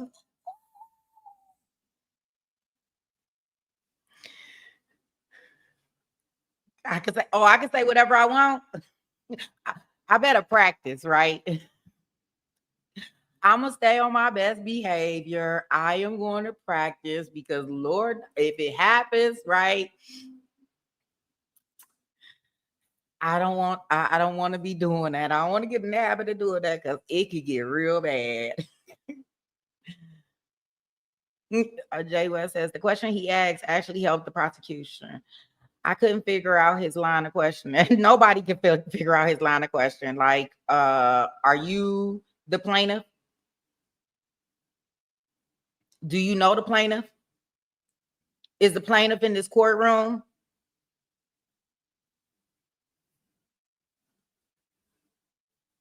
We don't know what he's talking about. He just trying to procrastinate. He was just trying to procrastinate, badger these people. I feel like he wanted to be able to look at all the evidence, see all the damage that he had done. I think that he is really, really sick. Yeah, and that's why he absolutely film. Like, he's all over the place with his question. Just saying anything, right, Pretty Brown? He really think he in the right. He do. And then want to go to law school in the middle of the trial. Like, are you for real? This what we doing here? No, but it's just like somebody else commented earlier and said that, he go back to his cell at night. His homies, his cellmates, they give him some words, some things, because he just starts coming out with different stuff. He gonna go on his grounds thing forever. Like they told him what to say. That jurisdiction stuff, like they didn't went and told him something. Was he examined for mental health? Anyone know? Yeah, I think that it's in the comments. He would. I think he was examined. If I read the comment completely, I even think that his mother wrote a letter saying that he was a nutty buddy and that he shouldn't be there. It's in there because somebody looked it up for us. I want to say it was just Shamrock. Yeah, just Shamrock. It looks like he had a psychological exam before being allowed to fire his attorney and represent himself. His mom wrote a letter saying he was unable.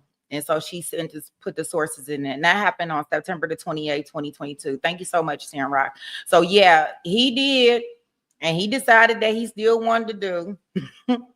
He still wanted to do. Everybody tried to stop him. Whoa, whoa, whoa. This ain't what you want. Right? This ain't what you want. And by the time he figured out this ain't what he want, it was done and over with.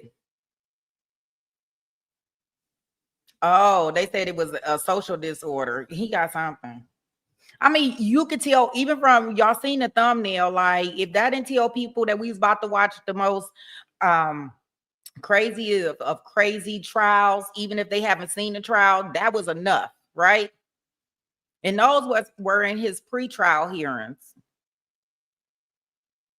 He was already out there, way out there on a planet that we don't know, right?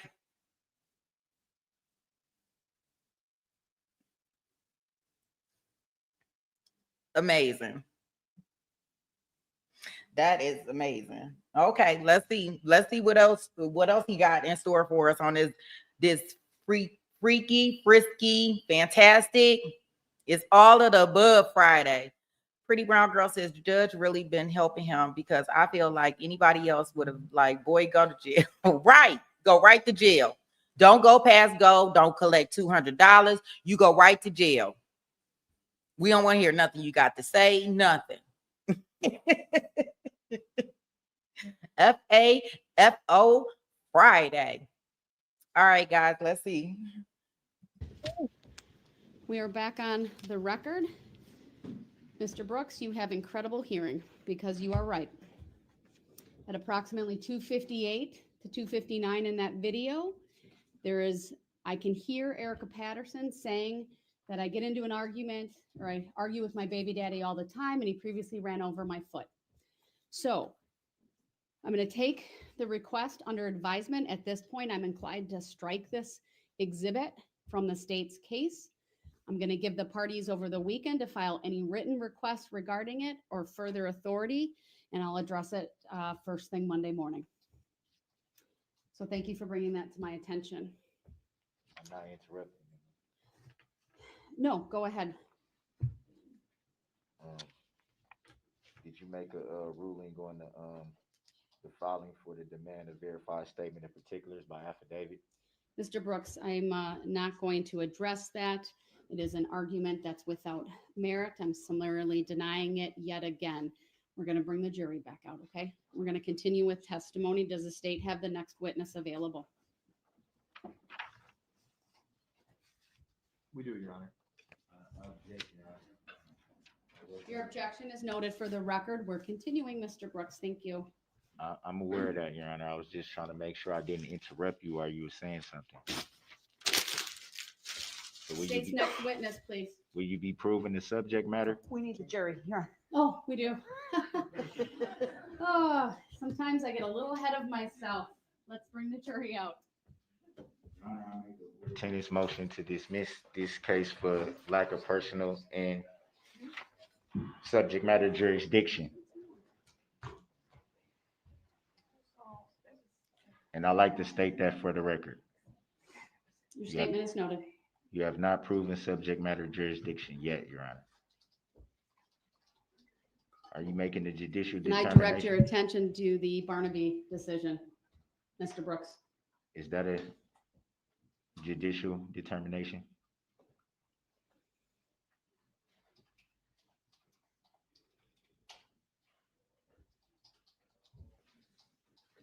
The record should reflect in that I got no answer.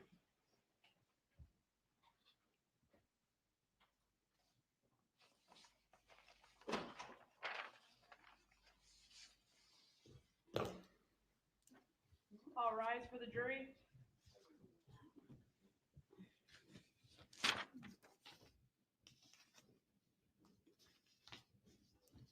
Silence is a tacit agreement, Your Honor. For the record.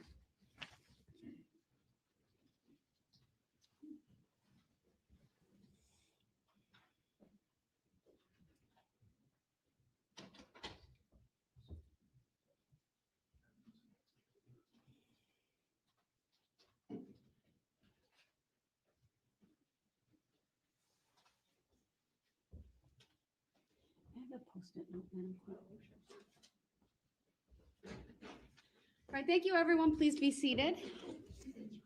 State may call its next witness. Thank you, Your Honor. The state calls Detective Casey. All right, Detective Casey, if you would please take the witness stand.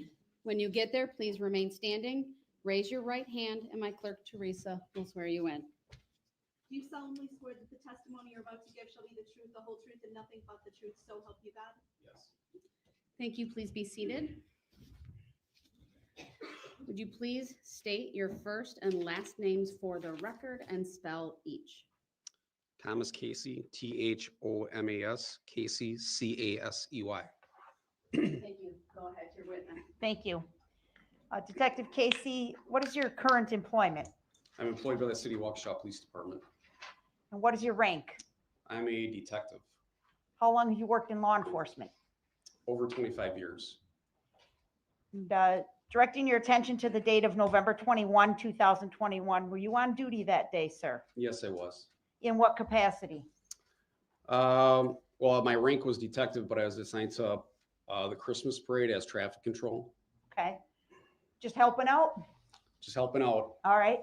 And have you patrolled the Christmas parade in the past, sir?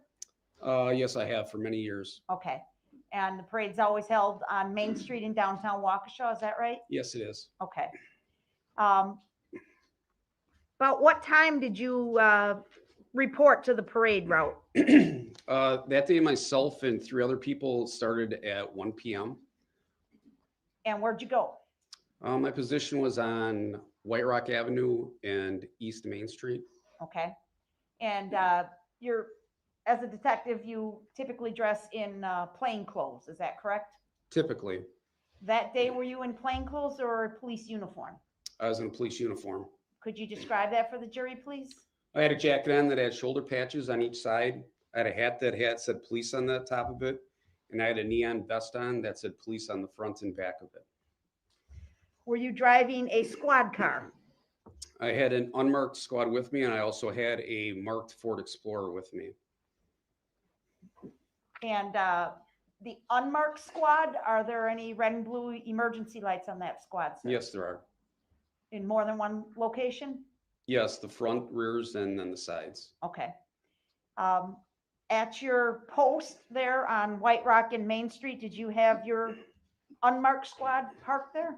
Yes, I did. And then there was also a marked squad parked there. Correct. Were the red and blue lights activated on those squads? Yes, they were. What was the purpose in activating the red and blue lights? To notify traffic that the road was closed down, make it easier to see. Okay. And you said you reported for duty at 1 p.m.? Yes.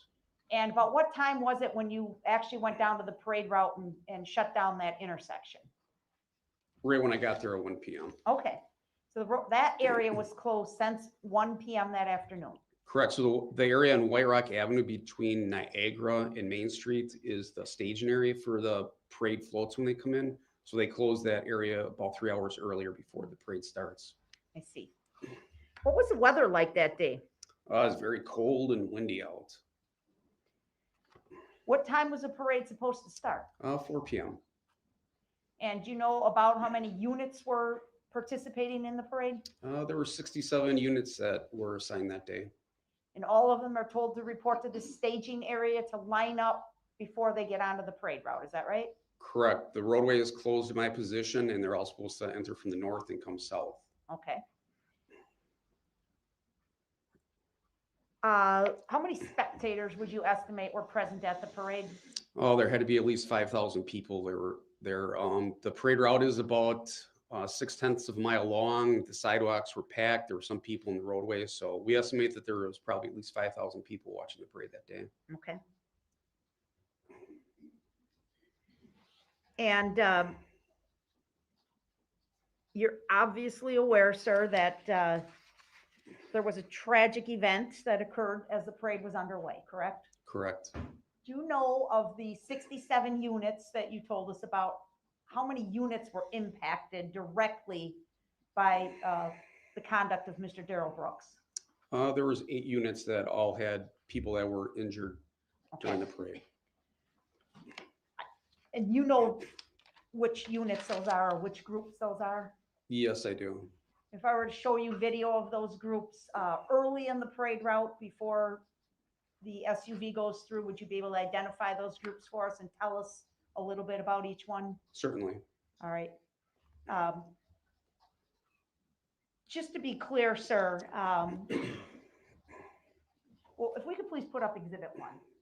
It's the easiest way to ask my question. Exhibit 1 will be funneled.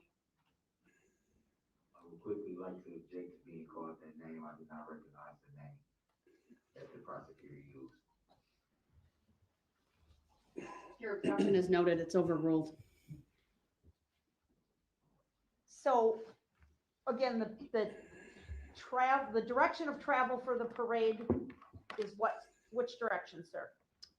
The parade starts in this area right here. Okay. This here is the staging area, and it travels this way, which is southwesterly fashion, and then it proceeds this direction, which is west. Okay.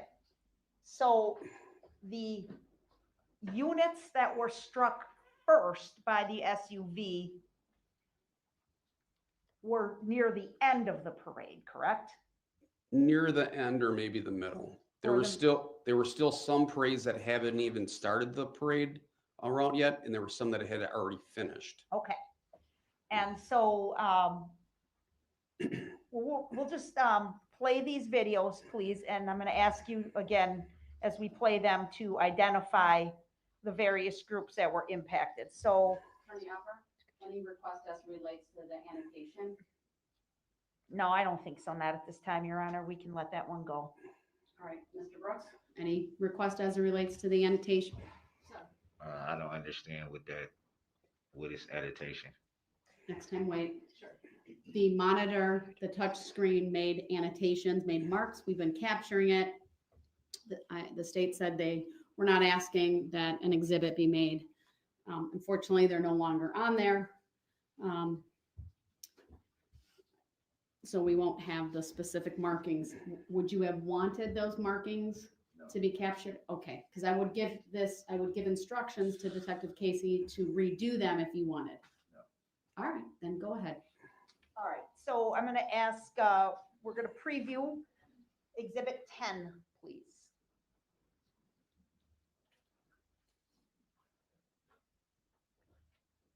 Do you see the beginning of Exhibit 10 on your screen, sir? No, I do not. It should be, it might take a second or two. I have an image on there now. Okay. Do you recognize that image? Yes, I do. And you know Exhibit 10 to be a video clip? Yes, I do. Looking at it right now, do you recognize the group that is displayed on that first screenshot, I guess, from the video that's displayed? Yes, I do. Okay, and what group do you see there, sir? The Catholic Communities of Waukesha. Okay. And do you believe this clip that we're about to show the jury will be a truthful and accurate representation of the parade units as they entered the parade route?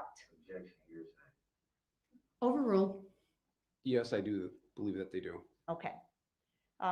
Move to admit number 10 and permission to publish, Your Honor. For the record, how long is Exhibit 10? It is 3 minutes and 31 seconds, Your Honor. Any position by Mr. Brooks? Grounds. Your objection is noted. It's overruled. What are the grounds?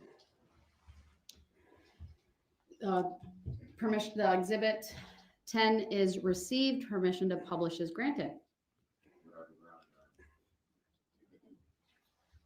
Mr. Brooks, your objection is noted. It's overruled. I'll answer this. I believe the evidence is relevant to the charges in this case.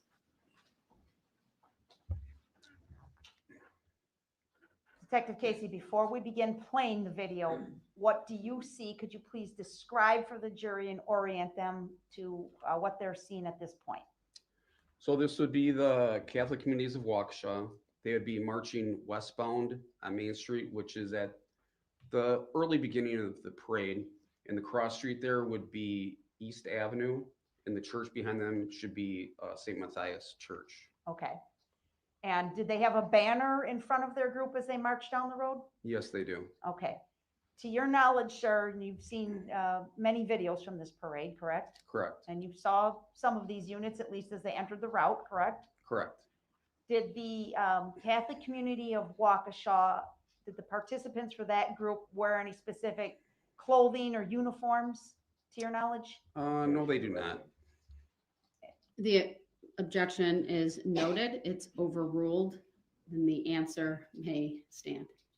And to your knowledge, did they walk in any sort of formation? It was just a random formation. Sometimes they changed a little bit as they were walking. Okay. Please play.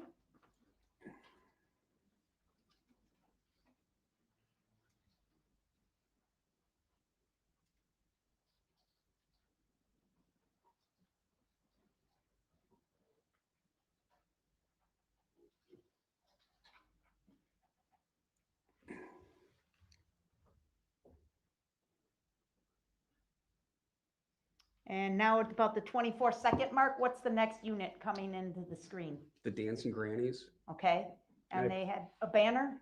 Correct. Okay, And the woman on the left-hand side of the screen is Virginia Sorensen. on the left-hand side of the screen or the left-hand side of the street? Objection. That was not the question asked, who the person was. I'll sustain the objection.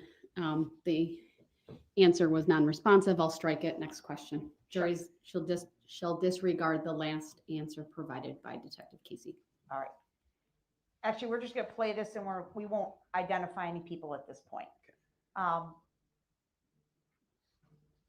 To your knowledge, sir, did the Dancing Grannies have a uniform? Yes, they did. Do you remember generally what it looked like? It was a blue dress. They had hats. They had some lights around them. Okay. White tennis shoes. Okay. And did they march in a formation to your knowledge? Yes, they did. Okay. Please play.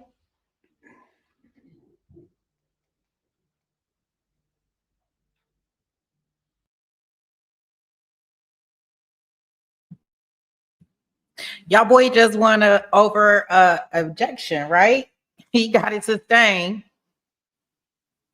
I'm gonna say viewer discretion advised. Right? I don't know what they're gonna put on here, but I'm assuming that Court TV didn't show anything that's too graphic, but I'll give the graphic disclaimer just in case anybody needs it. Let me, matter of fact, I'll put it in the banner before we get into them showing all of this, because I almost remember seeing him actually do it all. Like,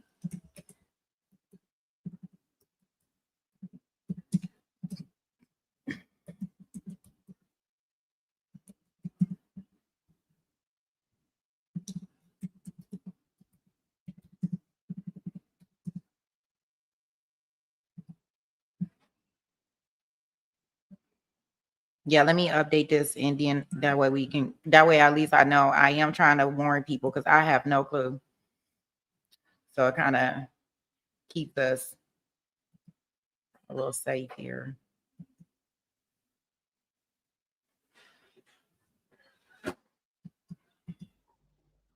right. Sorry, guys.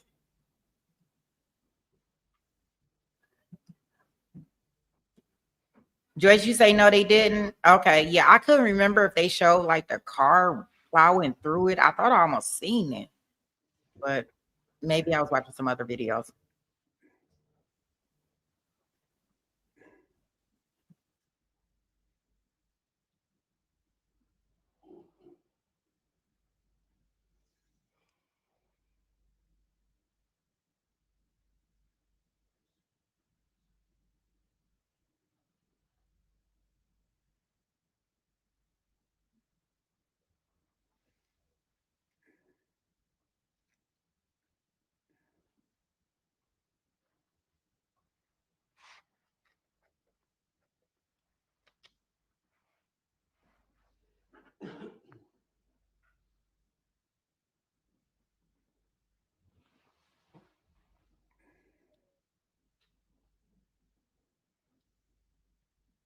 What's that vehicle, sir?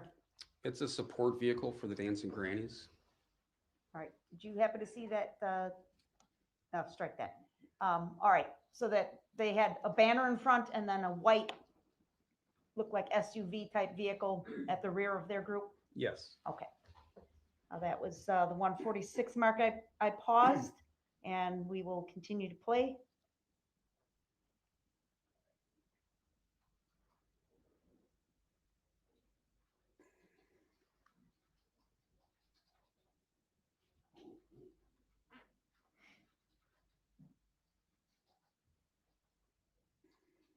And if you could please pause at the 205 mark. Which unit is this, please? This would be Citizens Bank. And did these participants have a uniform or something that would be recognizable? Not really uniform, but a couple of ladies got together and wore the same pants and jackets over top, and then some Santa hats. Okay. And they had this float associated with their unit? Yes. Okay. Did they march in a formation to your knowledge? No, just sort of random. They're handing out candy, walking around, and no specific place. Okay. Play.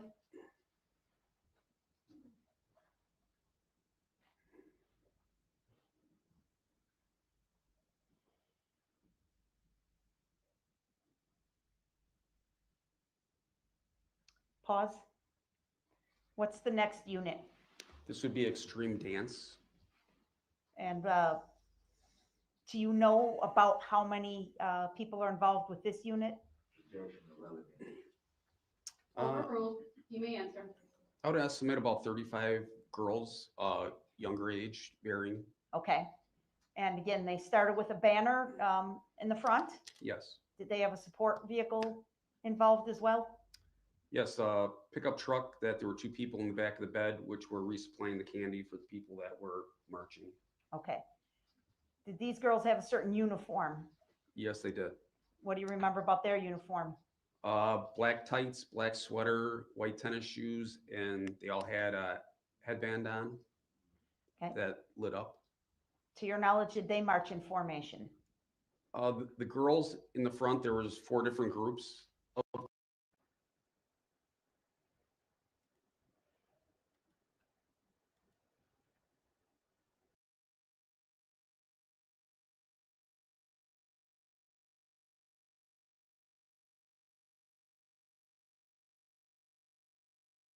Shown on the screen at the moment. This would be the Waukesha Blazers support vehicle, and then the baseball players come shortly behind it. Okay.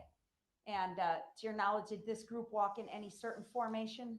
No, they didn't. They walked around. They were also handing out candy, just sort of walking around, mingling with the crowd and themselves. Okay.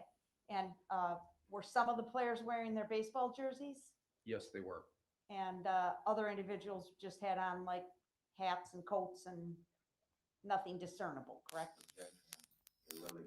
Everybody had on coats and hats. Your objection's noted. It's overruled. So most of the players had their jerseys on with their numbers on the back, but there was also some coaches that were marching with them, and they just had regular jackets and hats that were on when they were walking. Okay. Please play.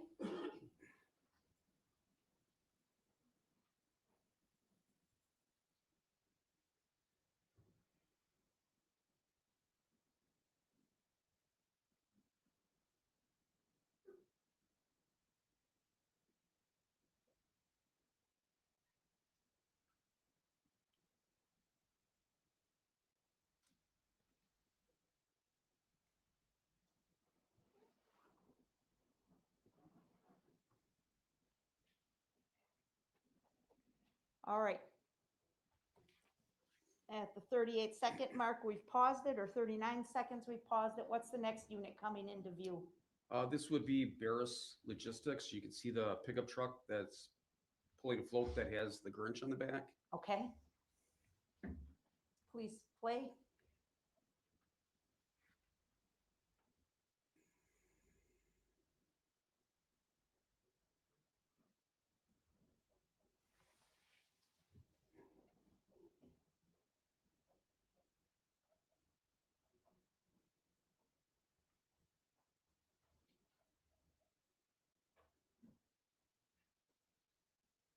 And now at the 103 mark, we've paused it. What's the next unit coming into view? This would be the Waukesha South High School Marching Band. Go ahead.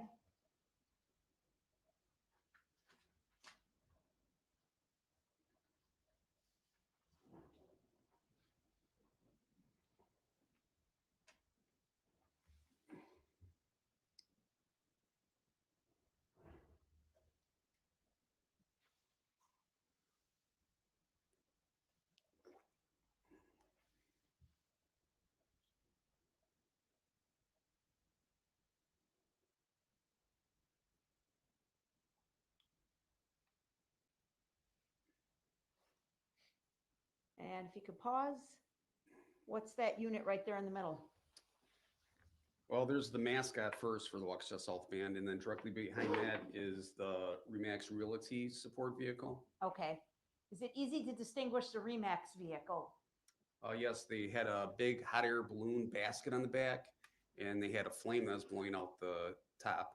It was Okay. very noticeable. Okay. Please play.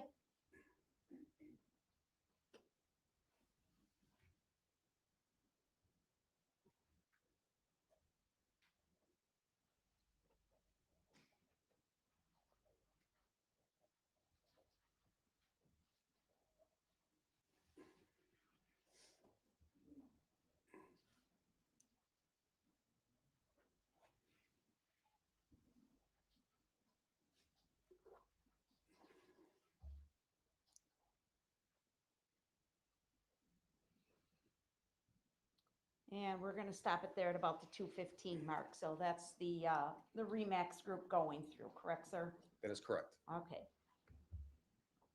Are those the 8 units that were most directly impacted by Mr. Brooks' actions on the parade route, sir? Yep. Seem to be involved in. Your objections noted, it's overruled. Yes, they were. In addition to that, there were some spectators that were injured. Is that correct, sir? Correct. There's, I would say, 3 different groups of people, spectators that were sitting on the side of the roadway that were also injured. Okay. At some point, did you and other members of the Waukesha Police Department attempt to identify all the individuals who were injured as a result of Mr. Brooks' actions on the parade route? Objection, I do not consent to being called that name. Overruled. Yes, we did. And about roughly how many people was that? There are over 60 people that were injured that we identified. Okay. Were you able, through your investigation detective, to determine where along the parade route each of these individuals were located at the time they were injured? Yes, we were. And were you able to map that information so that we can present it to this jury? Yes. Like to please put up number 15 in preview mode. Okay.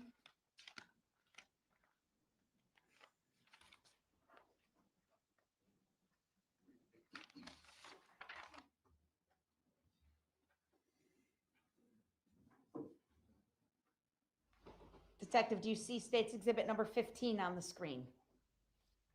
Not yet. Okay, sorry.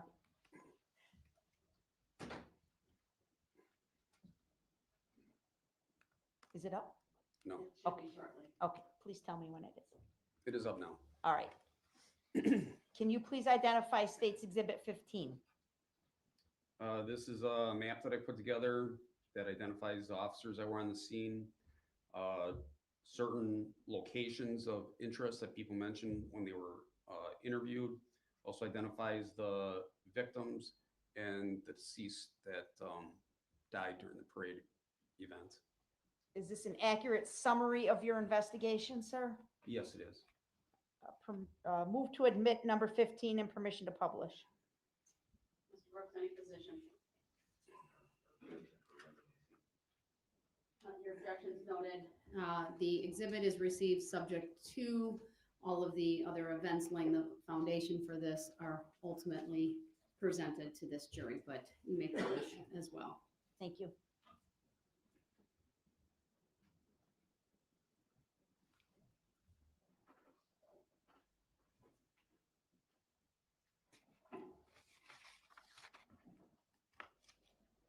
All right, and please, Ms. Gussie, if you could zoom in on the upper right-hand corner again, we'll start there again.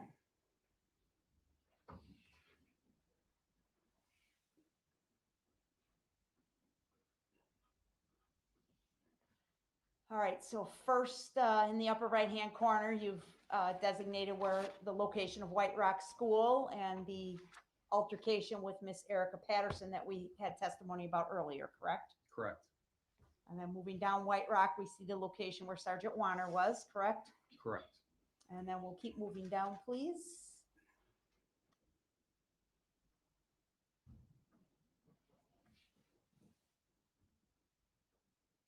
Okay, good.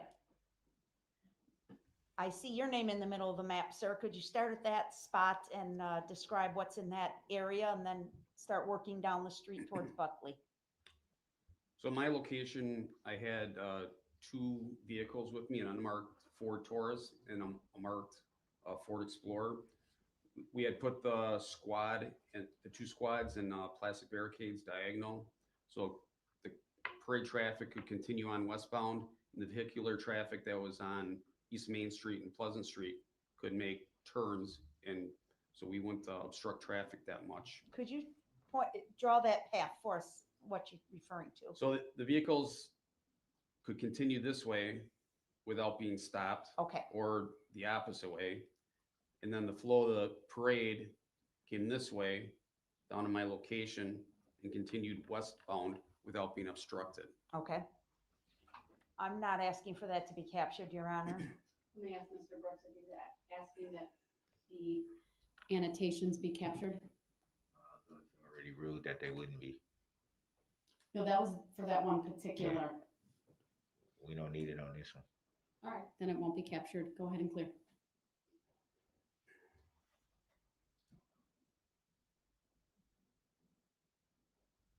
All right, sir, through your investigation, were you able to determine who was the first person struck by the defendant's vehicle? Yes, I was. And who was that? Nicole White. She was with the Remax group? Yes. And where was she when she was struck? If you could show us on the diagram. She was on West Main Street, just west of Northwest Barstow Street. Okay. And if you could please show us more of the bottom of the map, Ms. Gussie. Hold on, before you move. Okay. Any requests to capture that annotation from the state or the defendant? No. Mr. Brooks? Yes, caption it.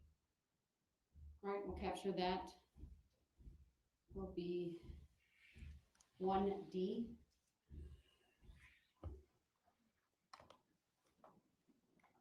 Actually, this isn't 1, this is 15. Oh, sorry, 15D. 8. Yes, 15A. Thank you for that correction. Okay, now, is it captured, Madam Clerk?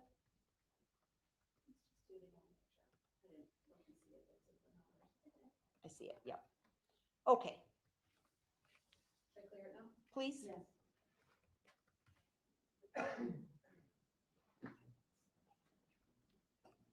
Okay. The next unit to have been struck by the defendant's vehicle was what? The Waukesha South Band. And we see the names of the individuals in the band that were injured by the SUV, is that correct? That is correct. Okay, and that location you've identified near the subway and another business known as the Vino Gelato. Correct. Okay. What was the next, well, I guess the next unit or individuals to be struck were spectators, is that correct? That is correct. It'd be Charles Green and Lily Green. And they were near the Martha Merrill bookstore, correct? They were on Main Street, just west of Gasper Street, Okay. sitting on a little bump out from the curb. Okay, and they were spectators? Yes. Okay. The next group to have been struck? It would be, the group is Bears Logistics Group. Okay. And what were they, what business were they struck nearby? They were by Bosco Social Club. Okay. Now we need to go to the top of the map again, please. The next unit that was struck by the defendant's SUV? It'd be the Waukesha Blazers Baseball Club. And how many individuals with the Blazers were impacted by the SUV? 5 directly. And their names are listed there on Exhibit 15? Yes, they are. And Jackson Sparks' name is highlighted in red. Why? He's one of the 6 deceased people from this incident. Okay. The next unit to be impacted? That would be the Extreme Dance Team. And the names associated with that team are listed on Exhibit 15? Yes, they are. And what was the general area and the street where they were impacted? What business? They are right in front of Mama Ducky's Bakery, or Chef Pam. Okay. Straight before the 5 Points in Waukesha, which is an area where Broadway and Main Street cross. Okay. Can you zoom back into the 5-point area, please? Okay. And were there any spectators injured in that exact area? Yes, there were. And who was that, please? Isaac Foglia and Deborah Ramirez. Okay. And then getting through the 5 points, what was the next group impacted? It would be Citizens Bank. Okay. And that was Jane Kulik, Correct. and she was fatally injured? Yes. Okay. The next group? Or I guess the next group is actually spectators.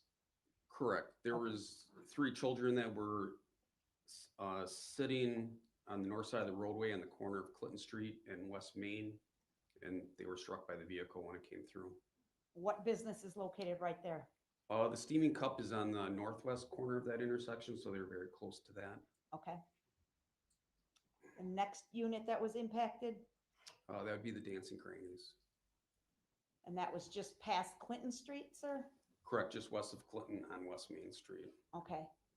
And you've listed the names of the persons that were injured by the defendant's vehicle associated with the Dancing Grannies, correct? The injured and the deceased. Okay. And again, you've designated the deceased with red, color red, Yes, and the others were just injured. correct. Okay. And that was near a couple businesses that you noted on the map, sir? That took up a very large part of the roadway that was very spread out, but Donnie Boy's Tap, Curry Insurance, those are the 2 most common businesses in that area. Okay. And if we could move on to the last group. Sorry. What was the last group to be impacted by the defendant's vehicle? The Catholic Communities of Waukesha. And have you listed there the names of all the individuals who were injured by the defendant's vehicle related to the Catholic Communities of Waukesha? Yes, I have. Overruled. I don't identify or consent to being called the defendant. Your objections noted. And is there a business or entity nearby that in the area where the Catholic community was struck? The closest place would be Planned Parenthood. Okay. All right, thank you. We can take down Exhibit 15, and next I'm going to ask you to please pull up number 12.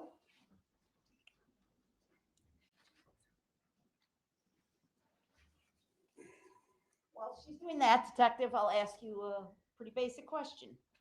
All of the locations that you've described for us so far, are they all located in the city of Waukesha, Yes, they are. county of Waukesha, Yes, ma'am. state of Wisconsin? Yes, ma'am. Now, are you aware as to some drone footage being captured of the parade route the next day after the parade? Yes, I am. Who captured that footage? Specialist Andy Schmidt. Works for your department, sir? Yes, he does in the evidence department. Okay. And was the drone able to travel the length of the parade route? This captures from the area where the people started being injured. We didn't capture the entire route. Okay. And to your knowledge, sir, you've seen this video before, correct? Yes, I have. Is it a true and accurate depiction of the way Main Street looked on the morning of November 22, 2021 at about 9:56 a.m.? Yes, it is. By now, all of the injured have been removed from the scene, obviously. Injured and deceased. Okay, but there's still objects in the roadway, Correct. and investigators and other people can be seen in the drone footage? Yes. Okay. Move to admit number 12 and permission to publish, please. Any position by you, Mr. Brooks? Objection. Your objection is noted. It's overruled. Exhibit 12 is received. Permission to publish is granted.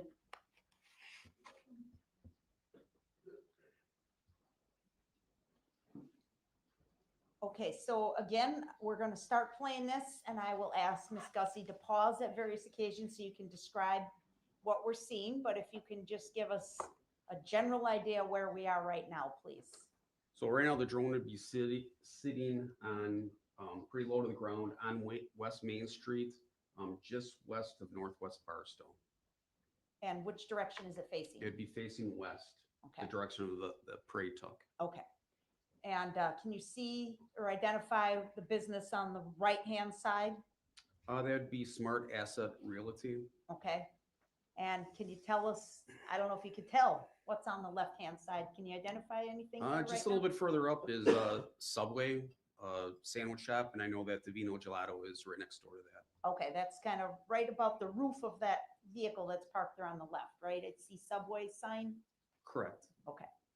All right, please play.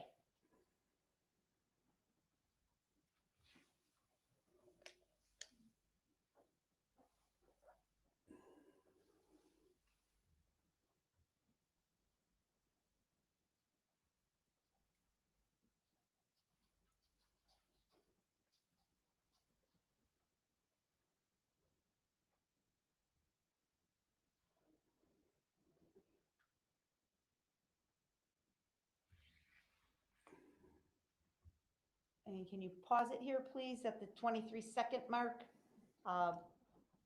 Was anybody struck in this area, sir, Yes, this would be the area that Nicole White was struck. with the Remax balloon? Correct. Okay. And now we got a better shot of the Subway there on the left? Correct. Okay, and on the right past Asset Realty, there seems to be a tall building with some mirrored windows on the right. Do you see that? Correct. That should be 220 West Main Street. And what's located there, sir? It's an apartment building, 5 levels, and we captured some video that was recorded on the top floor of that building. Okay. All right, play.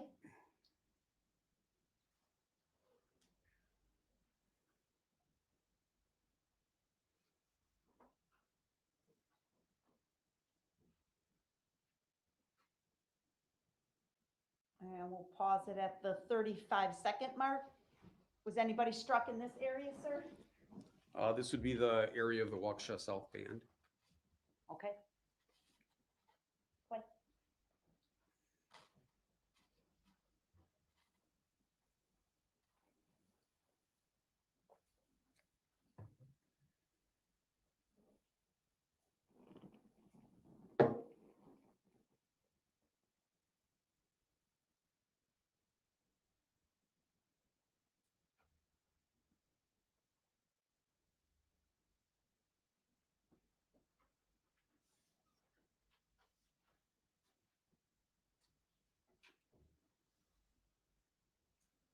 And we'll pause it there. At the 59-second mark, what do we see here, sir? The businesses, identify, please. There's a chocolate shop on the left, and then the Vino and Gelato is just on your left, and the front building on your left with the black roof is Martha Merrill's bookstore. Okay.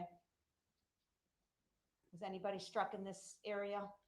This would be the area that Barris Logistics was at. Okay. Play.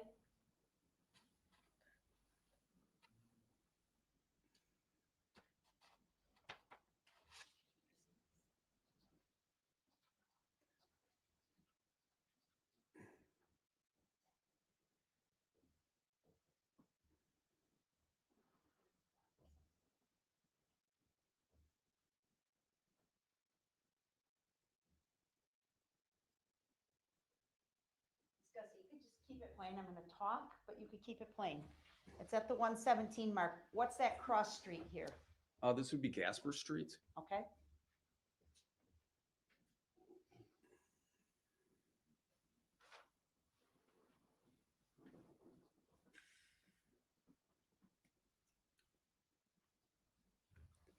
In that area there is where there were some spectators that were hit. Okay.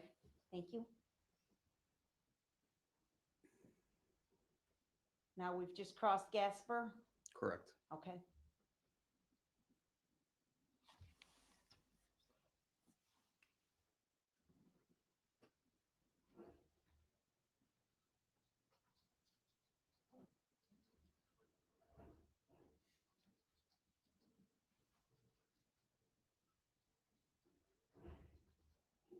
And keep it plain, please, at the 157 mark. What businesses are we seeing here?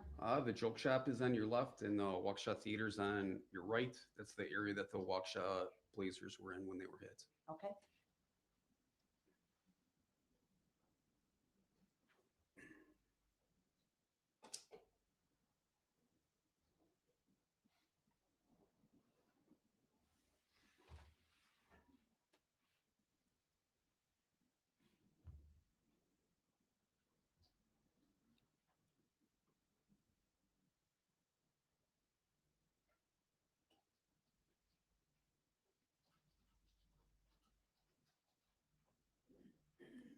And now we're approaching the 5 points area, sir? Correct. All right. Was any group injured in this area? This is where the Extreme Dance Club was when they were impacted. Okay. That was at 234. Thank you, ma'am. At the 240 mark here, what's this business on the right? Objection. Just for the record, who were the people off to the right?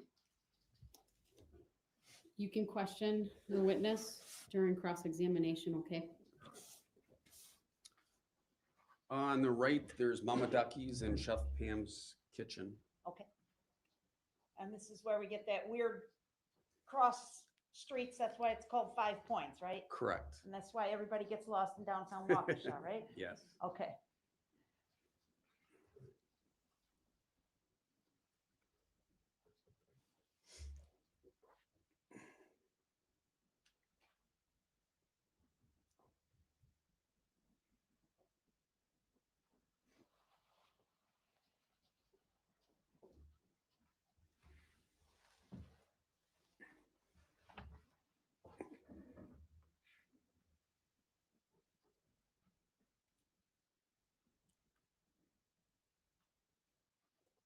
All right, now we've gotten through the 5 points. And what business is on the right, sir? We're at the 319 mark. There's a Irish restaurant on the right, and then coming up ahead is the Steaming Cup. That's right on the corner, on the right corner. And then on the left corner would be People's Park, which is a restaurant. And that's the Clark Hotel on the right? Correct. Okay.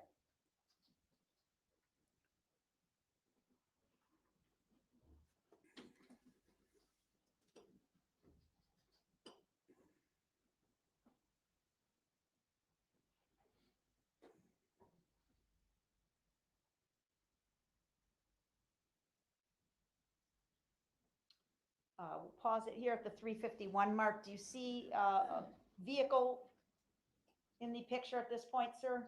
Yes, I do. Do you know what unit that vehicle is associated with? That's a support vehicle for Citizens Bank.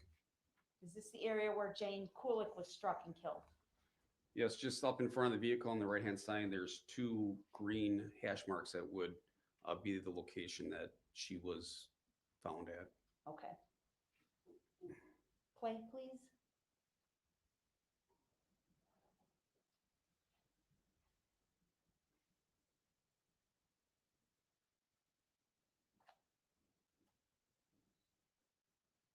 And you already mentioned that's the Steaming Cup on the right, correct? Correct. And there were some kids hurt on the corner there? Yes, on this corner where the blankets were, there's 3 kids that were sitting there that were impacted. Okay.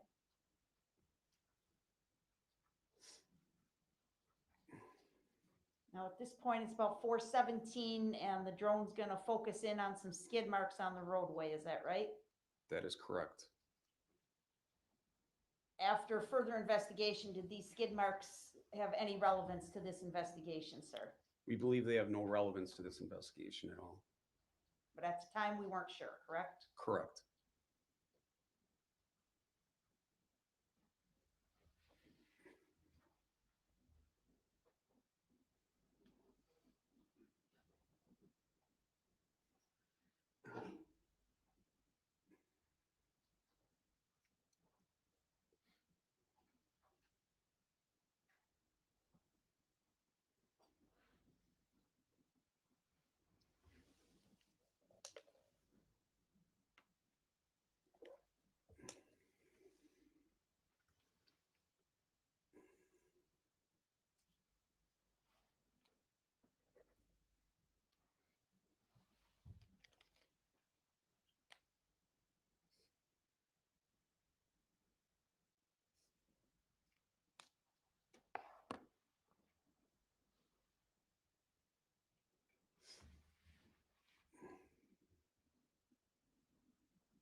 All right, now we're through that intersection. Did anything of significance occur in this area, sir? We're at the 517 mark of the video.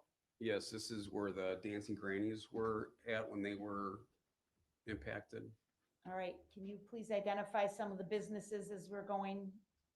Well, yeah, first, we just passed a white vehicle at the 523 mark. What was that, please? That's the dancing grannies support vehicle. Okay, And then directly on the right in front of that is Donny Boys, which Okay. is a bar. And then up a little bit further on your left-hand side is Curry Insurance. okay, and we see Magellan's on the right with the big M. Correct. Okay, and you said this is the area where the dancing grannies were impacted. Yes. Are you able to tell from this drone the area where the position of 3 of the deceased victims from the dancing grannies were located? Yes, As we go further. Yes, I can. Okay, I'm asking the foundational question. All right, we'll go ahead and play, please. Pause. That's the 532 mark. Can you identify for us what we see here, please? On the left-hand side, there's a pavement marking with green paint. And there's some towels that were used for giving medical aid and a lot of blood on the ground. Do you know who was found at this location, sir? Yes, I do. Who was that? Tamara Durand. She's a deceased victim from the grannies? Yes, she is. Okay. How about on the left-hand side of the video, there's a building that I can read says Karate Studios. Do you see that, sir? Yes, ma'am. Was another victim of the dancing grannies found in that location? Yes, there was. And who was found in that position, sir? Leanna Owens. Okay. Please keep playing the video.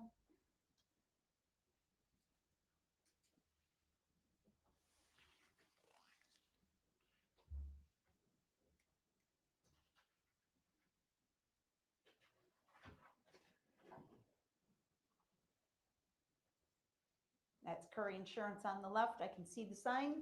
Correct. Okay. And coming up will be the third position for one of the dancing grannies who suffered fatal injuries as a result of this incident, sir? Yes. Right there?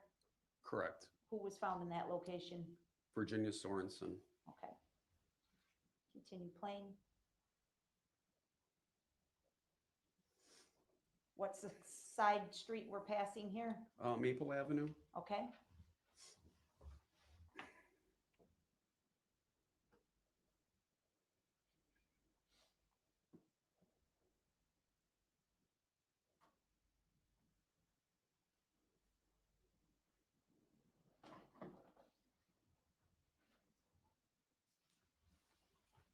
And what are we approaching here in this area, sir? We're going up to the area where Catholic Charities were impacted, and on the right, there's a building with, it's a one-story building with a black roof that goes around. That would be Planned Parenthood of Waukesha, or Okay. Wisconsin.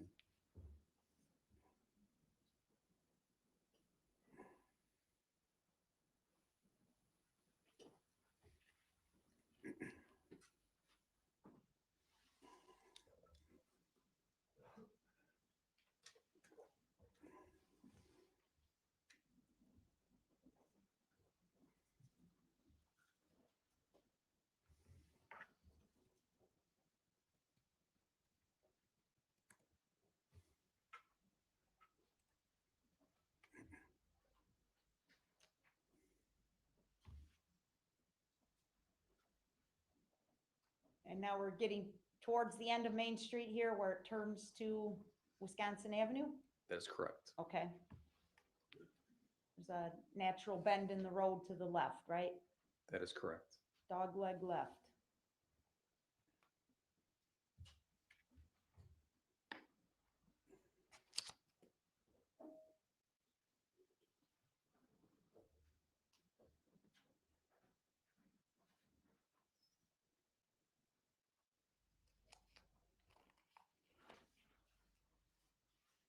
Now we are past the point where anybody is further struck by the vehicle, correct?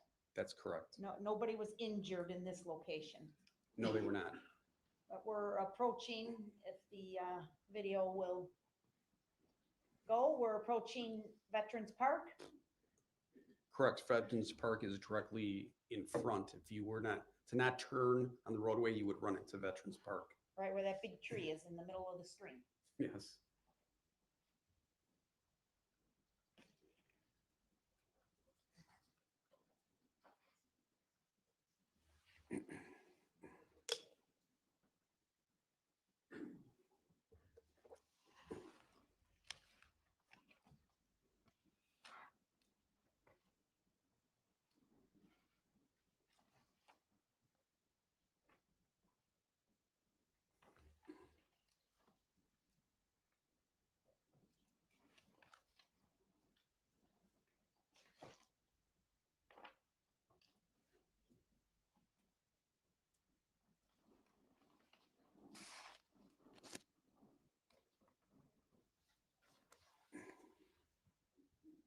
All right. And I'm impatient, so I'm gonna have you describe for us as we turn the bend, what's the significance of this area, sir?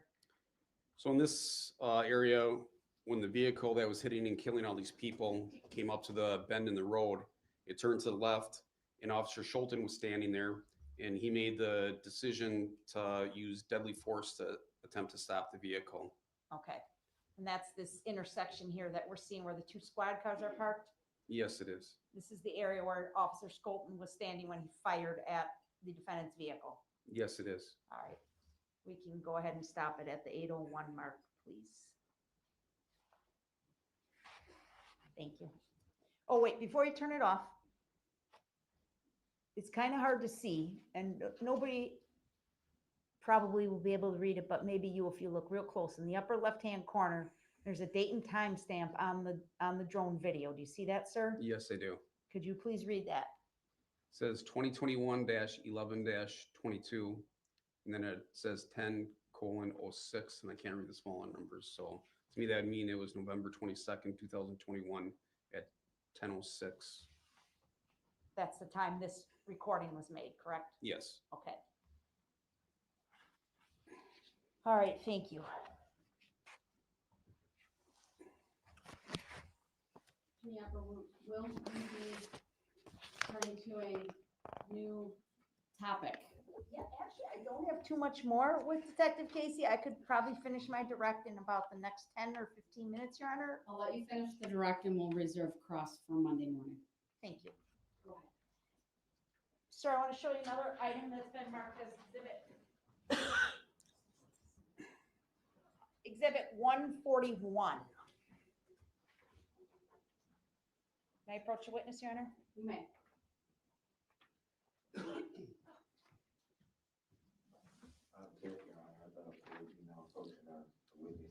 I made a few exceptions to that, sir. Will I be awarded the same? Mr. Brooks, we'll take that up later. Sir, can you please identify number 141? This is a list of everyone that is named victim in this case, which count it refers to, and the group that they are associated with. Is that a summary of the testimony that you just provided, sir? First, are we still looking at the video? No, we can turn that off. Thank you. So your objection is, that is granted. Do you have an objection to the question that was asked? Okay, keep going. Yes, it is. Okay. And that's a document we created for use at this trial. Is that right, sir? Yes, Keep track of everybody correct. and keep the counts all straight. There's a lot of information to keep track of. Okay. Move for admission of 141 and, yep, 141. I'm not going to publish that, Your Honor. Just want it in the record. Any position on that? Is that a document? Your objection is noted. It's overruled and the court will receive it. Will I be able to view it? A copy will be provided to you if it's not within the materials previously.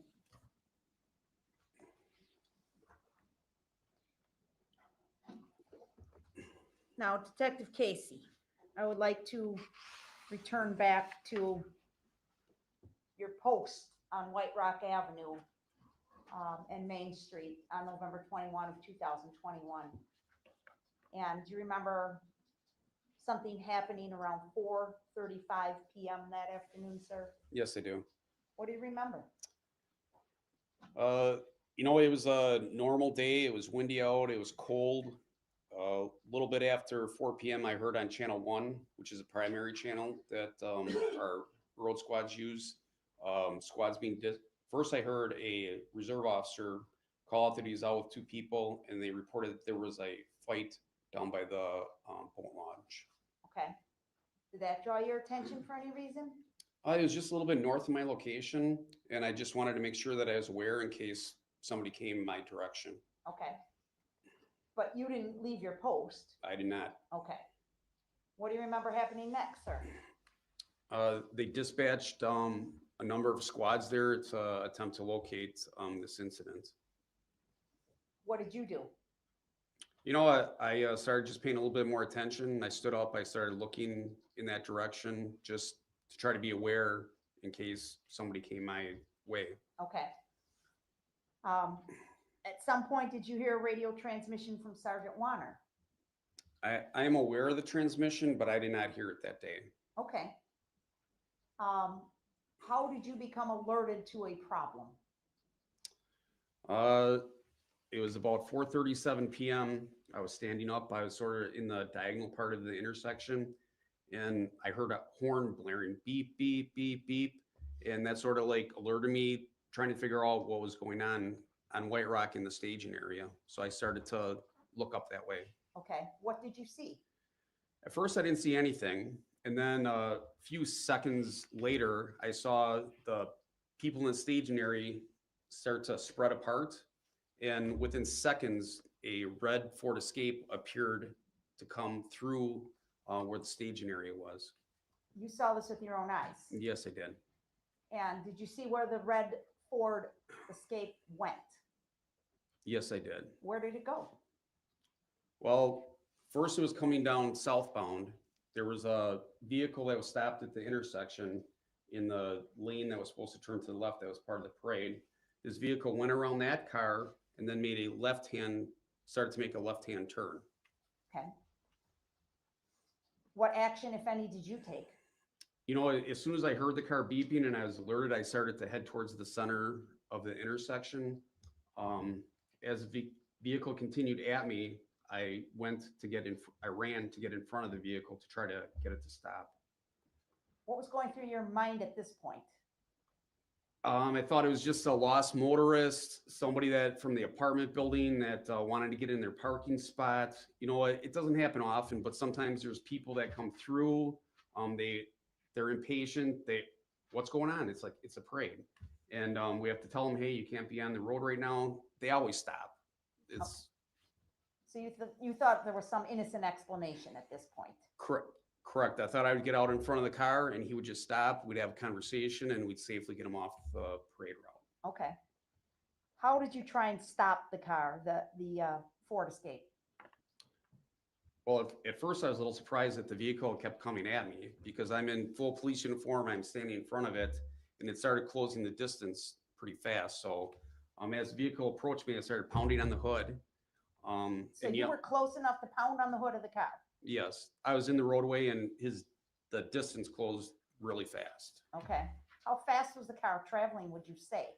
It could be 3 to 5 miles an hour, but in that area with all the people around and a vehicle that weighs 2,000 pounds against a person, I mean, it came upon me very fast and was very threatening. Sure, but I mean, by the speedometer, it's not moving very fast, correct? Correct. At this stage? Correct. Okay. So you pound on the hood. Correct. Do you say anything? I'm yelling stop and pounding on the hood and trying to get the person's attention so they can stop. What happened? The vehicle continued going. It like pushed right through me. Were you struck by the car? Yes. How? The vehicle contacted my body, and as it continued, I pushed down the left front of the vehicle. Okay. And were you injured? No, Okay. Did you see the driver of the car as it raced past you? yes, I did. Did you get a good look? An excellent look. Who was driving that car, sir? Darrell Brooks, the defendant. You're 100% sure of that? 1,000. Was there anybody else in the car, sir? Not that I saw.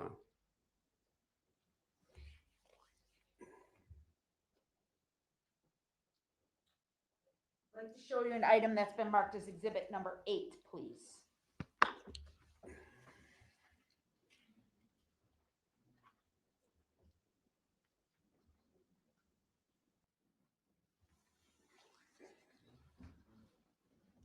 Tell me when it's up, please. Can I have that number again? Yes, 8. Thank you.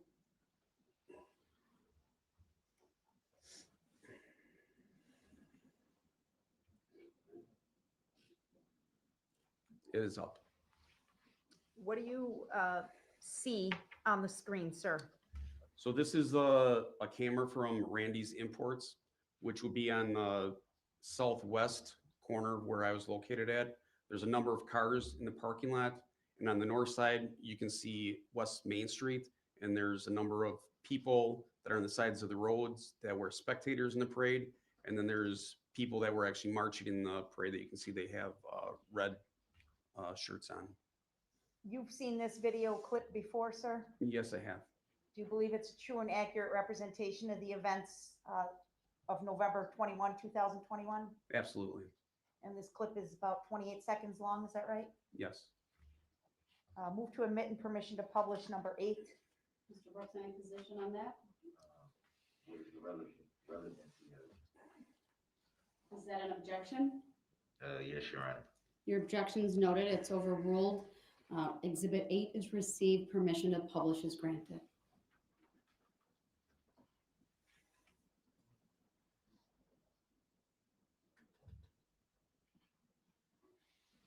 Okay, please orientate us. So this is the south right here. This would be looking to the north, and White Rock Avenue is in this area here. This here is Main Street. Okay.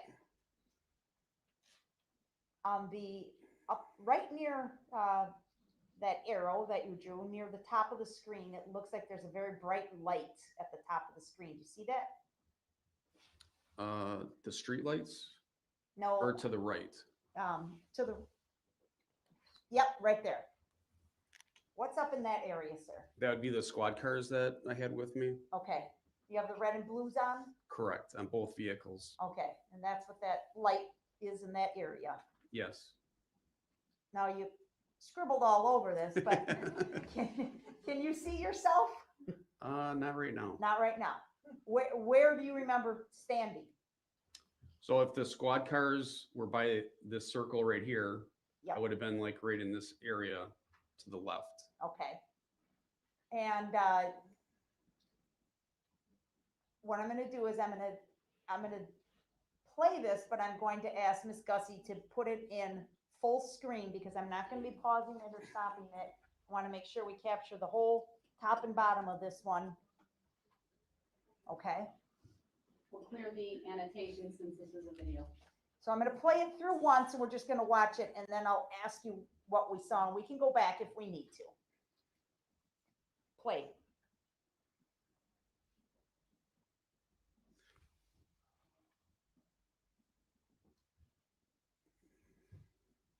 Do you want me to talk while it's going on or after? No, because I can't see the counter, so.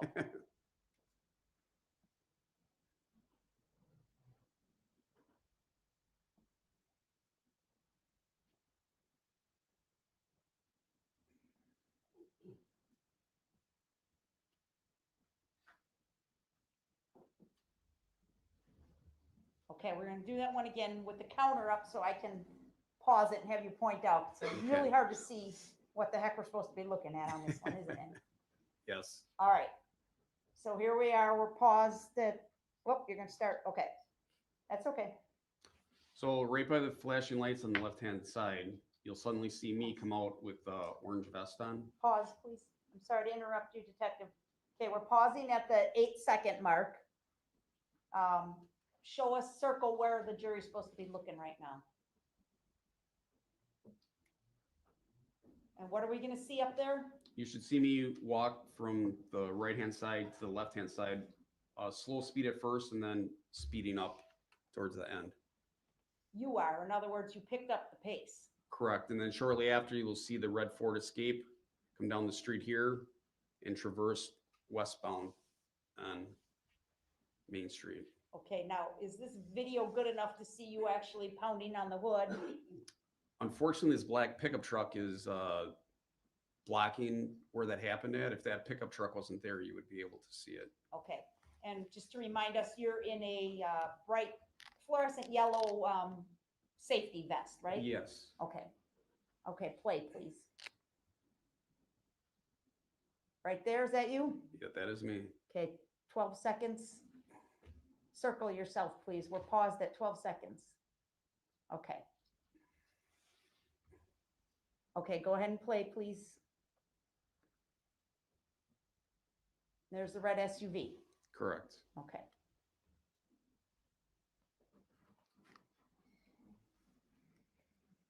Okay, thank you. That's it for Exhibit 8. I'm going to ask Ms. Gussie to pull up Exhibit 120.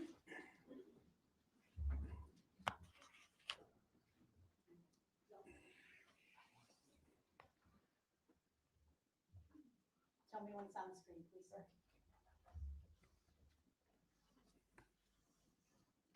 The photo is up. Okay. Have you seen this photograph before, sir? Yes, I have. This is State's Exhibit 120. Do you believe this photograph is a true and accurate representation of the events of November 21, 2021? Yes, I do. You've seen this photograph before, sir? Yes, I have. Okay. Just tell the jury what it's a picture of. It's a picture of the Ford Escape that was involved in this incident and Darrell Brooks, the defendant, driving the vehicle. Okay. Move to admit 120 and permission to publish. Your objection is noted. It's overruled. Exhibit 120 is received. Permission to publish is granted. I don't consent to being called that name or defendant. Your objection's noted.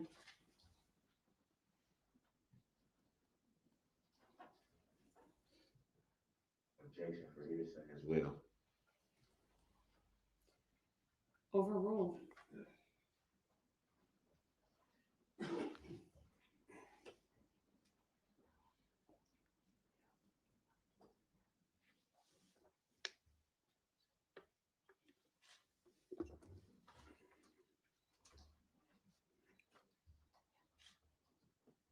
Okay, detective, please help the jury see what we're supposed to see. Where is the red SUV? Dumb question. So it looks like a person that's involved in the band.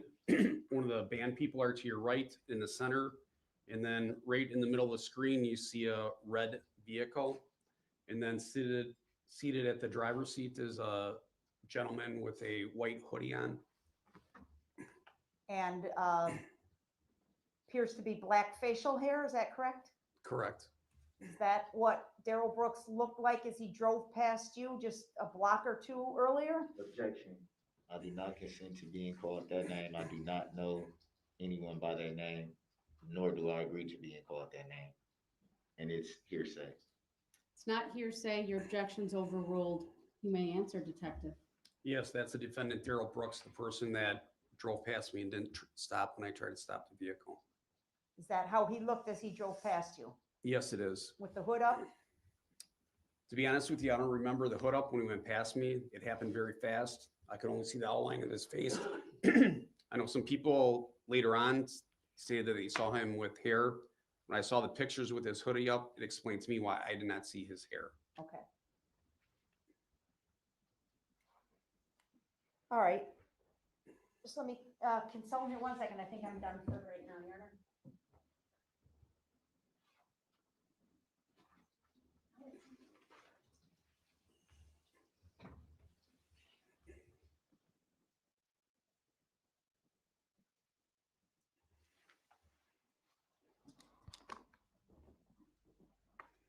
I don't have any other questions for this witness at this time, Your Honor. Mr. Brooks, I will give you an opportunity to cross-examine, but that will be Monday morning since it is 4:41. Now 4:42. We've had a long week for the jurors and a couple of long nights, so I'm going to break now. I do need to read through an instruction. He may step down. Thank you.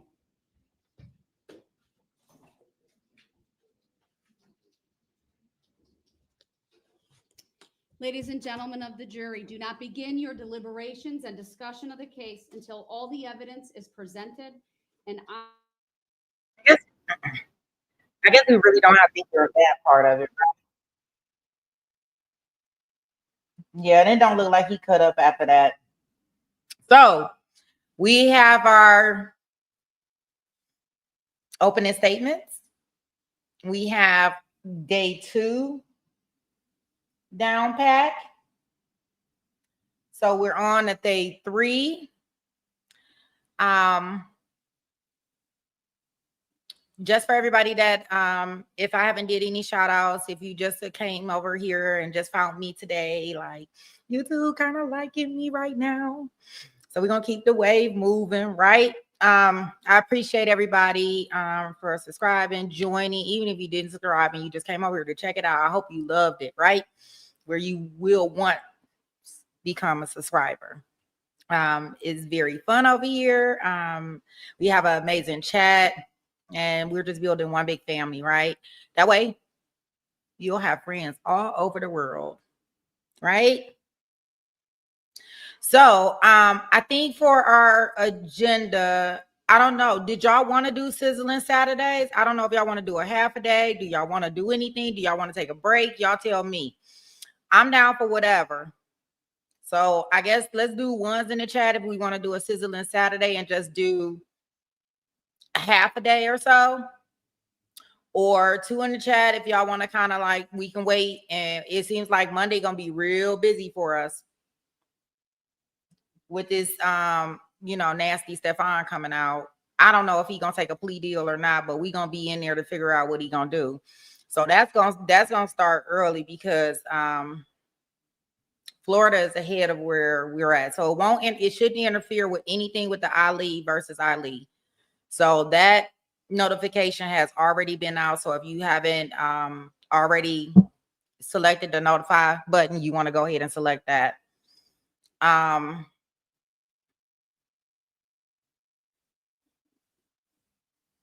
I know that's right, Moki. You say you're gonna be in the pool on Sizzling Saturday. Sizzling Saturday mean pool time, right? What time do y'all want to start? What time you want to start?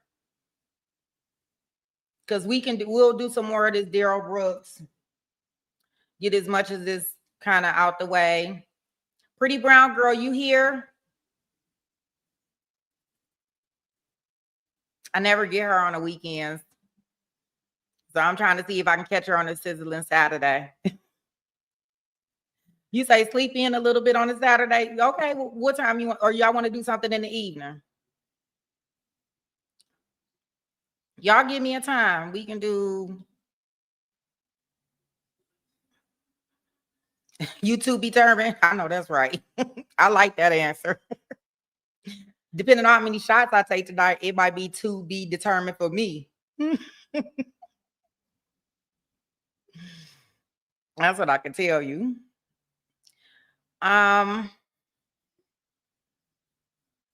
Let's see. Let me check this out real quick.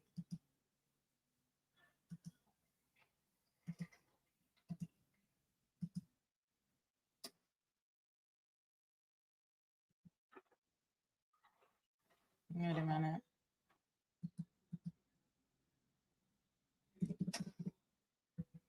Give me 1 second. I'm about to see something.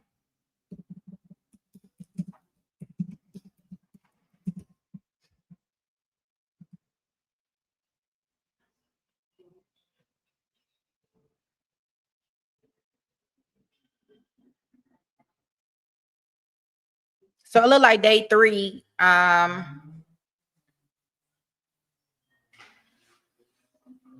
You say you always up early? You say you work at 6 a.m., right? Okay, well, let's do this. We'll start. It looks like we won't do all Saturday, right? I'm gonna let y'all live. Y'all gotta miss me a little bit, right? So y'all can come back on Monday. Great. So we will.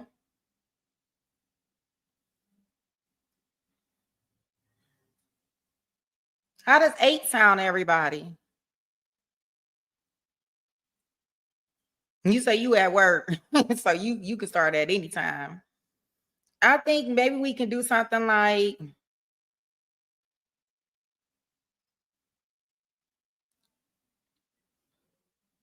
oh yeah, Jay West. Sorry, I didn't see your thing. It's gonna be the Washington versus Ali and Ali. Yeah, we do 8. We can do the first half of day 3, which is about 4.5 hours, right? Keep us out there in the rhythm, to the beat of the rhythm of the night. Ooh, uh-oh, yeah. I'm getting it. It's too bad they don't let you play music on YouTube, because we'd just be all up here like all day. I'm a chair dancer. So if you actually me put my legs with my arms, you'll be sadly mistaken if I stand up and you think I can dance, but I definitely can move in a chair. Boy, oh boy, oh boy. I know, there I go, right? I tell you, only in the chair. Because if you actually put my feet with it, you may get all types of different things going on. Yeah, so I'll send out the notification. We'll do 8 o'clock. We'll stay on the floor and do the first half of day 3. We'll see. I'll definitely put the notification out there for Mr. Stefan, because I wish he would take a plea deal. Well, I kind of want him to take a plea. I don't know what I want him to do. Yeah, I don't know how to make no music. You know how to make some music film free? You gonna make me some music?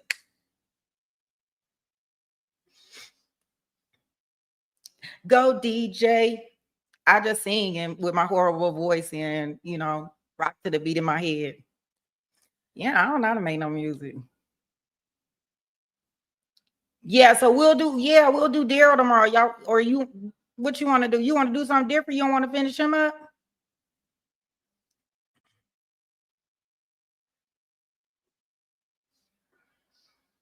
Okay.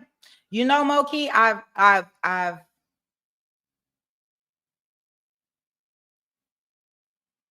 oh yeah, Jay West. No, we gonna go back right in the courtroom with the Ali's, right?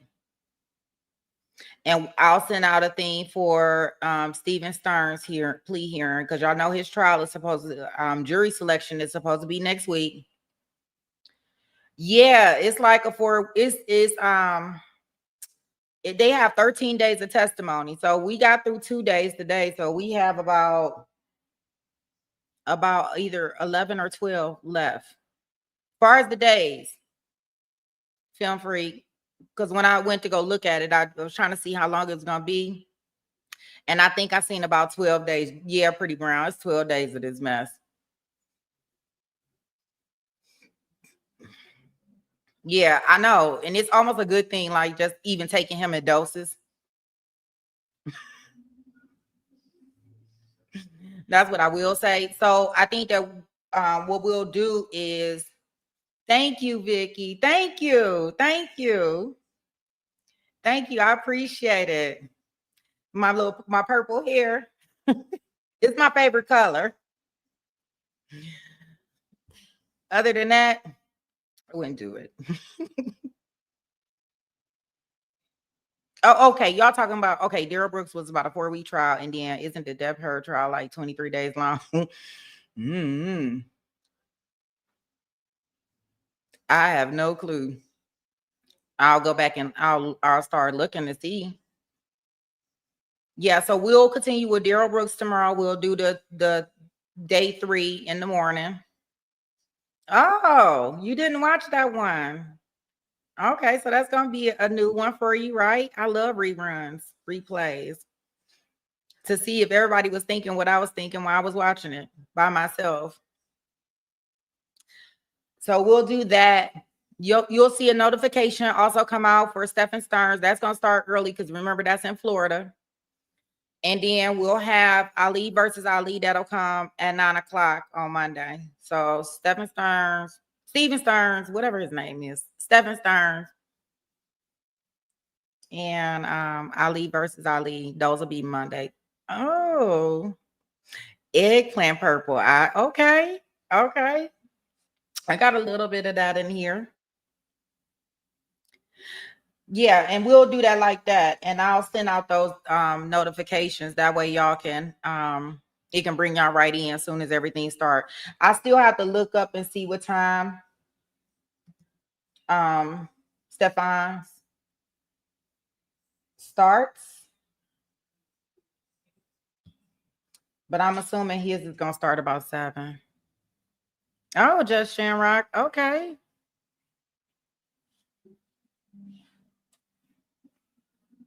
Oh, you said this side is better. I bet it is.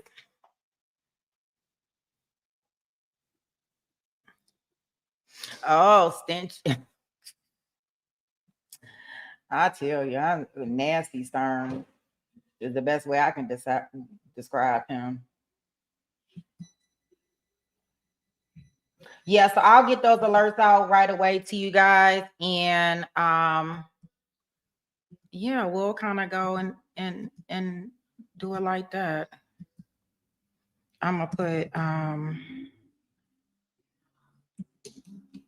I'm just trying to see the best way to put this so y'all can know the difference. I'm gonna do day 2.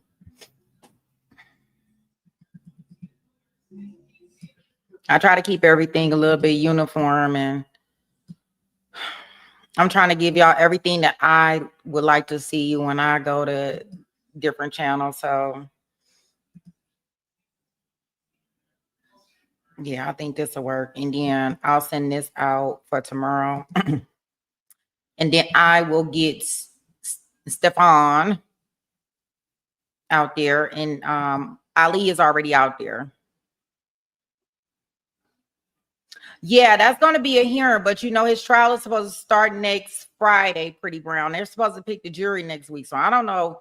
They just had a hearing. What was that, guys? Friday? Or maybe he just had a hearing last week in regards to whether he should be in handcuffs or shackled or not. Hey, Vicky, I am on Mountain Standard Time. So right now it's 4:27 p.m.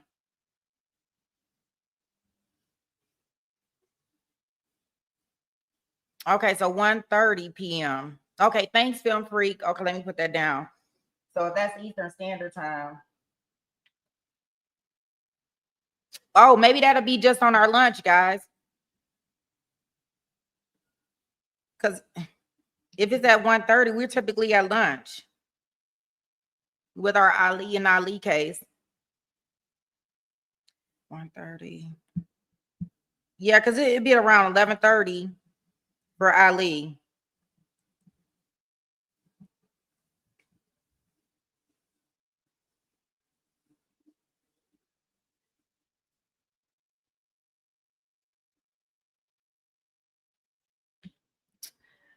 Moki, you an hour behind? You an hour behind me?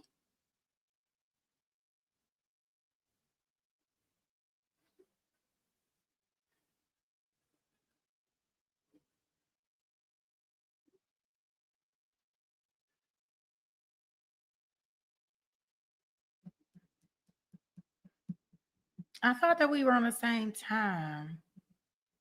Oh, okay. Okay. Well, yeah, I guess the good thing about this is that when y'all, I think if you make sure that when I send out the notification, long as you click on it, it'll adjust to your time zone, right?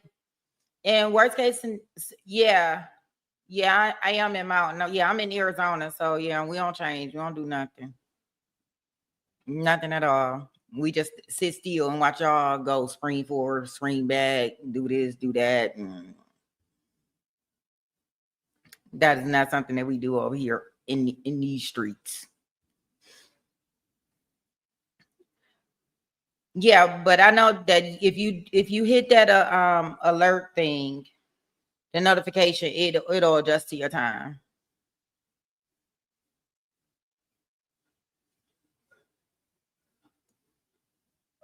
Oh, anytime, just Shamrock. Thank you so much. Oh, Pretty Brown, you say it's 6:30. Yeah, you are 2 hours ahead of me. Well, I'm confused, Moki, because it's 4:30 here in Arizona.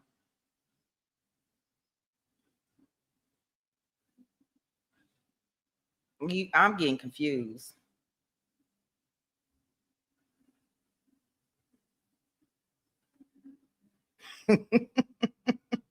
Right, Jules? I'm in, I'm in, I'm in like, I'm close to Phoenix. I'm in Phoenix and I'm looking at the computer, say 4:30.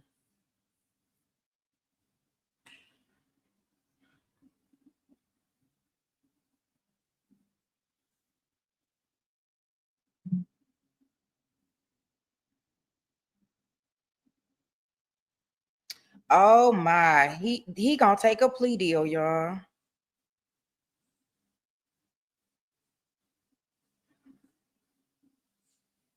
Yeah, it's 4:30.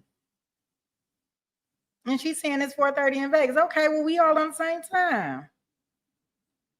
Yeah, now when y'all decide that y'all want to fall back, yeah, I'm seeing alerts talking about he gonna take a plea deal.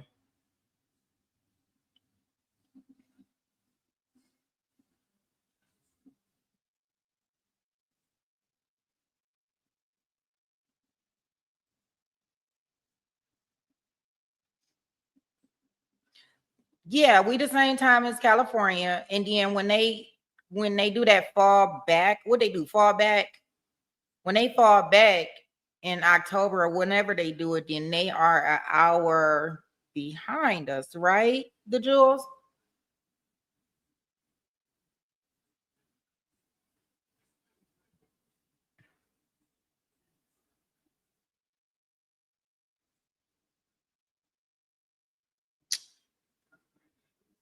Okay. Okay, Moki. Yeah, Pretty Brown Girl. I don't know. I don't know. He may be from. I don't know if this is just to get everybody in there, but I don't think they need to do all of that to get people to watch anything about Stefan.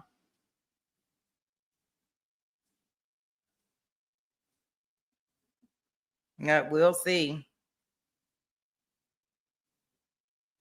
I guess we'll see Monday. And that's all I can say about that one. I don't know if I want him to take a plea.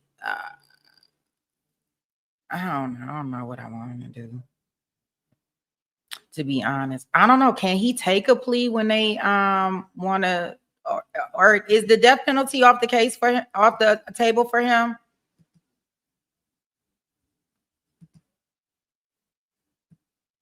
Or is it still on the table? I guess that would be my question.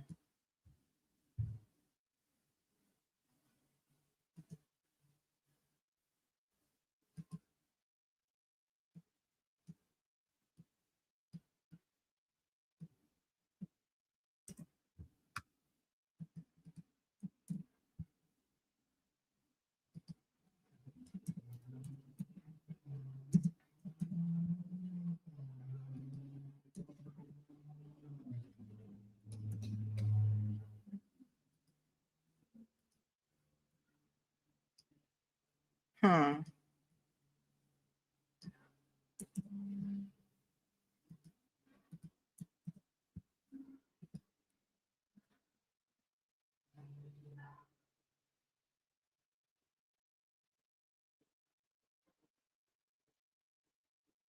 Okay, so if they want to, if the death penalty is on the table, you think that they will let him take a plea on that case, or you think that maybe he may be taking a plea on the SA case?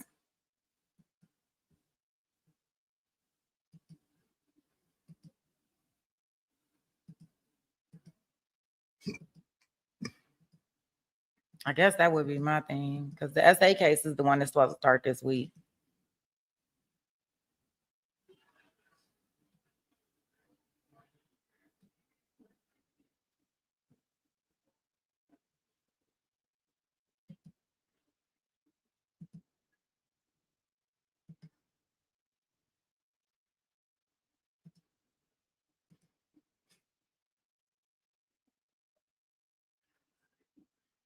Mm.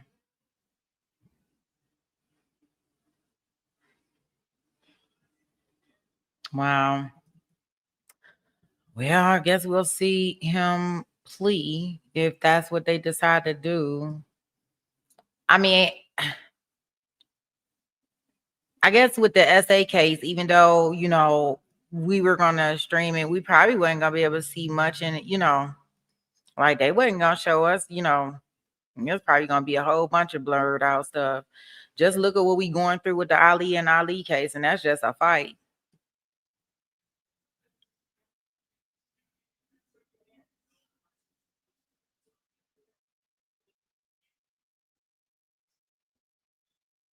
So yeah, I don't.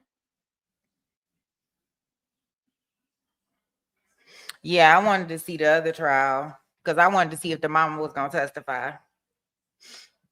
What's she gonna testify to? And then I want to see if they're gonna. I really want them to kind of charge him, but the SA case. I mean, I was gonna cover it because it's a big, you know. But I knew we were gonna be very limited on photos. What'd you say? You don't like child stuff? Yeah.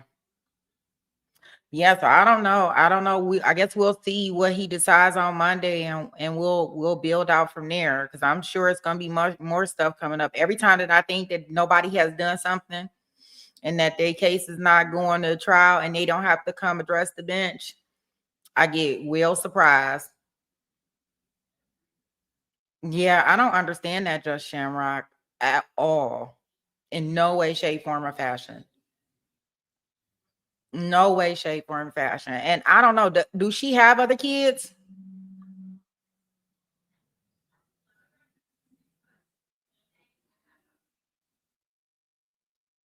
Like, I hope she didn't have any more. Like, I don't know. I don't know. Maybe she learned her lesson.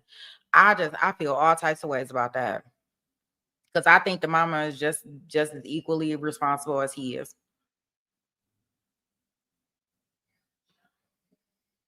Maybe not in the unaliving of her, but definitely with that essay. Like, it's just no way. No way at all. Good. Good, the Jews. Good. Yeah, like, it's just no way at all that she, you know, she groomed her daughter to be that man's woman or something. I don't know. It sounded like she was using her daughter to keep him around.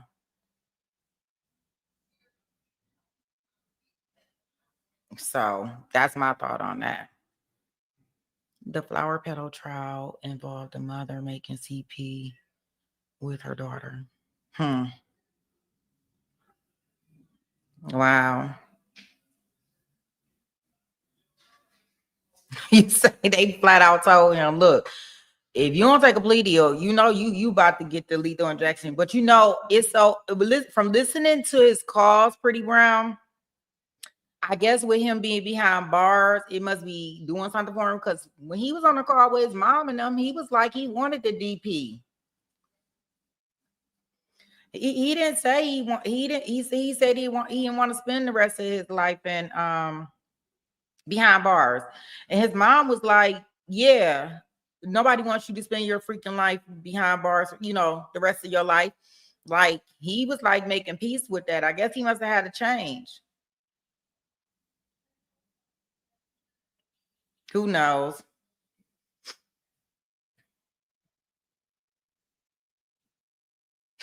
You got that right. Control Alt Delete. We do a whole hard reset. Film free. That's exactly what they'll do. I tell you, in the strangest cases come out of Florida. No disrespect to Florida, but y'all know y'all strange for some change.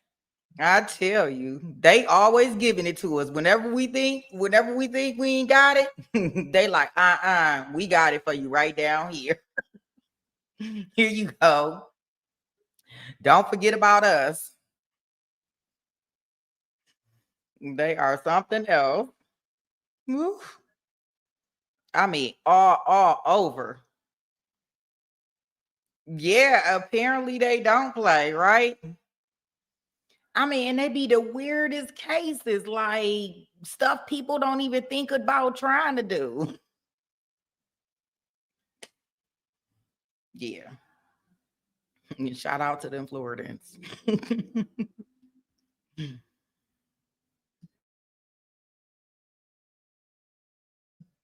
Yeah, they don't. It's broad daylight. Crazy. Yeah. Oh gosh. I ain't hear about that one. Ew.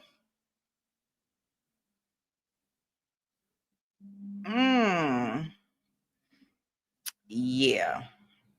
That's way beyond me. I ain't hear about that one, Moki, but I'm gonna take your word for it. I ain't even gonna research that one because I don't even know if I want to know about that. That might give me nightmares. That might give me some nightmares, that one.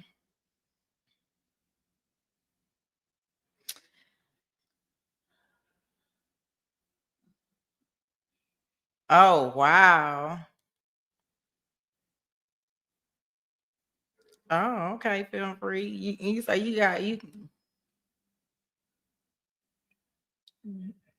can see them.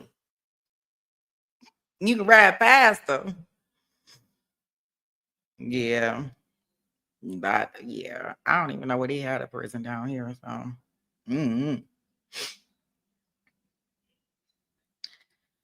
yeah, ain't no telling. So we here 8:00. I already sent out the notification. Y'all good? I appreciate everybody coming in, hanging out, us doing this rerun. Everybody thoughts was kind of my thoughts. We all kind of shared the same thoughts in regards to our boy. That's my boy, Darrell Brooks. Right?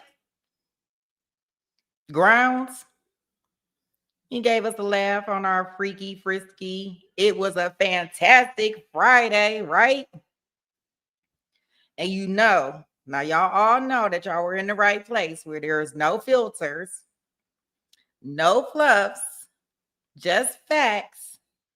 So you could be the judge. Okay, guys. I'll see you guys tomorrow. Those that can come, I'll see you then. If not, then I'll see you guys Monday when we take it to trial. All right. Go ahead, Pretty Brown. That's right. No filter, no fluffs, just facts. All right, guys. Thank you. See you in the morning.